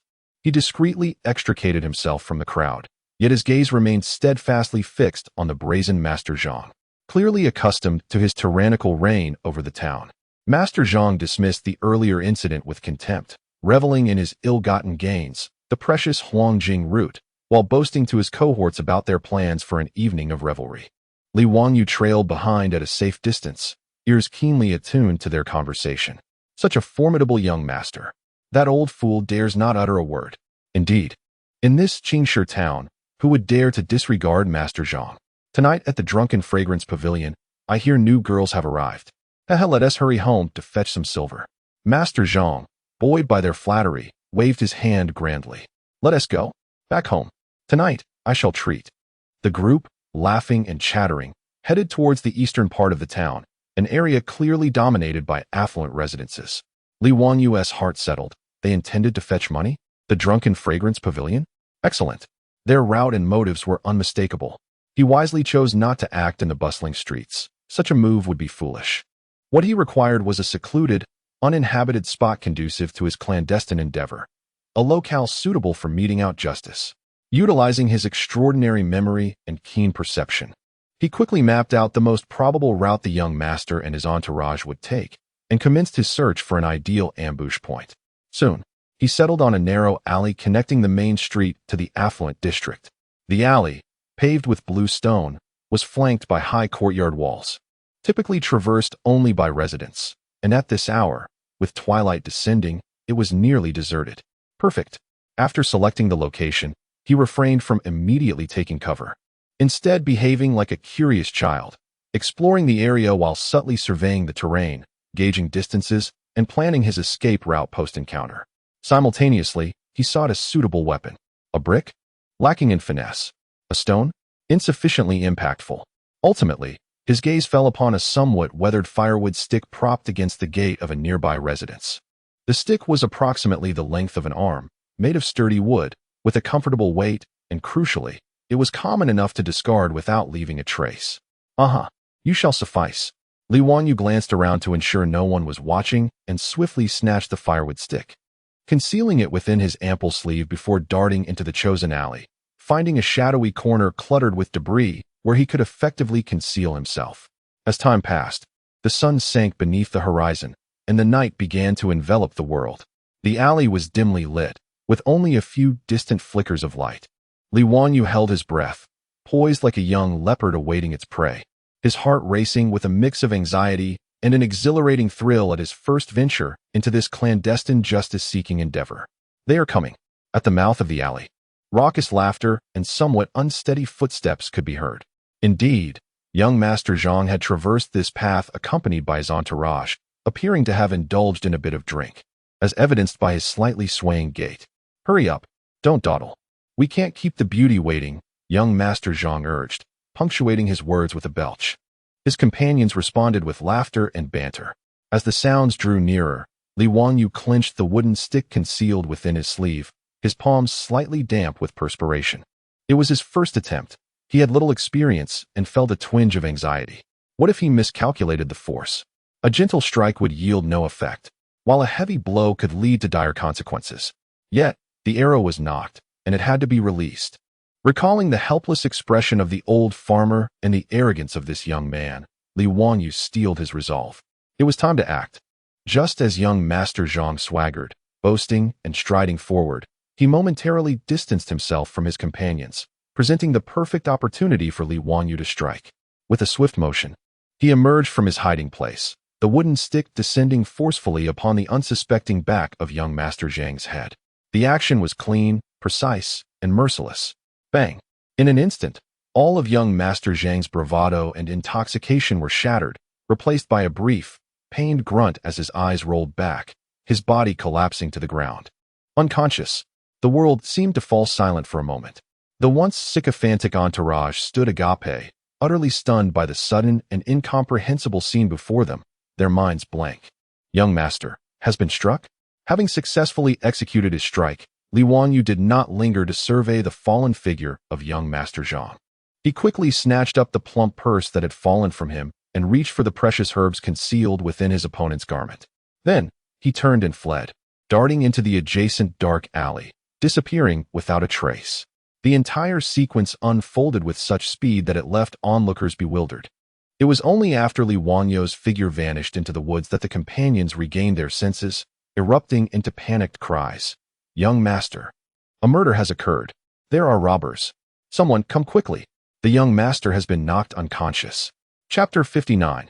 Robbing the rich to aid the poor. Li Xiaoxiao, known as Li Wanyu, slowed his pace after the cacophony of Zhang Xiaoya's followers faded into the distance, seeking a more secluded corner. With a sense of satisfaction, he retrieved the 30-year-old Huang Jing and examined it closely. Indeed, its appearance was commendable, and it brimmed with spiritual energy. Though it held little value for someone of his caliber as a golden core expert, it could certainly fetch a handsome price or be exchanged for something of worth. A splendid first haul indeed. Next, he weighed the heavy purse in his hand. Upon opening it, he discovered not only several taels of scattered silver, but also several gleaming low-grade spiritual stones. It seemed the Zhang family was rather affluent, as even a young master's pocket money was so considerable. Ill-gotten gains. How delightful it is to claim them. With a clear conscience. Without hesitation, Li Wanyu stowed the spiritual stones and the majority of the silver into his storage pouch, leaving only a few small coins and a handful of copper coins. He recalled the old farmer's plea, stating that the Huangjing was worth 5 taels of silver. Weighing the paltry coins in his hand, he estimated they were about equivalent. "Very well, I shall keep my word. I will restore justice for you," he muttered to himself, a benevolent expression gracing his features. Utilizing his exceptional memory and spiritual perception, he navigated back to the vicinity of the old farmer's stall, attuning himself to the faint and weary aura emanating from a dilapidated thatched cottage. By now, it was deep into the night, and the cottage was devoid of light. After the day's tribulations, it was likely the old farmer had succumbed to exhaustion and fallen into a deep slumber. Like a nocturnal creature, Li Wanyu stealthily approached the window. Listening to the sound of deep snores from within, a smirk playing on his lips. Rather than knock or disturb the man, he wrapped the small coins and the recovered Huangjing in a tattered cloth, then flicked his fingers, deftly tossing the bundle through the window's narrow gap, where it landed beside the earthen bed. Having completed his act of kindness, he swiftly turned and slipped away, content to remain anonymous. Concealed in the shadows at a distance, he waited patiently. Sure enough, a rustling sound emerged from within the cottage, followed by the old farmer's incredulous, trembling exclamation, soon giving way to muffled sobs of joy. Listening to the heartfelt, albeit imagined, cries of gratitude, Li Wanyu nodded in satisfaction, feeling the metaphorical red scarf around his neck, which did not exist, grow ever brighter. Oh, the noble act of robbing the rich to aid the poor, a truly gratifying endeavor. He clapped his hands, his spirits soaring. He had taught the bully a lesson, aided the needy, and enriched his own coffers, all in one fell swoop. Truly, I am a genius. From that day forward, Li Wanyu discovered a new pastime along the official road leading to Qingatown. He no longer rushed his journey. Instead, meandering leisurely by day or lounging in the town's tea houses and taverns, keenly eavesdropping on various gossip. He made it a point to learn which families were callous in their wealth, which bullies oppressed the weak, and which noble scions ran rampant in the countryside. When the moon was dark and the winds howled, it became the time for Li Shaoxia, self-proclaimed, to take action. With his golden core cultivation and formidable spiritual awareness, he engaged in these black market dealings with an overwhelming advantage. The local bullies and ruffians appeared before him as helpless lambs awaiting slaughter. His methods grew increasingly varied and adept. When confronting a malicious landlord who oppressed tenants, he stealthily infiltrated the estate at midnight, not only pilfering the landlord's treasure chest, but also scattering itching powder across his bed, causing the landlord to wail throughout the night. When dealing with a lecherous young scion harassing innocent women, he trailed him to a secluded spot, administering a swift strike and a thorough search. Executing the maneuver with fluid grace, and before departing, kindly hung the young man's trousers atop a tree. In encounters with extortionate thugs demanding exorbitant protection fees, he boldly stormed their lair, binding a group of ruffians like dumplings and suspending them upside down at the county office, their own misdeeds affixed to their bodies, which he had coerced them into writing. Each successful venture saw him generously dispense a meager portion of his spoils, perhaps a few copper coins or a bit of inconsequential grain, casually tossing them to beggars or families that appeared genuinely destitute. In his heart, he would tally another deed of merit. Today, he had aided 3 beggars and assisted a struggling farmer. Truly, the contributions of the gallant Li were immeasurable. He even began to fancy that tales of a mysterious young hero, who appeared and vanished like a wraith, punishing the wicked and aiding the impoverished, might be circulating among the common folk. Perhaps, there were even those erecting longevity tablets in his honor. In truth, however, no such legends existed. The populace merely sensed a slight improvement in public safety, while the robbed bullies raged in fury. Thus, he journeyed forth, embodying chivalry and righteousness, as Li Wanyu's storage pouch, already considerably enriched by gambling wins and minor rewards, swelled visibly once more. It brimmed with an assortment of spoils, gold, silver, spiritual stones, some seemingly valuable antiques, and jade, and even a few folk tales pilfered from the ruffian's study, to stave off boredom. He weighed the hefty pouch in his hands, gazing at the faint outlines of Qinghe town ahead, his spirits soaring with unbridled joy. Chapter 60. The delivery of the letter amidst the playful antics and lightheartedness. One must attend to the matter at hand. Li Wanyu weighed the now somewhat bulging storage bag with satisfaction as he made his way towards his final destination. The Wang family in Qinghe Town. Qinghe Town, larger than the previously traversed Qingshi Town, appeared to offer its residents a more prosperous and tranquil existence. As an affiliated family of Lingxiao Palace, the Wang family held a distinguished status within the town, their residence boasting the finest location, characterized by imposing red gates and high walls, exuding an air of grandeur. Two spirited guards stood sentinel at the entrance. Li Wanyu adjusted his slightly disheveled robe, suppressing the rough demeanor that had adorned his face, and donned a countenance more befitting a disciple of Lingxiao Palace, one marked by a subtle aloofness and restrained poise, as he approached the grand entrance of the Wang mansion. "Who goes there?" The guards, perceiving the youth's remarkable bearing, approached without hesitation, their demeanor respectful. Li Wanyu retrieved the letter representing Lingxiao Palace from his bosom, briefly displaying the unique cloud-patterned seal that signified their sect. In a calm tone, he stated, "I am a disciple of the sitting forgetfulness peak of Lingxiao Palace. Here at the behest of my master, the esteemed King Suzi, to deliver a letter to the person in charge of the Wang family." Upon realizing that an envoy from the celestial sect had arrived, the guards' expressions turned even more reverent at the sight of the distinctive seal. They promptly bowed and said, "Ah, it is indeed an honor to receive a celestial envoy. Please, enter. I shall inform the family head at once."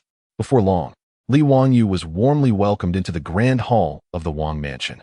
The family head, an elderly gentleman appearing to be in his 60s, with a vigorous demeanor and a cultivation level around the initial stage of foundation establishment, awaited him alongside several prominent family members. Clearly, they regarded the arrival of a representative from Lingxiao Palace with utmost seriousness. Unaware of the celestial envoy's arrival, "I beg your pardon for the lack of a proper welcome." The elder Wang greeted with a beaming smile, his attitude both respectful and tinged with a hint of flattery. For families such as theirs, which relied on the patronage of a major sect, even a mere messenger from the sect embodied its prestige and must not be treated lightly. "You honor me, Elder Wang." Li Wanyu replied with a slight nod, displaying courteousness. He retrieved his master's letter and presented it. "My master has entrusted me with this correspondence for your perusal." Elder Wang accepted the letter with both hands, meticulously verifying the seal before cautiously unsealing it to read. The contents seemed to consist of routine inquiries regarding the family's recent circumstances and instructions concerning some ordinary tasks assigned by the sect, lacking any particularly urgent matters. Nonetheless, Elder Wang read with great earnestness, and upon completion, he expressed even greater warmth towards Li Wanyu. "We are grateful for the celestial envoy's efforts. It is indeed a blessing for the Wang family that King Suzi is concerned for us. After such a journey, please take a seat. Servants, prepare the finest tea and delicacies." Soon, maidservants presented fragrant tea alongside several platters of fresh, spirit-infused pastries. Li Wanyu, unreserved, settled comfortably into his seat, savoring the tea and indulging in the delicacies while listening attentively to Elder Wang and several clan elders express their gratitude for the sect's protection, report on familial business matters, and discuss the cultivation of their younger generation. He maintained an appearance of genuine interest, nodding occasionally in agreement, embodying patience and refinement. The Wang family, recognizing the youth's composure and his status as a disciple of the celestial sect, treated him with utmost respect and hospitality, fearful of any oversight that might displease the young celestial envoy, which could lead to unfavorable remarks to his superiors.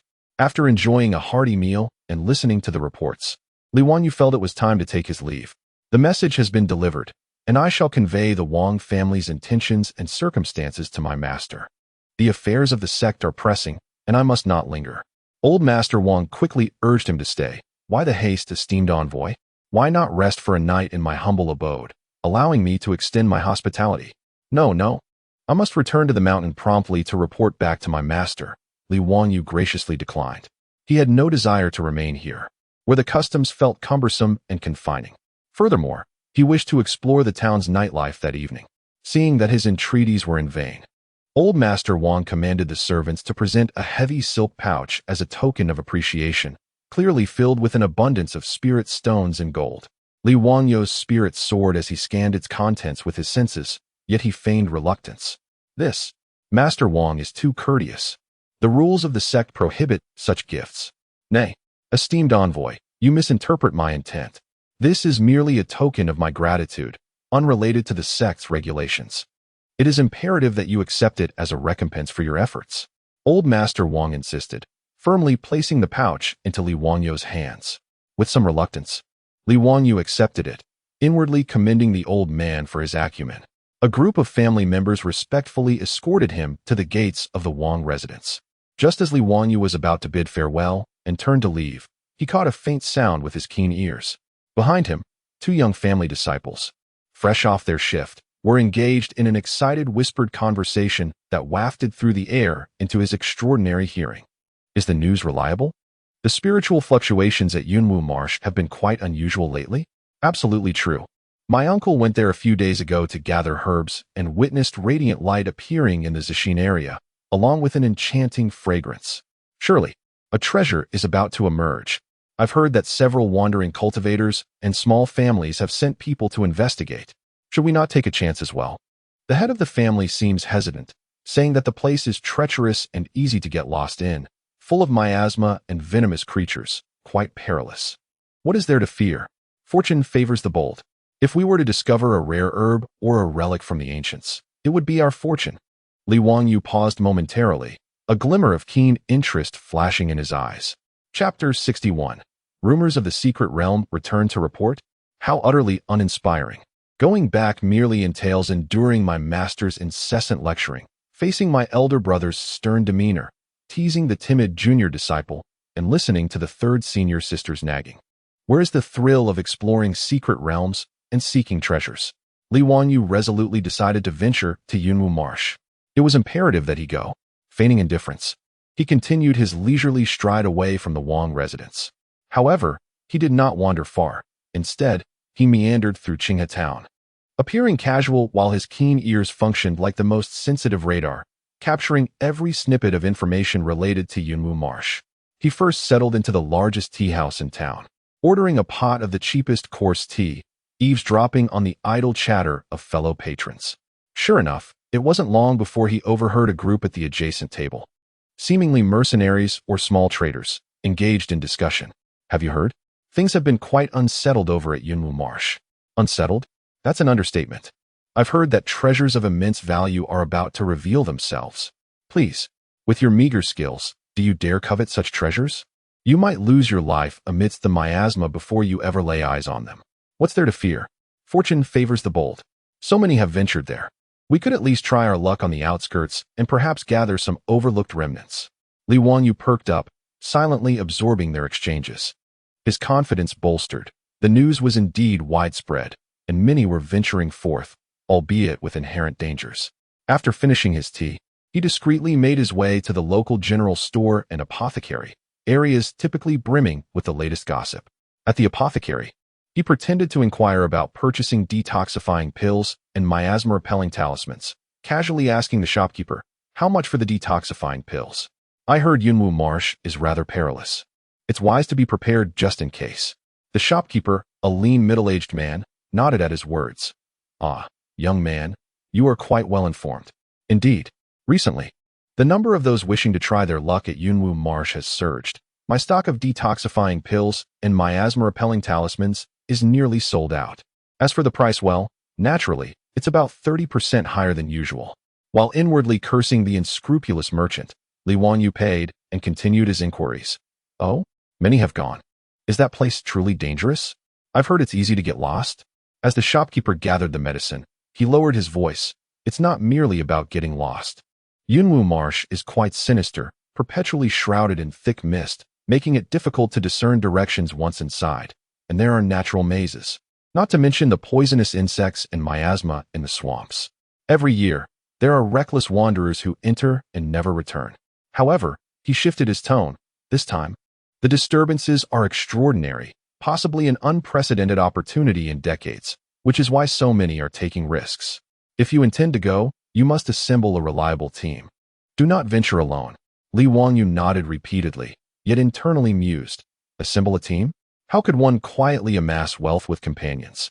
Through diligent inquiry and information gathering, Li Wangyu developed a general understanding of Yunwu Marsh. It was a vast swamp nestled amidst the mountains, perpetually enveloped in dense fog, hence its name.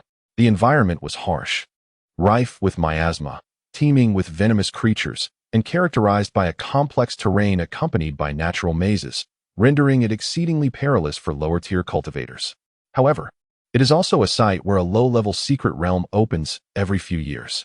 Within this realm, the spiritual energy is relatively dense, giving rise to rare spiritual herbs and minerals seldom found in the outside world. Occasionally, fragments of ancient techniques or treasures left behind by predecessors can also be discovered. Consequently, each time the secret realm is activated, it draws a multitude of chi refinement and foundation establishment practitioners, as well as the offspring of small clans, eager to test their fortune. This time, it is said that the disturbances are more intense than ever before, with omens of radiant lights and enchanting fragrances appearing frequently, leading many to speculate that extraordinary treasures may soon emerge. The secret realm, treasures, adventures. Li Wangyou's eyes sparkled with increasing brightness, as if he could already envision countless spiritual stones, herbs, and magical artifacts beckoning to him. Danger? Humph. Has Li Wangyou ever feared danger? How perilous could a mere low-level secret realm be? Could it possibly be more threatening than his master's ruler or the icy demeanor of his Aunt Jinyu? After ascertaining the general location of Yunwu Marsh, Li Wangyou promptly sought out a secluded corner and retrieved a rudimentary map. His fingers traced over the map, deliberately disregarding the route back to the sect, instead resolutely pointing towards another direction, marked by the swamp and misty region. A confident, slightly mischievous smile curved upon his lips as he rolled up the map and tucked it away. Treasures belong to those with destiny. I dare say, I am quite fortunate.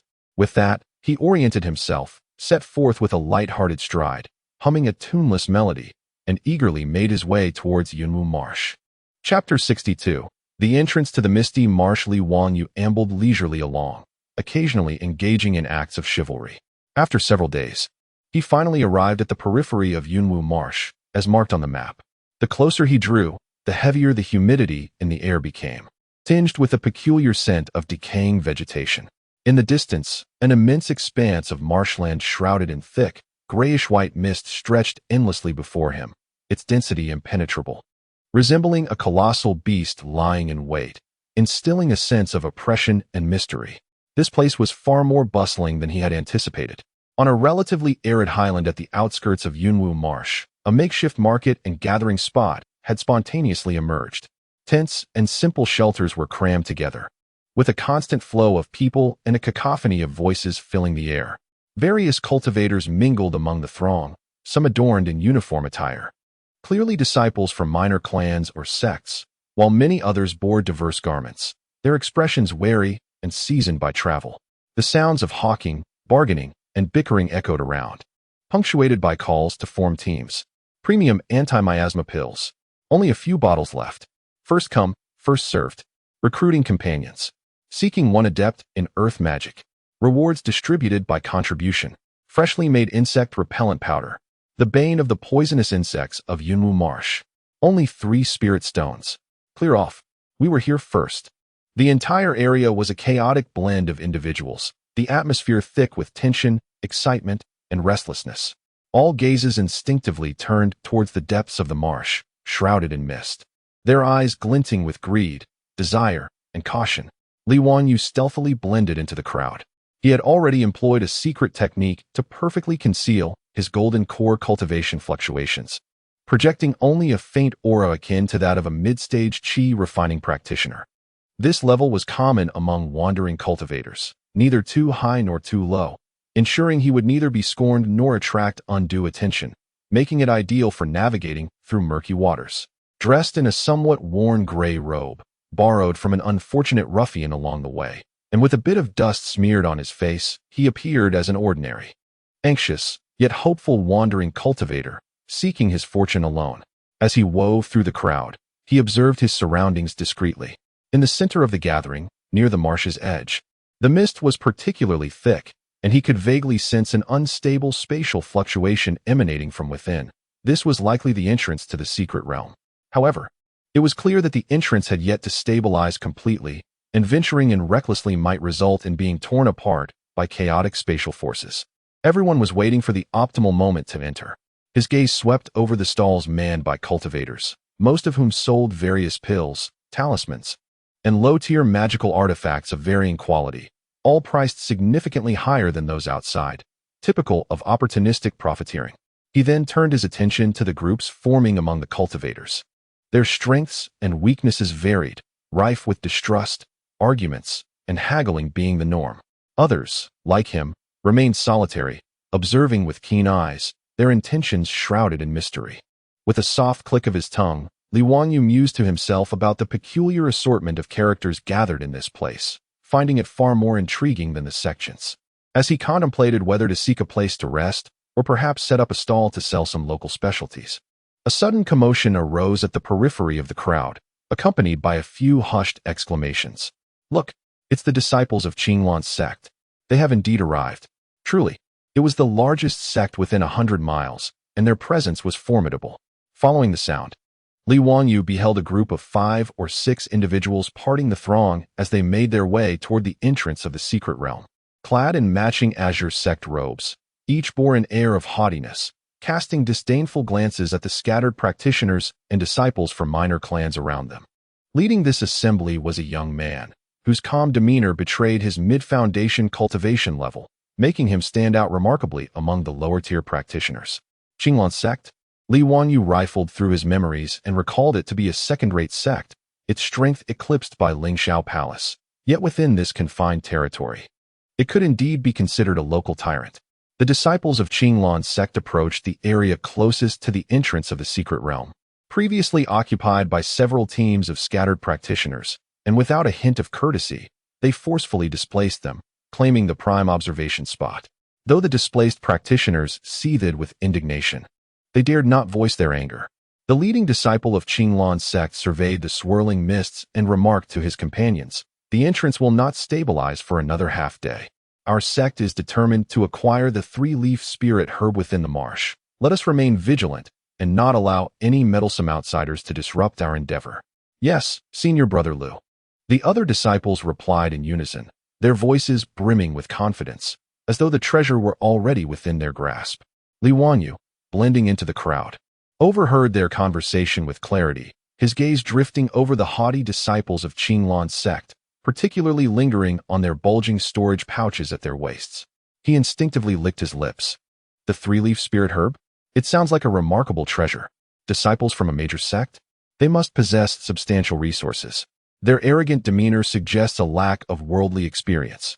He chuckled inwardly, envisioning them as plump sheep, and a flock of them had just arrived. Chapter 63. The opening of the secret realm under the scrutiny of countless eager, greedy, and expectant gazes. The seething, roiling mist at the edge of Yunwu Marsh began to undergo a transformation. The once tumultuous spatial fluctuations gradually settled into a state of calm, as if an invisible hand were gently parting the dense fog to reveal a hazy, ever-twisting portal of light. Beyond the luminous threshold lay a realm starkly different from the outside world, filled with bizarre, contorted trees, marshy pools, and an atmosphere thick with an unchanging mist. "The entrance has stabilized. We can enter. Charge forth. The treasure awaits within." Someone's exclamation ignited the fervor of all those awaiting this moment. The long-suppressed greed and desire erupted like a volcano, and the gathered practitioners surged forward like a torrent unleashed from a dam. Their eyes ablaze with ambition as they rushed toward the glowing portal. The air was filled with shouts, the sounds of pushing and shoving, and the clang of weapons clashing. In the frenzy to be the first to explore the secret realm and seize the potential opportunities within, the fragile facade of peace was shattered, erupting into chaotic conflict at the entrance. Occasionally, weaker practitioners were trampled underfoot or shoved aside by the stronger, their cries of pain and curses ringing out relentlessly. A few disciples of the Qinglan sect, relying on their prowess and numbers, scoffed and unleashed their spiritual energy, forcibly carving a path as they rushed into the portal, vanishing from sight. Other sizable groups employed various tactics, desperately pushing forward. Yet, Li Wanyu remained unperturbed. He appeared as a mere spectator, leisurely positioning himself a little behind the throng, avoiding the tumultuous clash. "Why rush? Are we competing to reincarnate?" He observed the frenzied practitioners with a smirk. knowing well that the treasures within the secret realm wouldn't sprout legs and flee. Would entering first guarantee success? Perhaps they would trigger a trap instead. Having read numerous tales, albeit mostly folk histories and strange stories, he understood that in such explorations, those who rush ahead often meet their downfall, and that in conflicts, the opportunistic bystander often benefits. Once the initial wave of fervent individuals had surged through, and the conflict at the entrance began to abate, with the strongest and most organized groups having already entered, the remaining practitioners were mostly of average strength, hesitant, or like him, hoping to seize an opportunity. At this moment, Li Wanyu finally brushed off the dust from his robe, leisurely stepped forward, and joined the tail end of the crowd as he crossed into the glowing portal. As he passed through the threshold, a mild disorientation from spatial transmission washed over him, but for his formidable consciousness, it was almost negligible. In the next instant, the scenery before him opened up dramatically, only to be swiftly obscured by a new shroud of mist. He found himself within the depths of the Yunwu Marsh secret realm. The fog here seemed even denser and more viscous than that outside, with visibility drastically reduced to merely a few paces around him. The air was thick with a more potent, damp, and decaying miasma, mingled with the faint, fishy aroma of some peculiar spiritual plants and the scent of earth. Beneath his feet lay the soft, muddy marshland, occasionally yielding to the hardness of stones or the sinking of decayed wood. It is evident that, in this place, one's consciousness is subjected to immense suppression. The once effortless ability to encompass a radius of several dozen miles, characteristic of the Golden Core stage, has now been constricted to a mere 100 meters, rendering perception hazy and indistinct.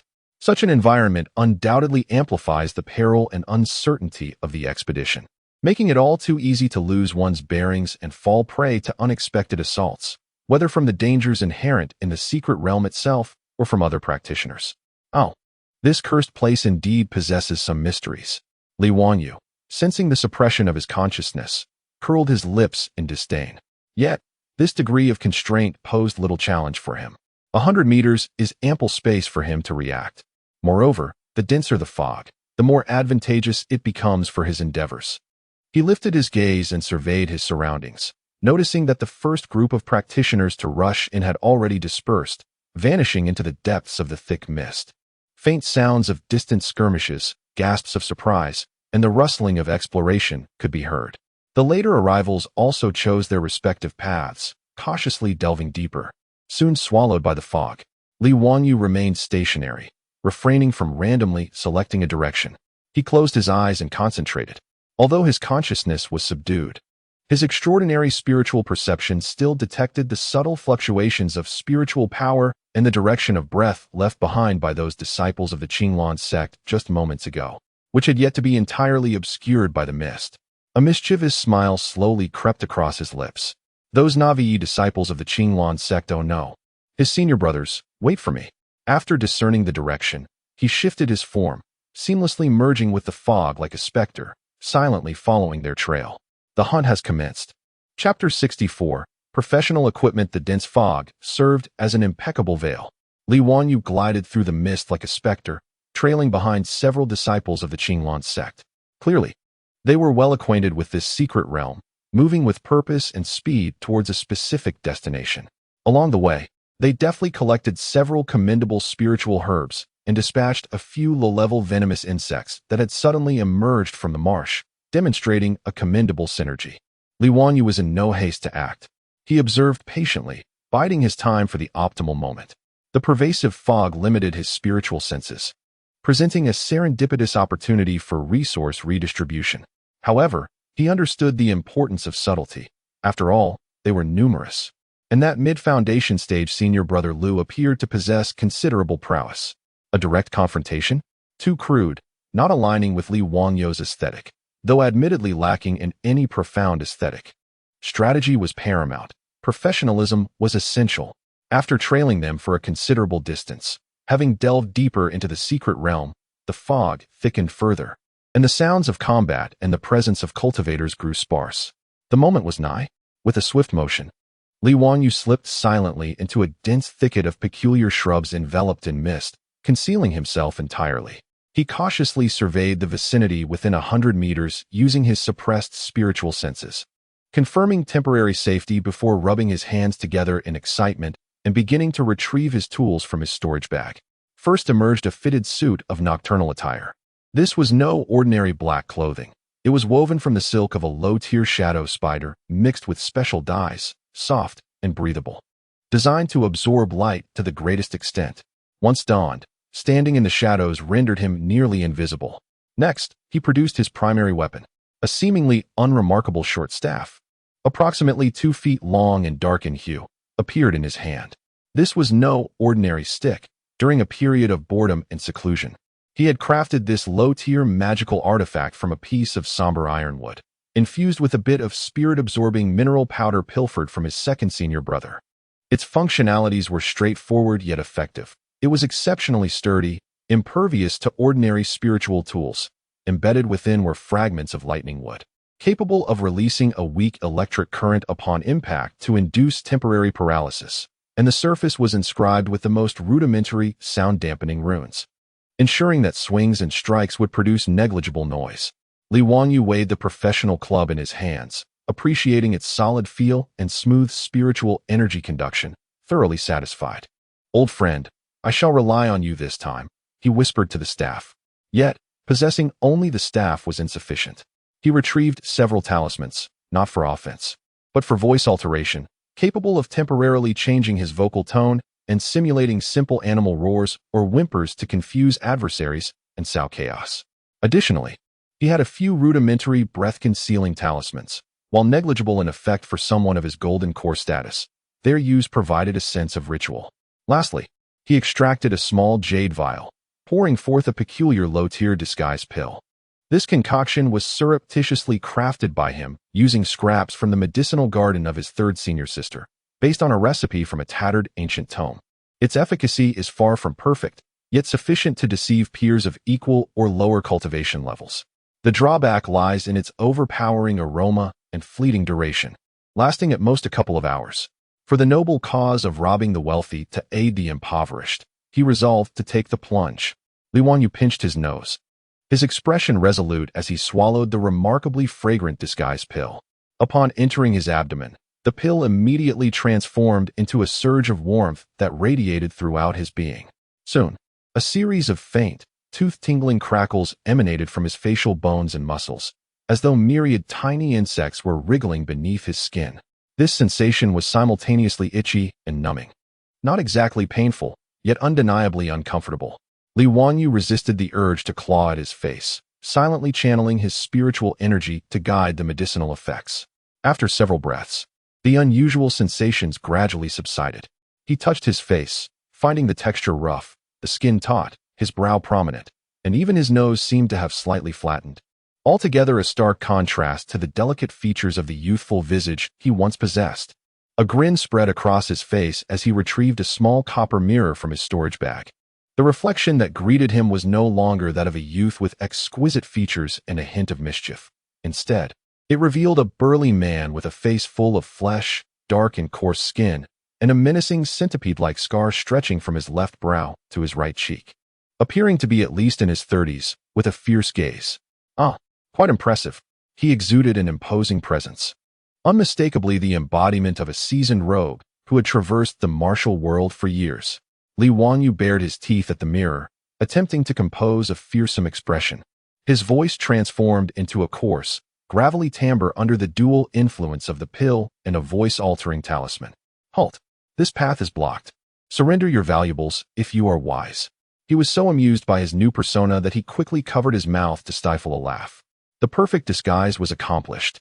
Equipped with professional gear and a fitting appearance, it was time to embark on his professional endeavor.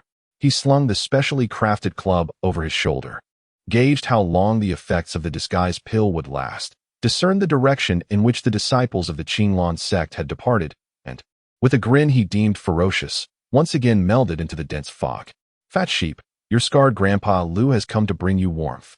Chapter 65. The First Bucket of Gold. Strongman edition. The dense fog lingered, and Li Wangyu's face was now a canvas of brute strength, marked by the menacing scar of the formidable rogue known as Scarred Lu. He prowled through the mist like a ravenous panther, silently stalking his prey. His patience was profound. He refrained from immediate action, instead keenly observing, searching for the most opportune moment. The five-member team from Qinglan's sect advanced in a somewhat irregular diamond formation. Brother Lu, at the forefront and in the midst of Foundation establishment, led the way with acute focus, periodically wielding his sword to clear obstructive vines or casting vigilant glances ahead. Flanking him were three disciples at the late-to-peak stage of qi refinement. Though not weak, they appeared to Li Wangyu as inexperienced toddlers just learning to walk. His gaze ultimately fixed upon the smallest disciple at the rear of the formation. This youth seemed the youngest and perhaps the weakest, likely at the 7th or 8th layer of qi refinement. As he walked, he exhibited a slight distraction, occasionally turning to gaze at the peculiar, fog-enshrouded thickets, his face betraying the nervous curiosity typical of a novice on their first excursion. "It is you, my dear." Li Wangyu licked his lips. The disguise elixir made his skin feel taut, rendering the motion slightly awkward. Yet, he imagined himself to be exuding an air of malevolence. He suppressed all traces of his presence to the utmost, rendering himself akin to a lifeless stone. His footfalls became increasingly light and elusive, employing the advanced technique of silent steps on snow, though perhaps it should now be dubbed silent steps in mist. The distance between them dwindled. 30 paces, 20 paces, 15 paces. Suddenly, Brother Lu seemed to sense something amiss, abruptly halting and raising a hand to signal the team to pause. Instantly, tension surged among them as they gripped their weapons tightly, scanning their surroundings with heightened vigilance.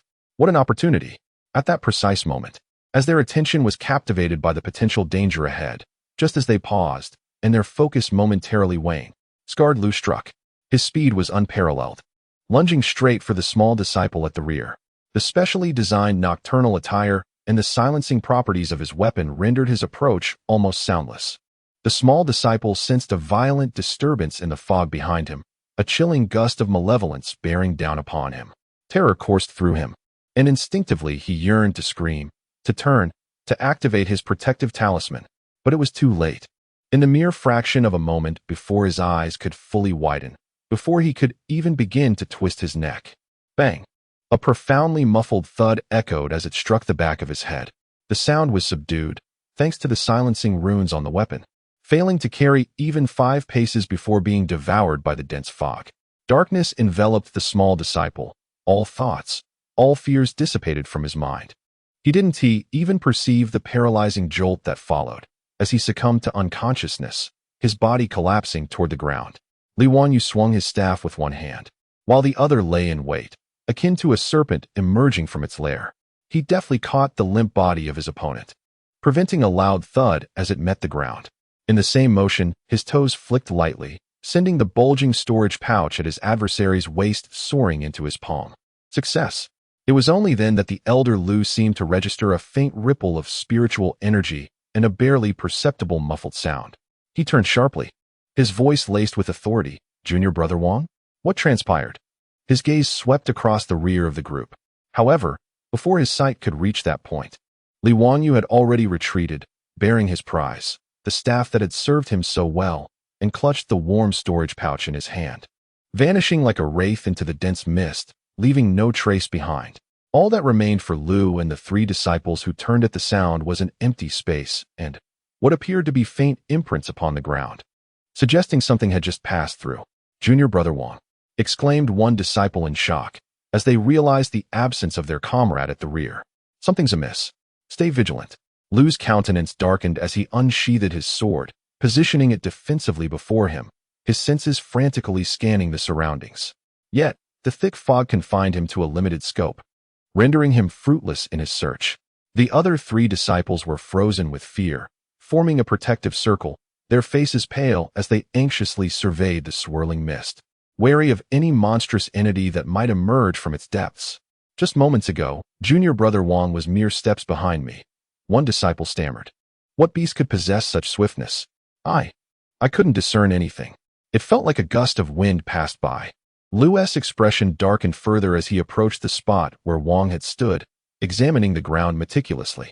There were no traces of blood or signs of a struggle, only a slight dragging mark that quickly faded into the damp earth. It was as if his living comrade had been silently consumed by the fog. This unknown and eerie ambush instilled a greater fear than a direct confrontation with a ferocious beast. Watch your feet, and above your heads. It could be a venomous creature or a monstrous vine adept at concealment. Lu could only deduce this, but a heavy shroud of dread enveloped his mind. How long had they been in this secret realm? They had inexplicably lost one of their own without even glimpsing the enemy.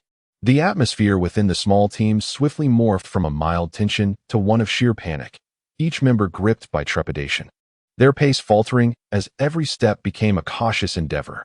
Meanwhile, the instigator of this chaos, scarred Lu, had long since fled 100 paces away. Utilizing his extraordinary spiritual awareness and acute sensitivity to energy, he navigated the fog with intricate twists and turns, deliberately choosing obscure and treacherous paths.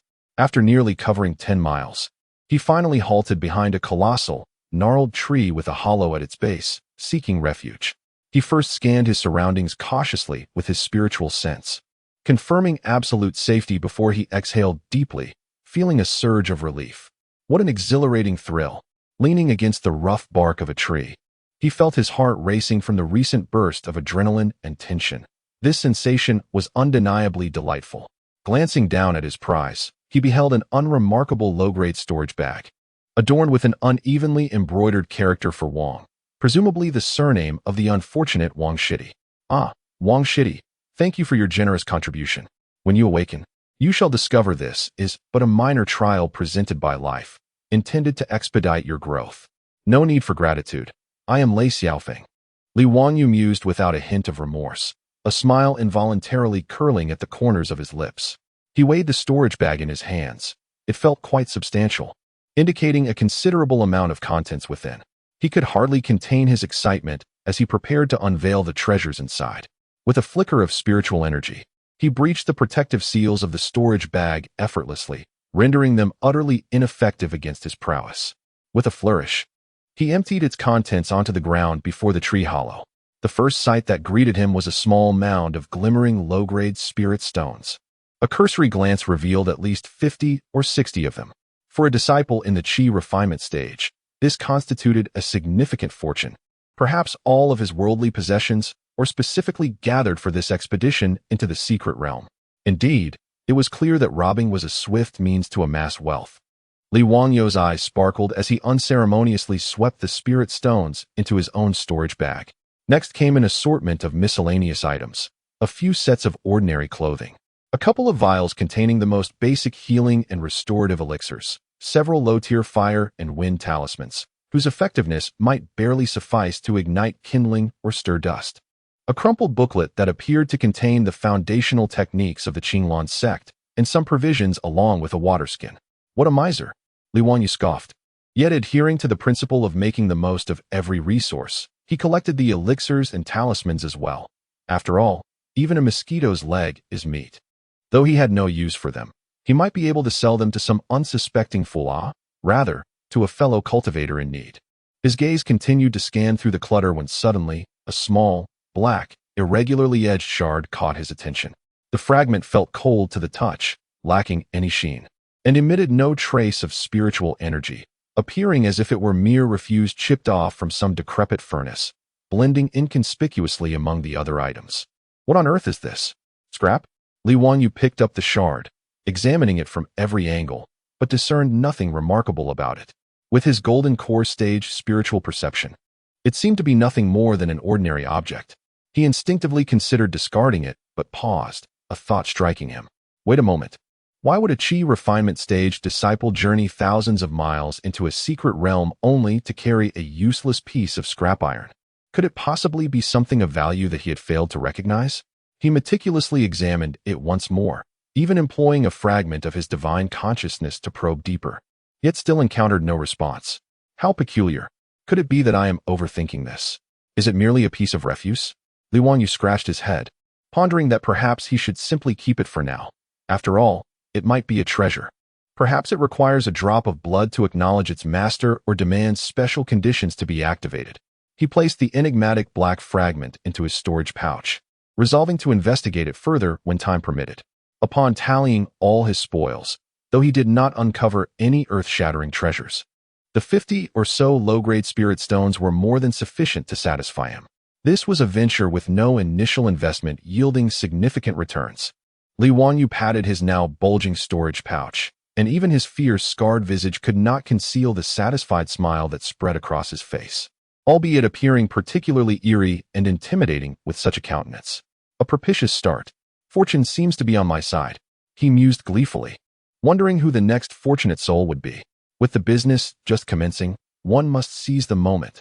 Chapter 66. The Elder's Guidance Carrying a Heavy Club. The scar-faced Lu meandered through the dense fog for another half-hour. In that time, he sensed the presence of several waves of cultivators in the distance. However, they were either too numerous to confront or so impoverished that their destitution was palpable even from afar, which dampened any enthusiasm he might have had for his endeavors. The thrill he experienced while robbing disciples of the Qinglan sect had begun to wane, and Li Wanyu found himself increasingly bored.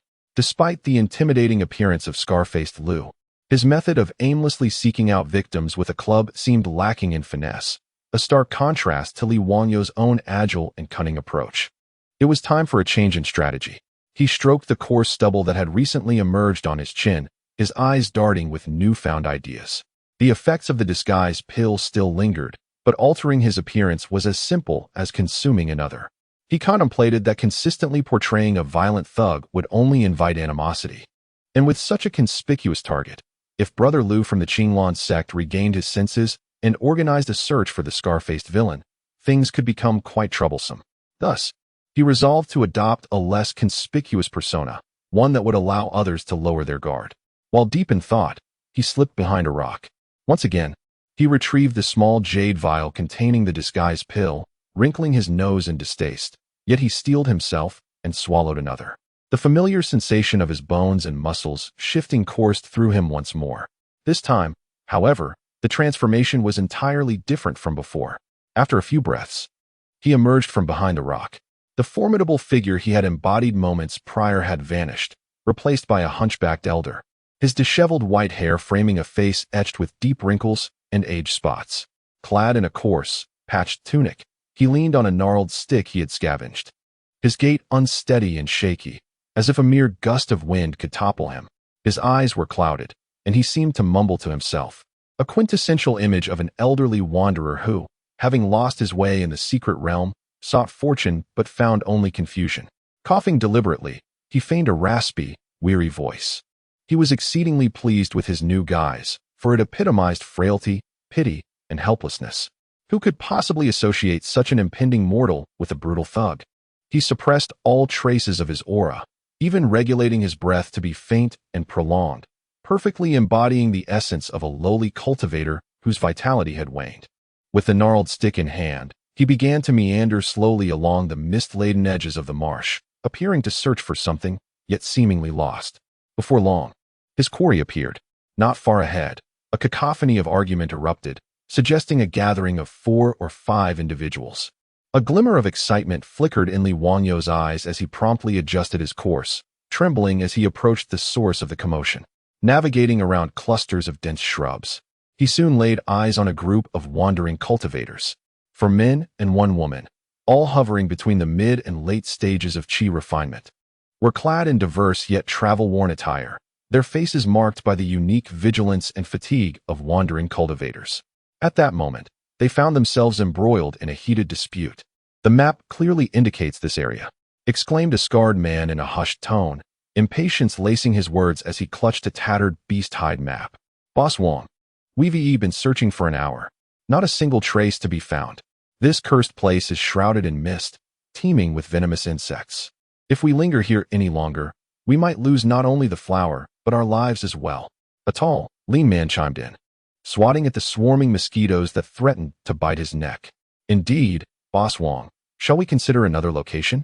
This place feels ominously eerie and sends chills down my spine." The only female cultivator nodded in agreement, her complexion paling slightly. "Change locations?" The scarred man shot back, his eyes widening. "Such words come easily. The mist-concealing flower is a principal ingredient in several detoxifying elixirs, and its price in the market is soaring. If we miss this opportunity, who knows when we might encounter it again? Focus your search," he commanded, fixing his gaze on the others. "It must be nearby." Yet, just as the group found themselves at an impasse, a frail and feeble voice suddenly drifted through the mist. "Dear, dear friends, please. Show some mercy." The 5 cultivators spun around like startled rabbits, weapons drawn and pointed at the source of the voice. Emerging from the thick fog was an elderly man, leaning heavily on a cane, his hunched back suggesting he could collapse at any moment. His face was etched with fear and exhaustion, his murky eyes pleading with them. "Who are you?" Boss Wong barked, scrutinizing the old man while simultaneously probing with his spiritual sense. The findings allowed him to ease his guard slightly. The old man's aura was so faint it was nearly imperceptible, likely lacking even the 3rd tier of chi refinement. Appearing to be on the brink of death and posing no threat whatsoever. The others followed suit, relaxing just a bit, though their weapons remained at the ready. "I am who?" Just a cough, soon-to-be-buried old wanderer Li Wanyu, portraying the elderly who coughed violently as though attempting to expel his lungs, his words broken and intermittent. "I stumbled into this place, lost my way, my provisions are nearly exhausted. You all appear to be extraordinary individuals. Could you perhaps show me the way? Or spare some food?" His performance was strikingly convincing, embodying the fragile state of an old wanderer, complete with the appropriate fear of the unfamiliar surroundings and a natural inclination to seek help from those of greater strength. Boss Wong frowned, clearly reluctant to engage with this unexpected old nuisance. As he was about to wave them away, the female cultivator appeared somewhat reluctant and interjected, "Brother Wong." "Yes, just a lost old man. It's quite pitiful." The tall, lanky figure also scrutinized the elder and, with a flicker of inspiration, suddenly inquired, "Old man, while wandering around here, have you seen a delicate flower with pale blue petals, resembling transparent mist? About this high?" He gestured with his hand. Li Wanyu internally chuckled. The bait was taken. Though he feigned a look of bewildered contemplation, he suddenly seemed to recall something, his finger trembling as he pointed toward the depths of the marsh. Blue flowers? I seem to have a vague impression. I was rather flustered earlier and think I saw some over there. Yes, right there, near a patch of mud. I believe I caught a glimpse of a few. They were quite shiny, rather beautiful, but I didn't dare to approach. That area seemed ominous. The direction he indicated happened to be the coldest and most fog-laden part of the marsh, and within his perceptive senses, there indeed lay a well-concealed, highly dangerous quagmire, obscured by a thin layer of decaying leaves and duckweed, making it exceedingly difficult to detect. "Really? Where exactly?" Upon hearing this, Brother Wong immediately perked up, eagerly pressing for details. "It's just over there. If you walk in about 100 steps, there's a crooked tree. Yes. Next to that peculiar tree." Li Wanyu continued to describe with a trembling voice, his fabricated details appearing quite convincing, yet he added, "But that place seems rather treacherous. I feel my feet slipping. If you gentlemen decide to go, do be very careful." The more he urged caution, the more the others found his words credible. Had the old man proclaimed absolute safety, they would have doubted him. "Wonderful. Thank you, Elder." Brother Wong's face lit up with joy, and in a rare show of gratitude, he clasped his fists toward Li Wanyu. Then, unable to contain his excitement, he called out to his subordinates, "Brothers, did you hear that? Over there. Quickly, don't let anyone else get there first." "Thank you, Elder. Here, take this."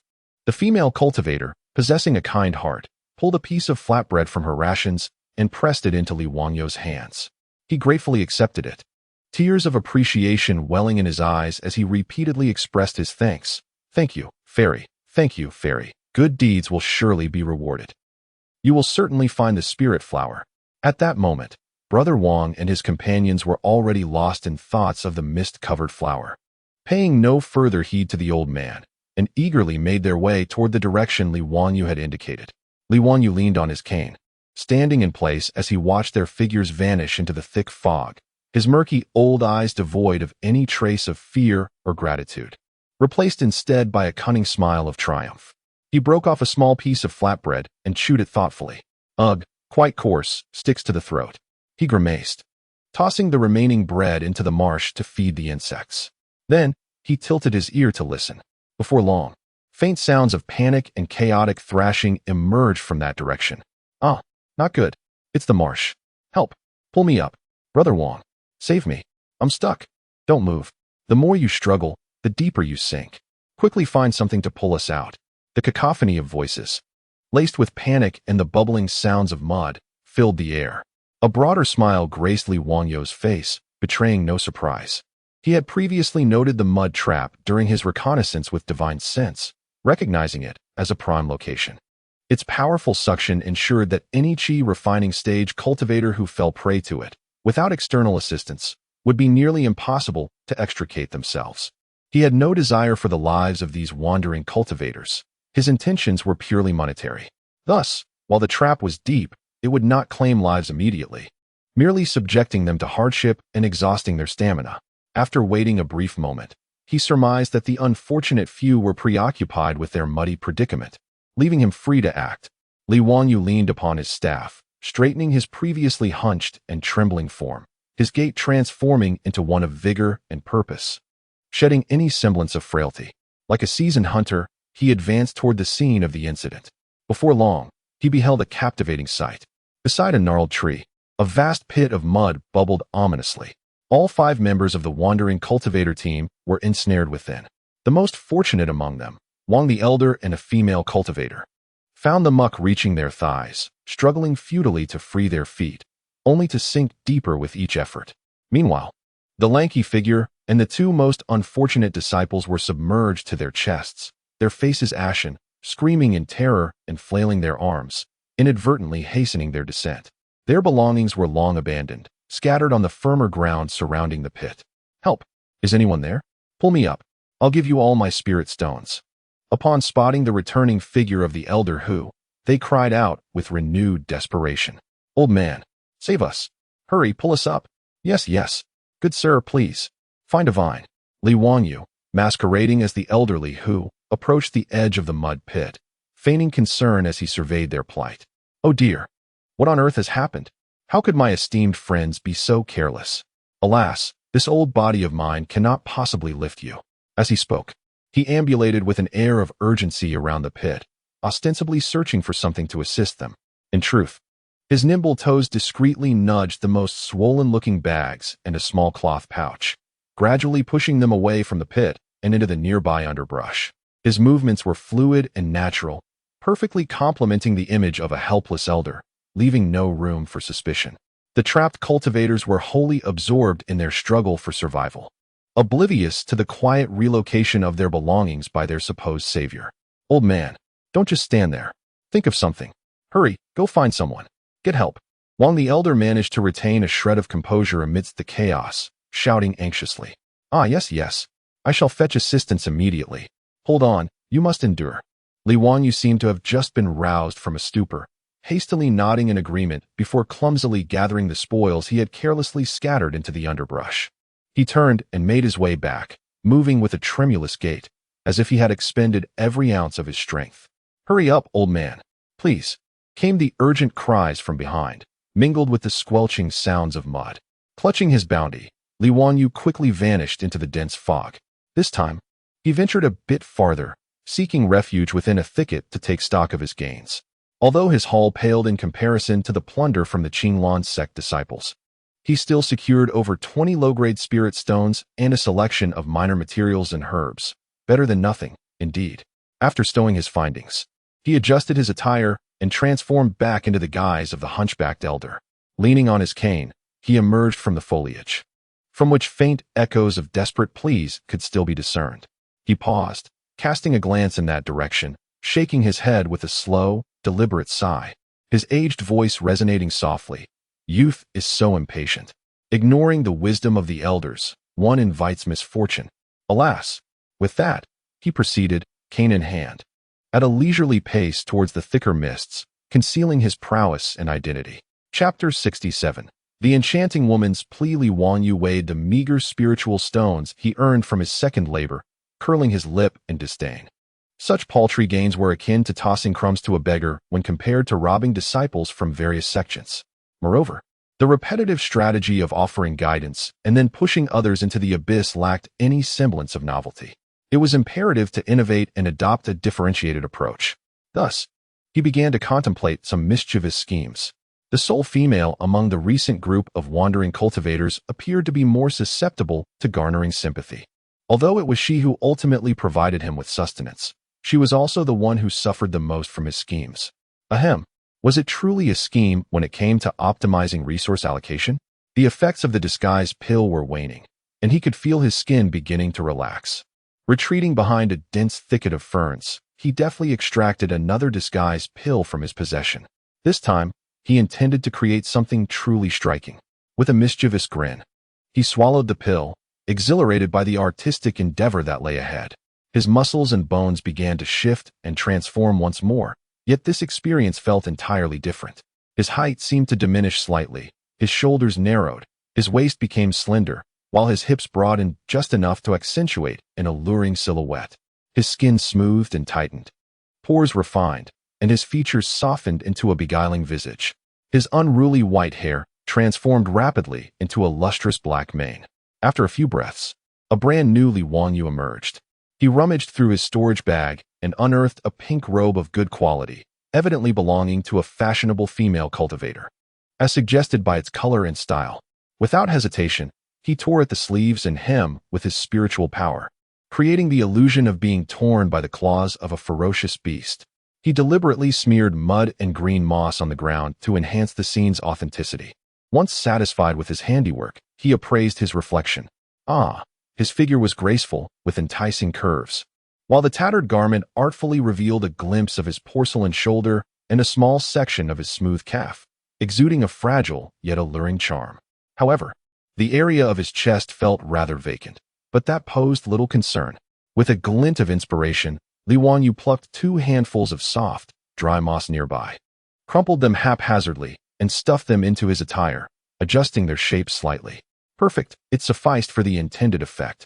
Finally, he let his jet black hair cascade down, deliberately tousling a few strands to frame his face, enhancing the appearance of delicate vulnerability. After a moment's thought, he used his nails to etch several fine lines on his arms and cheeks, each oozing a small droplet of blood. Magnificent. Now, he resembled a solitary female cultivator who had encountered a fierce beast in the secret realm, having narrowly escaped, but left in a state of disarray, desperately seeking assistance. Moreover, she was strikingly beautiful, capable of evoking a protective instinct in men and other desires. He adjusted his expression, striving to portray an image of lingering terror and pitiable fragility, his eyes reflecting a blend of fear, helplessness, and a glimmer of hope. This delicate balance of emotional expression proved challenging, requiring several practice runs before he achieved a semblance of satisfaction. Once prepared, he commenced his new round of performance.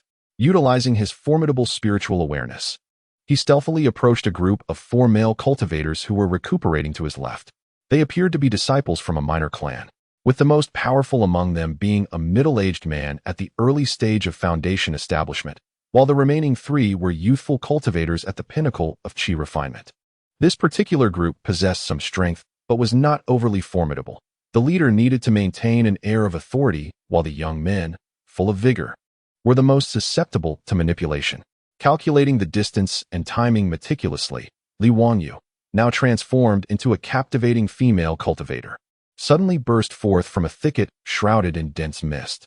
She stumbled, her breath coming in quick gasps, and her ample bosom rose and fell with each pant, immediately capturing the attention of all present. Help me. A ferocious beast is pursuing me." Her voice, soft and melodious, was tinged with a quivering timbre of fear, perfectly embodying the image of a startled fawn.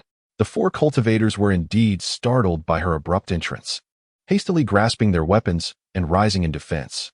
However, upon realizing that the newcomer was merely a disheveled and panicked exquisite woman, their wariness diminished significantly, replaced by astonishment and curiosity. Particularly, the 3 young disciples were nearly entranced, their eyes roving over her exposed skin and curvaceous form, their throats bobbing with anticipation. The leader, the middle-aged man of foundation establishment, maintained a semblance of composure and furrowed his brow, inquiring, "Who are you, miss? Where did you encounter this beast? What manner of beast was it?" As he questioned her, he cast a vigilant glance behind her at the misty backdrop. I am but a humble wanderer named Su." Li Wanyu, portraying Miss Su, replied with tears welling in her eyes, extending her delicate, blood-streaked fingers toward the direction from whence she came. Her arm trembled slightly as she continued, "Over there, not far, by a dark pool of water, I encountered a most terrifying venomous clawed beast. It sprang from the water suddenly. My senior brother Zhang, in an effort to protect me, was dragged beneath the water. I barely managed to escape. Her words tumbled out in a disjointed manner, her cries resembling a rain-soaked pear blossom, weaving a tale that was half truth, half fabrication, yet brimming with emotion and deeply affecting. The three young disciples felt their hearts tighten, their protective instincts surging. They longed to envelop this pitiable Miss Sue in their arms and offer her solace. Fear not, fair maiden. Though the venomous clawed beast is fierce, its power diminishes greatly away from the water. With us here, it dares not pursue, exclaimed a robust disciple, thumping his chest in assurance, eager to display his masculinity. Indeed, Miss Sue, take a moment to breathe and compose yourself. Another, more slender disciple chimed in, concern evident in his gaze, though the leader found her sudden appearance somewhat jarring. He noted her weak cultivation, tattered clothing, and genuine tears, gradually setting aside his doubts.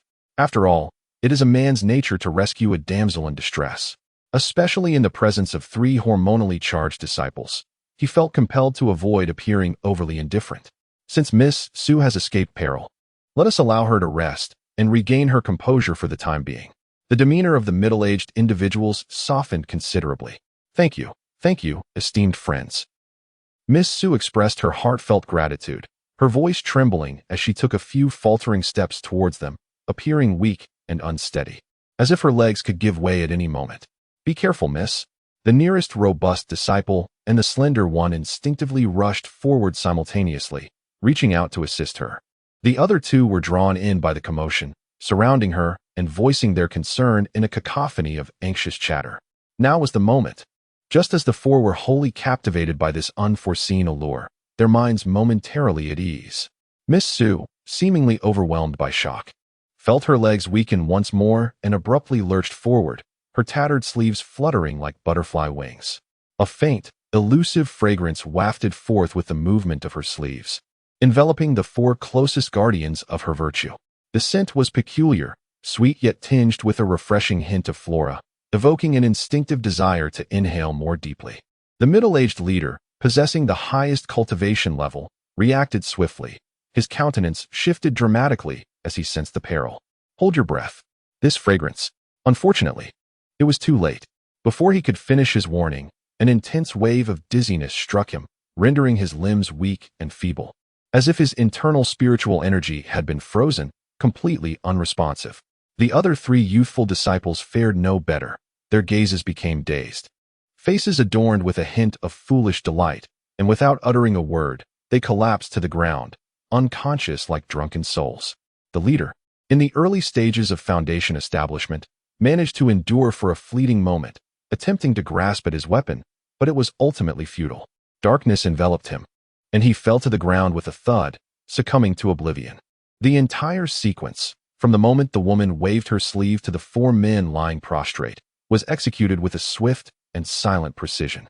The once frail and helpless Miss Sue now stood upright, her expression of terror and despair vanishing without a trace, replaced by a languid and mocking satisfaction. As if her cunning plan had come to fruition, she cast a disdainful glance at the four male cultivators sprawled on the ground, drooling and utterly defeated. With such little resolve, how dare you venture into the secret realm? Off you go, back to your mothers. Though her voice retained its gentle timbre, it was laced with scorn. She crouched down, her movements deft as she began to rummage through the fallen bodies, or rather, to collect her spoils. She unfastened storage bags, removed valuable rings and jade pendants, and even confiscated a rather fine short blade from the leader's waist. Poor, impoverished clan. After assessing her haul, which primarily consisted of mundane pills and materials, she noted with a frown that the spiritual stones totaled a mere 30 some. Li Wanyu grimaced again, but accepted the bounty without reservation. Stowing everything into her own storage bag, she rose and cast a final glance at the slumbering quartet. She cleared her throat, and her originally delicate and melodious voice transformed into a clear, youthful tone, imbued with a hint of languidness. She began to hum a disjointed little tune. Indeed, beauty is one of the finest weapons, saving time and effort, while being environmentally friendly and untainted.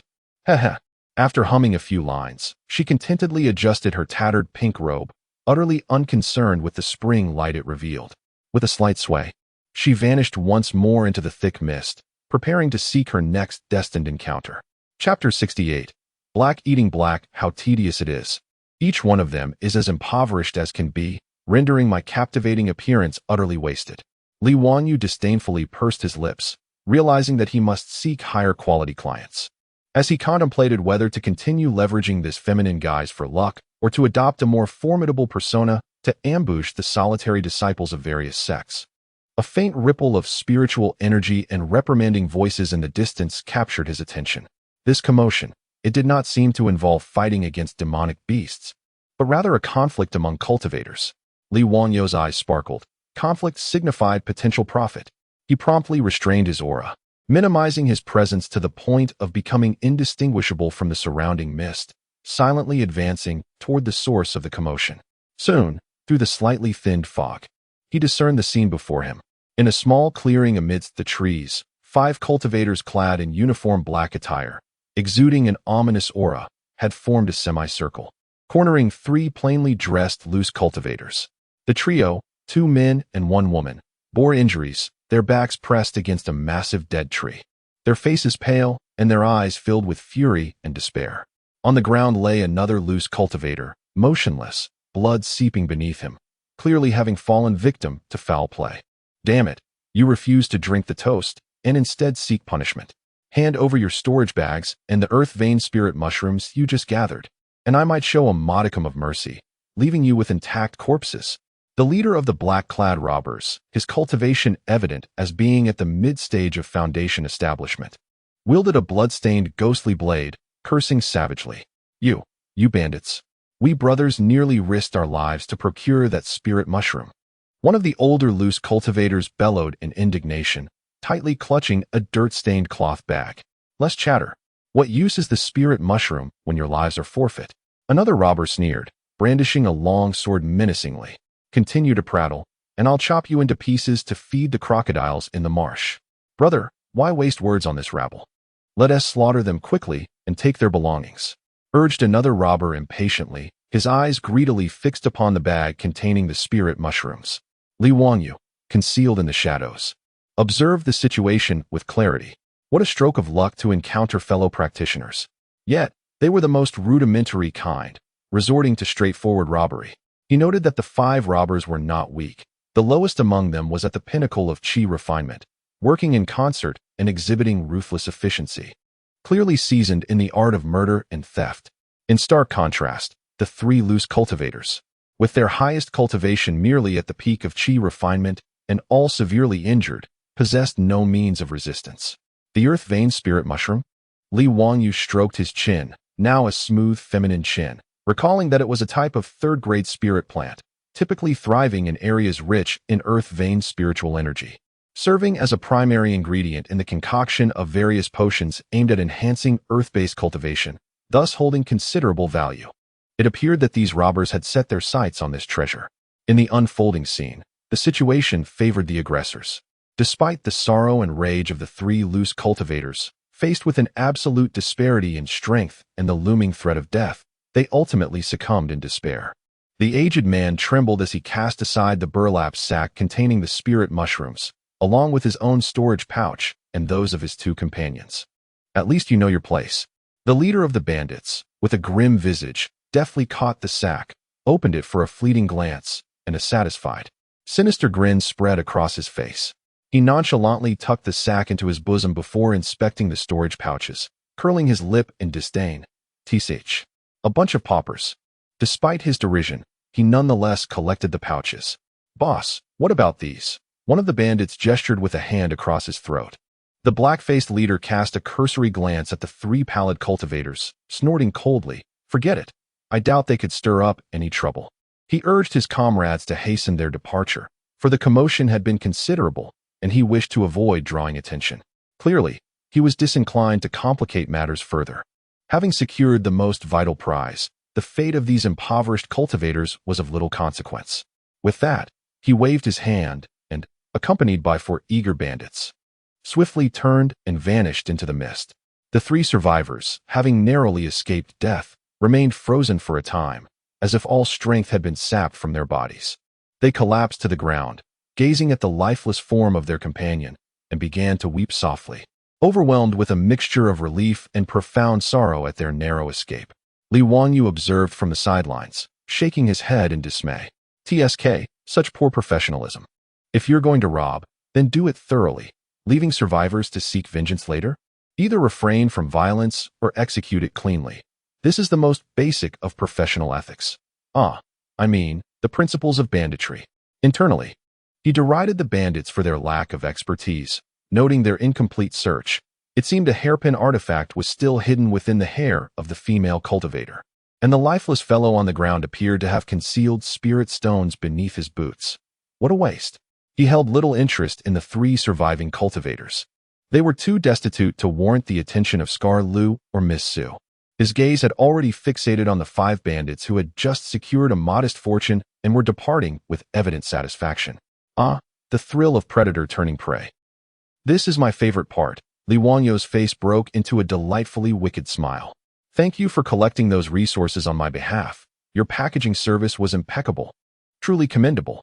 He stealthily withdrew from his hiding place, following the bandits at a distance. The 5 rogues, clearly in high spirits, chatted animatedly as they walked, discussing their recent haul and the forthcoming division of spoils. Boss, this haul is quite commendable. The spirit mushrooms from the ley line could fetch at least 200 low-grade spirit stones. While the storage pouches contain little of value, they should still amount to several dozen spirit stones, right? Too bad those girls weren't more appealing, otherwise, it would have been a real treat. Enough chatter. Let us find a secure spot to divide the goods. They remained blissfully unaware that they had transformed from hunters to prey, having just completed a heist while in a state of utmost relaxation and minimal vigilance. Li Wangyu patiently trailed them, biding his time for the most opportune moment to strike. That moment would soon arrive. The band of robbers discovered a relatively dry natural shelter formed by several enormous rocks and decided to take a moment to recuperate while counting their spoils. They settled down in a circle, and the dark-faced leader proudly presented the stolen bags and several storage pouches in the center, a triumphant smile adorning his face. Come, brothers. Everyone gets a share. I'll take the lion's share, and you. Before he could finish his sentence, however, all their attention was drawn to the loot on the ground, and at that moment of utmost relaxation, a shadow darted forth from the shadows of a rock behind them. The speed was beyond their visual perception. Leading the assault was a specially crafted black club. Bang! Bang! 2 nearly simultaneous, muffled thuds echoed. The 2 robbers sitting at the outermost edge, both at the pinnacle of chi refinement, didn't even have time to grunt before their skulls were struck. Their eyes rolled back, and they collapsed forward, rendered unconscious. It was only then that the remaining 3 realized something was amiss. Who?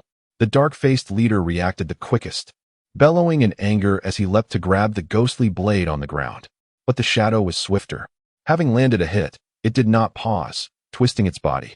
The club bypassed another robber attempting to draw his sword and struck the temple of the 3rd robber with a resounding thud. The robber froze, terror in his eyes, and slumped to the ground.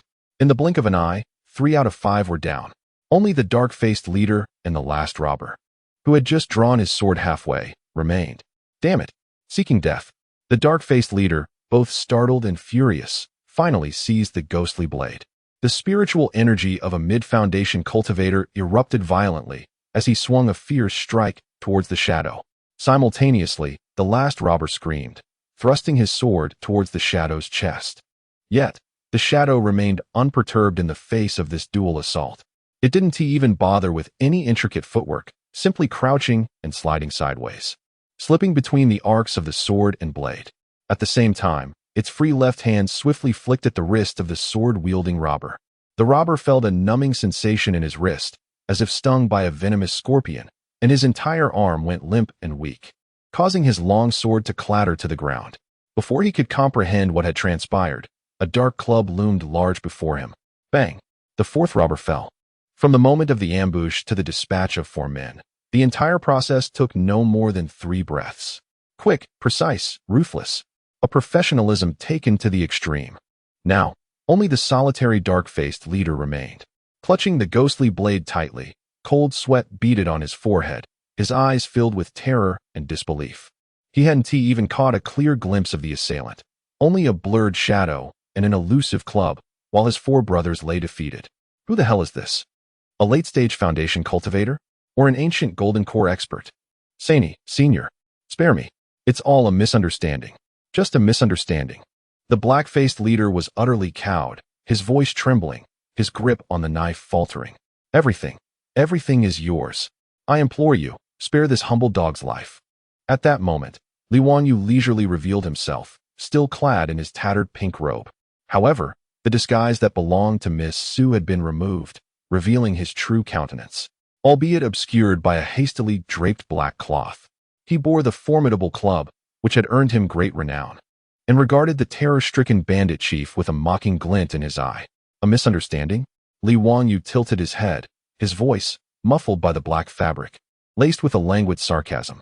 Did you express any misunderstandings when you were robbing others? The black-faced leader fell silent, his complexion ashen. Li Wanyu, uninterested in further discourse, shifted his stance, his form once again becoming indistinct. The bandit chief's pupils dilated sharply as he let out a frantic scream, desperately swinging his knife forward, only to strike at nothingness. In the next instant, he felt a sharp pain at the back of his head, darkness enveloping him, and like his comrades, he collapsed to the ground, unconscious. Li Wanyu flicked the club, surveying the 5 incapacitated rogues sprawled on the ground, nodding with satisfaction. Mission accomplished. He adeptly gathered the storage bags and the bags of earth-veined spirit mushrooms that had yet to be plundered, stowing them into his own possession. Then, he proceeded to thoroughly search the bandits for their valuables. Impressive indeed, as expected from professionals in this trade. Their wealth far surpassed that of ordinary rogue cultivators and disciples from sects. Li Wanyu accepted their treasures with glee, his storage bag visibly swelling with each acquisition. Now, this was a true harvest. His spirits soared. After clearing away all valuable items, Li Wanyu stood amidst the heap of unconscious bandits, stroking his chin as he assessed their pitiful state. Ultimately, he shook his head and, with a voice tinged with youthful exuberance, yet surprisingly sage-like, remarked, "Their professional skills leave much to be desired. They rely solely on brute force, lack the art of disguise, are ignorant of stealth tactics, and let their guard down after the job is done. Not professional in the slightest. They still have much to learn." Chapter 69. Rising fame. Li Wanyu hummed a disjointed tune, traversing through the gradually thinning mist with a buoyant spirit. His storage bag was unprecedentedly full, brimming with the generous contributions from disciples of the Qinglan sect, unfortunate wandering cultivators, and unprofessional bandits. The rich, earthy, spiritual energy of the earth-vein mushrooms was palpable even through the bag, marking the most significant harvest of his journey thus far. He found a secluded tree hollow to change out of his tattered pink robe, now stained with mud, and donned his customary attire as a disciple of Lingxiao Palace, washing away his disguise to restore his true appearance. With the recent prominence of Scarred Lu and Miss Su, it was time for him to adopt a more low-profile demeanor. However, as the saying goes, the tree wishes to be still, but the wind does not cease. While he pretended to be an ordinary Qi refinement stage wanderer, cautiously probing deeper into the secret realm, he keenly sensed a peculiar tension in the atmosphere around him. The number of cultivators he encountered had markedly diminished, and those remaining were either formidable lone practitioners or tightly knit groups exuding an air of vigilance. Almost everyone bore an inexplicable tension and wariness on their faces, with mutual trust plummeting to an all-time low. Occasionally, when two teams passed each other, both sides would grip their weapons tightly, creating distance and scrutinizing one another with keen eyes for an extended period, only parting slowly once they confirmed there was no threat, as though the other were not fellow cultivators, but rather ferocious beasts. There was even an instance when Li Wanyu attempted to approach what appeared to be a temporary team of wandering cultivators to inquire about directions, and perhaps see if there were any benefits to be had.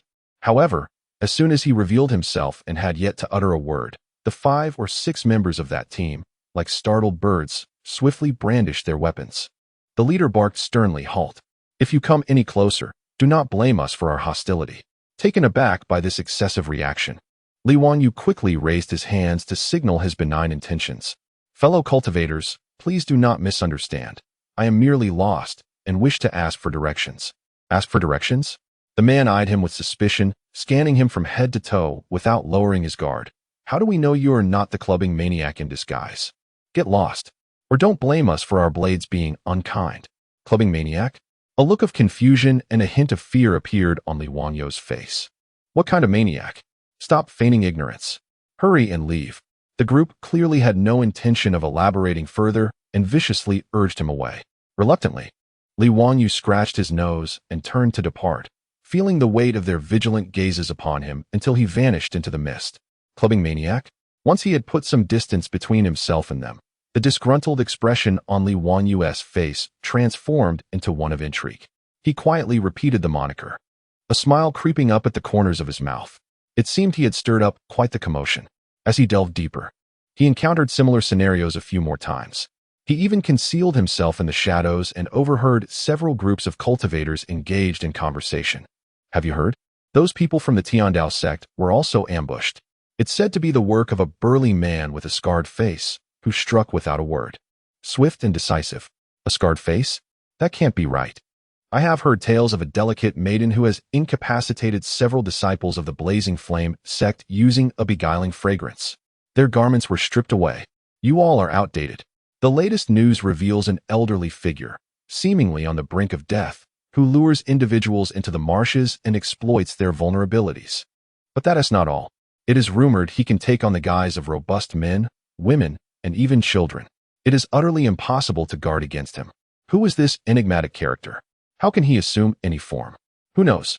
He appears and disappears at will, ambushing unsuspecting victims, snatching their storage bags, and fleeing. Fortunately, he seems to be only after wealth, causing no significant harm to life. No harm to life. My resolve is nearly shattered from fear. Now, everyone I see resembles that maniac. How despicable. That precious second-grade spiritual herb I painstakingly gathered has fallen into that scoundrel's hands. Who I sent distressed. Let us all exercise caution. In this secret realm, the beasts are no longer the most frightening aspect. The true terror lies in the uncertainty of where the next ambush may come from. Indeed, especially those who wander alone are most susceptible to his predations. It is best for everyone to move in groups. Listening to the practitioners discuss with fear, anger, and a hint of absurdity, recounting the illustrious deeds of Scarred Lu, Miss Su, and Old Man Hu, Li Wanyu concealed himself in the shadows, shaking with suppressed laughter, his stomach aching from the effort. He could not contain himself any longer and silently grinned, revealing a set of white teeth.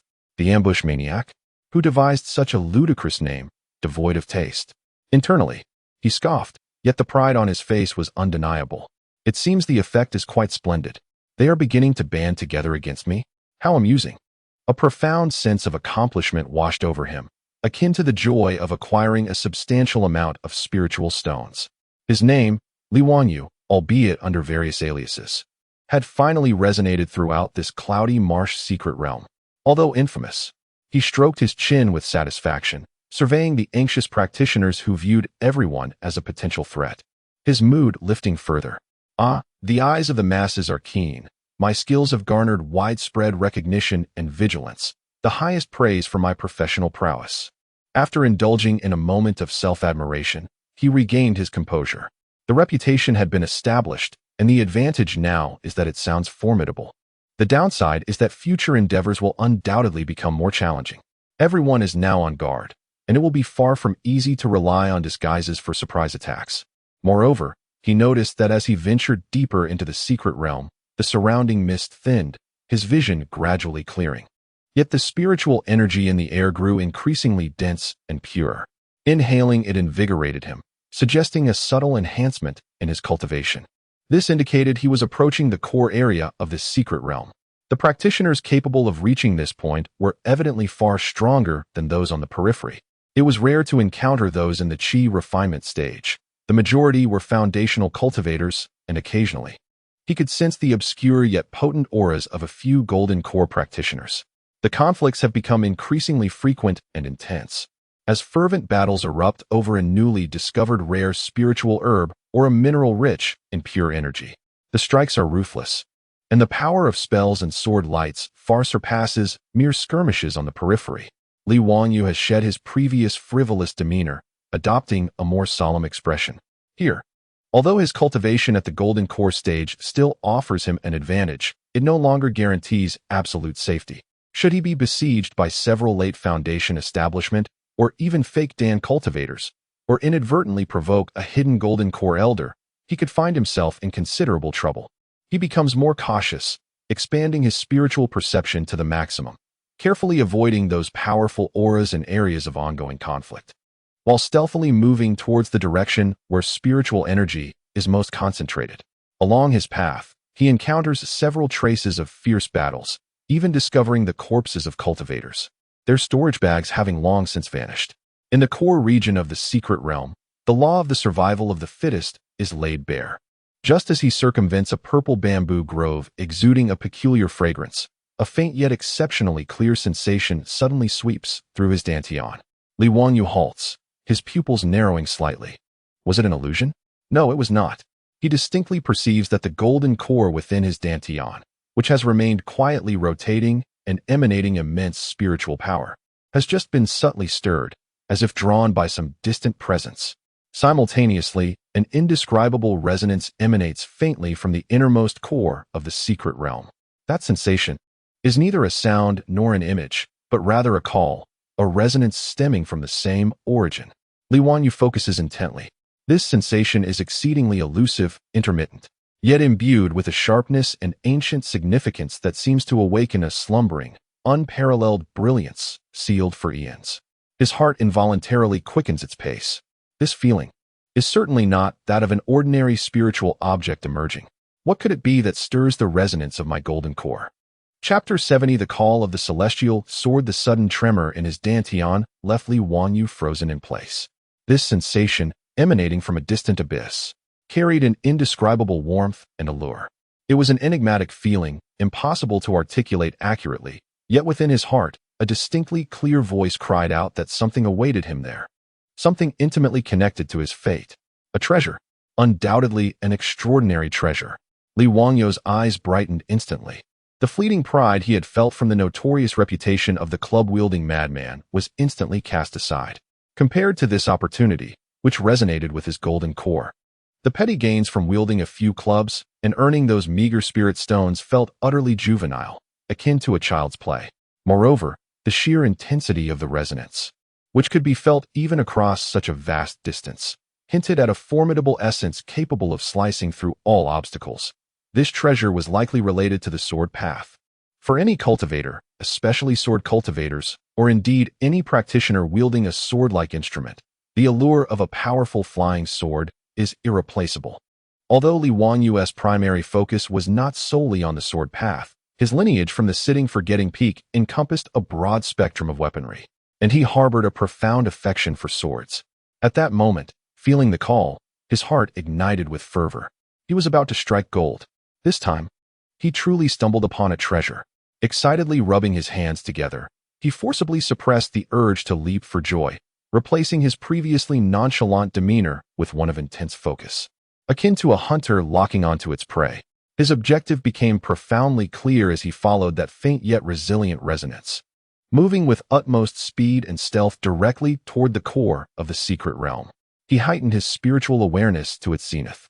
The formidable consciousness of a mid-golden core cultivator spread in all directions, deftly capturing every subtle flow of spiritual energy in the air, discerning the strength and attributes of each aura from afar, and preemptively avoiding any potential dangers and troubles. His agility was pushed to its limits as he darted between sparse trees and jagged rocks.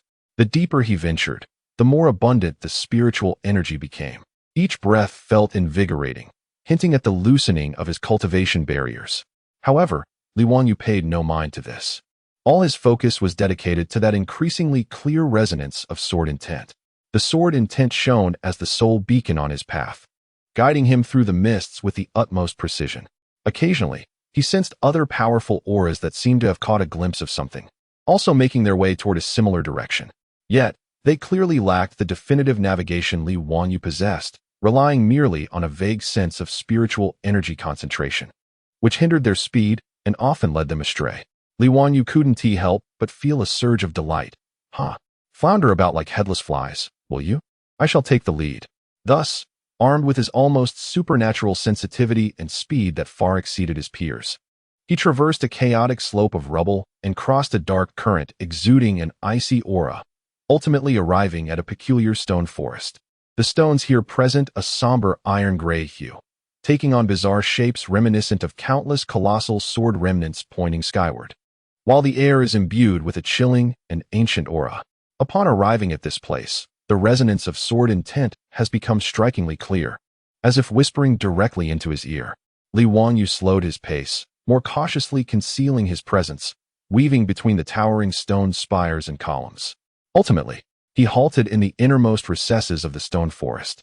Ahead, the scene opened up unexpectedly.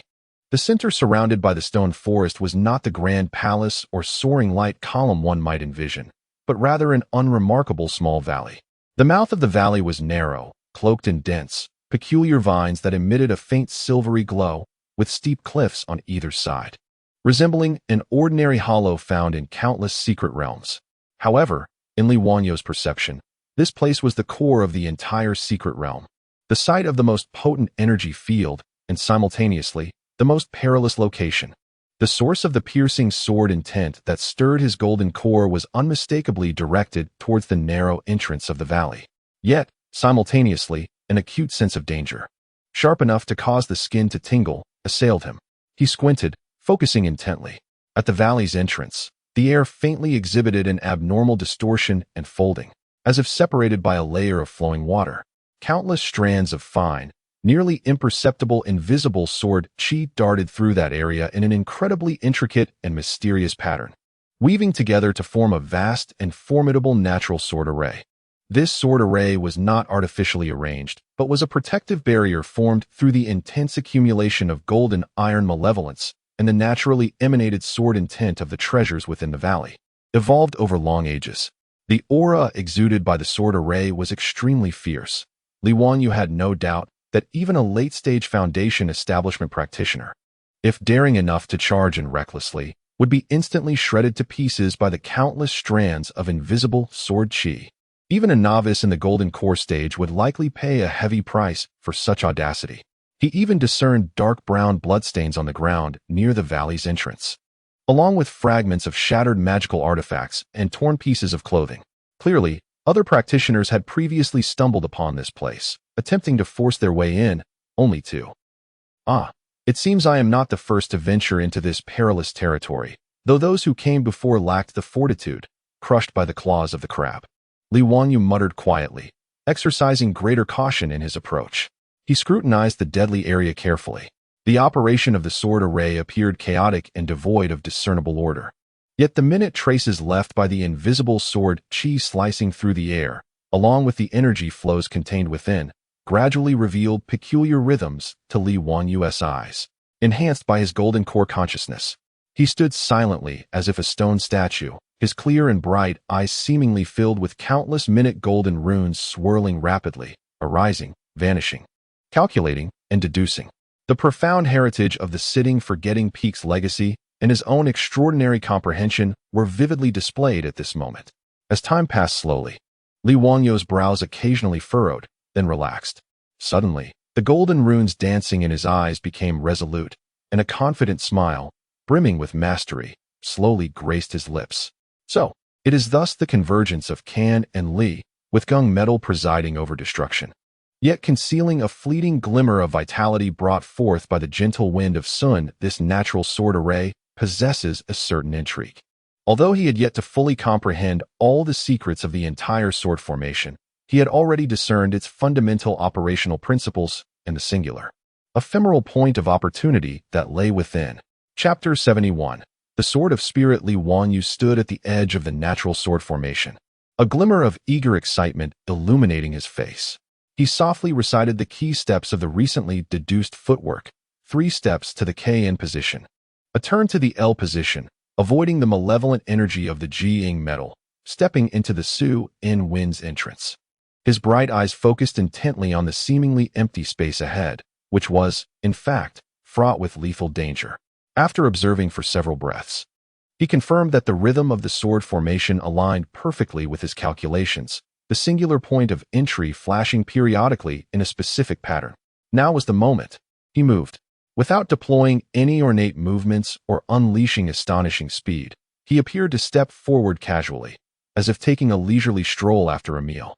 This first step landed precisely in a subtle gap between a fierce, invisible sword aura that had just swept by and another that had yet to arrive, placing him on a relatively stable point within the flow of energy.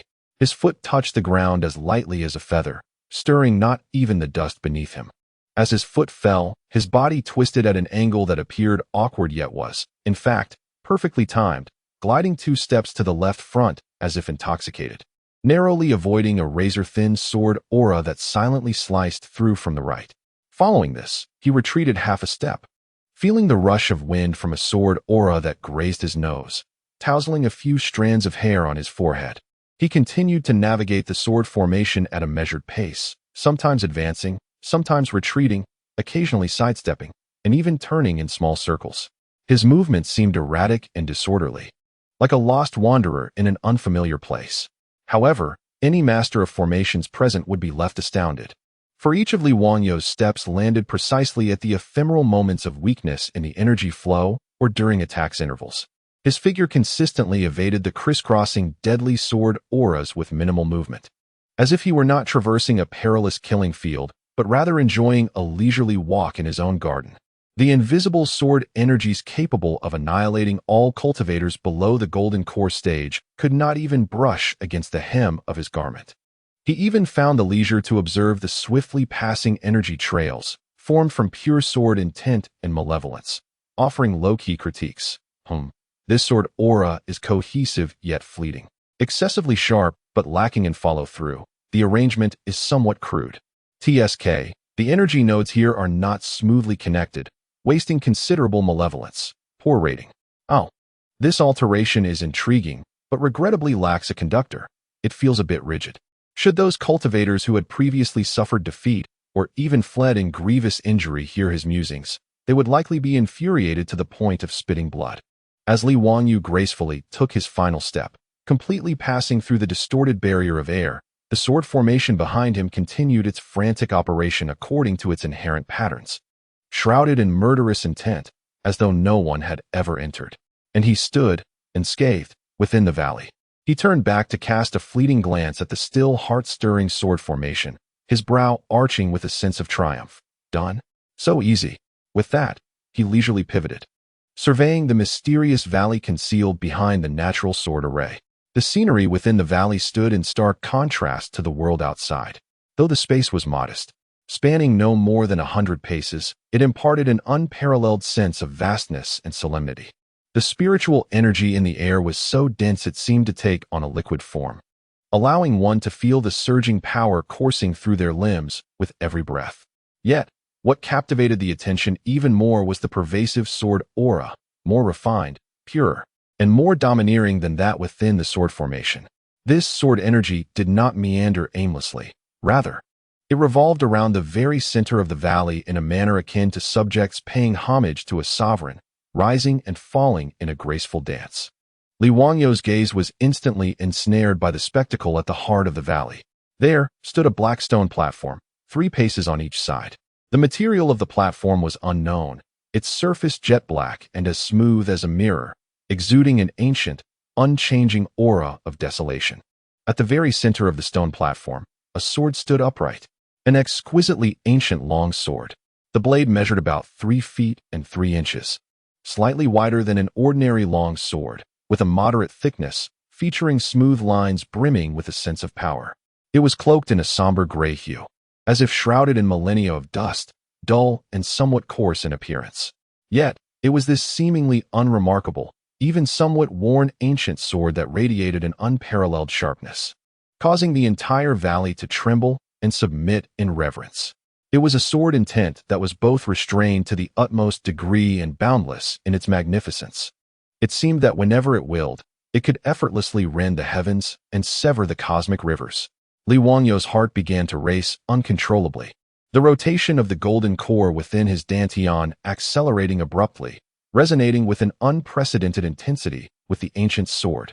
He approached the stone platform step by step, and the closer he drew, the more he could feel the terrifying power and supreme majesty contained within the sword, pressing upon him so heavily that he could scarcely breathe. Yet, within his eyes, there was no trace of fear, only immense excitement and fervor.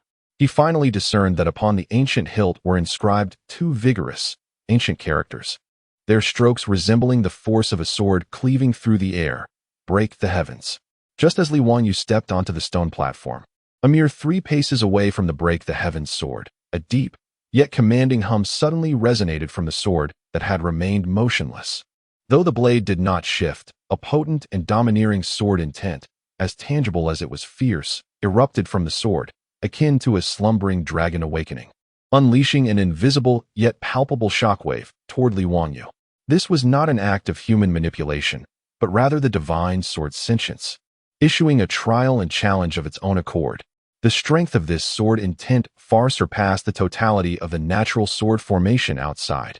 Should an ordinary golden core cultivator be struck by this wave, they would likely suffer a grievous blow to their Tao heart, spewing blood and being sent flying. However, in the face of this sudden and fierce trial, Li Wanyu merely raised an eyebrow. He did not even make an effort to channel his spiritual energy in resistance. At the very moment when the oppressive sword intent was about to envelop him, the golden core within his dantian, which had long been in a state of eager anticipation, suddenly trembled.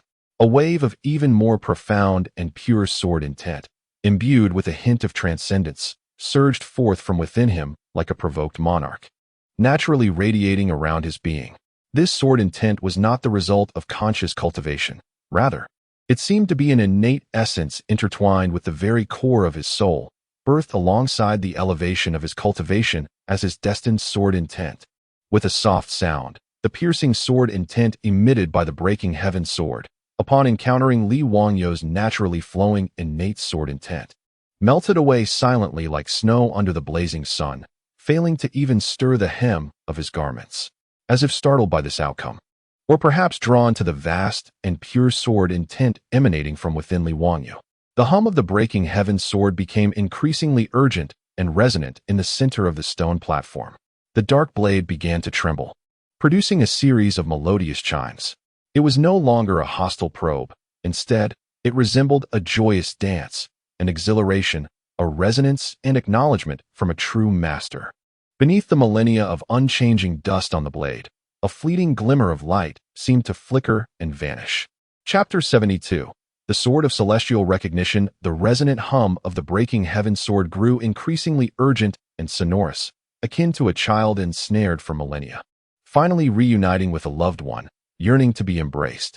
The quivering blade set the entire black stone platform into a gentle resonance, while the magnificent sword energy swirling within the valley accelerated in jubilant response.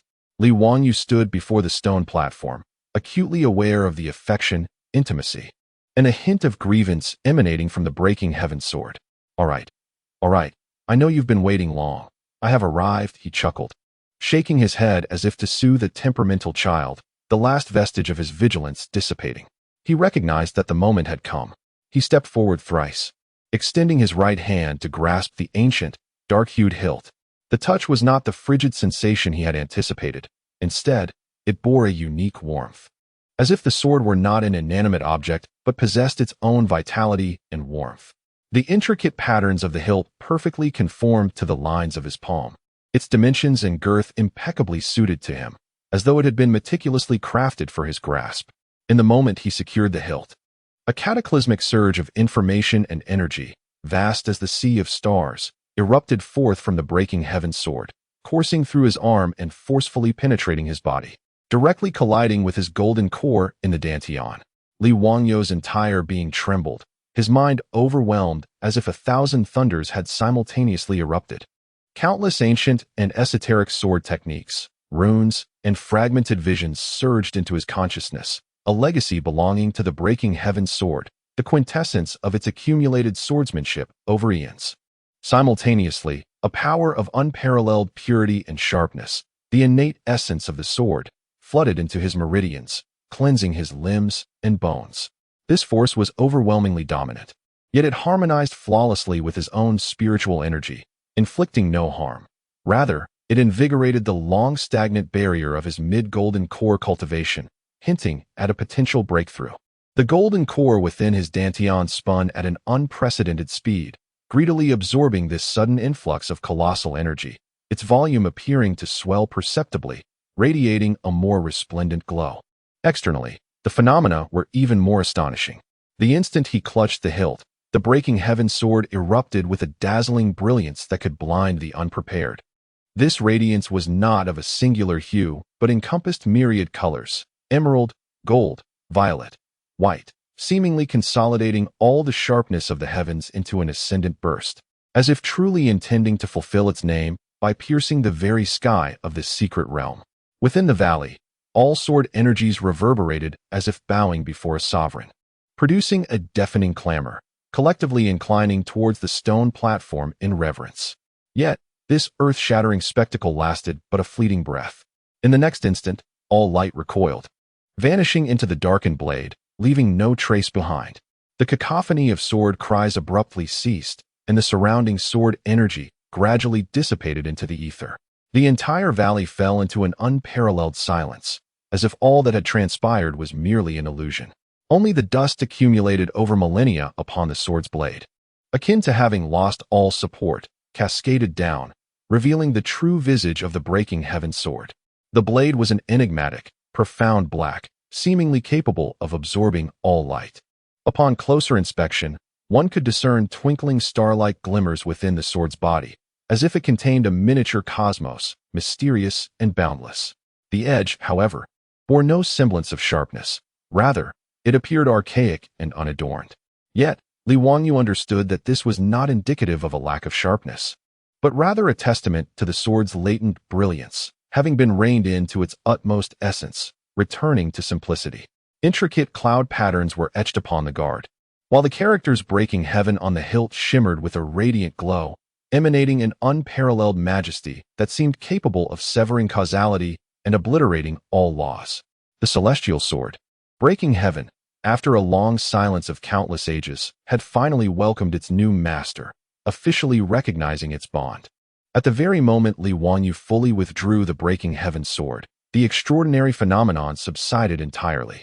A low rumble echoed throughout the misty realm, as if the entire cloud mist marsh had experienced a gentle tremor. The disturbance was exceedingly subtle and fleeting. Only those with keen perception could discern it. However, the core area of the secret realm's spiritual energy underwent a brief, yet intense fluctuation. Waves of spiritual energy surged outward in all directions, only to be swiftly quelled as if by an invisible hand, restoring tranquility. Li Wangyu, still immersed in the vast influx of legacy information and energy, paid little heed to the minute tremors of the secret realm. His entire focus was captivated by the newly acquired celestial sword in his grasp. What a magnificent sword! Truly magnificent. He caressed the blade affectionately, sensing the terrifying power it harbored, along with an extraordinary connection that resonated with his very bloodline and soul. This sword surpassed any artifact he had previously wielded, even those trinkets crafted by his second senior brother, by countless degrees. They were simply not in the same league. In future conflicts, rather, in the pursuit of chivalry, this would be his steadfast companion. He joyfully twirled the sword, the motion fluid and natural, as if it had accompanied him for countless years. With a mere thought, the breaking heaven sword emitted a cheerful chime, transforming into a streak of light that swiftly entered his dantian, floating beside his golden core, absorbing its spiritual essence and the intent of his life-est sword. The golden core responded by releasing strands of pure spiritual energy, intertwining with the sword's body, merging and complementing each other harmoniously. Having acquired such a treasure, Li Wangyu's heart soared with elation, yet he remained composed. He quickly regained his composure, scanning his surroundings with vigilance. This place was unsuitable for prolonged stay. Although the phenomenon during the sword's recognition was brief, it undoubtedly made quite the commotion, potentially attracting the attention of other formidable experts within the secret realm. He must depart swiftly. Without hesitation, he set to work, erasing all traces of his presence. He meticulously removed any footprints and lingering aura, and utilizing his spiritual power, he evenly spread the dust that had fallen from the stone platform during the sword's extraction, striving to restore it to its former state. Though the sword pit could not be filled, at least it would not appear so conspicuous. After ensuring that no trace remained, he vanished in a flash, racing toward the valley's exit. Once again confronting the natural sword formation that guards the valley, Li Wangyu's mindset had undergone a significant transformation. Initially, he had approached with caution, meticulously calculating his steps. However, at this moment, with the breaking sky sword nurtured within his dantian, he found himself subtly resonating with the sword intent of this place, granting him a clearer and more profound perception of the formation. He did not deliberately employ the previous method of walking the life-giving steps. Instead, a mere flicker of thought caused a faint aura of the breaking sky sword to circulate around him naturally.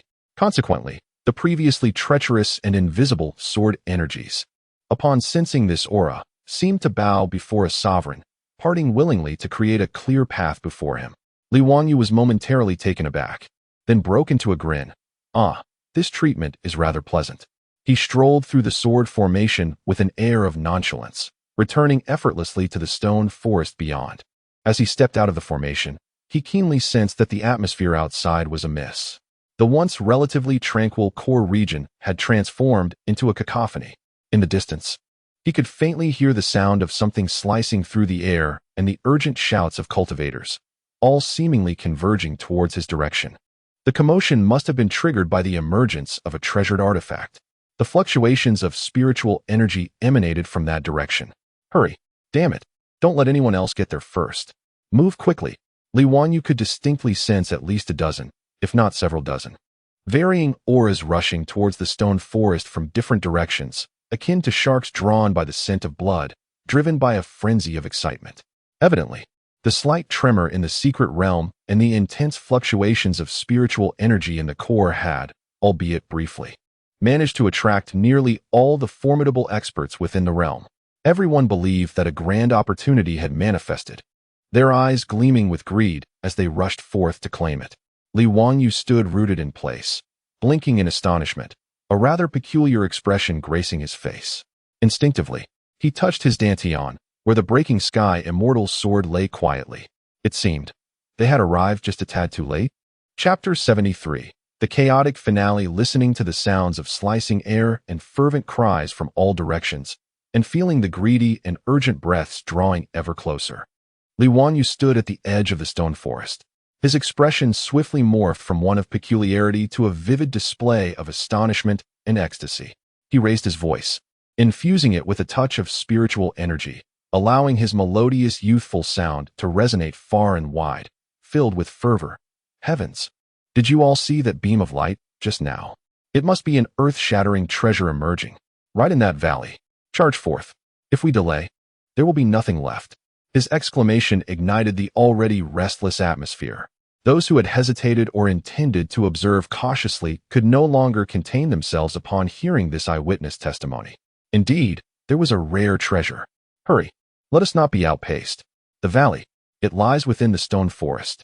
Figures surged forward as if invigorated by a potent elixir, hastening past Li Wangyu with fervent zeal. Their eyes ablaze as they rushed towards the depths of the stone forest, towards the entrance of the valley guarded by a natural sword array. Li Wangyu seamlessly blended into this fervent tide, running alongside the crowd while passionately stoking the flames of excitement. Brothers, hurry. I believe I just saw a golden light fly inside. It is rumored to be the legacy of an ancient immortal. We are destined for fortune. I have never witnessed such a magnificent treasure glow in my life. His enthusiasm surpassed that of anyone else, his expression more sincere than the rest. Yet his pace gradually slowed, subtly slipping from the vanguard to the middle of the throng. Soon, a multitude of cultivators arrived at the entrance of the valley. The natural sword array remained indifferent to the influx of people, continuing its relentless operation, mercilessly slicing through any life daring to intrude. Ah, be cautious. There is a sword array. What powerful sword energy. Unite. Quickly collaborate to break the array. The unfortunate souls at the forefront were caught off guard, their bodies ruthlessly shredded by the invisible sword energy, screaming as they were hurled backward, blood splattering upon the ground. This grim spectacle momentarily tempered the fervor of the crowd behind them. Yet, the allure of the treasure was enough to drive people to madness. Before long, some astute cultivators began calling for organization, and the remaining individuals responded in kind. Various spells and artifacts illuminated the scene as they unleashed a frenzied assault upon the sword array. The valley's entrance erupted into a cacophony of thunderous roars, explosive blasts, battle cries, and anguished screams, descending into utter chaos.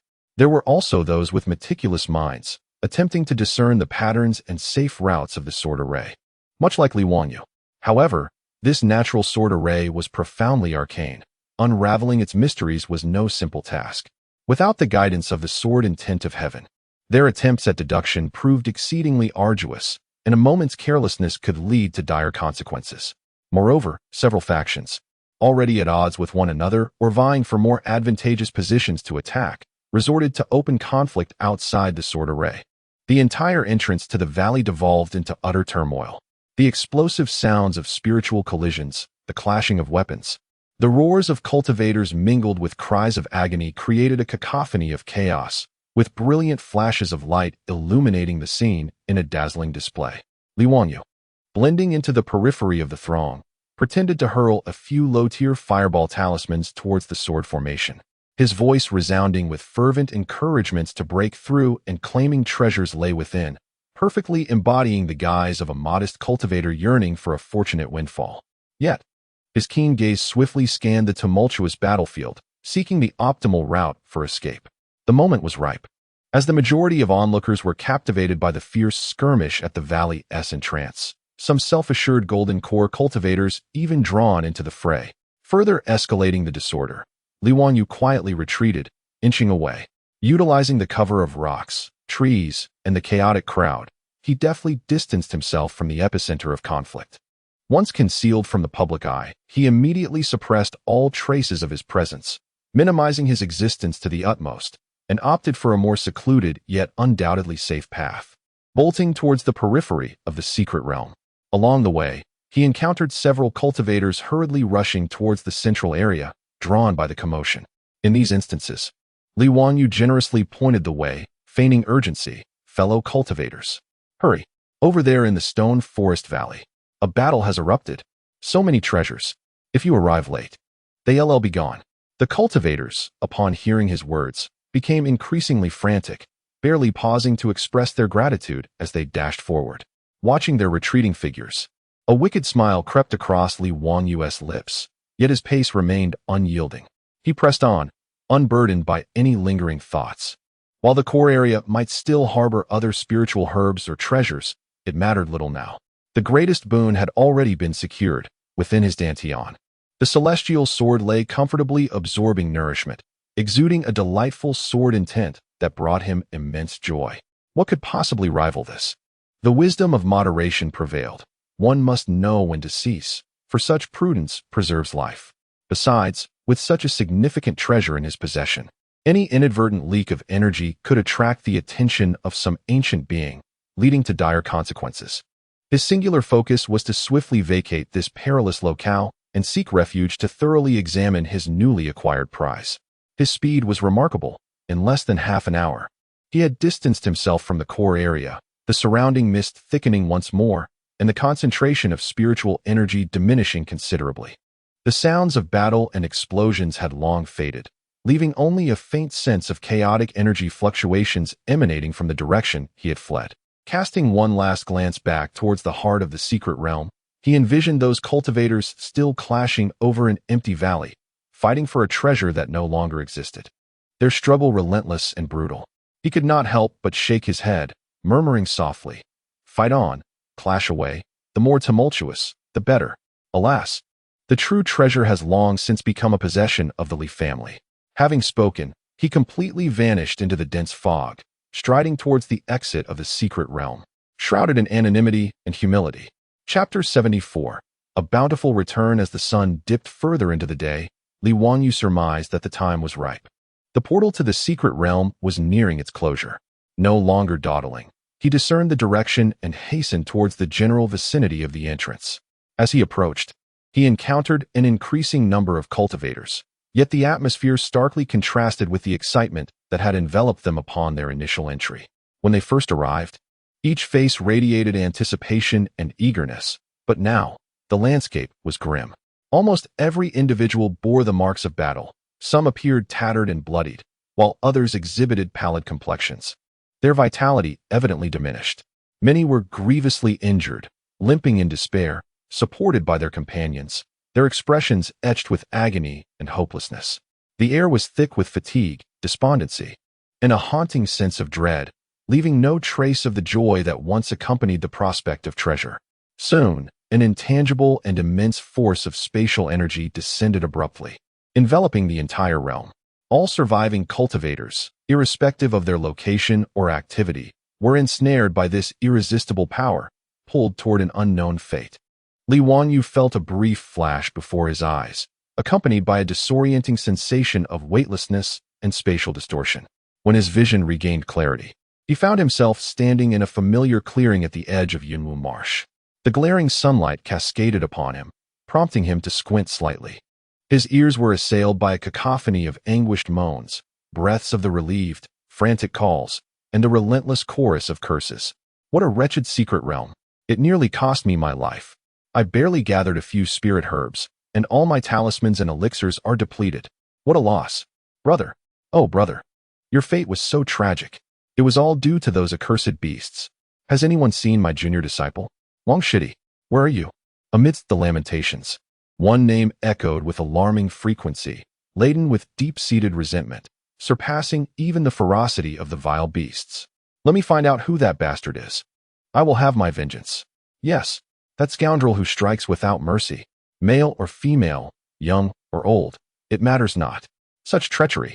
I saved up spirit stones for half a year, all snatched away by that villain, and my new magical artifact. I used it but once. My earth vein spirit mushroom. We risked our lives to snatch it from the guardian beast's jaws, only to have it seized by that woman in pink. No, wait, that scar-faced brute. No matter. That rogue took it. Wah, my hairpin, the keepsake my mother left me.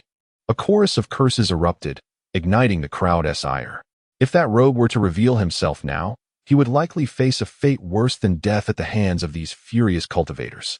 Li Wanyu, having regained his composure, donned the somewhat tattered yet still intact attire of an outer disciple of Lingxiao Palace, blending in amongst a throng of similarly dejected and poorly rewarded wandering cultivators. He strained his facial muscles, managing to form a perfectly calibrated expression imbued with trepidation, fatigue, regret, and a hint of reluctance, seamlessly blending into the atmosphere of the victims around him. With a sigh, he muttered softly, "Alas, indeed, how detestable." I too was robbed of 2 swift-wind talismans. His guise of a fellow sufferer aroused no suspicion. After all, 90% of those present shared a similar demeanor. The few who appeared to have fared well, wearing expressions of joy, quickly attracted envious and resentful glances from those around them, prompting them to quickly suppress their expressions and refrain from boasting. Upon returning to the familiar surroundings outside the gates of Lingxiao Palace, breathing in the pure and serene spiritual energy of the sect, and gazing at the majestic Zhuang Peak in the distance, Li Wanyu finally felt the tension in his heart unwind completely.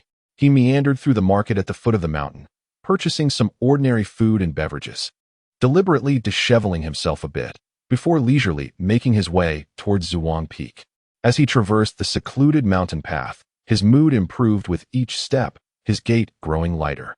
Once he reached an isolated stretch of the trail, he could no longer contain himself and began to hum a tuneless melody, his smile blossoming into uncontainable joy. Finding an unoccupied corner, he set up a small soundproof barrier and eagerly began to count his spoils. First and foremost, in his dantian, was the broken sky sword, quietly suspended and resonating with his intentions. Simply by gazing inward and feeling its unparalleled sword intent, Li Wanyu felt as though he could vanquish 10 foes. This was indeed the most significant gain, an invaluable treasure. Next, he unfastened several bulging storage pouches from his waist, all filled with items he had collected from the disciples of the Qinglan sect, unfortunate wandering cultivators, and unprofessional bandits. He emptied the contents before him, revealing a small mountain of treasures. A dazzling pile of low-grade spirit stones, numbering over 400, lay before him, a veritable fortune, enough to indulge himself for quite some time. Various odds and ends, low-tier elixirs, and talismans were in abundance. Though their quality was modest, their sheer quantity promised a substantial return at the market. Among his finds was the most valuable earth pulse spirit mushroom, cleverly obtained under the guise of Old Hu, exuding a rich, earthy spiritual aura, carefully packed in a jade box. Additionally, he had several decent quality magical artifacts, including the ghost head blade seized from the bandit leader and a small shield pilfered from a sect disciple. He meticulously categorized all his belongings, securing the valuable items while incinerating the worthless debris in a single fiery sweep. By the end of his efforts, his high-grade storage pouches were overflowing, the bounty far exceeding his initial expectations. Wealth had indeed come his way. Truly, one cannot prosper without unexpected fortune, just as a horse cannot grow fat without night grass. Li Wanyu gazed at his substantial riches, grinning broadly. This expedition into the secret realm had proven immensely profitable. Not only had he acquired the heavenly sword, but he had also amassed a wealth of resources. Having organized everything meticulously, Li Wanyu dispelled the restrictions and patted the bulging storage bag with great satisfaction, whistling cheerfully. With a light-hearted step, he made his way toward the summit of the Sitting Forget Peak, his mind already bustling with thoughts. With such an abundance of spirit stones, what delightful purchases shall he make? Perhaps a box of the latest watercolor paints for his third senior sister? Some rare refining materials for his second senior brother? A few jars of fiery liquor for his fifth senior sister? It seems his eldest brother's birthday is approaching. What gift should he bestow? As these musings danced through his mind, a familiar, mischievous smile crept upon his lips.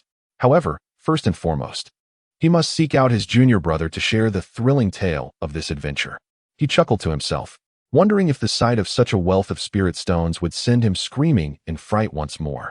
He could hardly wait to witness the adorable yet timid expression of his seventh junior brother, Lin Shaoran, trembling with a mix of excitement and fear. Humming a slightly off-key tune, Li Wanyu's figure vanished at the end of the mountain path, returning triumphantly laden with treasures. Chapter 75. Greetings from the sect. The setting sun gilded the buildings atop the peak with a warm golden hue, while several cranes leisurely preened their feathers by the tranquil pond. Everything appeared so serene and harmonious, a stark contrast to the chaotic and bloody realm he had just departed from, as if they belonged to entirely different worlds. Home is indeed where comfort lies. He inhaled deeply the familiar fragrance of medicinal herbs in the air, stretched languidly, and felt every pore of his body relax. He had already mapped out his plans in his mind. First, he would return to his little courtyard for a soothing hot bath, then pay a visit to his beloved junior brother, casually hinting at his meager gains from this journey, all while relishing the look of terror and envy that would surely grace his companion's face. Just the thought of it brought him joy. However, as he approached the entrance of his courtyard and had yet to push open the creaking wooden door, a familiar figure appeared behind him. Junior brother. The voice was unadorned, devoid of any discernible emotion, yet it caused Li Wangyu's outstretched hand to freeze midair. With a somewhat stiff neck, he slowly turned around, a brilliantly radiant smile, infused with genuine surprise, blossoming on his face. It's elder brother. Long time no see. I've missed you dearly. Your elusive movements have become increasingly impressive. The visitor was none other than Shi Jian, the second elder brother, whose presence at Ziwang Peak was often overshadowed by his penchant for solitude in the artifact refining chamber. He retained his usual taciturn demeanor, his face a mask of neutrality, merely observing Li Wanyu with his calm, penetrating gaze. Master is looking for you. Shi Jian's words were succinct. Having delivered the message, he did not await a response from Li Wanyu, but instead turned and began walking towards the main hall at the peak, as if he were merely fulfilling a task of communication. The radiant smile on Li Wanyu's face instantly dimmed by half. Master is looking for him? A rather unsettling premonition began to stir within him. Elder brother, wait for me. He hurried to catch up, trying to glean information as they walked. What does Master want with me? How does he feel? Is it good news or bad? Just a hint, please. Without turning his head, Shi Jian maintained his steady pace, the three words drifting back to Li Wanyu. I do not know. Li Wanyu. Well, that was a wasted inquiry. Anxiety began to brew within him as he rapidly replayed his recent good deeds in his mind. Had he been particularly well-behaved in the sect lately? Was it possible that the incident involving the elder's tea had come to light? That couldn't be. After all, the old man had seemed quite pleased after drinking the rainbow tea, claiming he had grasped the essence of life's myriad flavors. Could it be that something from the secret realm had been uncovered? No, that was impossible. His actions had been so discreet, and the disguise potion left no trace. The ambush had been executed flawlessly. Wait, could it be the commotion during the recognition of the heavenly sword? His heart raced, yet he endeavored to maintain a facade of calmness, even feeling a tinge of grievance as he followed his elder brother to the entrance of the main hall, where Master Qingshu often engaged in his quiet cultivation. Master, the junior brother has arrived, Shi Jian announced at the hall's entrance, bowing slightly before casting Li Wanyu a look that seemed to wish him good fortune. Without a sound, he melted away once more into the shadows. Li Wanyu adjusted his robes, striving to present the most obedient and compliant demeanor as he stepped into the grand hall. The interior was suffused with a gentle light and a faint fragrance of sandalwood. His master, Qing Shuzi, stood with his back to him, gazing out the window at the clouds drifting by. His figure retained an ethereal grace, yet Li Wanyu keenly sensed a peculiar tension in the atmosphere, as if a low pressure loomed. Disciple Li Wanyu pays his respects to the master, he stated with utmost propriety, his voice clear and his attitude impeccably upright. Qing Shuzi slowly turned to face him, though his expression bore no trace of anger, remaining serene and detached. His profound gaze seemed capable of penetrating the depths of one's heart, thoroughly assessing Li Wanyu. Returned? Qing Shuzi inquired mildly. Yes, master. I have just returned and wish to report to you. The reply from the Wang family head has been delivered, and the task has been successfully completed. Li Wanyu hastily conveyed the matter of delivering the message, eager to demonstrate his diligence.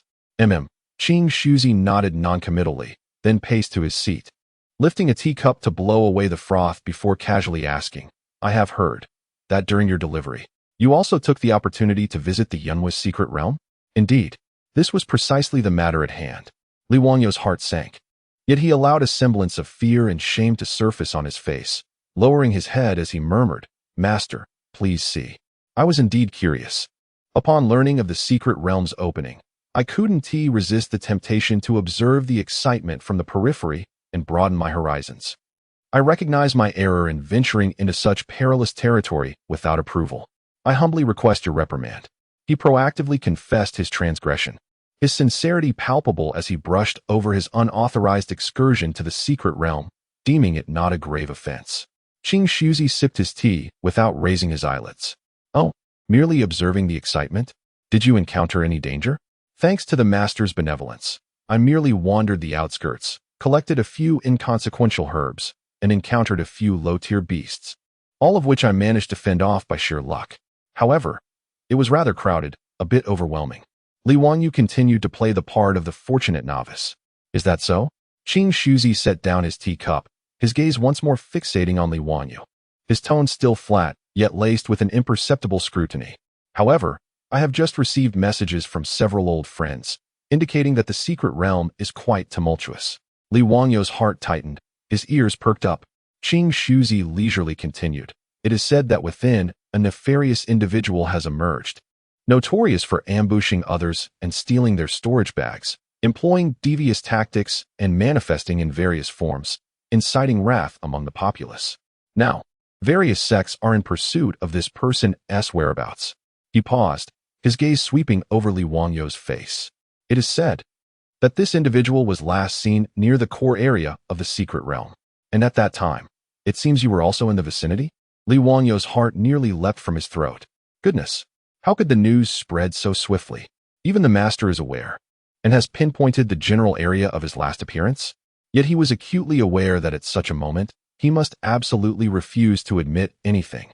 As long as he had not been caught red-handed, all accusations were mere fabrications. He abruptly lifted his head, his eyes wide with disbelief, his voice rising an octave as if he had been grievously slandered. What? Assault with a club? Master, this is nothing short of a baseless accusation, a scandalous defamation. In a fit of agitation, he even waved his arm. It is true that I ventured into the secret realm, but my cultivation is limited. How could I possibly possess the ability to strike others? I would consider myself fortunate merely not to be struck. Master, you cannot fathom the dangers within. I expended all my strength just to survive. My legs turned to jelly in fear. On several occasions, I was nearly snatched away by ferocious beasts. And those cultivators, fighting over spirit herbs, their spells flying haphazardly, nearly caught me in their chaos. To return unscathed is a blessing from my ancestors, and your teachings have surely guided me well." As he spoke, he endeavored to recall the harrowing sights he had witnessed in the secret realm, forcing a semblance of panic onto his face, his eyes even reddening slightly. "I swear before the heavens." He raised 3 fingers towards the sky outside the hall, his expression grave and his tone resolute. "I, Li Wanyu, if during this expedition in the secret realm I engaged in any act of assault, theft, or behavior that brings disgrace to our sect, may I next time have my alchemical furnace explode. May I step in dog excrement with every step. May I forever taste only numbing spice with my meals." His oath was exceedingly venomous, yet cleverly skirted any core that might invoke a response from the heavenly laws, brimming with the cunning characteristic of Li Wanyu. Qing Shuzi observed his disciple's pure and innocent demeanor, appearing as if he had suffered a grave injustice, nearly wishing to offer his heart as proof of his innocence. His lips twitching slightly, he knew this little disciple all too well. The more agitated and innocent he appeared, the more likely it was that he was entangled in the matter. The style of the club-wielding fiend, that audaciousness laden with malice, was a perfect reflection of this young man before him. However, there was no evidence, just as in countless instances before, when everyone knew he was the culprit. Yet no tangible proof could be found. This lad's hands were too clean. Qing Shuzi scrutinized Li Wanyu for a prolonged moment, making Li Wanyu's heart race, nearly causing him to falter in his feigned expression of grievance. Ultimately, Qing Shuzi sighed in apparent resignation, rubbed his brow, and waved his hand. "Enough, enough. Why the uproar? I was merely inquiring, and I never claimed it was you." Li Wanyu immediately felt a wave of relief wash over him, yet he maintained his aggrieved facade. "Master, your insight is unparalleled. I have always adhered to the sect's regulations, fostering camaraderie among peers, respecting my elders, and when witnessing injustice, I would take a detour. How could I possibly engage in such acts?" Qing Shuzi, uninterested in further listening to his ramblings, replied curtly, "Since you did not commit the act, then that is for the best. Depart now." This unauthorized venture into the secret realm, though it did not result in disaster, was nonetheless a reckless endeavor. "I shall impose upon you the task of transcribing the Quietude Sutra 10 times to cultivate your mind. Yes, yes, I accept the punishment. I shall return and transcribe it. I will certainly reflect deeply." Li Wanyu, feeling as though he had been granted a reprieve, hastily bowed and expressed his utmost respect. With his head lowered, he cautiously exited the grand hall. It was only after he had stepped beyond the doors and distanced himself from Qing Shuzi's piercing gaze that he finally allowed himself to relax. What a close call. The old man's stare was truly intimidating. He patted his chest and exhaled deeply. Although the penalty of copying scriptures was somewhat disheartening, he had managed to evade a more dire consequence. Casting a glance back at the firmly shut doors, a sly smile crept onto his lips. No evidence, no trouble. He adjusted his robe and resumed his nonchalant demeanor, humming a cheerful tune as he briskly made his way back to his own courtyard. Chapter 76. The initial formation of the nascent soul after evading the inquiries of his master and extending his care to his timid junior brother Lin Shaoran, who fled at his sight. Li Wanyu finally returned to his modest yet profoundly comforting courtyard. Closing the gate behind him, he set up a few simple wards and sound-restraining barriers, allowing himself to exhale deeply. The irreverent smile that once adorned his face gradually faded, replaced by an air of tranquility and focus. The journey through the secret realm had yielded immense rewards, yet it also required time for thorough assimilation. In particular, the newly acquired Breaking Heaven sword within his dantian, along with the formidable energy surging forth during its bond with him, stirred the barriers of his cultivation. Sitting cross-legged upon a cushion, he inhaled softly, centering his consciousness deep within his dantian. Within the sea of qi, the scene had transformed dramatically. At its core, a resplendent golden elixir spun slowly with unprecedented velocity. The surface of the elixir bore intricate patterns that seemed to come alive, emanating a vast and pure spiritual power. Surrounding the elixir, threads of increasingly refined and potent energy continually radiated from the Breaking Heaven sword, flowing like gentle streams into the elixir, which absorbed and refined it with insatiable greed. The Breaking Heaven sword hovered quietly beside the golden elixir, its once dim blade now exuding a harmonious aura, intertwining seamlessly with Li Wanyu's spiritual essence. The flickering starlight within the sword appeared to resonate with the rhythm of the elixir's rotation. Li Wanyu could distinctly sense that his cultivation had reached the pinnacle of the golden elixir stage, teetering on the brink of the true threshold to the nascent soul realm. The thin membrane-like barrier, battered by the vast sword essence and the transmission of knowledge from the sword, had become precariously fragile, riddled with cracks. It seemed that the time had come. Understanding this, he ceased to suppress his progress, fully immersing his consciousness within the Dantian.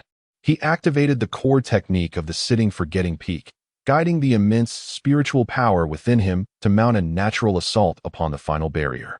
Contrary to expectations, there was neither excruciating pain nor cataclysmic upheaval. Everything unfolded seamlessly, as if it were meant to occur. At the moment the spiritual power amassed at a critical point, a faint sound, akin to a whisper from the depths of his soul, resonated. The formidable barrier that had obstructed countless golden elixir cultivators throughout their lives melted away silently. Like snow under the sun, Li Wanyu's golden elixir trembled violently, its rotation halting abruptly, followed by an overwhelming radiance that illuminated the entire Dantian like a beacon.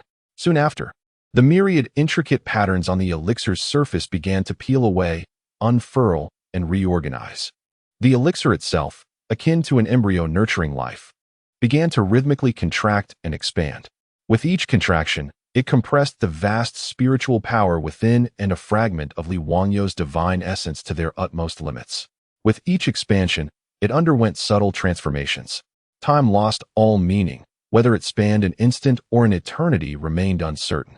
As the radiance and fluctuations gradually subsided, a remarkable transformation unfolded within the Dantian.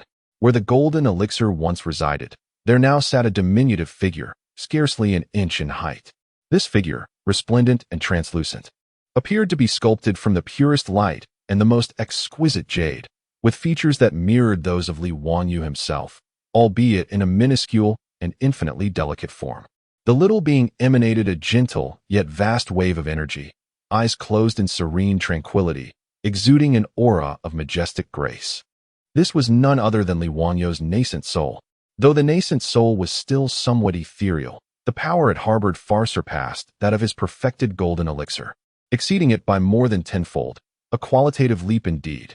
At the very moment the nascent soul fully coalesced, the broken sky sword, which had remained quietly suspended nearby, emitted a joyful and affectionate chime, transforming into a streak of light that eagerly flew into the embrace of the tiny nascent soul, which instinctively held it close. The nascent soul seemed to have a profound affection for the sword, gently caressing its blade, their essences blending seamlessly, as if they were always meant to be one. Simultaneously, Li Wanyu's physical form was undergoing a monumental metamorphosis. His consciousness surged at an unprecedented speed, expanding his perceptual range dramatically, every blade of grass and tree at the peak. Even the subtle currents of spiritual energy in the air became vividly clear before his eyes. His meridians were further widened and reinforced, now capable of accommodating and channeling an even more formidable flow of spiritual power. His corporeal body also underwent a profound refinement under the pure energy of the nascent soul, elevating its strength to new heights. The entire process unfolded with remarkable fluidity, naturally and harmoniously, without invoking any celestial phenomena, thunder tribulations, or even triggering significant fluctuations in the spiritual energy of the sitting forgetting peak. All these changes transpired within him silently, akin to the gentle rain nurturing the earth without a sound. Under the serene night sky of sitting forgetting peak, the world remained still, save for the occasional chirping of insects. No one noticed that within an ordinary courtyard atop this peak, a young man had quietly traversed a chasm that countless cultivators could never cross in their lifetime, emerging as a formidable being of the nascent soul stage. Unprecedented in the realm of cultivation for millennia, Li Wanyu slowly opened his eyes. Within those depths sparkled the essence of galaxies, profoundly deep, yet momentarily receding to reveal their usual clarity. Yet, beneath that transparency lay an indescribable aura of authority and confidence. He gently clenched his fist, feeling the surging power within him, as mighty as a river, yet as manageable as his own fingers. An unprecedented sense of strength coursed through him. With a subtle shift in his thoughts, the nascent soul, cradling the broken sky sword, opened its eyes within his dantian, mirroring his own faint smile. The corners of Li Wanyo's mouth gradually lifted, culminating in a radiant smile filled with anticipation and a hint of mischief. He murmured to himself, his voice laced with a thrill of eagerness. I've reached the nascent soul stage. Yes, indeed. Now, I can venture further afield to play. Chapter 77. The Celestial City of Tianke. As Li Wanyu reached the nascent soul stage, his power became both restrained and harmonious. He spent several tranquil days atop the Zhuang Peak, consolidating his realm while diligently transcribing the Sutra of Tranquility as per his master's orders, completing it 10 times over. Additionally, he took pleasure in playfully tormenting his junior brother, who now instinctively sought refuge at the mere sight of him. Having accomplished these tasks, he felt a profound sense of joy and had adjusted his state to its zenith. It was time for an excursion. This time, his aspirations extended beyond the small secret realms or towns adjacent to the sect. Armed with nascent soul cultivation and the formidable heaven-devouring sword nestled within his dantian, he possessed ample confidence to venture into the broader world. Without alerting anyone, on a seemingly ordinary morning, he cast a simple illusion and descended the mountain quietly. Utilizing the sect's long-distance teleportation array, he made several transfers and arrived at the most prosperous and central region of the cultivation world, the Zhongzhou continent. Zhongzhou, a land of exceptional talents and spiritual essence, brimming with sects and powerful beings, stands as the true epicenter of cultivation civilization. His first destination was the renowned celestial city of Tianke. Upon stepping out of the teleportation hall, Li Wanyu was profoundly awestruck by the spectacle before him. Rather than a mere city, it resembled an immense cluster of celestial abodes established upon a spiritual vein. In the distance, towering palaces and pavilions pierced the clouds. Many structures floated effortlessly in midair, interconnected by rainbow bridges, enveloped in ethereal radiance and celestial aura. The broad streets could accommodate 10 horse-drawn carriages side by side, paved with gleaming azure stones, faintly inscribed with flowing runes. The air was alive with activity, as various flying artifacts and spiritual mounts traversed the skies, leaving trails of vibrant light while maintaining an orderly flow, devoid of chaos. Flanking the streets were numerous shops adorned with fluttering banners. The aroma of enchanting elixirs wafted from the alchemy shops, treasures radiated brilliance from the artifact pavilions, and the talisman shops sparkled with spiritual light. The bustling taverns and eateries echoed with lively chatter, and even lavish establishments could be spotted, graced by enchanting female cultivators at their entrances. The throng of cultivators was akin to a deluge. Foundation establishment practitioners were as common as pebbles, and golden core cultivators were abundant, though this may be an exaggeration. It was not far from the truth. Even the elusive and formidable nascent soul elders were perceptible to Li Wanyu's expanded consciousness, revealing no fewer than 10 concealed, yet powerful auras hidden throughout the city. The concentration of spiritual energy in the air surpassed that of Lingshao Palace, invigorating him with every breath and subtly enhancing his cultivation. My goodness, this is indeed a grand city. Li Wanyu was dazzled, marveling at the vibrant scene before him, feeling that his previous abode at Lingshao Palace was but a remote village. No wonder his senior brothers and sisters were eager to venture out for experience. This place is truly delightful. Instantly, he fell in love with this dynamic and opportunity-laden celestial city. In his eyes, vitality equated to liveliness, and opportunity translated to commercial prospects. As he gazed upon the opulent establishments frequented by affluent cultivators, the bustling street vendors peddling an array of peculiar trinkets, and the hurried disciples of various sects with bulging pockets, a familiar glimmer began to sparkle in Li Wanyu's eyes. It was a benevolent gleam that signaled the sighting of countless plump sheep before him. This place held immense potential. He stroked his chin, a mischievous smile curling upon his lips.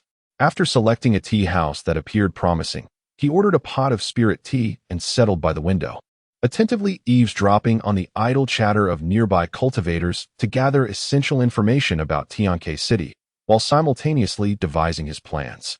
To directly employ brute force? Such a lowly approach would not align with his current status as a Yuanying master and his refined tastes. Moreover, the city was rife with formidable experts, posing a risk of encountering insurmountable obstacles. Would it be prudent to scour the auction house for hidden treasures? It required keen insight and a stroke of luck. And with his meager supply of spirit stones, he doubted he could procure anything of genuine value. Thus, the most prudent course of action was, indeed, establishing a base of operations, reviving old trades, and adopting a steady, gradual approach was the true path forward. With a snap of his fingers, he made his decision. He wandered for the better part of the day in a relatively less central area of the city, where foot traffic remained decent, and ultimately settled on a modest shop front.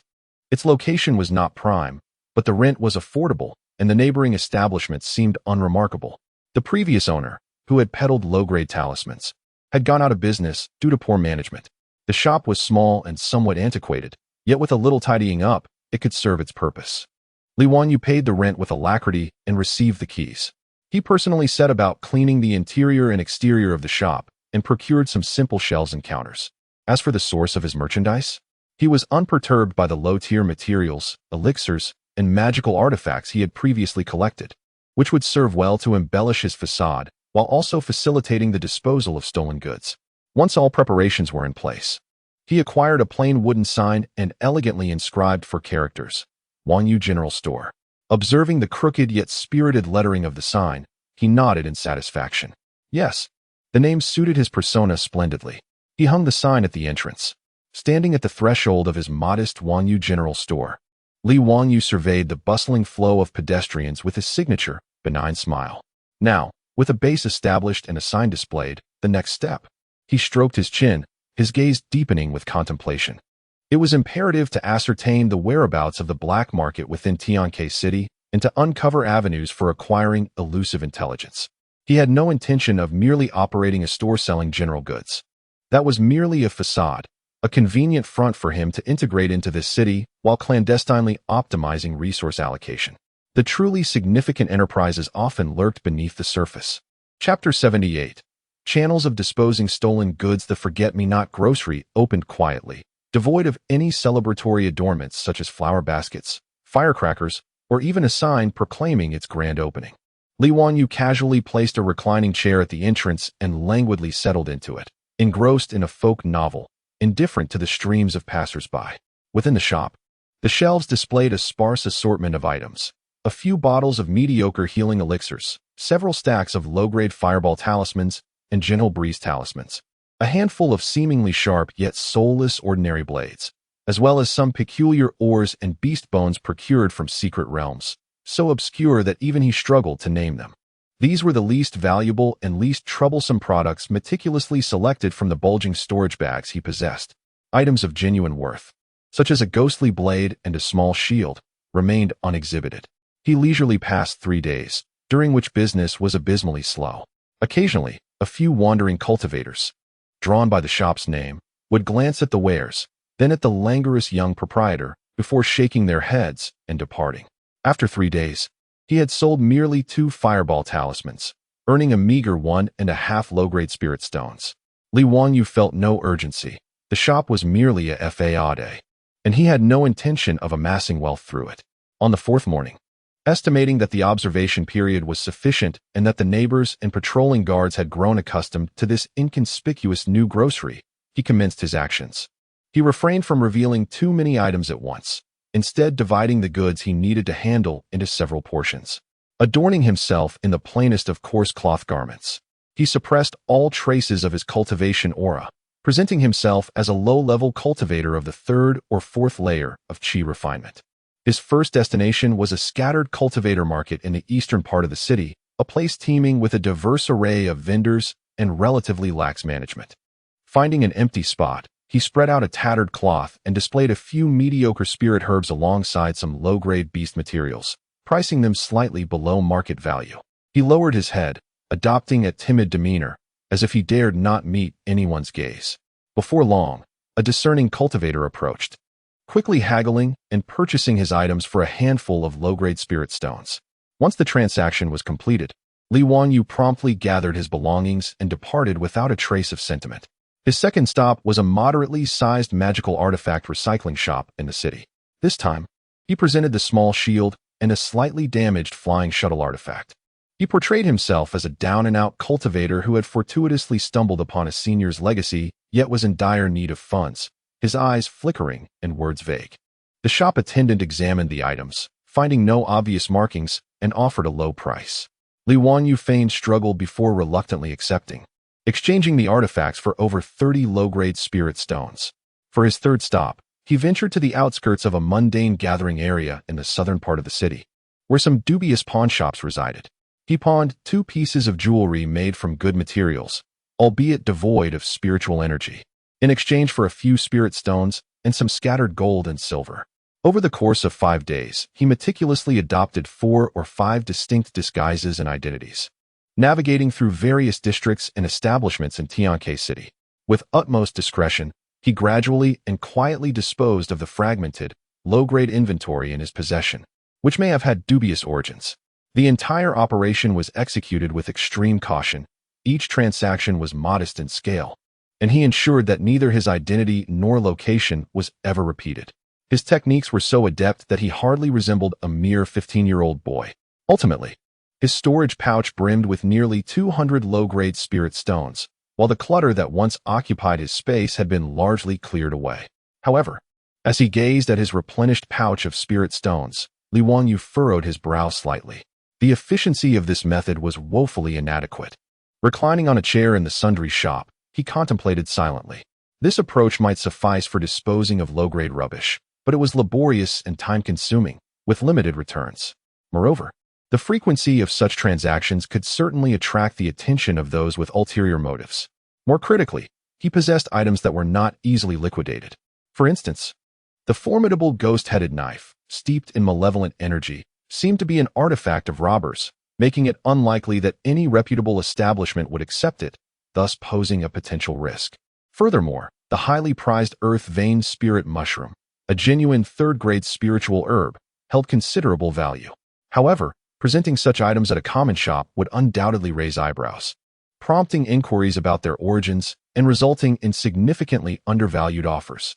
Even more troubling was the possibility of acquiring even more valuable and unsavory items in the future. Was he destined to perpetually engage in such petty dealings, akin to a thief? He yearned for a more stable, discreet, and powerful channel, one that understood the nuances of the trade, a gray market that would not pry into the origins of goods, allowing for swift transactions while also providing a degree of protection. During his days in Tianke City, aside from selling goods, he had also kept his ears open, absorbing various gossip and rumors circulating throughout the city. Among them, one name was frequently mentioned, often accompanied by suggestive smiles, hushed tones, and knowing glances: Wanyu Pavilion, the largest, most opulent, and most enigmatic establishment of its kind in the city. It was said to be not only a haven of pleasure and a den of iniquity, but also one of the primary underground information hubs and gray market trading posts in Tianke City. If one could afford the price, nearly anything desired could be procured there, and any unwanted goods could be discreetly disposed of. Moreover, the forces behind Wanyu Pavilion were said to be intricately intertwined and immensely powerful, possibly even linked to some of the top sects in the Central Plains, making it a place where no one dared to cause trouble. Wanyu Pavilion. Li Wanyu mused over the name, glancing at the crooked characters on his shop sign, unable to suppress a smile. What a fitting name for someone like me. He sprang from the chair, his eyes sparkling with intrigue. It sounded like a splendid place. It was decided. He would investigate this Wanyu Pavilion tonight. He stroked his chin, a mixed expression of curiosity and mischief dancing across his face. It was the perfect opportunity to assess the caliber of the courtesans in Tianke City. Chapter 79. The Forgetting Worries Pavilion. As the lanterns illuminated the evening sky, the city of Tianke entered its most bustling and lively moment, particularly in the Forgetting Worries Pavilion, located in the most prosperous area of the southern part of the city. The lights shone brightly, and the melodious sounds of silk and bamboo instruments intertwined with the faint fragrances of cosmetics and wine wafted far and wide. Before the intricately carved crimson doors, a constant stream of opulent sedan chairs and majestic spirit beasts flowed in and out. Well-dressed cultivators engaged in lively conversation, guided by graceful and beautiful maidens, as they ventured into this realm of tenderness, a veritable den of indulgence. Li Wanyu blended into the crowd, having exchanged his coarse linen attire for a relatively fine blue long robe. His hair was elegantly tied with a jade hairpin, presenting himself as a young scion from a family of some means, with his cultivation purposefully restrained to the early stages of foundation establishment, neither too conspicuous nor easily dismissed. With a perfectly measured curiosity and a hint of awkwardness typical of a newcomer to such establishments, he innocently surveyed the imposing entrance of the Forgetting Worries pavilion and the alluring maidens. "Ah, this young gentleman appears unfamiliar. Is it your first visit to our Forgetting Worries pavilion?" A charming middle-aged matron approached, evidently the stewardess of the establishment. "Indeed, I have heard that the Forgetting Worries pavilion is a unique gem of Tianke, and I have come to experience it for myself," Li Wanyu replied, nodding, his tone tinged with the feigned maturity of youth. "Rest assured, I shall ensure your satisfaction. Here, our ladies are exceptionally talented, and we offer an array of fine wines and delicacies. Please come inside." The matron's smile grew wider as she personally led him into the pavilion. Upon entering, even Li Wanyu, well-versed in worldly affairs, was momentarily taken aback by the opulent sights within. The floors were adorned with intricately embroidered carpets, soft and silent underfoot. The walls sparkled with luminous moonstones and warm firefly beads, casting a gentle, dreamlike glow. The air was filled with a subtle fragrance that uplifted the spirit and delighted the heart, clearly a product of considerable investment. The main hall was exceedingly spacious, with a stage crafted from white jade at its center, where several ethereal dancers, draped in gossamer, performed gracefully to the music, their enchanting movements eliciting rounds of applause from the audience below.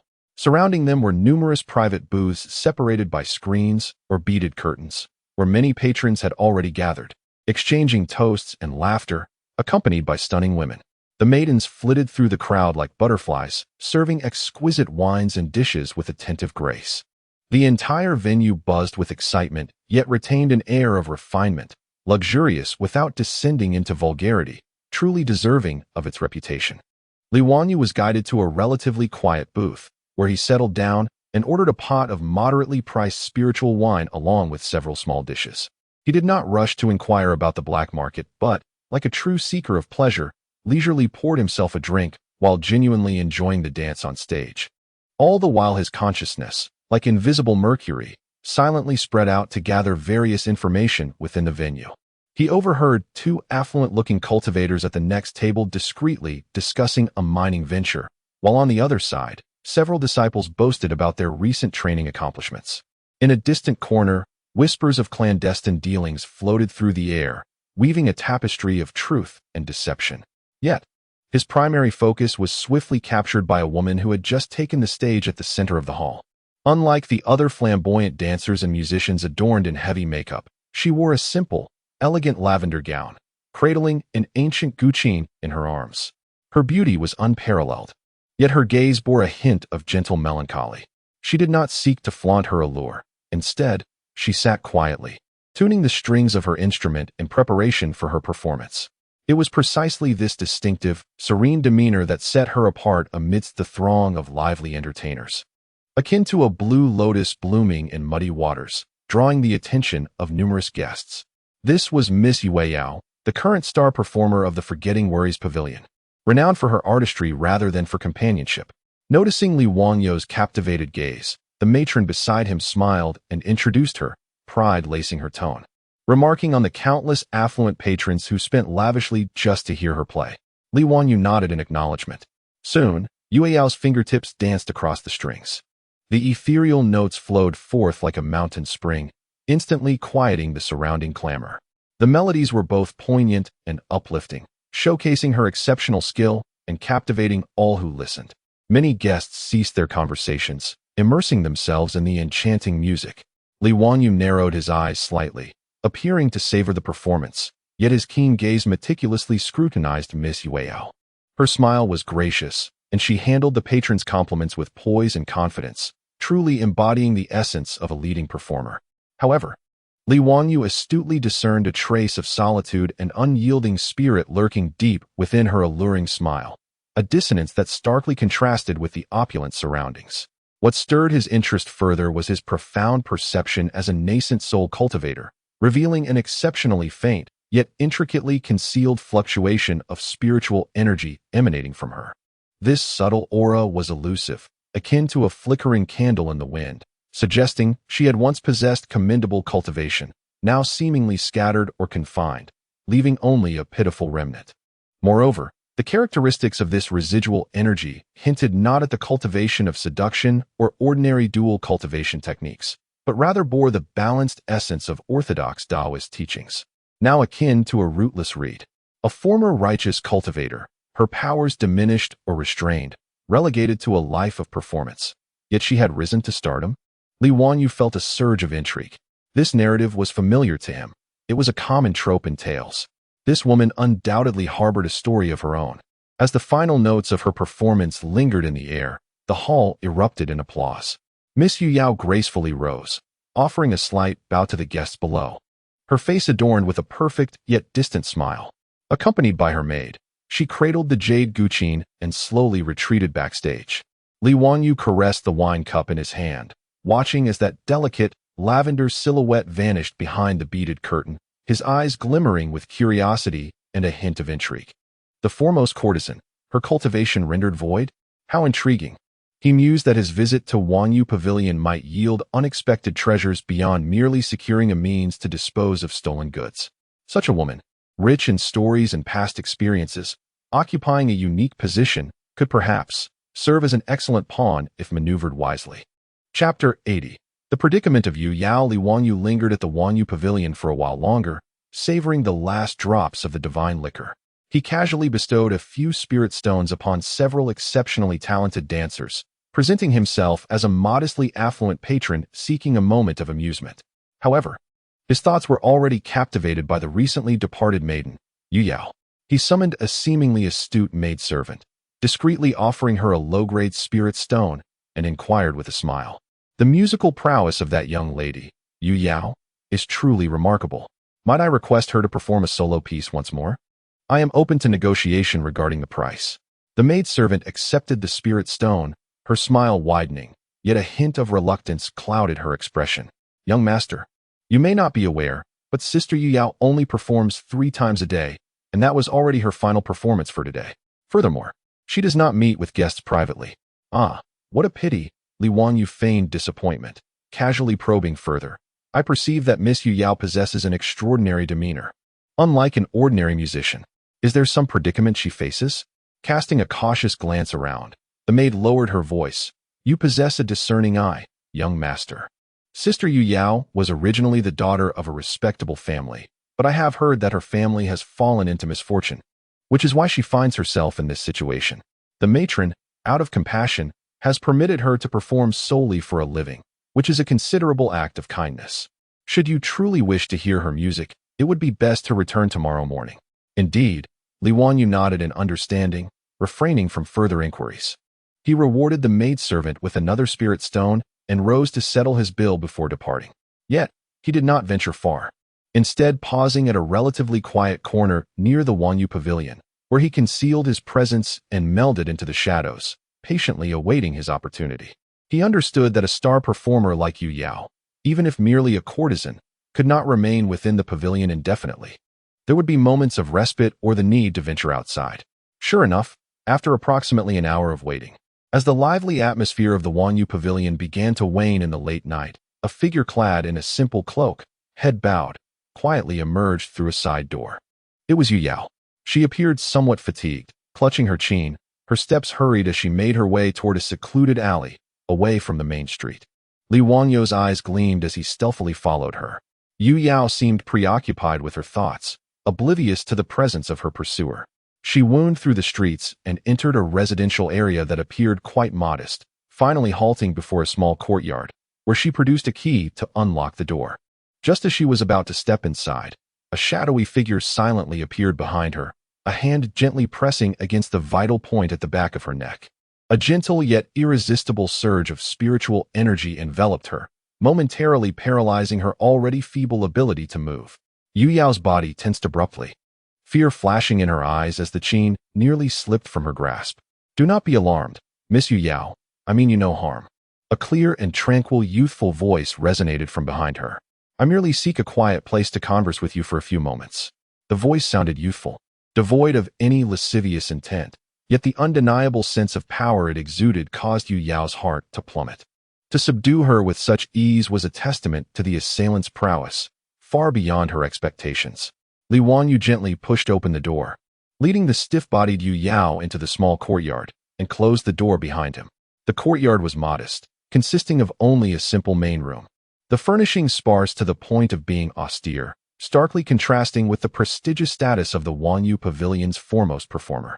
He released Yu Yao from her confinement, taking 2 steps back to convey his lack of hostility. Yu Yao abruptly turned, leaning against the door, her hands clutching the Yaoqin tightly to her chest. Her face was pale, her eyes filled with vigilance and fear as she regarded the suddenly appearing youth in a blue robe, whose features were strikingly handsome. Who are you? What do you want? Her voice trembled with trepidation. Li Wanyu offered no reply, yet his gaze fell upon her delicate, pale fingers gripping the Yaoqin, which bore the faint calluses of long practice. More importantly, under the scrutiny of his nascent soul, he could perceive the feeble remnants of spiritual energy at her fingertips, struggling to coalesce, yet utterly incapable of doing so. Miss Yu Yao, Li Wanyu addressed her directly, his tone unembellished yet piercing. With your former cultivation at the late foundation stage, it must be quite arduous to find yourself reduced to performing in this den of frivolity, even resorting to secretly gathering intelligence for others in exchange for cultivation resources. Surely, this existence is a burdensome one. Boom. His words struck her like a thunderclap, reverberating within her heart. Her pupils constricted suddenly, the color draining from her face, her body trembling uncontrollably as she regarded Li Wanyu with the eyes of one who has encountered a fearsome demon. This was her most deeply concealed secret. Not even the matriarch of Wanyu Pavilion was aware of her hidden cultivation, believing her to be merely an ordinary woman fallen on hard times. And no one knew of her clandestine dealings with a mysterious organization to collect information for meager spirit stones. How had this youth come to know? Who exactly was he? In the wake of her fear, a wave of despair surged within her, a sense of reckless abandon. She bit her lip, her gaze sharpening as she coldly asked, "What do you intend to do? If you seek to threaten me into submission with this information, you have gravely miscalculated. It is only death that awaits." Observing her attempt to maintain composure like a frightened creature, Li Wanyu instead smiled. He casually pulled over the solitary small stool in the courtyard and sat down, waving his hand dismissively. "I have already stated I harbor no ill will. If I wished you harm, why would I indulge in idle chatter? Surely, directly searching your soul would be far simpler." His words, delivered in a nonchalant manner, sent a chill down Yu Yao's spine at the mention of soul searching. Indeed, it was a fate more terrifying than death. Then what do you truly want? Yu Yao's tone remained frosty, though the wariness in her demeanor lessened somewhat. This youth, seemingly casual, imparted an impression of unfathomable depth, particularly with the subtle aura that hinted at a unity with the heavens, a sensation she had only ever felt from a select few top-tier cultivators. As for me, Li Wanyu began, weaving a tale that mingled truth with fabrication. I am merely a person who enjoys engaging in small enterprises while tending to a few trivial matters. Having recently arrived in Tianke City, I seek to explore unique business opportunities. Coincidentally, I heard that Wanyu Pavilion is quite extraordinary, and I discerned that you, miss, seem to be in a bit of a predicament. He paused, observing the expression on Yu Yao's face, and continued, "As for me, I may lack other skills, but my connections are extensive. I am acquainted with some extraordinary individuals. Perhaps I might possess a solution to your predicament. Of course, there is no such thing as a free lunch in this world, is there?" His words were a blend of truth and deceit, revealing his intention to seek collaboration while showcasing a semblance of strength and background, casting a tantalizing bait and simultaneously indicating the necessity of reciprocity. Yu Yao remained silent, her gaze fixed intently on Li Wanyu's eyes, as if attempting to discern the veracity of his words. The youth before her appeared exceedingly young, yet his displayed composure, insight, and that unfathomable aura compelled her not to underestimate him.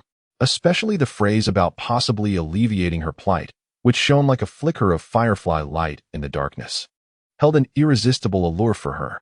She had been trapped here for far too long, wearing a facade of cheerfulness while treading on thin ice, trading inconsequential information for meager resources, desperately attempting to restore her cultivation, yet hope felt so distant it was almost despairing. Now, An opportunity that seemed both mysterious and powerful had suddenly presented itself. After much internal struggle, her desire for survival and thirst for freedom ultimately eclipsed her caution. She slowly released her grip on the chain, her body relaxing slightly, her voice husky yet resolute as she whispered, I was once an outer disciple of the Qinglan sword sect. Taking a deep breath as if steeling her resolve, she continued, I inadvertently uncovered a secret involving an elder of the sect colluding with the demonic path, and as a result, I was falsely accused, my cultivation was obliterated, and I nearly lost my life. Ultimately, I was sold into this forgetting worry pavilion. That elder wields immense power, and I am powerless to resist. I can only feign compliance while secretly gathering intelligence to exchange for spirit stones, hoping that one day I might recover some of my cultivation and escape this place. Her voice was soft, yet it carried a profound bitterness and deep-seated helplessness, succinctly conveying the tale of her injustice and hardship. Chapter 81. Cooperation Agreement. A brief silence enveloped the courtyard, broken only by the faint sighs of the night breeze whispering through the dilapidated window panes. After recounting her plight, Yu Yao gazed at the enigmatic youth before her with a complex expression. She was torn, unsure whether revealing her secrets was a wise decision. It felt akin to a gamble, wagering that this boy was not an adversary and that a glimmer of hope truly existed. Li Wanyu lightly tapped his fingers on his knee, his face betraying little emotion, yet his mind raced with calculations. The Qinglan sword sect? It seemed to be a mid-tier sect in the central continent. An elder colluding with the demonic path? Such sordid affairs were all too common in the realm of cultivation. Hardly surprising. Indeed, Yu Yao's circumstances were quite dire, but that was the extent of it. Li Wangyu was no benevolent savior, lacking the inclination to enact justice on her behalf. What mattered to him was whether this woman's current predicament and position held any utility for him. Clearly it did, and significantly so. A cultivator ensnared in the information-rich confines of the Wangyu Pavilion, eager to escape her plight, possessing a degree of self-preservation and adaptability, and in need of resources. She was the quintessential informant and intermediary for gray market dealings. As for assisting her in restoring her cultivation, perhaps that could be contemplated later. But for now, who couldn't spin a tale of promise? Resolute in his decision, Li Wangyu raised his head, a seemingly sincere yet distinctly commercial smile gracing his lips. Indeed, the plight of Miss Yu Yao was deserving of sympathy. He first offered a polite expression of compassion before swiftly shifting the conversation. However, dwelling on the past serves no purpose. What truly matters is the future, wouldn't you agree? Yu Yao fixed her gaze upon him, refraining from interjecting as she awaited his next words. As for myself, being new to this place, I am in need of some particular assistance. Li Wangyu dispensed with pretense, directly laying out his terms. I can provide you with a degree of protection, at the very least, during the time I require your services. I can ensure that no one within the Wangyu Pavilion can harm you. Simultaneously, I will supply you with certain resources, such as spirit stones, or perhaps items that may offer some minor assistance in restoring your cultivation. He deliberately emphasized the phrase some minor assistance, leaving ample room for imagination. Instantly, Yu Yao's eyes sparkled with hope. Protection, resources, these were precisely what she yearned for. What do I need to do? She was no fool. She understood that nothing worthwhile comes without a price, her voice tinged with urgency. Quite simple. Li Wangyu grinned like a sly fox that had pilfered a hen. First, assist me in handling a few matters. Some items may not have the most convenient provenance, and you will need to utilize your channels to transform them into spirit stones discreetly and securely. I will grant you a cut based on their value. Yu Yao comprehended immediately, selling stolen goods. This was no unfamiliar territory for her, having occasionally engaged in similar endeavors while working for that mysterious organization. Second, Li Wangyu continued, the Wangyu Pavilion is a hub of information. I need you to help me keep an eye out and gather certain intelligence. For instance, the movements of the various factions within Tianke City, the imminent opening of significant secret realms or ruins, where high-quality auctions may be held, or the particular preferences and whereabouts of certain individuals. Likewise, I am willing to offer appropriate remuneration for valuable intelligence. Gathering information is indeed her forte. Is that all? Yu Yao found it hard to believe. These two tasks were not particularly challenging for her. One might even say they were the only skills she currently excelled in. Yet, What was being offered in return was the protection and resources she had longed for. That is all. Li Wanyu nodded, then added with an air of authority, however, since we have chosen to collaborate, I expect your loyalty. I do not wish for my information and resources to reach another party through you. Do you understand? A chill ran through Yu Yao, and she instantly grasped the warning in his words. Without hesitation, she nodded firmly. Rest assured, my lord, though I am but a woman, I understand the importance of loyalty. If I receive your assistance, I shall follow your command for life, without any divided allegiance.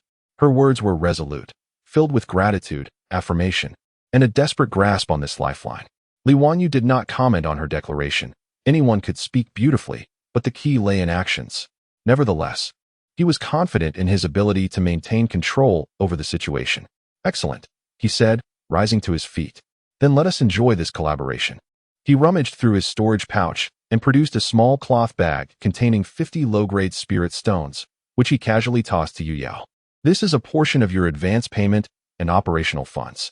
As Yu Yao received the bag of spirit stones, she felt the pure spiritual energy within, her hands trembling slightly.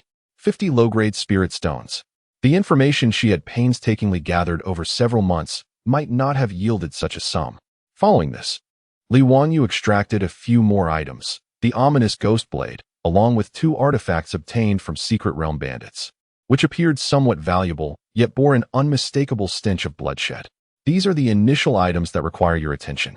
Assess their selling potential, according to market rates. You may take a 10% commission. Yu Yao gazed at the obviously dubious items, her expression sharpening, yet she quickly regained her composure. After a careful examination and a moment of contemplation, she replied, "This blade carries a heavy, malevolent aura, and ordinary shops would hesitate to accept it. It may need to be sold through the black market, where the price could be somewhat suppressed, likely fetching between 80 to 100 spirit stones. The other 2 items are easier to handle and could collectively sell for around 50 spirit stones. In total, we could expect approximately 130 to 150 spirit stones. A 10% commission would yield 13 to 15 spirit stones." Her pricing was clear and well-structured, indicating her familiarity with this trait. Li Wanyu nodded in satisfaction. Professional. Very well, let us proceed as you suggest. After the sale, you will temporarily hold the spirit stones and the information. I will return to seek you out. With that, Li Wanyu turned to leave. As he reached the gate, he seemed to recall something and turned back, casually yet meaningfully adding, "Do well in your endeavors. Perhaps your recovery of cultivation will progress a tad faster than I anticipated." Having spoken, he vanished into the night with a flicker of his form, leaving only Yue Yao standing alone in the modest courtyard, cradling the Yao Qin in her arms and tightly clutching the pouch of spirit stones in her hand. She gazed at the several ominous items scattered on the ground, her expression shifting with uncertainty. She understood that from this moment onward, the trajectory of her fate might indeed undergo a transformation. Whether this change would be for better or worse remained unknown to her, yet she was willing to wager everything, grasping this seemingly nonsensical yet profoundly mysterious lifeline. Swiftly, she gathered the magical artifacts from the ground and concealed them. She recognized that she must demonstrate sufficient worth to justify this investment and the promise regarding the restoration of her cultivation. Chapter 82. The Intelligence Network. In the ensuing days, Li Wanyu remained ensconced in his untroubled grocery store, embracing a seemingly languid and leisurely existence. By day, he basked in the sun while perusing novels. By night, he engaged in meditation to consolidate his cultivation at the nascent soul stage. Occasionally, he would open his doors to conduct trivial business, perfectly embodying the role of an unambitious shopkeeper, content to drift through life. However, beneath this facade, he maintained a sliver of awareness, attentively monitoring the movements in Song Yuyao's modest courtyard in the southern part of the city. He did not fully trust the woman. The world of cultivation was fraught with treachery, especially for those who had endured betrayal and hardship, willing to resort to anything for survival. The goods and spirit stones he had provided were both a gesture of sincerity and a test. Should Yue Yao abscond with the items or attempt to betray him to the forces behind the Wanyu Pavilion, he possessed ample means to ensure her regret. The methods of a nascent soul cultivator were beyond the imagination of a destitute woman stripped of her powers. Yet, Yue Yao's response was surprisingly satisfactory. On the third night, As he pondered how to roast sweet potatoes with the newly acquired nascent soul true fire in the backyard, he sensed the protective barrier of the courtyard being triggered by the rudimentary communication talisman he had left for Yueyao. In an instant, he vanished from his location, reappearing in her modest courtyard. Yueyao appeared to have been waiting, immediately turning upon hearing the commotion. After several days apart, the pallor on her face seemed to have lessened, and her gaze now reflected a newfound vigor and competence. Upon seeing Li Wanyu, she stepped forward respectfully, offering a bow. "Sir, how did things go?" Li Wanyu leaned against the wall, lazily inquiring. Without unnecessary words, Yueyao promptly retrieved a bulging pouch of spirit stones from her sleeve, presenting it with both hands. "Sir, the 3 magical artifacts you entrusted to me have all been sold." The ghost head blade fetched 105 low-grade spirit stones, while the other 2 sold for 55 each, totaling 160 spirit stones. With a 10% commission, I am due 16 stones. Here are the remaining 144 for your inspection. Li Wanyu raised his eyebrows, somewhat surprised. The price exceeded Yueyao's earlier estimations. He accepted the pouch and, with a sweep of his consciousness, confirmed the accuracy of the count. "Oh, sold for more than expected?" Yueyao lowered her head slightly, explaining, "Thanks to your favor. I previously made the acquaintance of a merchant who specializes in black market magical artifacts while working for that organization. This time, I sold through him. As a regular client, the prices were reasonable, and no further inquiries were made regarding the origins." Li Wanyu nodded, his assessment of Yueyao rising yet again. She demonstrated an ability to leverage past connections, conducting her business with prudence and discernment. He casually stowed away the pouch of spirit stones. While over 100 low-grade spirit stones seemed insignificant to him now, it represented a promising beginning. "Very well done," he praised her uncharacteristically, before inquiring, "Is there anything else?" Yueyao lifted her head, a glimmer of light flickering in her eyes as she retrieved a slender jade slip from her bosom and presented it. "This is a compilation of information I have gathered over the past few days that may prove useful to you, my lord. Please take a moment to peruse it." Li Wanyu accepted the jade slip, his consciousness delving into its contents. The information within was meticulously organized and clearly categorized. Firstly, it detailed the recent movements of various factions in Tianke City. For instance, the city lord's residents appeared to be preparing for a grand auction. Several local cultivation families were embroiled in conflict over a newly discovered vein of ore, and the Hafeng mountain range, located 300 miles outside the city, had recently experienced an abnormal surge of beasts, likely due to the emergence of a rare treasure, drawing many cultivators to its vicinity. Secondly, there were scattered reports concerning individual cultivators. Notably, the renowned alchemist, Elder Xuanmu, was actively seeking to purchase a 500-year-old Qiyang ginseng at a high price. Meanwhile, the enforcement team had been rigorously inspecting a batch of illicit drugs that had found their way into the city. While the information was not earth-shattering, its timeliness, accuracy, and broad coverage rendered it invaluable, especially for someone new to the city who needed to quickly acclimate. Li Wanyu nodded inwardly, recognizing Yu Yao as a promising talent in the realm of intelligence gathering. Lastly, a piece of information at the end of the jade slip captured Li Wanyu's particular attention. It pertained to the Buddhist disciple from the great Guangming Temple in the western regions, known as Liao Chun, who was rumored to have departed from the west and would soon arrive in Zhongzhou for a 3-year worldly pilgrimage to propagate the teachings of Buddhism. His itinerary included Tianke City, with an expected arrival within half a month. Accompanying this was some basic information about the young disciple. Remarkably youthful, yet already at the late stage of golden core cultivation. He was hailed as a once-in-a-millennium genius within the Buddhist sect, possessing profound understanding of Buddhist teachings and holding a revered status. A Buddhist disciple from the western regions? Coming to Tianke City? Interest sparked in Li Wanyu's eyes. The Western Buddhist sect's practices diverged significantly from the Taoist cultivation systems of Zhongzhou, and exchanges were rare. The personal visit of a highly esteemed disciple for training was indeed a rarity. Yu Yao added, "This matter has already been rumored among the higher echelons of cultivators. It is said that this disciple possesses a gentle disposition, yet his mastery of Buddhist principles is formidable, with eloquence to match. His journey may lead to numerous debates with many talented peers in Zhongzhou. The city lord's residents and several major sects are likely already preparing to welcome him." Li Wanyu withdrew his consciousness, his fingers caressing the smooth jade slip as a smile, tinged with curiosity and mischief, gradually spread across his face. A little monk from the western regions? A disciple, no less. I've heard these bald-headed fellows are rather dull and humorless, always preaching compassion and adhering to strict precepts. It would surely be amusing to provoke them. Chapter 83. The journey of the Buddhist disciple to the east. Half a month has swiftly passed.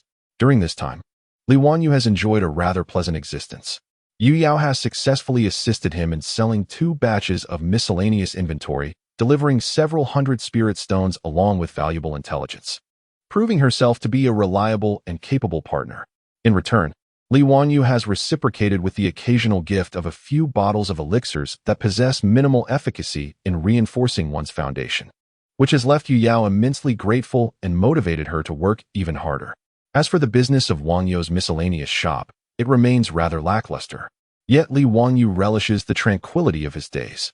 His greatest joy lies in listening to the idle chatter of passing patrons, gathering various rumors about the imminent arrival of the Buddhist disciple from the western regions. It is said that this enlightened one has stirred quite a commotion in the central plains as he journeys eastward. He enters every city, engages with people to expound upon Buddhist teachings, and debates with local cultivators. Rumors suggest that his demeanor is indeed as gentle and compassionate as claimed, treating all individuals, be they esteemed disciples of sects or downtrodden cultivators, with equal kindness, patiently sharing his wisdom. His mastery of Buddhist doctrine is profound, and his eloquence is unparalleled.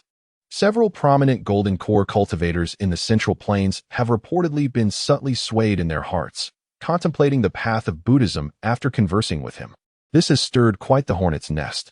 The Central Plains, being a traditional stronghold of Taoism, cannot tolerate a monk from the western regions poaching disciples. While outwardly maintaining decorum under the guise of scholarly exchange, many sects are secretly preparing to give this disciple a surprise upon his arrival in Tiang City, the heart of the Central Plains, to remind him of the might of Taoist principles. Li Wanyu listened with rapt attention, increasingly eager for this unfolding drama. On this particular day, Tiang City buzzed with even greater liveliness than usual.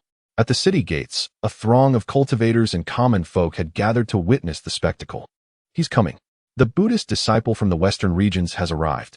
A shout from the crowd ignited a wave of commotion. Li Wanyu, too, mingled amongst the gathering, straining to catch sight of the official road beyond the city gates. In the distance, a young monk approached with measured steps. He appeared to be around 17 or 18 years of age, clad in pristine white robes, untouched by any dust. His stature was upright, and his gait was steady, each step seemingly measured with precision. What captivated the crowd most was his visage and aura. He possessed a handsome face, with gentle features and a small red cinnabar mark on his forehead that enhanced his dignified presence. His skin was fair and delicate, emanating a faint, luminous sheen.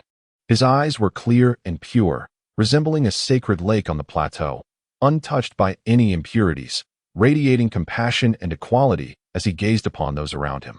There was no overwhelming wave of spiritual power emanating from him. Instead, he exuded a soft and pure radiance, rendering him both sacred and serene, seemingly out of place amidst the bustling world, yet curiously harmonizing with it. Wherever he passed, the once boisterous crowd involuntarily quieted, their inner turmoil seemingly soothed by his tranquil presence. Is this the Buddhist disciple? So young, such profound compassion. Gazing upon him instilled a profound tranquility within my heart. It is said that his understanding of Buddhist teachings is profound, rendering many incapable of disputing his assertions. Yet, I scoff, he seems merely a charlatan from the western regions. The crowd buzzed with varied opinions. Some expressed curiosity, others reverence, while a few harbored disdain. However, the esteemed Liaochen remained unfazed by the scrutiny and discourse surrounding him, maintaining a serene smile and a measured pace as he entered the city. He paused only when encountered by common folk or lower-tier practitioners who bowed in greeting, responding with a respectful bow and a gentle Amitabha. The Lord of Tianke City and representatives from several prestigious sects dispatched envoys to welcome him. Their exchange was cordial, neither overly warm nor cold, adhering to the essential protocols of courtesy. Liaochen reciprocated each greeting with an air of dignified composure. Following this simple reception, He declined the Lord's offer of luxurious accommodations at the city lord's mansion, opting instead for a modest and tranquil inn within the city that welcomed monks, deliberately choosing a low-profile existence. Yet, despite his desire for discretion, he would not remain unnoticed. The following day, news spread like wildfire. Liaochen would establish a temporary Dharma platform in the central square of the city, conducting a 3-day debate on Buddhist principles, engaging with all those fated to encounter him, ready to answer any inquiry. The announcement sent the entire Tianke city into a frenzy. The central square, the largest public space in the city, was traditionally the site for significant proclamations. The audacity of this monk from the west to preach there felt almost like a challenge to the local sects. Instantly, throngs of practitioners, townsfolk, and even some curious onlookers flocked to the square, filling it to capacity. Naturally, Li Wanyu did not wish to miss such excitement. With a handful of spirit melon seeds he had just purchased from the street, he leisurely made his way to the square, deftly maneuvering through the crowd until he found himself near the front. In the midst of the square stood a simple wooden platform hastily erected for the occasion. Liaochen sat cross-legged upon a cushion atop the platform, his eyes gently closed, fingers deftly manipulating prayer beads as he softly chanted scriptures. A gentle aura of Buddhist light radiated from him, creating a serene and solemn atmosphere amidst the surrounding clamor. Seated around the platform were numerous individuals, practitioners clad in various sectarian robes, elegantly dressed scions of noble families, and several solitary cultivators who appeared quite formidable. Their expressions were serious, their gazes sharp, clearly not merely there to listen but to engage in discourse. Surrounding them were the throngs of spectators, each craning their necks in anticipation of the unfolding drama. Though the assembly had yet to formally commence, the atmosphere was tinged with tension and expectation. Li Wanyu, positioned at the forefront of the crowd, continued to crack his melon seeds, his bright eyes darting between the dignified young monk on the platform and the eager, poised practitioners ready to challenge him. A smirk crept across his lips as he mused, "What an impressive display. They all seem quite formidable. I wonder if they can withstand a bit of persuasion?" Chapter 84. The beginning of the debate in the Taoist square. The crowd gathered increasingly, creating a dark mass that, paradoxically, maintained an unusual tranquility. All eyes were fixated on the young Buddhist disciple at the center of the platform. Liaochen, the disciple, slowly opened his eyes, his gaze as clear as a serene lake, sweeping over the assembly with a demeanor that was neither sorrowful nor joyful. He did not immediately delve into the profound teachings of Buddhism, but began with a brief, yet solemn opening verse, his voice resonant and melodious, imbued with a unique rhythm that soothed the hearts of all present, calming even the last remnants of restlessness in the crowd. Today, I, the humble monk Liaochen, wish to explore the subtle meanings of Buddhism with all fellow practitioners. Any doubts may be expressed, and confusions can be resolved. The Dharma is boundless, and compassion is universal. May all sentient beings attain wisdom and be liberated from suffering to enjoy happiness. His opening remarks were humble and gentle, evoking goodwill among the listeners. Soon, an impatient disciple of the sect stood up, clasping his hands in a gesture of respect, his tone laced with a hint of challenge. "Master Liaochen, I have a question. The Buddha speaks of the equality of all beings. Why then are the statues in the temple adorned in gold, extravagant in their opulence, while the beggar below the mountain is scantily clothed and starves? Is this not a contradiction in the notion of equality? Would it not be a greater merit to use the resources for gilding the statues to aid the impoverished?" This question was quite pointed, directly addressing the potential contradiction between the formalism of the Buddhist institution and its doctrines. Many practitioners nodded in silent agreement, feeling that the inquiry struck at the heart of the matter. Liaochen's expression remained unchanged. His hands were pressed together in prayer, and he nodded slightly. His voice still calm. "Amitabha, your question, dear friend, arises from a misunderstanding of appearances. The golden statues in the temple are not for ostentation. Rather, they serve to express the Dharma. Adorning the Buddha with the most precious materials is to signify the nobility of the teachings, inspiring respect and aspiration in all beings. This reverence and aspiration are the conditions for salvation. Just as a place of learning requires cleanliness and well-equipped tools, not for the teacher's enjoyment, but to foster an atmosphere conducive to learning. As for the beggar below the mountain, the Buddhist community also engages in acts of charity, providing porridge and medicine, which is a manifestation of the teachings. The expression of the Dharma and its practice are both acts of compassion, fundamentally devoid of a hierarchy. Much like a bird's two wings or the two wheels of a cart, both are indispensable. Should one be neglected, the Dharma would not shine forth, and sentient beings would find it difficult to attain genuine benefits. He referenced scriptures and eloquently clarified the relationship between expression and practice, not only addressing the inquiry, but also subtly elevating the theme. The questioning disciple opened his mouth, seemingly ready to retort, but found himself momentarily at a loss for a suitable counterpoint and reluctantly sat down. Liao Chun smiled gently and continued, "Moreover, the essence of the Dharma is not material. Whether it be a golden statue or a clay figure, these are mere external forms. Offering a bowl of clear water with a sincere heart surpasses 1,000 taels of gold offered without respect. In the eyes of a bodhisattva, there is no distinction between a beggar and an emperor. Both possess Buddha nature and can attain Buddhahood. Your confusion arises from not yet breaking through the notions of self, person, sentient beings, and life." His words not only resolved the query, but also subtly indicated the other's lack of cultivation and insight, suggesting a need for deeper understanding. Following this, several others rose to pose their questions, some genuinely seeking knowledge, while others were determined to challenge the young disciple. The topics ranged from the principles of cause and effect to the debates on emptiness, as well as the stages of spiritual practice.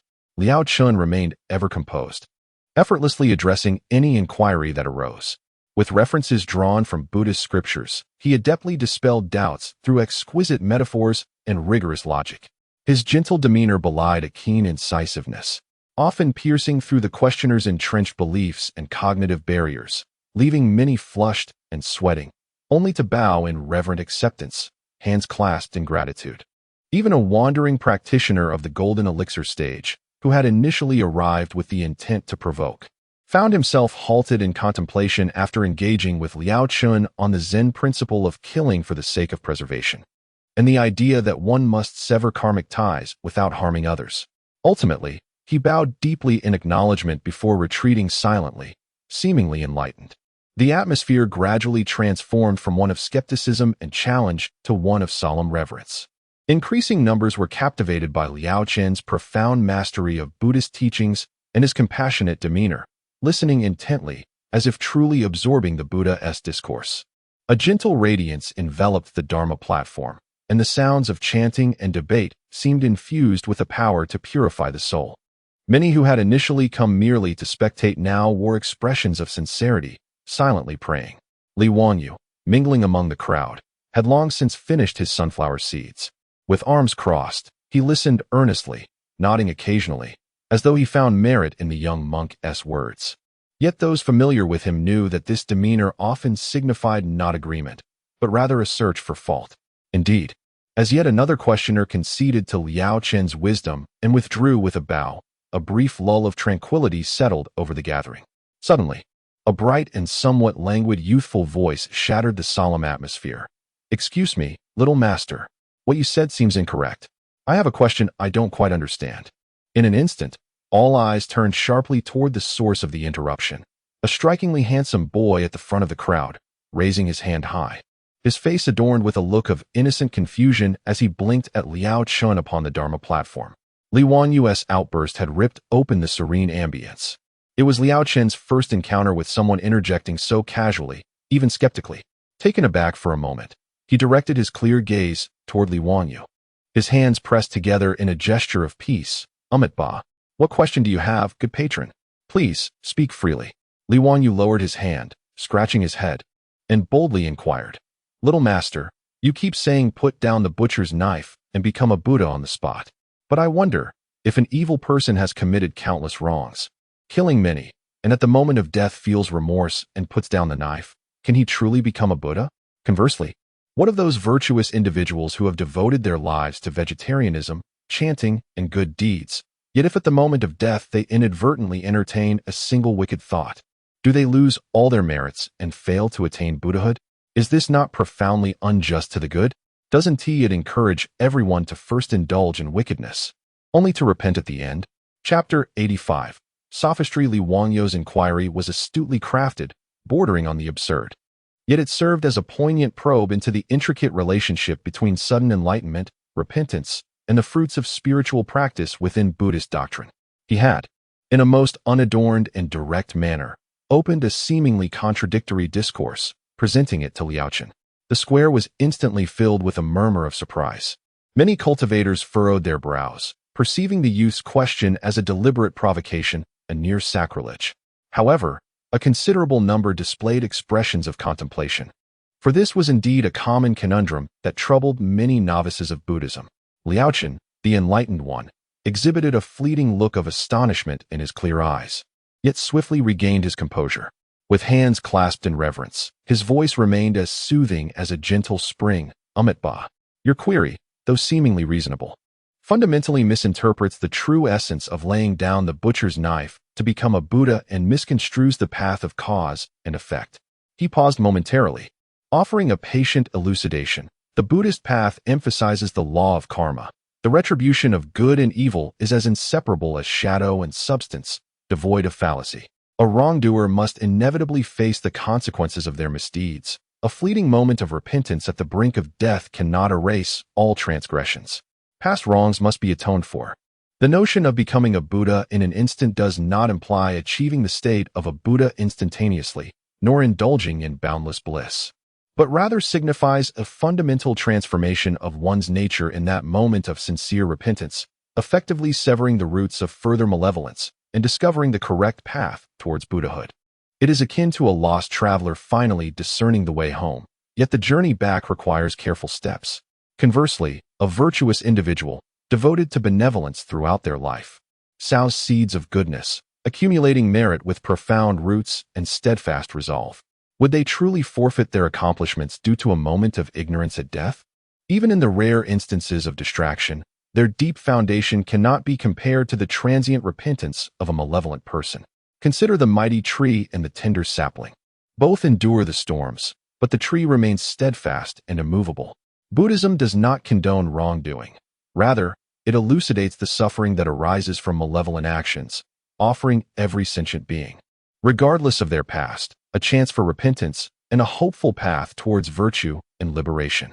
One must not measure the vast compassion of the Dharma through the lens of worldly fairness. Liaochen's explanation was profound yet accessible, marked by clear logic, showcasing his deep understanding of Buddhist teachings. Many in the audience nodded in agreement, feeling enlightened, casting reproachful glances at Li Wangyu, believing him to be a source of disturbance. Yet, Li Wangyu appeared impervious to the wisdom imparted, his eyes wide with a look of defiance, as he persisted in his obstinacy. Oh, I see. So, a wicked person clinging to the Buddha at the last moment essentially receives a certificate of Buddhahood, but their debts still must be repaid slowly? And a virtuous person, akin to a wealthy individual with substantial savings, would not mind losing a few coins here and there? However, dear monk, a certificate and savings are not quite the same. Are they? What if that wicked person dies after obtaining the certificate? Would they then truly be considered a Buddha? And what if a virtuous person loses too much money and becomes bankrupt? He began to conflate concepts, likening the abstract attainment of Buddhahood to mundane qualifications and savings. Intentionally obfuscating the discourse, Liaochen furrowed his brows slightly, sensing that the other party seemed to be intentionally misinterpreting his words. Nevertheless, he patiently replied, Ba, the attainment of Buddhahood is incomparable to worldly possessions. Such comparisons are inappropriate. Life, death, karmic retribution, and the mysteries of cause and effect are profound and extraordinary matters. However, before he could finish, Li Wangyu interjected with sparkling eyes, as if he had thought of a brilliant question. Little master, may I ask another? I have heard that the Buddha possesses vast supernatural powers and can do anything. Is that true? Liaochen, unsure of the intent behind the question, could only nod in affirmation. The Buddha possesses boundless wisdom and compassion that encompasses the universe. That is wonderful, Li Wangyu exclaimed, clapping his hands with a mischievous grin. But can the Buddha create a stone so heavy that even he cannot lift it? Boom. As this question echoed across the square, an initial silence was followed by an uproar of astonishment. This was a classic paradox. Regardless of whether the answer was yes or no, it would lead to a logical deadlock. If the Buddha could create such a stone but could not lift it, it would signify that he is not omnipotent. Conversely, If he could not create such a stone, it would similarly indicate a limitation to his power. This was no longer a discussion of Buddhist doctrine. Rather, it was a logical trap challenging the very foundation of faith. A subtle ripple of disturbance finally appeared on Liao Chen's otherwise tranquil face. Clearly, he had never contemplated such a cunning and, one might say, unreasonable question. This had completely transcended the realm of scriptural debate and resembled a philosophical conundrum instead. He opened his mouth, momentarily at a loss for a response. The crowd fell into an eerie silence, all captivated and rendered speechless by this seemingly simple, yet profoundly intricate question. Even those who had initially intended to scold Li Wangyu were now lost in contemplation. Seeing this, Li Wangyu chuckled and seized the moment, not allowing Liao Chen any time to ponder. He unleashed a barrage of questions like a rapid-fire cannon. And wait, there's more. Little master, I often hear people say, before enlightenment, a mountain is a mountain and water is water. During enlightenment, a mountain is not a mountain and water is not water. After enlightenment, a mountain is still a mountain and water is still water. He shook his head in bewilderment after reciting this famous Zen phrase. Then innocently asked, what is the difference between the mountain and water seen at the end of this arduous journey of realization and those seen at the beginning? Isn't this akin to taking off one's pants to fart, utterly superfluous? Moreover, the Buddha states, form is emptiness, and emptiness is form. So, what I see in you now and the ground I touch, are they form or emptiness? If they are emptiness, why can I see and touch them? If they are form, then why are they empty? Can you conjure up some emptiness for me to see? He cleverly packaged modern philosophical paradoxes and riddles into queries and continuously launched them forth. Each question appeared absurd, even bordering on sacrilegious, yet they subtly pointed towards fundamental obstacles in understanding and logical traps within one's practice. Challenging Liao Chen and many other practitioners' entrenched reliance on scripture, Liao Chen was utterly dumbfounded. From a young age, he was well versed in Buddhist scriptures, possessing a profound understanding of their principles and an eloquence that rendered him unmatched in debate. In past discourses, he consistently cited classical texts, persuading his interlocutors with the wisdom of supreme Dharma. Yet, the youth before him defied all conventions. His inquiries disregarded the logical framework of the sutras, whimsical and chaotic, yet strikingly astute, probing into cognitive corners that traditional scriptures struggled to elucidate. Liao Chen endeavored to employ the classic teachings of the non-dual path and the principles of dependent origination and emptiness to elucidate the matters at hand, only to find that his opponent invariably discovered more intricate angles, redirecting the questions back to him. He felt ensnared in an invisible web.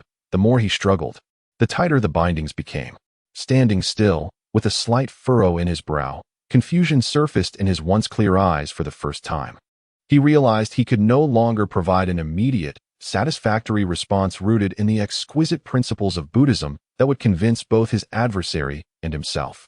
Although the other's fallacies were absurd, they pierced his understanding like fine needles, targeting nuances in his practice that he had either neglected or that the perfect answers in scriptures had obscured.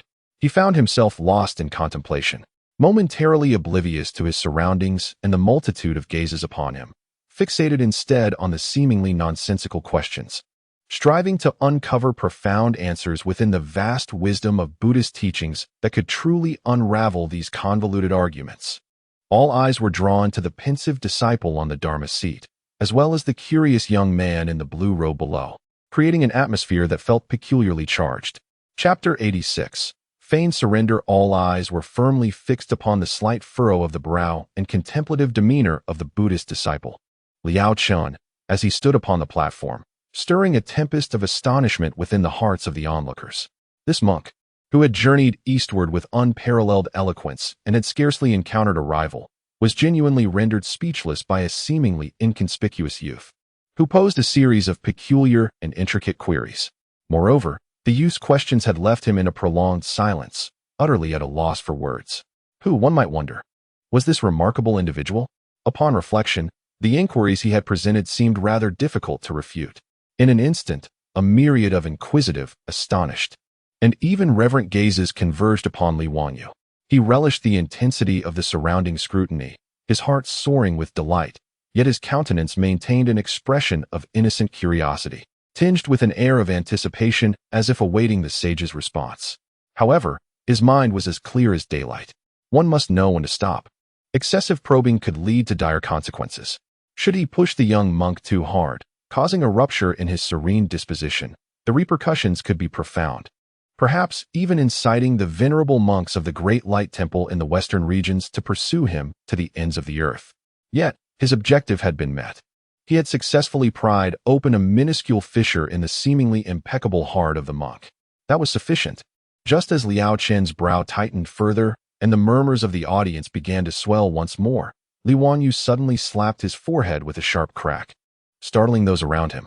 In an instant, his face transformed into a mask of epiphany and contrition as he bowed repeatedly to Liao Chen, his tone imbued with profound sincerity.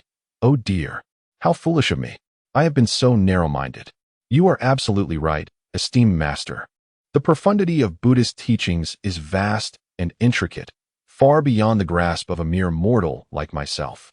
His abrupt change in demeanor left everyone utterly astounded. Just moments ago, he had appeared intent on dissecting the teachings, yet now he had transformed into a humble acolyte, excessively praising the monk. How could one pivot so swiftly? The shift was so sudden it nearly left the audience reeling. Liao Chen, too, was momentarily taken aback by this unforeseen display of submission and flattery. His previously furrowed brow instinctively relaxed, and the subtle turbulence within him, stemming from his inability to provide a flawless answer, seemed to dissipate considerably in light of this unexpected concession. He gazed upon the earnest smile and admiring eyes of the youth in the audience. Though he sensed an underlying incongruity, the sincerity of the young man's demeanor compelled him, as a disciple of the Buddha, to remain unperturbed. Liao Chen pressed his palms together in a gesture of reverence, slightly bowing as he regained his tranquil composure, uttering, "Amit. Your words are too flattering, good sir. The Dharma is boundless, and what little I have learned is but a mere drop in the vast ocean. Your ability to engage in profound contemplation and pose such unique inquiries is indeed indicative of considerable wisdom. The essence of debate lies not in the pursuit of victory, but in the clarity of understanding. Thus, there is no cause for disturbance." His eloquent words not only conveyed humility, but also subtly uplifted his interlocutor, while simultaneously elevating the significance of their discourse, showcasing the demeanor of a venerable monk. The onlookers nodded in agreement, recognizing the innate magnanimity and expansive vision of the Buddhist disciple. Observing Li Wanyu, his expression softened considerably. He perceived that although the youth's queries were challenging, he demonstrated a capacity for reflection and a commendable attitude.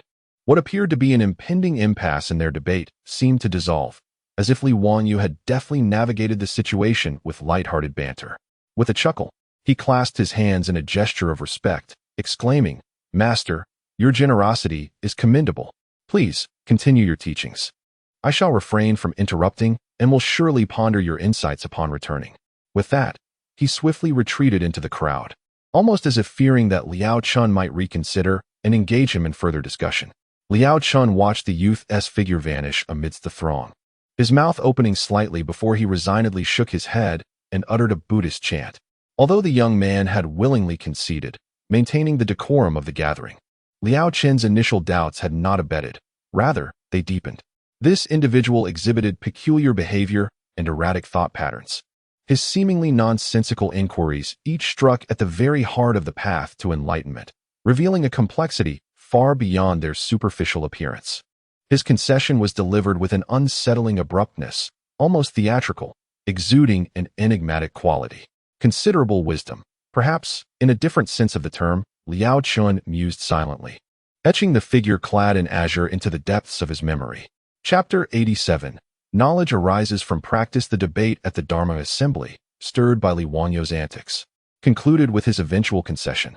Yet, the atmosphere could never return to its initial solemnity. After responding to a few rather uninspiring questions, Master Liaoqing intoned a Buddhist chant, declaring the assembly adjourned for the day, to be resumed the following morning.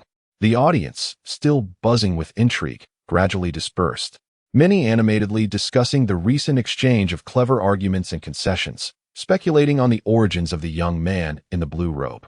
Li Wanyu slipped away swiftly, darting into a nearby alley. After winding through its twists and turns to ensure he was not being followed, he slowed his pace, meandering leisurely while humming a tuneless melody, clearly in high spirits. Ah, that little monk possesses commendable skills, yet his skin is too thin to withstand a little teasing. He chuckled at the memory of Liaoqing's expression, one of concealed doubt masked by an air of composure, finding it quite amusing. After wandering about the city for a while and sampling some local delicacies, he estimated it was nearly time for the assembly to disperse and the crowd to thin out. Thus, he ambled towards the tranquil inn where Liaoqing was staying. Indeed, on a relatively quiet street near the inn, he spotted Master Liaoqing, who was slowly making his way back alone, seemingly lost in thought about the day's events, his gait noticeably slower than usual. Li Wangyou's eyes brightened, and he hastened to catch up, donning a harmlessly enthusiastic smile. Master Liaoqing, what a coincidence. It's a pleasure to see you again. Liaoqing looked up at the sound of the voice, and a flicker of complex emotions crossed his face upon recognizing Li Wangyou. Nevertheless, he joined his palms in greeting and replied politely, Ba. Indeed, it is quite a coincidence. Master, have you just returned? Today's assembly was truly enlightening. It left me with a newfound clarity. I have gained immensely. Li Wangyou inched closer, cheerfully stating, making no mention of his role as the catalyst for that enlightenment. The corners of Liaoqing's mouth twitched slightly, forcing a smile. You flatter me, benefactor. The Dharma is boundless, and I too am a student in this journey. Oh, master, you are far too modest. Li Wangyou waved his hand dismissively, then lowered his voice, adopting an air of mystery between them. But, master, after today's events, I have had a small epiphany, and I wonder if I may share it? Liaoqing, sensing the feigned secrecy in Li Wangyou's demeanor, felt a surge of caution but replied, Please, feel free to share, benefactor. Li Wangyou glanced around, as if to ensure no one was eavesdropping, lowered his voice even further, and spoke earnestly, Master, consider this. The scriptures are static, the wisdom of our predecessors. Yet, the people in this world are alive, each facing unique troubles and predicaments. While you may inspire some from the lectern with profound teachings, it ultimately remains a mere scratching of the surface. Would you not agree? Liaoqing paused, slightly taken aback. There seemed to be merit in Li Wangyou's words, yet something felt amiss. Li Wangyou continued to persuade, his expression becoming earnest and solemn. You have journeyed from the distant western regions to comprehend the intricacies of the mortal world and to enlighten all beings, correct? But do you truly grasp the essence of what binds the souls within this realm of dust? What causes their suffering? Their desires, struggles, joys, and sorrows cannot be fully understood merely through listening and speaking. He gestured towards the bustling crowd in the street, tirelessly toiling for their livelihoods. You must immerse yourself. Experience it. As the Buddha said, without entering the mundane world, how can one truly perceive its nature? Wouldn't you agree? Liaoqing was momentarily taken aback. This discourse resonated with some of the admonitions his master had imparted before his descent from the mountain. His master had indeed remarked that reading countless scriptures pales in comparison to traversing myriad paths. True wisdom is forged through the trials of the mundane world. He regarded Li Wangyou with diminished wariness and increased curiosity. What do you imply, benefactor? Noticing the bait had been taken, Li Wangyou secretly chuckled inwardly, while maintaining an expression of sincere concern. What I mean, Master, is that you cannot remain confined to the Dharma platform and the inn. You must venture to places where you can truly witness the myriad forms of existence, the pinnacle of human desire, and the spectrum of joy and sorrow. Only then can you genuinely comprehend the suffering of beings and discover the means to guide them. Liaoqing felt a stir of intrigue at his words and instinctively inquired, Then, in your view, where can one witness these myriad forms of existence and ultimate desires? Li Wangyou revealed a cryptic smile, extending his index finger and mysteriously pointing towards a direction in the southern part of the city. He leaned closer to Liaoqing's ear and whispered in a tone laced with temptation, akin to a devil's whisper. If one seeks the place within Tianke City where one may fully behold the joys and sorrows of humanity, to taste the desires of the world and experience the fluctuations of existence, it must be the grandest Wanyu Pavilion in the south of the city. It is truly a remarkable place. I assure you, it will grant you a profound and unforgettable understanding of the term mundane world. Chapter 88. Deceitful induction into the pavilion of forgetfulness. Upon hearing this name, The serene visage of Liao Chun, the son of Buddha, betrayed a flicker of astonishment and resistance. Despite his prolonged residence in the western regions and limited understanding of the customs of the Central Plains, the very sound of the name, coupled with his experiences of human joys and sorrows and the myriad desires of the world, led him to surmise that it was far from a tranquil sanctuary. It was most likely a den of indulgence. Instinctively, he retreated a step, palms pressed together, vehemently shaking his head. Amit Ba? What a transgression! Surely you jest. Such impure places are not where a humble monk should tread. This matter is utterly unacceptable. Oh dear, my esteemed master, your perspective is far too narrow. Li Wanyu, having anticipated this reaction, immediately donned an expression of enlightened understanding and launched into his persuasive rhetoric. Impure? Where lies the impurity? He widened his eyes. His expression exaggerated. Is it the heart that is tainted, or the location? The Buddha said, a pure heart leads to a pure land. You are falling into attachments. Dear master. As he spoke, he leaned closer to Liao Chun, lowering his voice conspiratorially. Consider this. What does the Buddhist doctrine teach? It speaks of the non-duality of bodhi and affliction. Affliction is indeed bodhi. The mundane world is the true dojo. So, what is the pavilion of forgetfulness? It is precisely where worldly desires are most concentrated, most unabashedly displayed. It embodies the very essence of the mundane. It is the finest classroom to comprehend that all beings suffer. Liao Chun hesitated, but aren't you seeking to liberate all beings? Li Wanyu offered him no respite for contemplation, his words spilling forth with remarkable speed. Do you not understand the deepest desires of beings, why they are ensnared within them, and the roots of their suffering and struggle? How can you guide them? Merely reciting scriptures?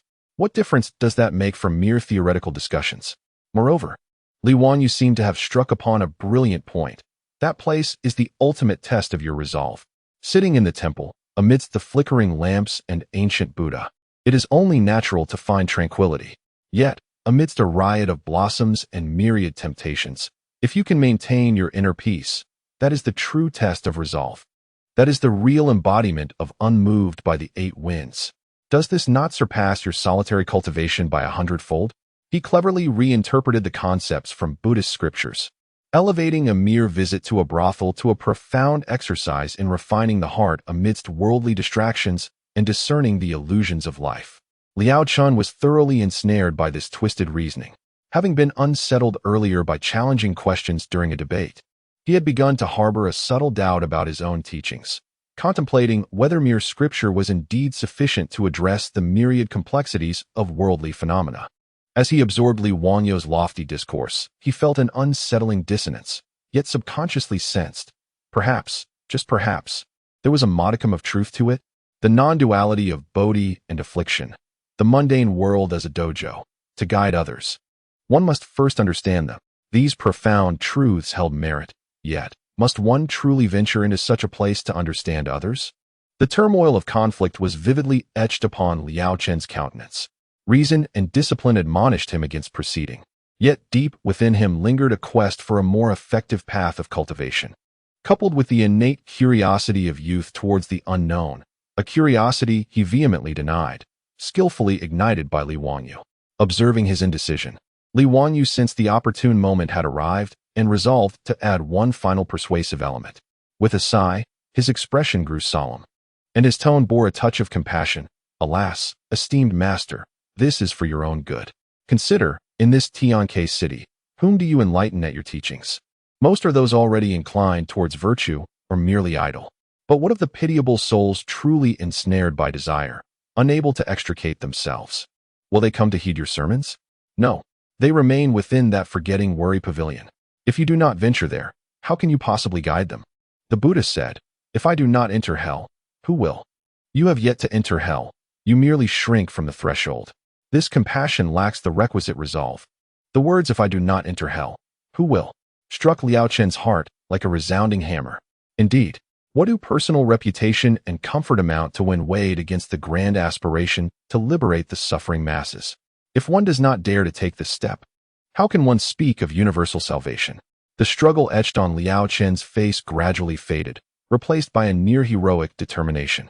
He inhaled deeply, as if making an immensely significant decision, his gaze becoming profoundly earnest as he looked at Li Wanyu. Amit Ba, benefactor, your words, though seemingly outrageous, contain profound meaning.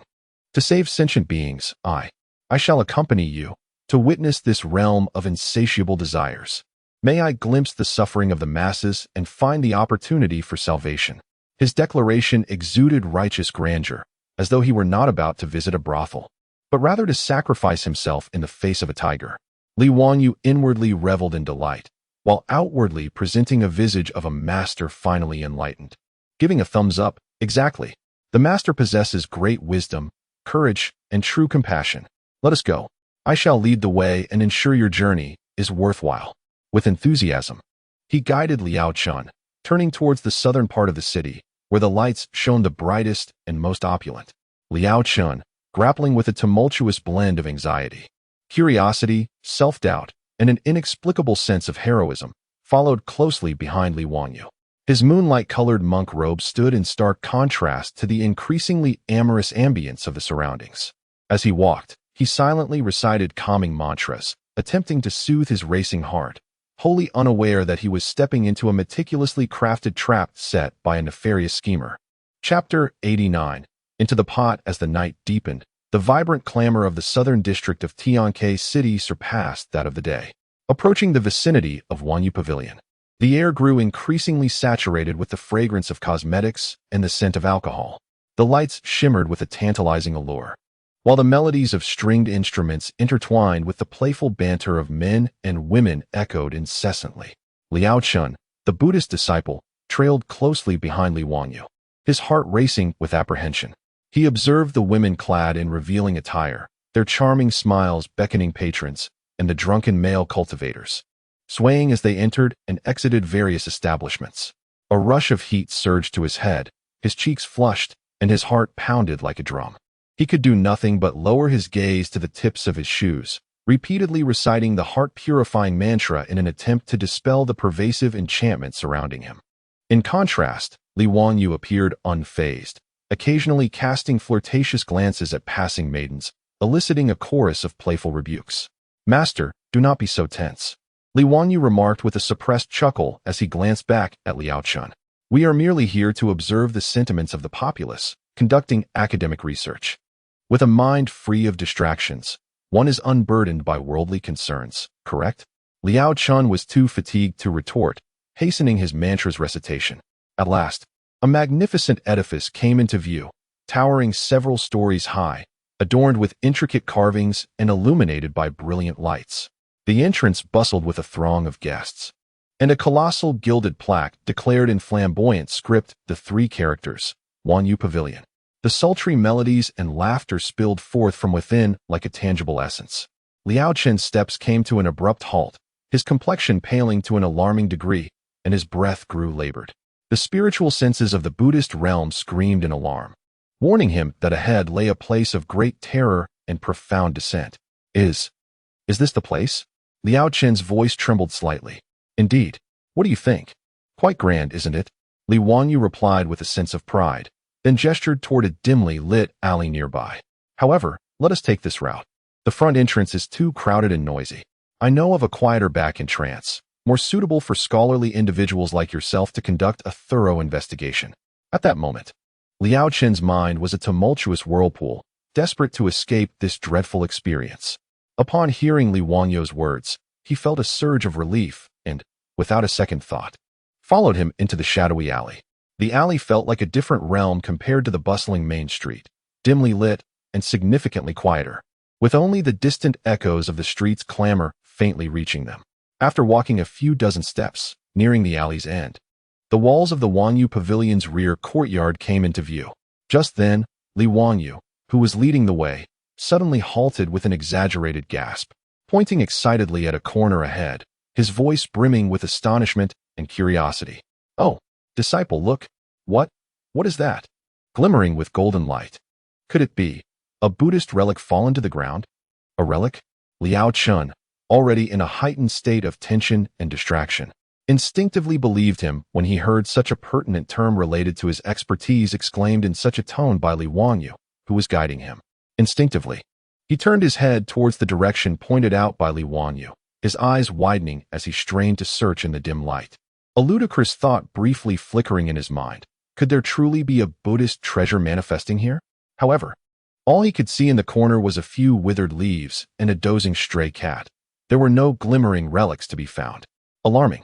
Just as this thought flitted through his mind, he turned his head, completely captivated by the non-existent relic.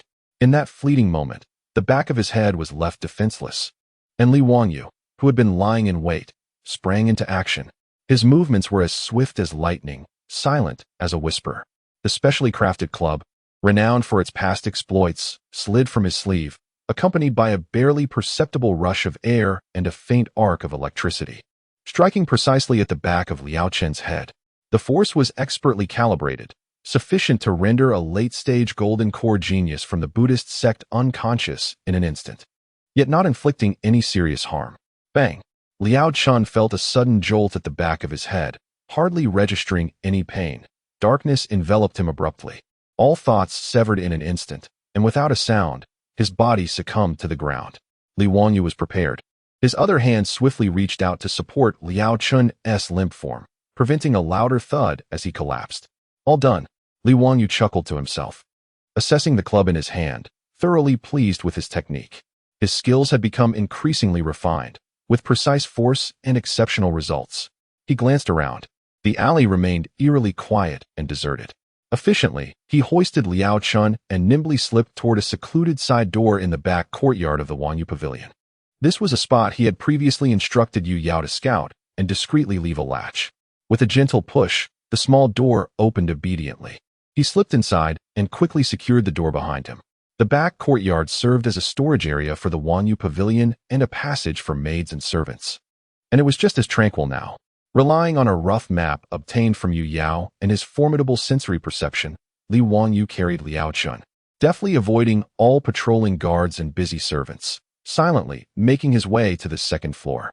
He found a guest room marked with an empty plaque at the entrance, slipped inside, and locked the door behind him. The room was lavishly adorned, exuding an aura of sultry allure, with pink gauzy curtains, a soft bed draped in fragrant quilts, and the air thick with a sweet, cloying incense. Li Wangyu unceremoniously tossed Liao Chen onto the plush bed, gazing at the unconscious handsome monk, juxtaposed with the suggestive surroundings. Li Wangyu could hardly contain the mischievous grin spreading across his face. He began to set the scene with practiced ease. First, he swiftly stripped Liao Chen of his conspicuous white monk's outer robe, tossing it into a corner beneath the bed, leaving him clad in only a white inner robe. Next, he picked up a box of rouge from the dressing table, dipped his finger into it, and applied some to the corners of Liao Chen's mouth and collar, creating the illusion of smeared lip marks. He picked up a half-empty glass of fruit wine, pried open Chen's hand, and thrust the wine glass into his grip, deliberately spilling a bit onto the front of his shirt, allowing the scent of alcohol to waft forth. Finally, he lowered one side of the bed curtain, obscuring part of the view, rendering the scene more ambiguously enticing. He tousled Chen's hair slightly, adding to the disarray. Having completed his meticulous arrangement, he stepped back 2 paces, stroking his chin as he admired his masterpiece. Ah, a disheveled figure, with the corners of his mouth stained with lipstick, reeking of alcohol, clutching a wine glass, sprawled across the fragrant bed of a brothel. What a striking tableau. This image was as irrefutable as it was incriminating. Li Wangyu was thoroughly pleased with his setup. Yet, he felt that mere appearances were insufficient for absolute assurance. With a sly grin, he retrieved a crystal-clear recording stone from his storage pouch. Infusing it with a hint of spiritual energy, the recording stone immediately emitted a gentle glow, commencing the capture of the surrounding images. Li Wangyu, akin to a seasoned director, began documenting evidence from various angles. He zoomed in on the lipstick at the corner of Chen's mouth, the wine glass in his hand, the lip prints and wine stains on his collar, and captured the entire lavish room along with the monk reclining on the bed. He even shook the recording stone deliberately, imparting a sense of chaos and stealth to enhance the authenticity. Perfect. Now, we shall see how this little monk maintains his faade of propriety. Hee. Chapter 90. Anonymous report. Having meticulously arranged the crime scene and captured the incontrovertible evidence with the recording stone, Li Wangyu gazed at the still unconscious Liao Chen on the bed and let out a mischievous chuckle. Little master, You shall experience the mortal world here. I shall take my leave." After thoroughly inspecting the area to ensure he left no trace, he slipped out of the room, gently closing the door behind him, and stealthily retraced his steps, departing from Wanyu Pavilion unnoticed. By now, it was late at night, and the streets were noticeably less crowded, yet the vicinity of Wanyu Pavilion remained brightly lit and bustling. Li Wanyu blended into the sparse crowd, appearing to stroll aimlessly while his mind raced with plans for his next move. Mere possession of incriminating evidence was insufficient. It was imperative that the right individuals happened upon it. The great illuminating temple of the western regions lacked a presence in the major celestial cities of the central continent, primarily to facilitate communication and to monitor and assist the Buddhist disciples on their journeys. Tiankei City, as the heart of the central continent, undoubtedly housed a significant outpost. Through the intelligence provided by Yu Yao, Li Wanyu had already discerned that the outpost of the great illuminating temple was situated in a relatively tranquil area to the west of the city. After circling the city a few times to confirm he was not being followed, he found an isolated corner. Once again, he produced a disguise pill, transforming into a gaunt and pale small cultivator in the chi refinement stage, exuding an aura of malnutrition. Dressed in tattered clothing, he kept his head down and hunched his shoulders as he hastened towards the western part of the city. The outpost of the great illuminating temple was unmistakable, resembling a solemn and ancient courtyard, with a plaque bearing the Buddhist insignia hanging at the entrance. Even at this late hour, it emanated an air of solemnity that starkly contrasted with the surrounding environment. After observing from a distance, Li Wanyu noted the presence of 2 novice monks stationed at the entrance. Although their cultivation was not formidable, attempting to enter quietly and leave something behind would likely attract the attention of more skilled individuals inside. With a glimmer of inspiration, he concealed himself in a nearby alley, patiently waiting. After approximately a stick of incense had burned, a small beggar, appearing no older than 7 or 8, clad in ragged clothes and emaciated, approached the outpost, trembling as he held out a tattered bowl in hopes of receiving some scraps. Now is the moment. Li Wanyu darted from the alley with breathtaking speed, swiftly closing the distance to the small beggar and gently brushed a pressure point at the back of the boy's neck. The young beggar fell limp without a sound, and Li Wanyu quickly dragged him back into the depths of the alley, hiding him behind a pile of refuse. "Apologies, little one. A brief slumber will do. And may I borrow your bowl?" Li Wanyu murmured softly as he seized the beggar's battered bowl and a filthy wooden stick. Once more, he employed the disguise technique, his bones emitting a faint cracking sound as his stature shrank to match that of the small beggar, adopting a similarly frail appearance. His face was smeared with dirt, and clad in the beggar's tattered garments, he achieved the perfect disguise. He leaned on a wooden stick, holding a worn bowl, limping with a sorrowful expression as he approached the entrance of the great brightness temple. "Oh, master, please have mercy. Grant me a morsel to eat. I am on the brink of starvation." His voice, emulating that of a young beggar, was frail and tinged with a whimper. The 2 attendant monks at the entrance frowned. One of them waved his hand, his tone relatively calm. "Little benefactor, this is a sacred place of tranquility for the Buddha. We do not offer food here. Perhaps you should check the porridge shop at the street corner." "Oh, master, I can hardly move. My legs ache terribly. Please, just a bite to eat." The character played by Li Wanyu, embodying the little beggar, wept even more pitifully, collapsing onto the stone steps at the entrance in a display of desperation. The 2 attendant monks exchanged glances, feeling somewhat helpless. As disciples of the Buddha, they were reluctant to drive away a mere child beggar too forcefully. Just as one of the monks sighed and turned, seemingly intending to fetch some provisions from within, Li Wanyu made his move, appearing to stumble forward due to his leg pain. He accidentally let the worn bowl slip from his grasp, which rolled directly to the feet of the turning monk. Simultaneously, with deft maneuvering, he cleverly slipped a tightly wrapped package of oiled paper and an inconspicuous gray stone into the bowl. "Oh no, my bowl!" Li Wanyu exclaimed in feigned panic, scrambling to retrieve it.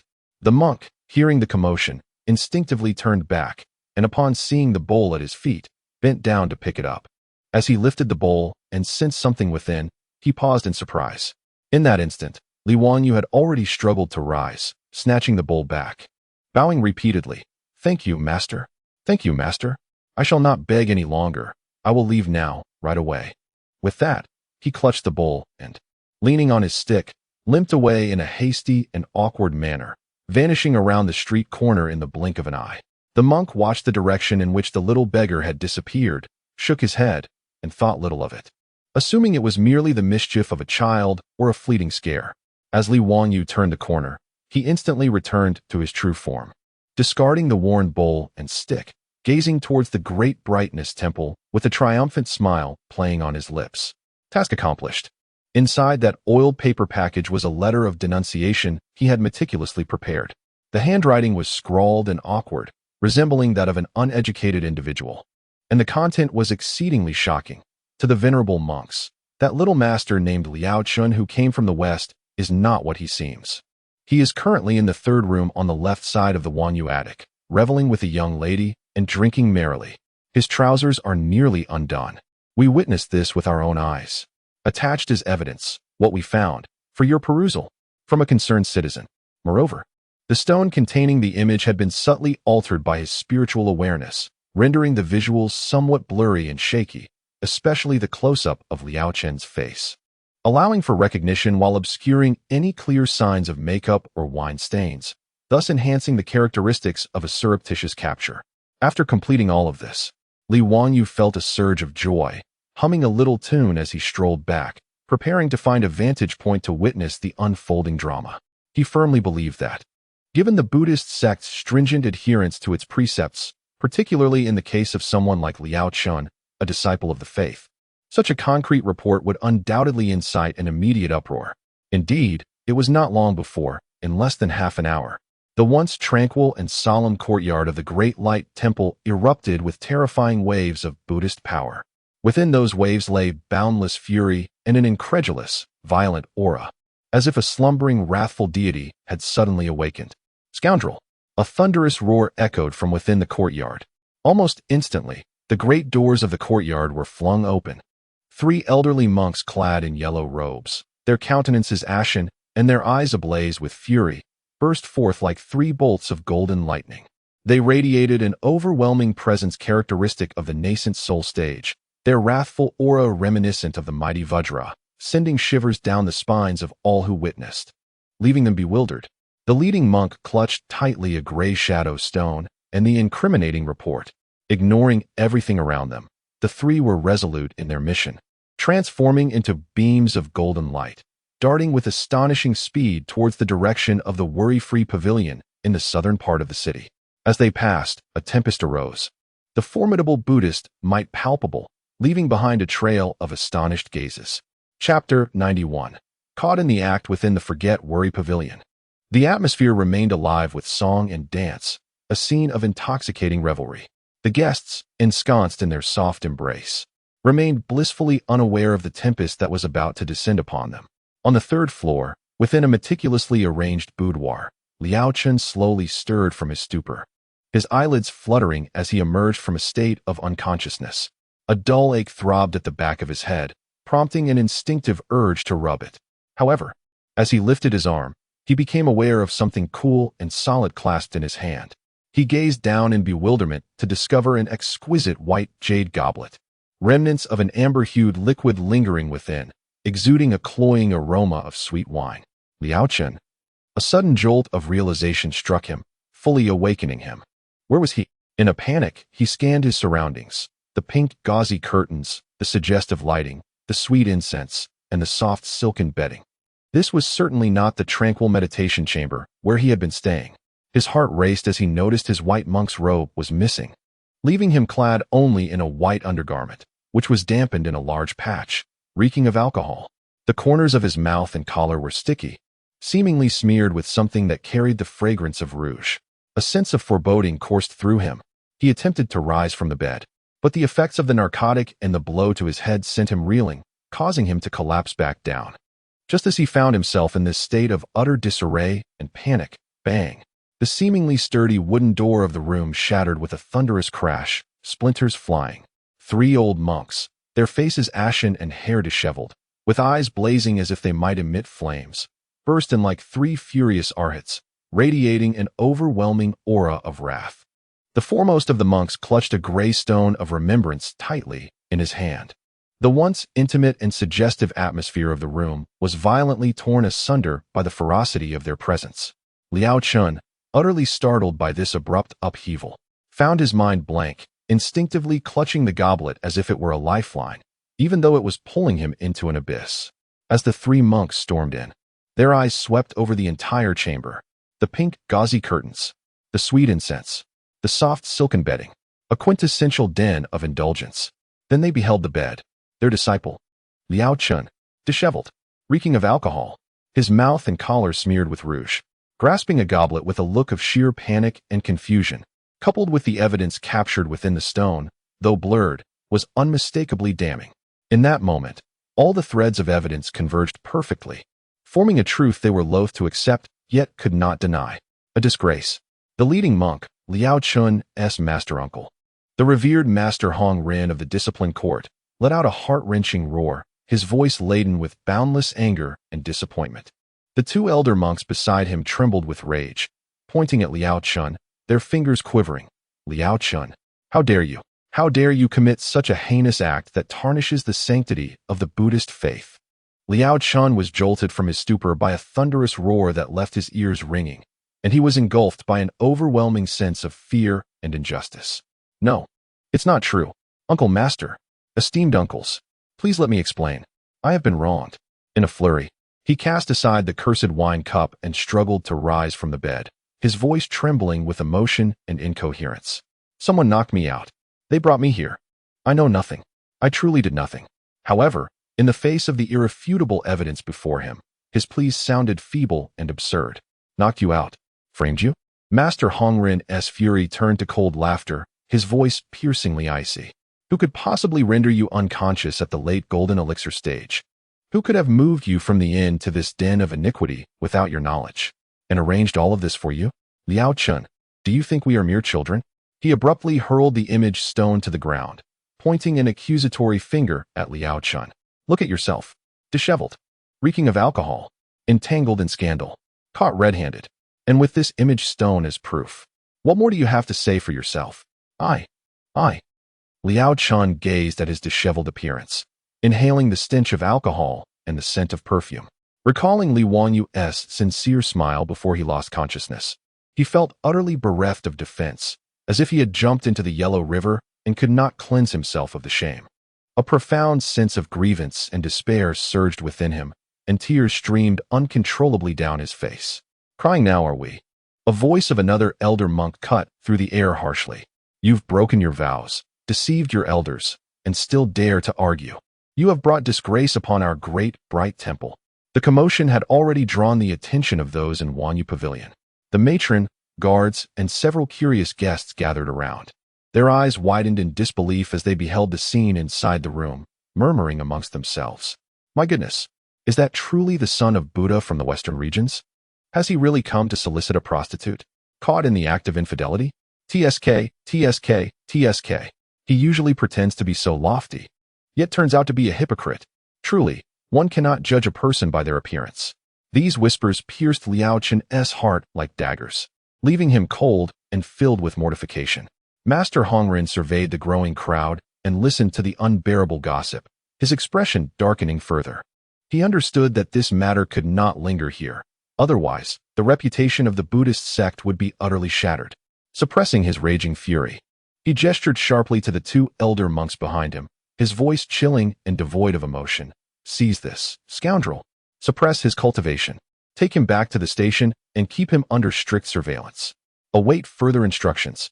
The two elder monks, unable to contain themselves, immediately moved forward, silencing Liao Chun without argument, sealing several of his major acupoints, and completely imprisoning his spiritual power. Liao Chun barely had time to resist or explain before he was roughly lifted like a chick by the enraged uncles and dragged from the bed. Uncle, believe me, I am innocent.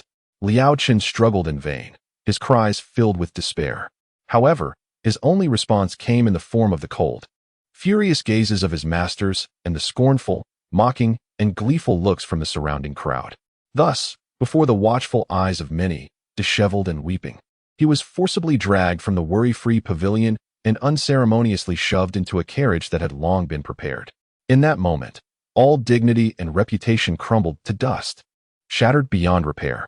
The carriage sped away, leaving behind an uproar both inside and outside the worry-free pavilion, accompanied by a cacophony of excited discussions.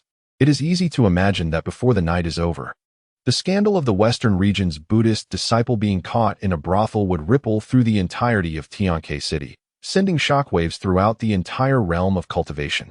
Meanwhile, the orchestrator of this chaos, Li Wuyo, was at that moment hiding on a rooftop in the distance, relishing the spectacle in its entirety, laughing uncontrollably. Chapter 92. The wrath of the Buddhist community. The night in Tiankai City was destined to be anything but tranquil. The news of the Western region's Buddhist disciple caught in the act of soliciting a prostitute spread with astonishing rapidity and reached far beyond anyone's imagination. The Wanyu Pavilion, already a hub of information, was filled with guests, maids, and guards who witnessed the scandal unfold. Almost simultaneously with Li Wangyo's hasty retreat through the back door with the courtesan, various versions of the tale took flight, soaring to every corner of Tiankai City. Have you heard? That Buddhist disciple from the Western region was caught in bed at Wanyu Pavilion by his sect's elder. And not just that. I heard he was half undressed, reeking of alcohol, with lipstick marks from a woman on his face. Ah, truly, one cannot judge a book by its cover. He always seems so respectable. Bah, what kind of Buddhist disciple is he? Merely a debauched monk. A hypocrite. The reputation of the Daguangming Temple has suffered immensely this time. This is a rare spectacle indeed. In the bustling streets, taverns, and even within certain sects, everyone was animatedly discussing the incident. The details were exaggerated and embellished as they were passed along, spiraling into outrageous tales, even suggesting a dramatic showdown between the disciple and the courtesan that shook the sect to its core. Storytellers worked tirelessly throughout the night, unleashing their imaginations to craft this scandal into captivating narratives, regaling audiences in tea houses, eliciting applause and excitement. The entire Tiankai City was engulfed in an atmosphere of bizarre excitement and gossip. In stark contrast, the atmosphere at the Daguangming Temple's western compound was shrouded in gloom and suffocating anger. In the depths of the courtyard, within a meditation room, Liao Chun knelt on the ground, his complexion pale and his gaze hollow, as if his very soul had departed his body. He was bound by heavy restraints, lacking even the strength to end his own life. Master Hongren and several elder monks sat above him, their faces ashen, the atmosphere tense. They had interrogated Liao Chun countless times and had the irrefutable evidence from the recording stone, yet he persisted in repeating the same phrases about being struck unconscious and framed, claiming to know nothing. Initially, they were adamant in their disbelief.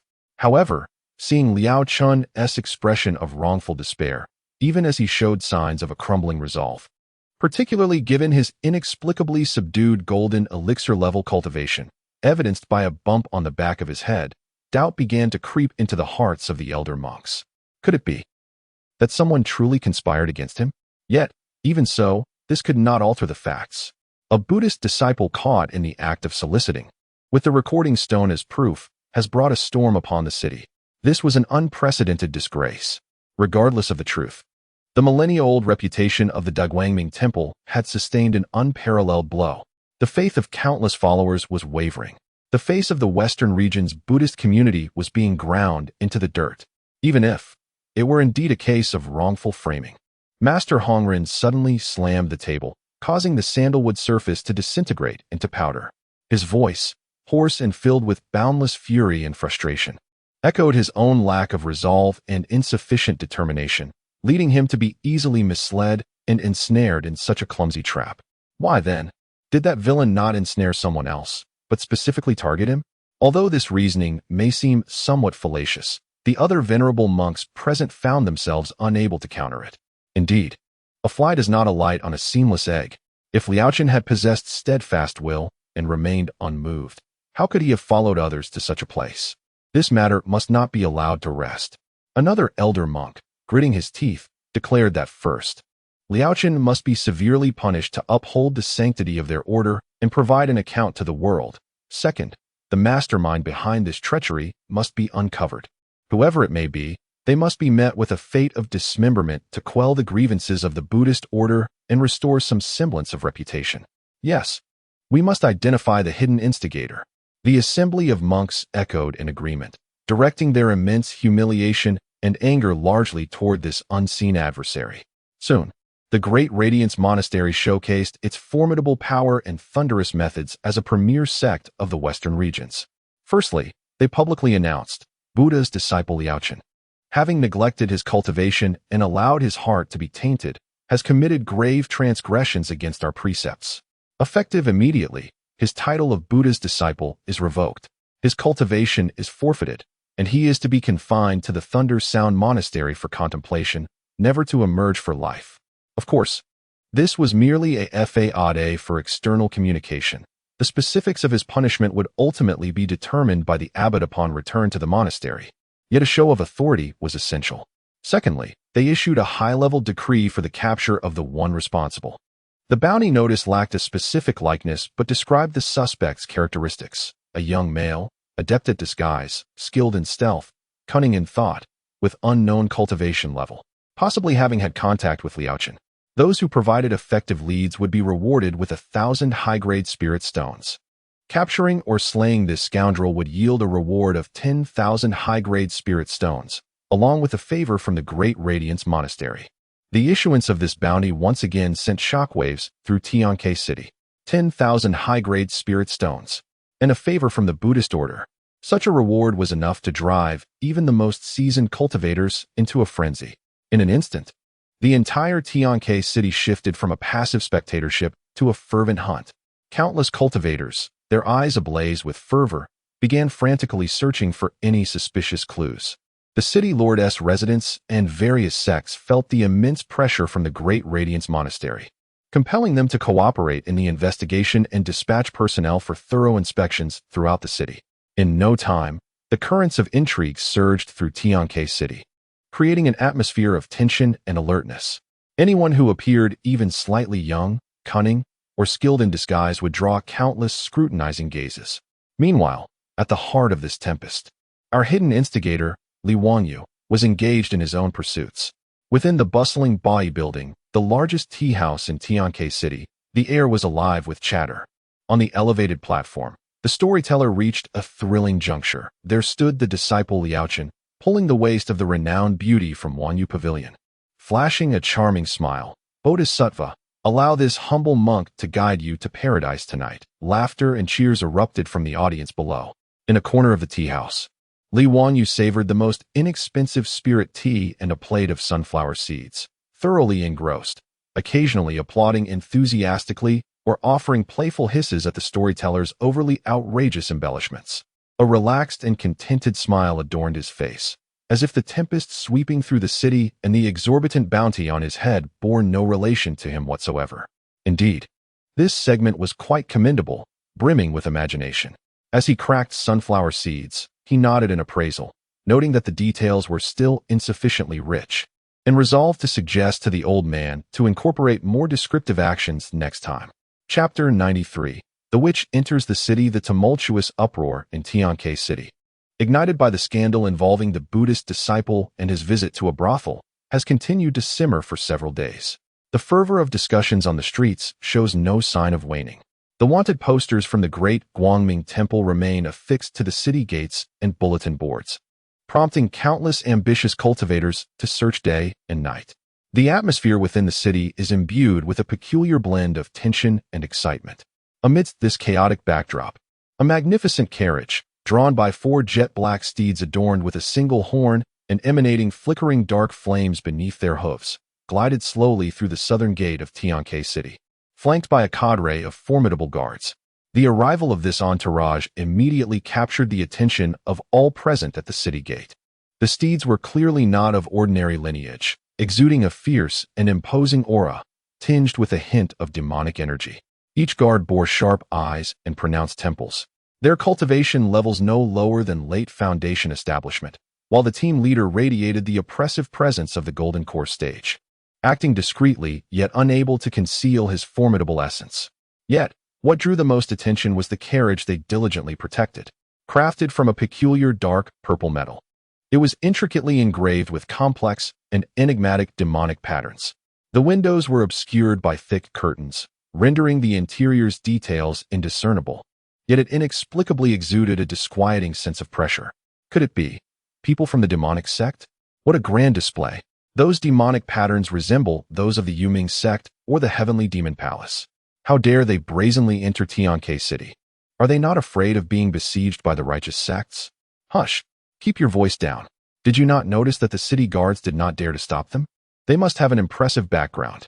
Indeed, the guards merely conducted a cursory inspection of the travel documents before respectfully allowing passage, not daring to steal even a glimpse at the carriage. Inside the carriage, in stark contrast to the foreboding imagery conjured by the outside world, the interior was adorned with utmost comfort and luxury. Thick carpets made from the pelts of unknown demonic beasts adorned the floor, and fragrant magical incense wafted gently from the corners, promoting tranquility. A small table was laid with spiritual fruits and fine wines. A young girl, clad in a red dress embroidered with golden threads, languidly reclined against plush cushions. Appearing to be around 16 or 17 years of age, her beauty was striking, yet accompanied by an alluringly sinister charm. Her skin was nearly translucent, and her peach blossom eyes shimmered with an enchanting allure, capable of ensnaring souls. A beauty mark beneath her eye added a touch of seduction. Her lips, resembling ripe cherries, naturally curled into a slight smile, exuding an air of playful mockery towards the world around her. She was none other than Yi Yao, the cherished only daughter of Yi Zun, the current master of the foremost demonic sect, Yuming sect. At this moment, she curiously peered through the gap in the carriage curtains, observing the bustling streets of Tianke City and the hurried, gossiping cultivators, her mesmerizing eyes sparkling with interest. Ah, the cities of Zhongzhou are indeed far more vibrant than ours. Her voice was soft and melodic. I've heard that something quite amusing has transpired here recently. Something about a certain Buddhist disciple from the western regions being caught by an old monk while visiting a brothel. Outside the carriage, a middle-aged man, resembling the leader of the guards, respectfully replied through the curtain, "Your Highness, it is indeed true. In the present day, the great Guangming Temple is fervently pursuing the perpetrator who has framed the disciple of Buddhism." Framed? Yi Yao scoffed softly, her crimson lips curling slightly. Who could say whether the monk had simply lost control and exposed himself, seeking an excuse? These seemingly righteous individuals delight in playing both roles, which is utterly tedious. She waved her hand dismissively, clearly uninterested in the truth. Nevertheless, the commotion is rather amusing. The trinket my father tasked me with finding bears no clues, so I might as well indulge in some entertainment around the city, observing this farce of hypocritical gentlemen at each other's throats. Her temperament is rebellious and unconventional. Her actions dictated solely by whim, without regard for consequence. Officially, she has come to Tianke City on her father's orders to search for a long-lost treasure of the demonic sect. Yet, a significant part of her motivation stems from her boredom at the Yuming sect, longing to seek some amusement. The carriage halted before the opulent and enigmatic Jiyo Tower within the city. Surrounded by a throng of guards, Yi Yao gracefully disembarked, instantly captivating the attention of passers-by, who were both awestruck by her beauty and intimidated by the faint aura of the demonic sect that enveloped her, alongside her formidable entourage.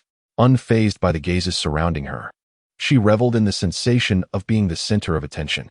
She instructed her guards to arrange their own accommodations, while she took only 2 personal attendants and eagerly began to stroll through the city.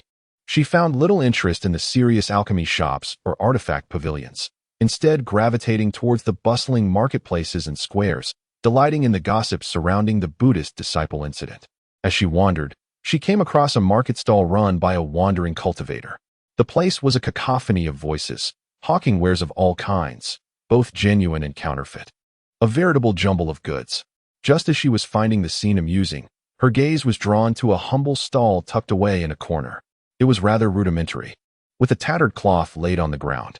Behind it sat an ordinary-looking, somewhat simple-minded youth, his cultivation seemingly at the initial stage of foundation establishment. The items on display were peculiar. A few rusted scraps that appeared to have been unearthed from some ruin, several ancient jades marred by cracks, and a chipped iron sword. Yet, a dilapidated wooden sign in front boldly proclaimed, in uneven handwriting, a sensational advertisement. Ancient artifact. Bloodletting sale. Don't miss out while passing by. Suspected remnants of a celestial battle, imbued with supreme mysteries, Fortune favors the worthy. Only 998. Just 998. Take home the artifact. This ostentatious advertisement starkly contrasted with the shabby merchandise. Passers-by cast scornful looks, regarding the stall as a spectacle of folly, with no one stopping to linger.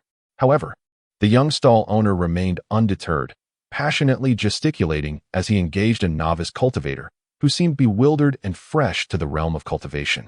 Pointing at the most rusted piece of iron and persuading, "Fellow cultivator, observe this pattern, this patina, the weight of history.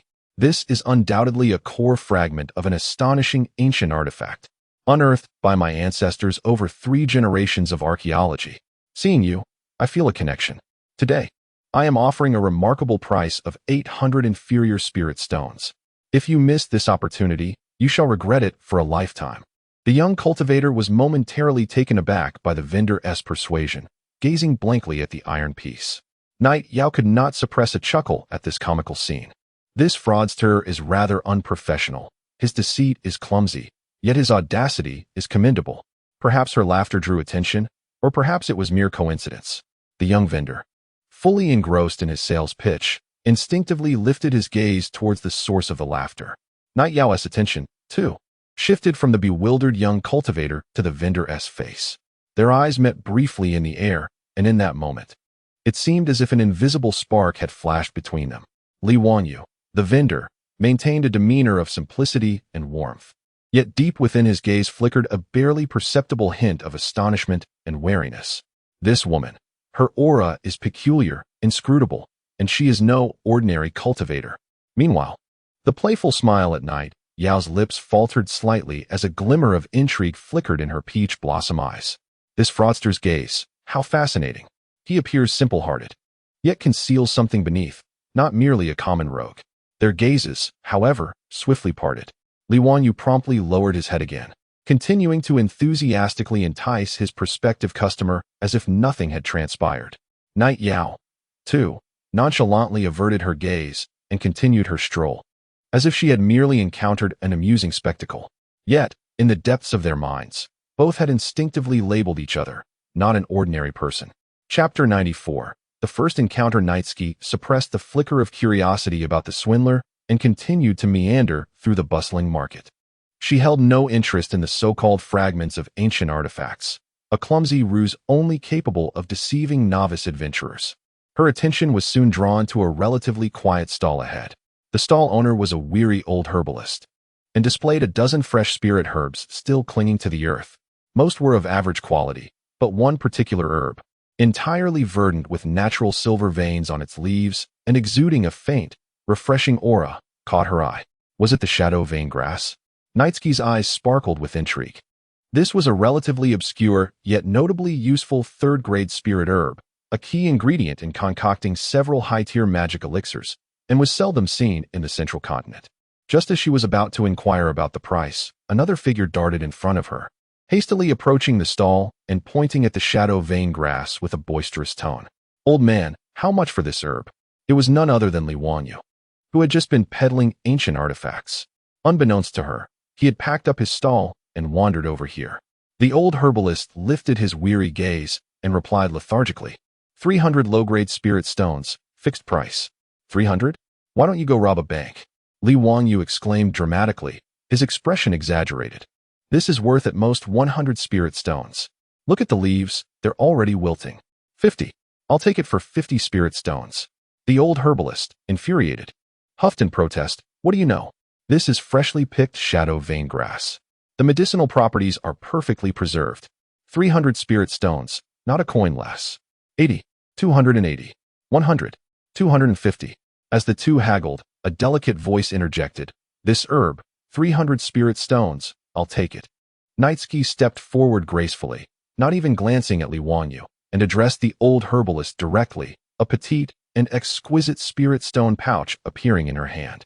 The old herbalist beamed with delight upon seeing it. "Ah, this young lady knows her herbs. Very well, 300 it is." Li Wanyu, taken aback, turned to confront this unexpected competitor. Upon recognizing Nitsuki's striking beauty and her distinct aura, he felt a sudden jolt. She was the intriguing woman from before. Yet, he quickly donned a face of dissatisfaction and rivalry. Hey, miss, there must be some order here. I spotted it first. I was negotiating. Finally, Nitsuki cast a sidelong glance at him, her enchanting eyes glinting with playful superiority. You spotted it? But did you pay for it? Since you haven't paid, it naturally goes to the highest bidder. Right, boss? Her last remark was directed at the old herbalist, her voice alluring yet imbued with an invisible pressure. The old herbalist nodded fervently. Yes, yes, the young lady speaks the truth. Li Wanyu, momentarily speechless, glared. Hey, trying to outbid me, are you? I'll offer 301. Nitsuki's lips curved into a subtle smile, as if watching a jester perform. 305. 306. 400. 401. 500. Every time Yi Yao raised the price, it was done with such effortless ease, as if she were tossing mere stones rather than precious spirit stones, with an increasingly pronounced air of mockery in her gaze. Li Wanyu, on the other hand, appeared increasingly flustered, his face flushed with indignation as he pointed an accusatory finger at Yi Yao. Are you deliberately causing trouble? In purchasing, one ought to rely on their own strength and discernment. Yi Yao, playing with a strand of her hair, leisurely replied, if you lack the funds, then refrain from imitating others by trying to seize their goods. Wouldn't it be better for you to sell your ancient artifacts instead? Foolish swindler. She enunciated the last 3 words with particular clarity, laced with unmistakable derision. Internally cursing, Li Wanyu thought, who are you calling a swindler? Those treasures are my ancestral heirlooms. If you cannot recognize their worth, do not speak so carelessly. He declared, I no longer want this grass. Let it be for someone as foolish as you. Despite his words, his eyes lingered wistfully on the ethereal patterned grass, his acting skills on full display. Yi Yao let out a triumphant laugh, akin to a peacock reveling in victory, and was about to make her payment. At that moment, Li Wanyu, seemingly unwilling to concede, mumbled, 500 for such a worthless plant. Truly, some people have money to burn. It could very well be a fake. In a fit of pique, he rummaged through his seemingly deflated storage bag for quite a while, finally producing a low-grade spirit stone, which he handed to the old herbalist. Here, old man, although I did not purchase that grass, consider this spirit stone a compensation for your wasted time. I wouldn't want anyone to accuse me of being stingy. The old herbalist, delighted to have struck a deal worth 500 spirit stones, was further cheered by this unexpected boon. Though it was just a single spirit stone, who would refuse something for nothing? He immediately accepted it with a beaming smile, exclaiming, Oh, thank you, young sir. Thank you very much. Yi Yao's focus remained on the ethereal patterned grass, oblivious to Li Wanyu's small antics. Merely thinking how thick-skinned the swindler was, still attempting to save face after losing. She gladly paid 500 spirit stones, took the spirit grass, and cast a triumphant glance at Li Wanyu, only to find him dejectedly turning away, his silhouette radiating a sense of solitude. Humph, a mere clown, Yi Yao mused, feeling quite pleased with herself for having taught this amusing swindler a small lesson. With the spirit grass in hand, she strolled about for a while longer, preparing to leave the market. However, as she walked, she habitually scanned the newly acquired ethereal patterned grass with her spiritual sense, wishing to admire it once more. Suddenly, she halted. Something was amiss. The quality of this spirit grass seemed inferior to what she had initially perceived. The silver veins on the leaves appeared somewhat dimmer. The overall spiritual energy felt diminished. The final words from Li Wanyu, suggesting it might be fake, flashed through her mind, along with the spirit stone he had generously gifted to the old herbalist. An absurd thought flickered across her mind. She immediately turned on her heels and hastily returned to the old herbalist's stall. The old herbalist was still merrily counting the 500 spirit stones when he saw the noble guest return, quickly donning a smile. Is there anything else you require, my lady? Where is that spirit stone from earlier? Yi Yao's tone grew somewhat frosty. The old herbalist was momentarily taken aback, bewildered by the situation. Yet he still retrieved the spirit stone given to him by Li Wanyu from his money pouch. Yi Yao swiftly seized it, her consciousness probing meticulously. Indeed, this spirit stone appeared indistinguishable from the genuine article, even exhibiting fluctuations of spiritual energy, yet its internal structure was alarmingly loose and fragile. It seemed the core had been ingeniously hollowed out, leaving behind merely an empty shell and a layer of simulated spiritual energy. This was nothing but a counterfeit spirit stone. Moreover, the craftsmanship was exceptionally sophisticated, Had it not been for her unique consciousness and thorough examination, she would have never uncovered the truth. Recalling Li Wanyo's approach to the stall, the ensuing struggle with the old herbalist, and his eventual act of gifting the spirit stone, Yi Yao comprehended. That scoundrel. He had no genuine intention of purchasing the herbs. He was merely leveraging the bargaining and bidding process to draw the attention of all around. And in the moment of distraction between herself and the old herbalist, he had swapped the genuine Yuan grass with this counterfeit spirit stone. The 500 spirit stones she had spent were merely for a temporarily catalyzed, deceptively high-quality inferior product. The true Yuan grass had likely been concealed within the hollow of that counterfeit stone, allowing him to brazenly claim it under the guise of a gift. Well. Rather than seething with rage, Yi Yao chuckled, a dangerous glimmer sparking in her charming eyes. What a cunning deception! What an audacious trick! To play such games upon a princess. In all her years, she had never before been toyed with in such a manner. And by an apparently inconspicuous little trickster at that. Yi Yao crushed the counterfeit spirit stone into dust, her gaze fixating on the direction in which Li Wanyu had vanished. The corners of her mouth curling into a chilling and enchanting smile. How intriguing, truly fascinating. Instead of being infuriated by the deception, she felt an overwhelming desire to unearth the little trickster and engage in some playful retribution. Little conman, do you think this is where it ends? The game has only just begun. She murmured to the air before her figure flickered and melded into the crowd, pursuing the path Li Wanyu had taken. She was determined to uncover the origins of this audacious and cunning deceiver. Chapter 95. A game of deception. Li Wanyu, with the genuine Yuan grass securely in his possession, navigated the bustling crowd of the marketplace with a light heart. He had cleverly acquired a spirit herb valued at 300 spirit stones using a mere counterfeit shell that cost less than half a spirit stone, all while managing to irk a rather arrogant lady from the demonic sect. He felt a sense of triumph in his maneuver. However, shortly after departing from the market, the smug smile at the corner of his lips began to wane. His formidable divine sense, honed by years of cultivation in the nascent soul stage, detected a faint yet chilling presence trailing him. Ah, has my presence been discerned? Quite the perceptive nose, I must say. Li Wanyu smirked, not at all surprised. The woman was clearly not one to underestimate. It was only logical that she could see through his ruse. Instead of hastening his pace to elude his pursuer, he deliberately slowed down, meandering toward the less populated northern part of the city, feigning ignorance of his follower. The northern sector housed a dilapidated garden, once the residence of a small family, now abandoned after their decline. Rarely visited, it was the perfect setting for a game of wits. Entering the overgrown garden, Li Wanyu settled onto a crumbling pavilion, unceremoniously plopping down onto a stone bench. He even retrieved a wine flask and cup from his storage bag, indulging in a drink. Exuding an air of leisure, concealed in the shadows of a nearby crumbling wall, Yi Yao observed Li Wanyu's seemingly unguarded demeanor, a flicker of cold amusement passing through her enchanting peach blossom eyes. Humph, feigning calmness? Or is he truly oblivious to my presence? Regardless, I shall teach this insufferable thief a lesson. With delicate fingers, she quietly executed a spell, releasing an almost imperceptible pink mist that drifted toward the pavilion, concealed by a gentle breeze.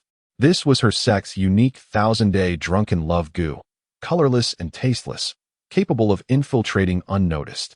Once inhaled, it would plunge the victim into a transient state of confusion and infatuation, rendering them a spectacle of folly. She intended to make this detestable rogue appear foolish. As the pink mist enveloped the pavilion, it seemed poised to be inhaled by Li Wanyu. Just then, he abruptly coughed, perhaps due to his hasty drinking, and instinctively leaned forward, inadvertently swapping the positions of his half-empty cup and the empty one on the stone table. This motion was entirely natural, a reflexive response to his coughing fit. Once he regained his composure, he casually picked up the cup that had now been subtly tainted by Yi Yao's poison, pretending to savor a sip, even smacking his lips in delight as if relishing the flavor. From her concealed vantage point, Yi Yao clearly observed that her poison had indeed been consumed.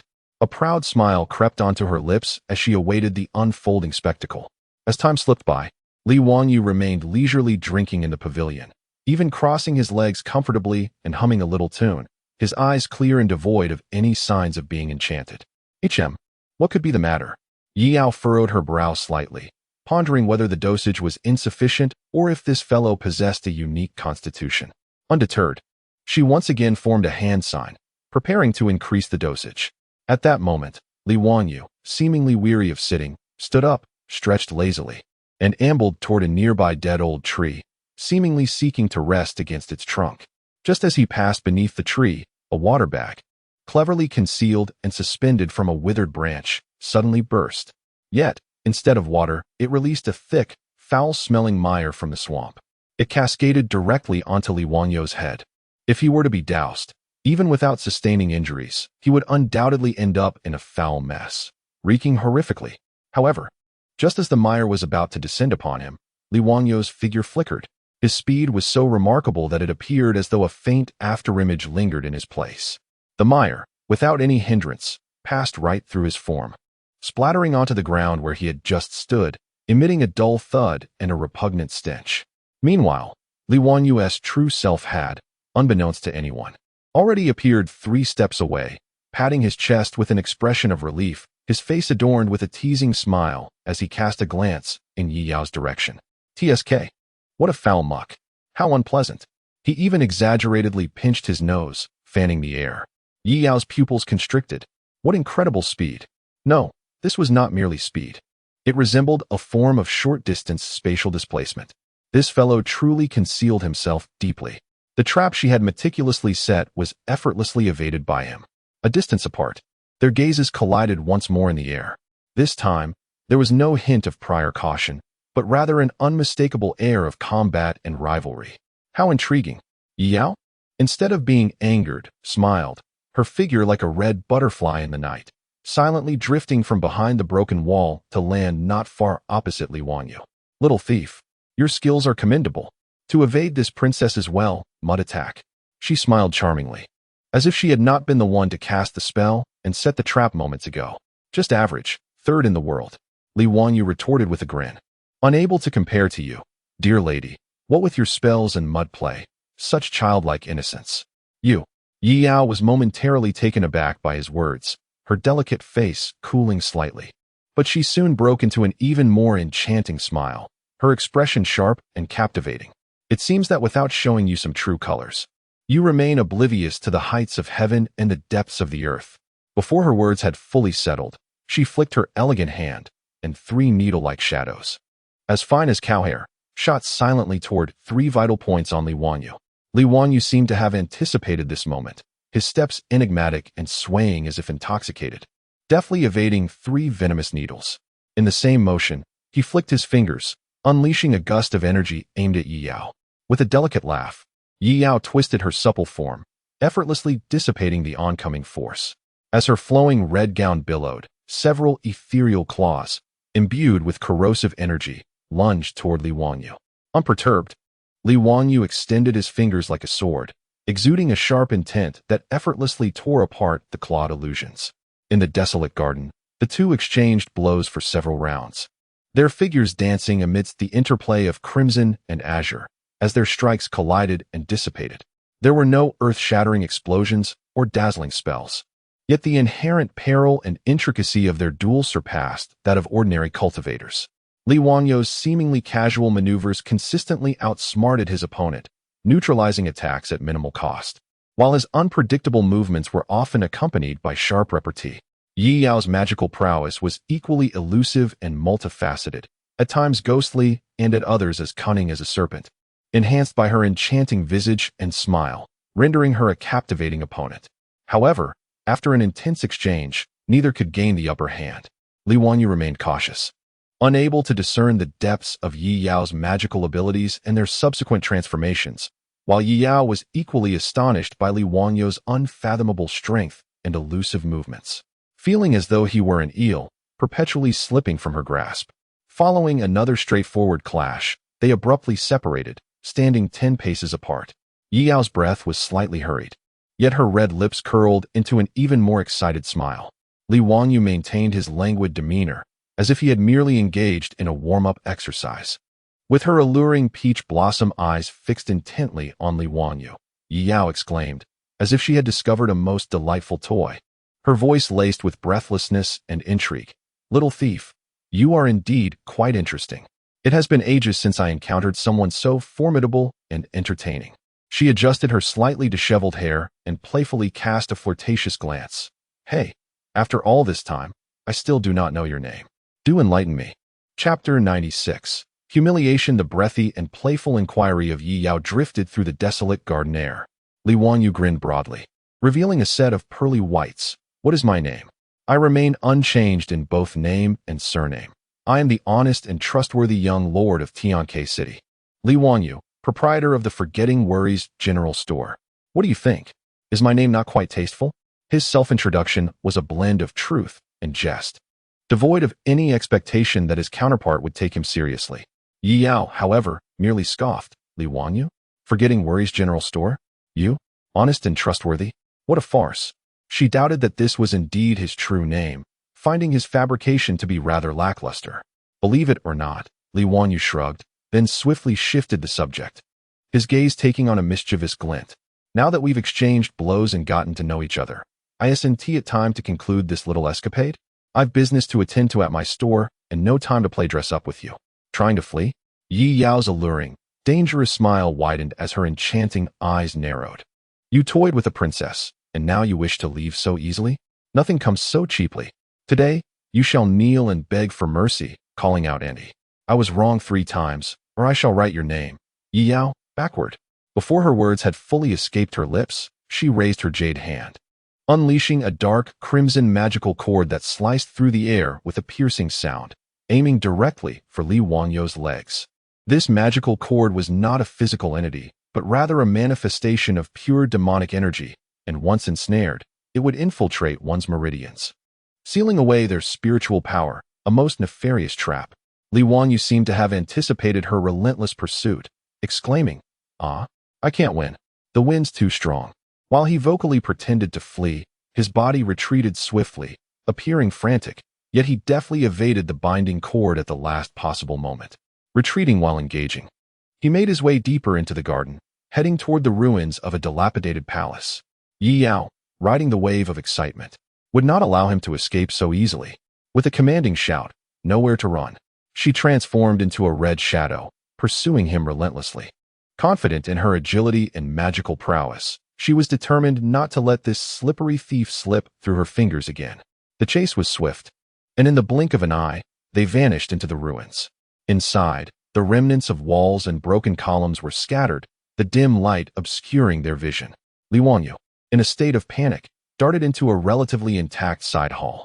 Without a moment's hesitation, Yi Yao followed closely behind. As she crossed the threshold of the side hall, a hum resonated. The ground, walls, and ceiling suddenly illuminated with dozens of faint runic glimmers. These runes formed a temporary, intricate, yet not overly sophisticated binding formation. The purpose of this formation was not to inflict harm or to trap an enemy indefinitely. Rather, its sole function was to unleash a powerful binding force for a brief moment, locking the surrounding space completely for a heartbeat or two. This was a trap that Li Wanyu had secretly set in advance. Yi Yao was caught off guard, feeling the space around her suddenly constrict, as if she had plunged into a viscous swamp. Her movements became laborious and slow. Even the flow of demonic energy within her body momentarily stuttered. Not good. She had fallen into his trap. Her complexion shifted dramatically as alarm bells rang within her heart, and she summoned all her strength to break free from her confinement. However, that fleeting moment of hesitation was ample for Li Wanyu, who was already prepared. The once disheveled figure of Li Wanyu, who had been fleeing, now turned around, his face devoid of any panic, replaced instead by a sinister grin of triumph. Unbeknownst to her, he had produced a bag from seemingly nowhere, and with a sudden shake directed towards the ensnared Yi Yao, he exclaimed, "Witch, allow me to present you with a delightful treat, a splendidly vibrant itching powder, an exclusive formula utterly exhilarating." With a flourish, a cascade of powder, shimmering with a kaleidoscope of colors and glowing with an eerie luminescence, rained down upon Yi Yao like celestial blossoms. At that moment, Yi Yao found herself in the most vulnerable position, her old strength depleted and new energy yet to awaken, helpless to evade the onslaught of that dubious powder, which engulfed her entirely. The moment the powder made contact, it dissolved and permeated her garments, even burrowing through her skin. In the next instant, a piercing scream of anger and discomfort escaped Yi Yao's lips. It itches. A maddening itch enveloped her entire being, as if countless tiny creatures were frantically crawling and gnawing at every inch of her skin, every pore. It felt akin to being simultaneously tickled by a myriad of feathers, scraping against her most sensitive nerve endings. This sensation, though not painful, was 100-fold more unbearable than mere pain, capable of shattering the composure of any rational individual. Ah, it itches so much. You scoundrel! What devilish substance have you unleashed upon me? Yi Yao could no longer maintain her alluring, sinister facade. She writhed uncontrollably, her hands instinctively clawing at every part of her body. Her hair, her face, her exquisite red gown, all became encrusted with the vibrant powder, rendering her a pitiful spectacle. Akin to a peacock that had fallen into a dye vat, utterly ridiculous. Gone was any trace of the noble and mysterious princess of the demon realm. As she frantically writhed and clawed, her anger erupted into a furious tirade, her coarse language starkly contrasting with her enchanting appearance. Li Wangyu, you despicable scoundrel! You wicked fiend! I will slay you. I shall chop you into pieces and feed you to the dogs. Ah, I am driven to madness by this itch. She endeavored to utilize her magical prowess to expel the toxins, yet this peculiar itching powder seemed extraordinarily unique, not fitting the classification of poison, but rather a bizarre concoction that triggered extreme sensitivity in the human body, rendering her magical efforts nearly futile, just as she teetered on the brink of losing her sanity. Her dignity in tatters, and her curses unceasing, Li Wangyu stood at a distance, seemingly unfazed, having produced a recording stone without her noticing. With a mischievous smile, he adjusted the angle, capturing her frenzied writhing and expletive-laden outbursts in high definition, with no angle left unrecorded. Oh dear, princess of the demon realm, your dance is rather unique. Though the dialogue is somewhat crude, it does not quite align with your esteemed status. Li Wangyu commented, documenting her plight while providing professional critique. Upon catching sight of the shadow stone, Yi Yao nearly spewed forth a mouthful of blood. She erupted in curses, yet her words transformed into a comical pitch as an unbearable itch seized her. After a considerable time, the binding effect of the formation dissipated, and the potency of the itching powder began to wane. Exhausted, Yi Yao collapsed onto the ground, panting heavily. Though the relentless itching persisted, she managed to suppress the urge to claw at her skin. Her hair was disheveled, her makeup smeared by sweat and involuntary scratching, and her resplendent red gown was a riot of colors, rendering her a pitiable sight, as if she had just endured the ravages of 18 brutish men. Lifting her head, she directed her fiery gaze, akin to that of a vengeful phoenix, at Li Wangyu. Were her glare capable of inflicting harm, he would have been subjected to 1,000 tortures by now.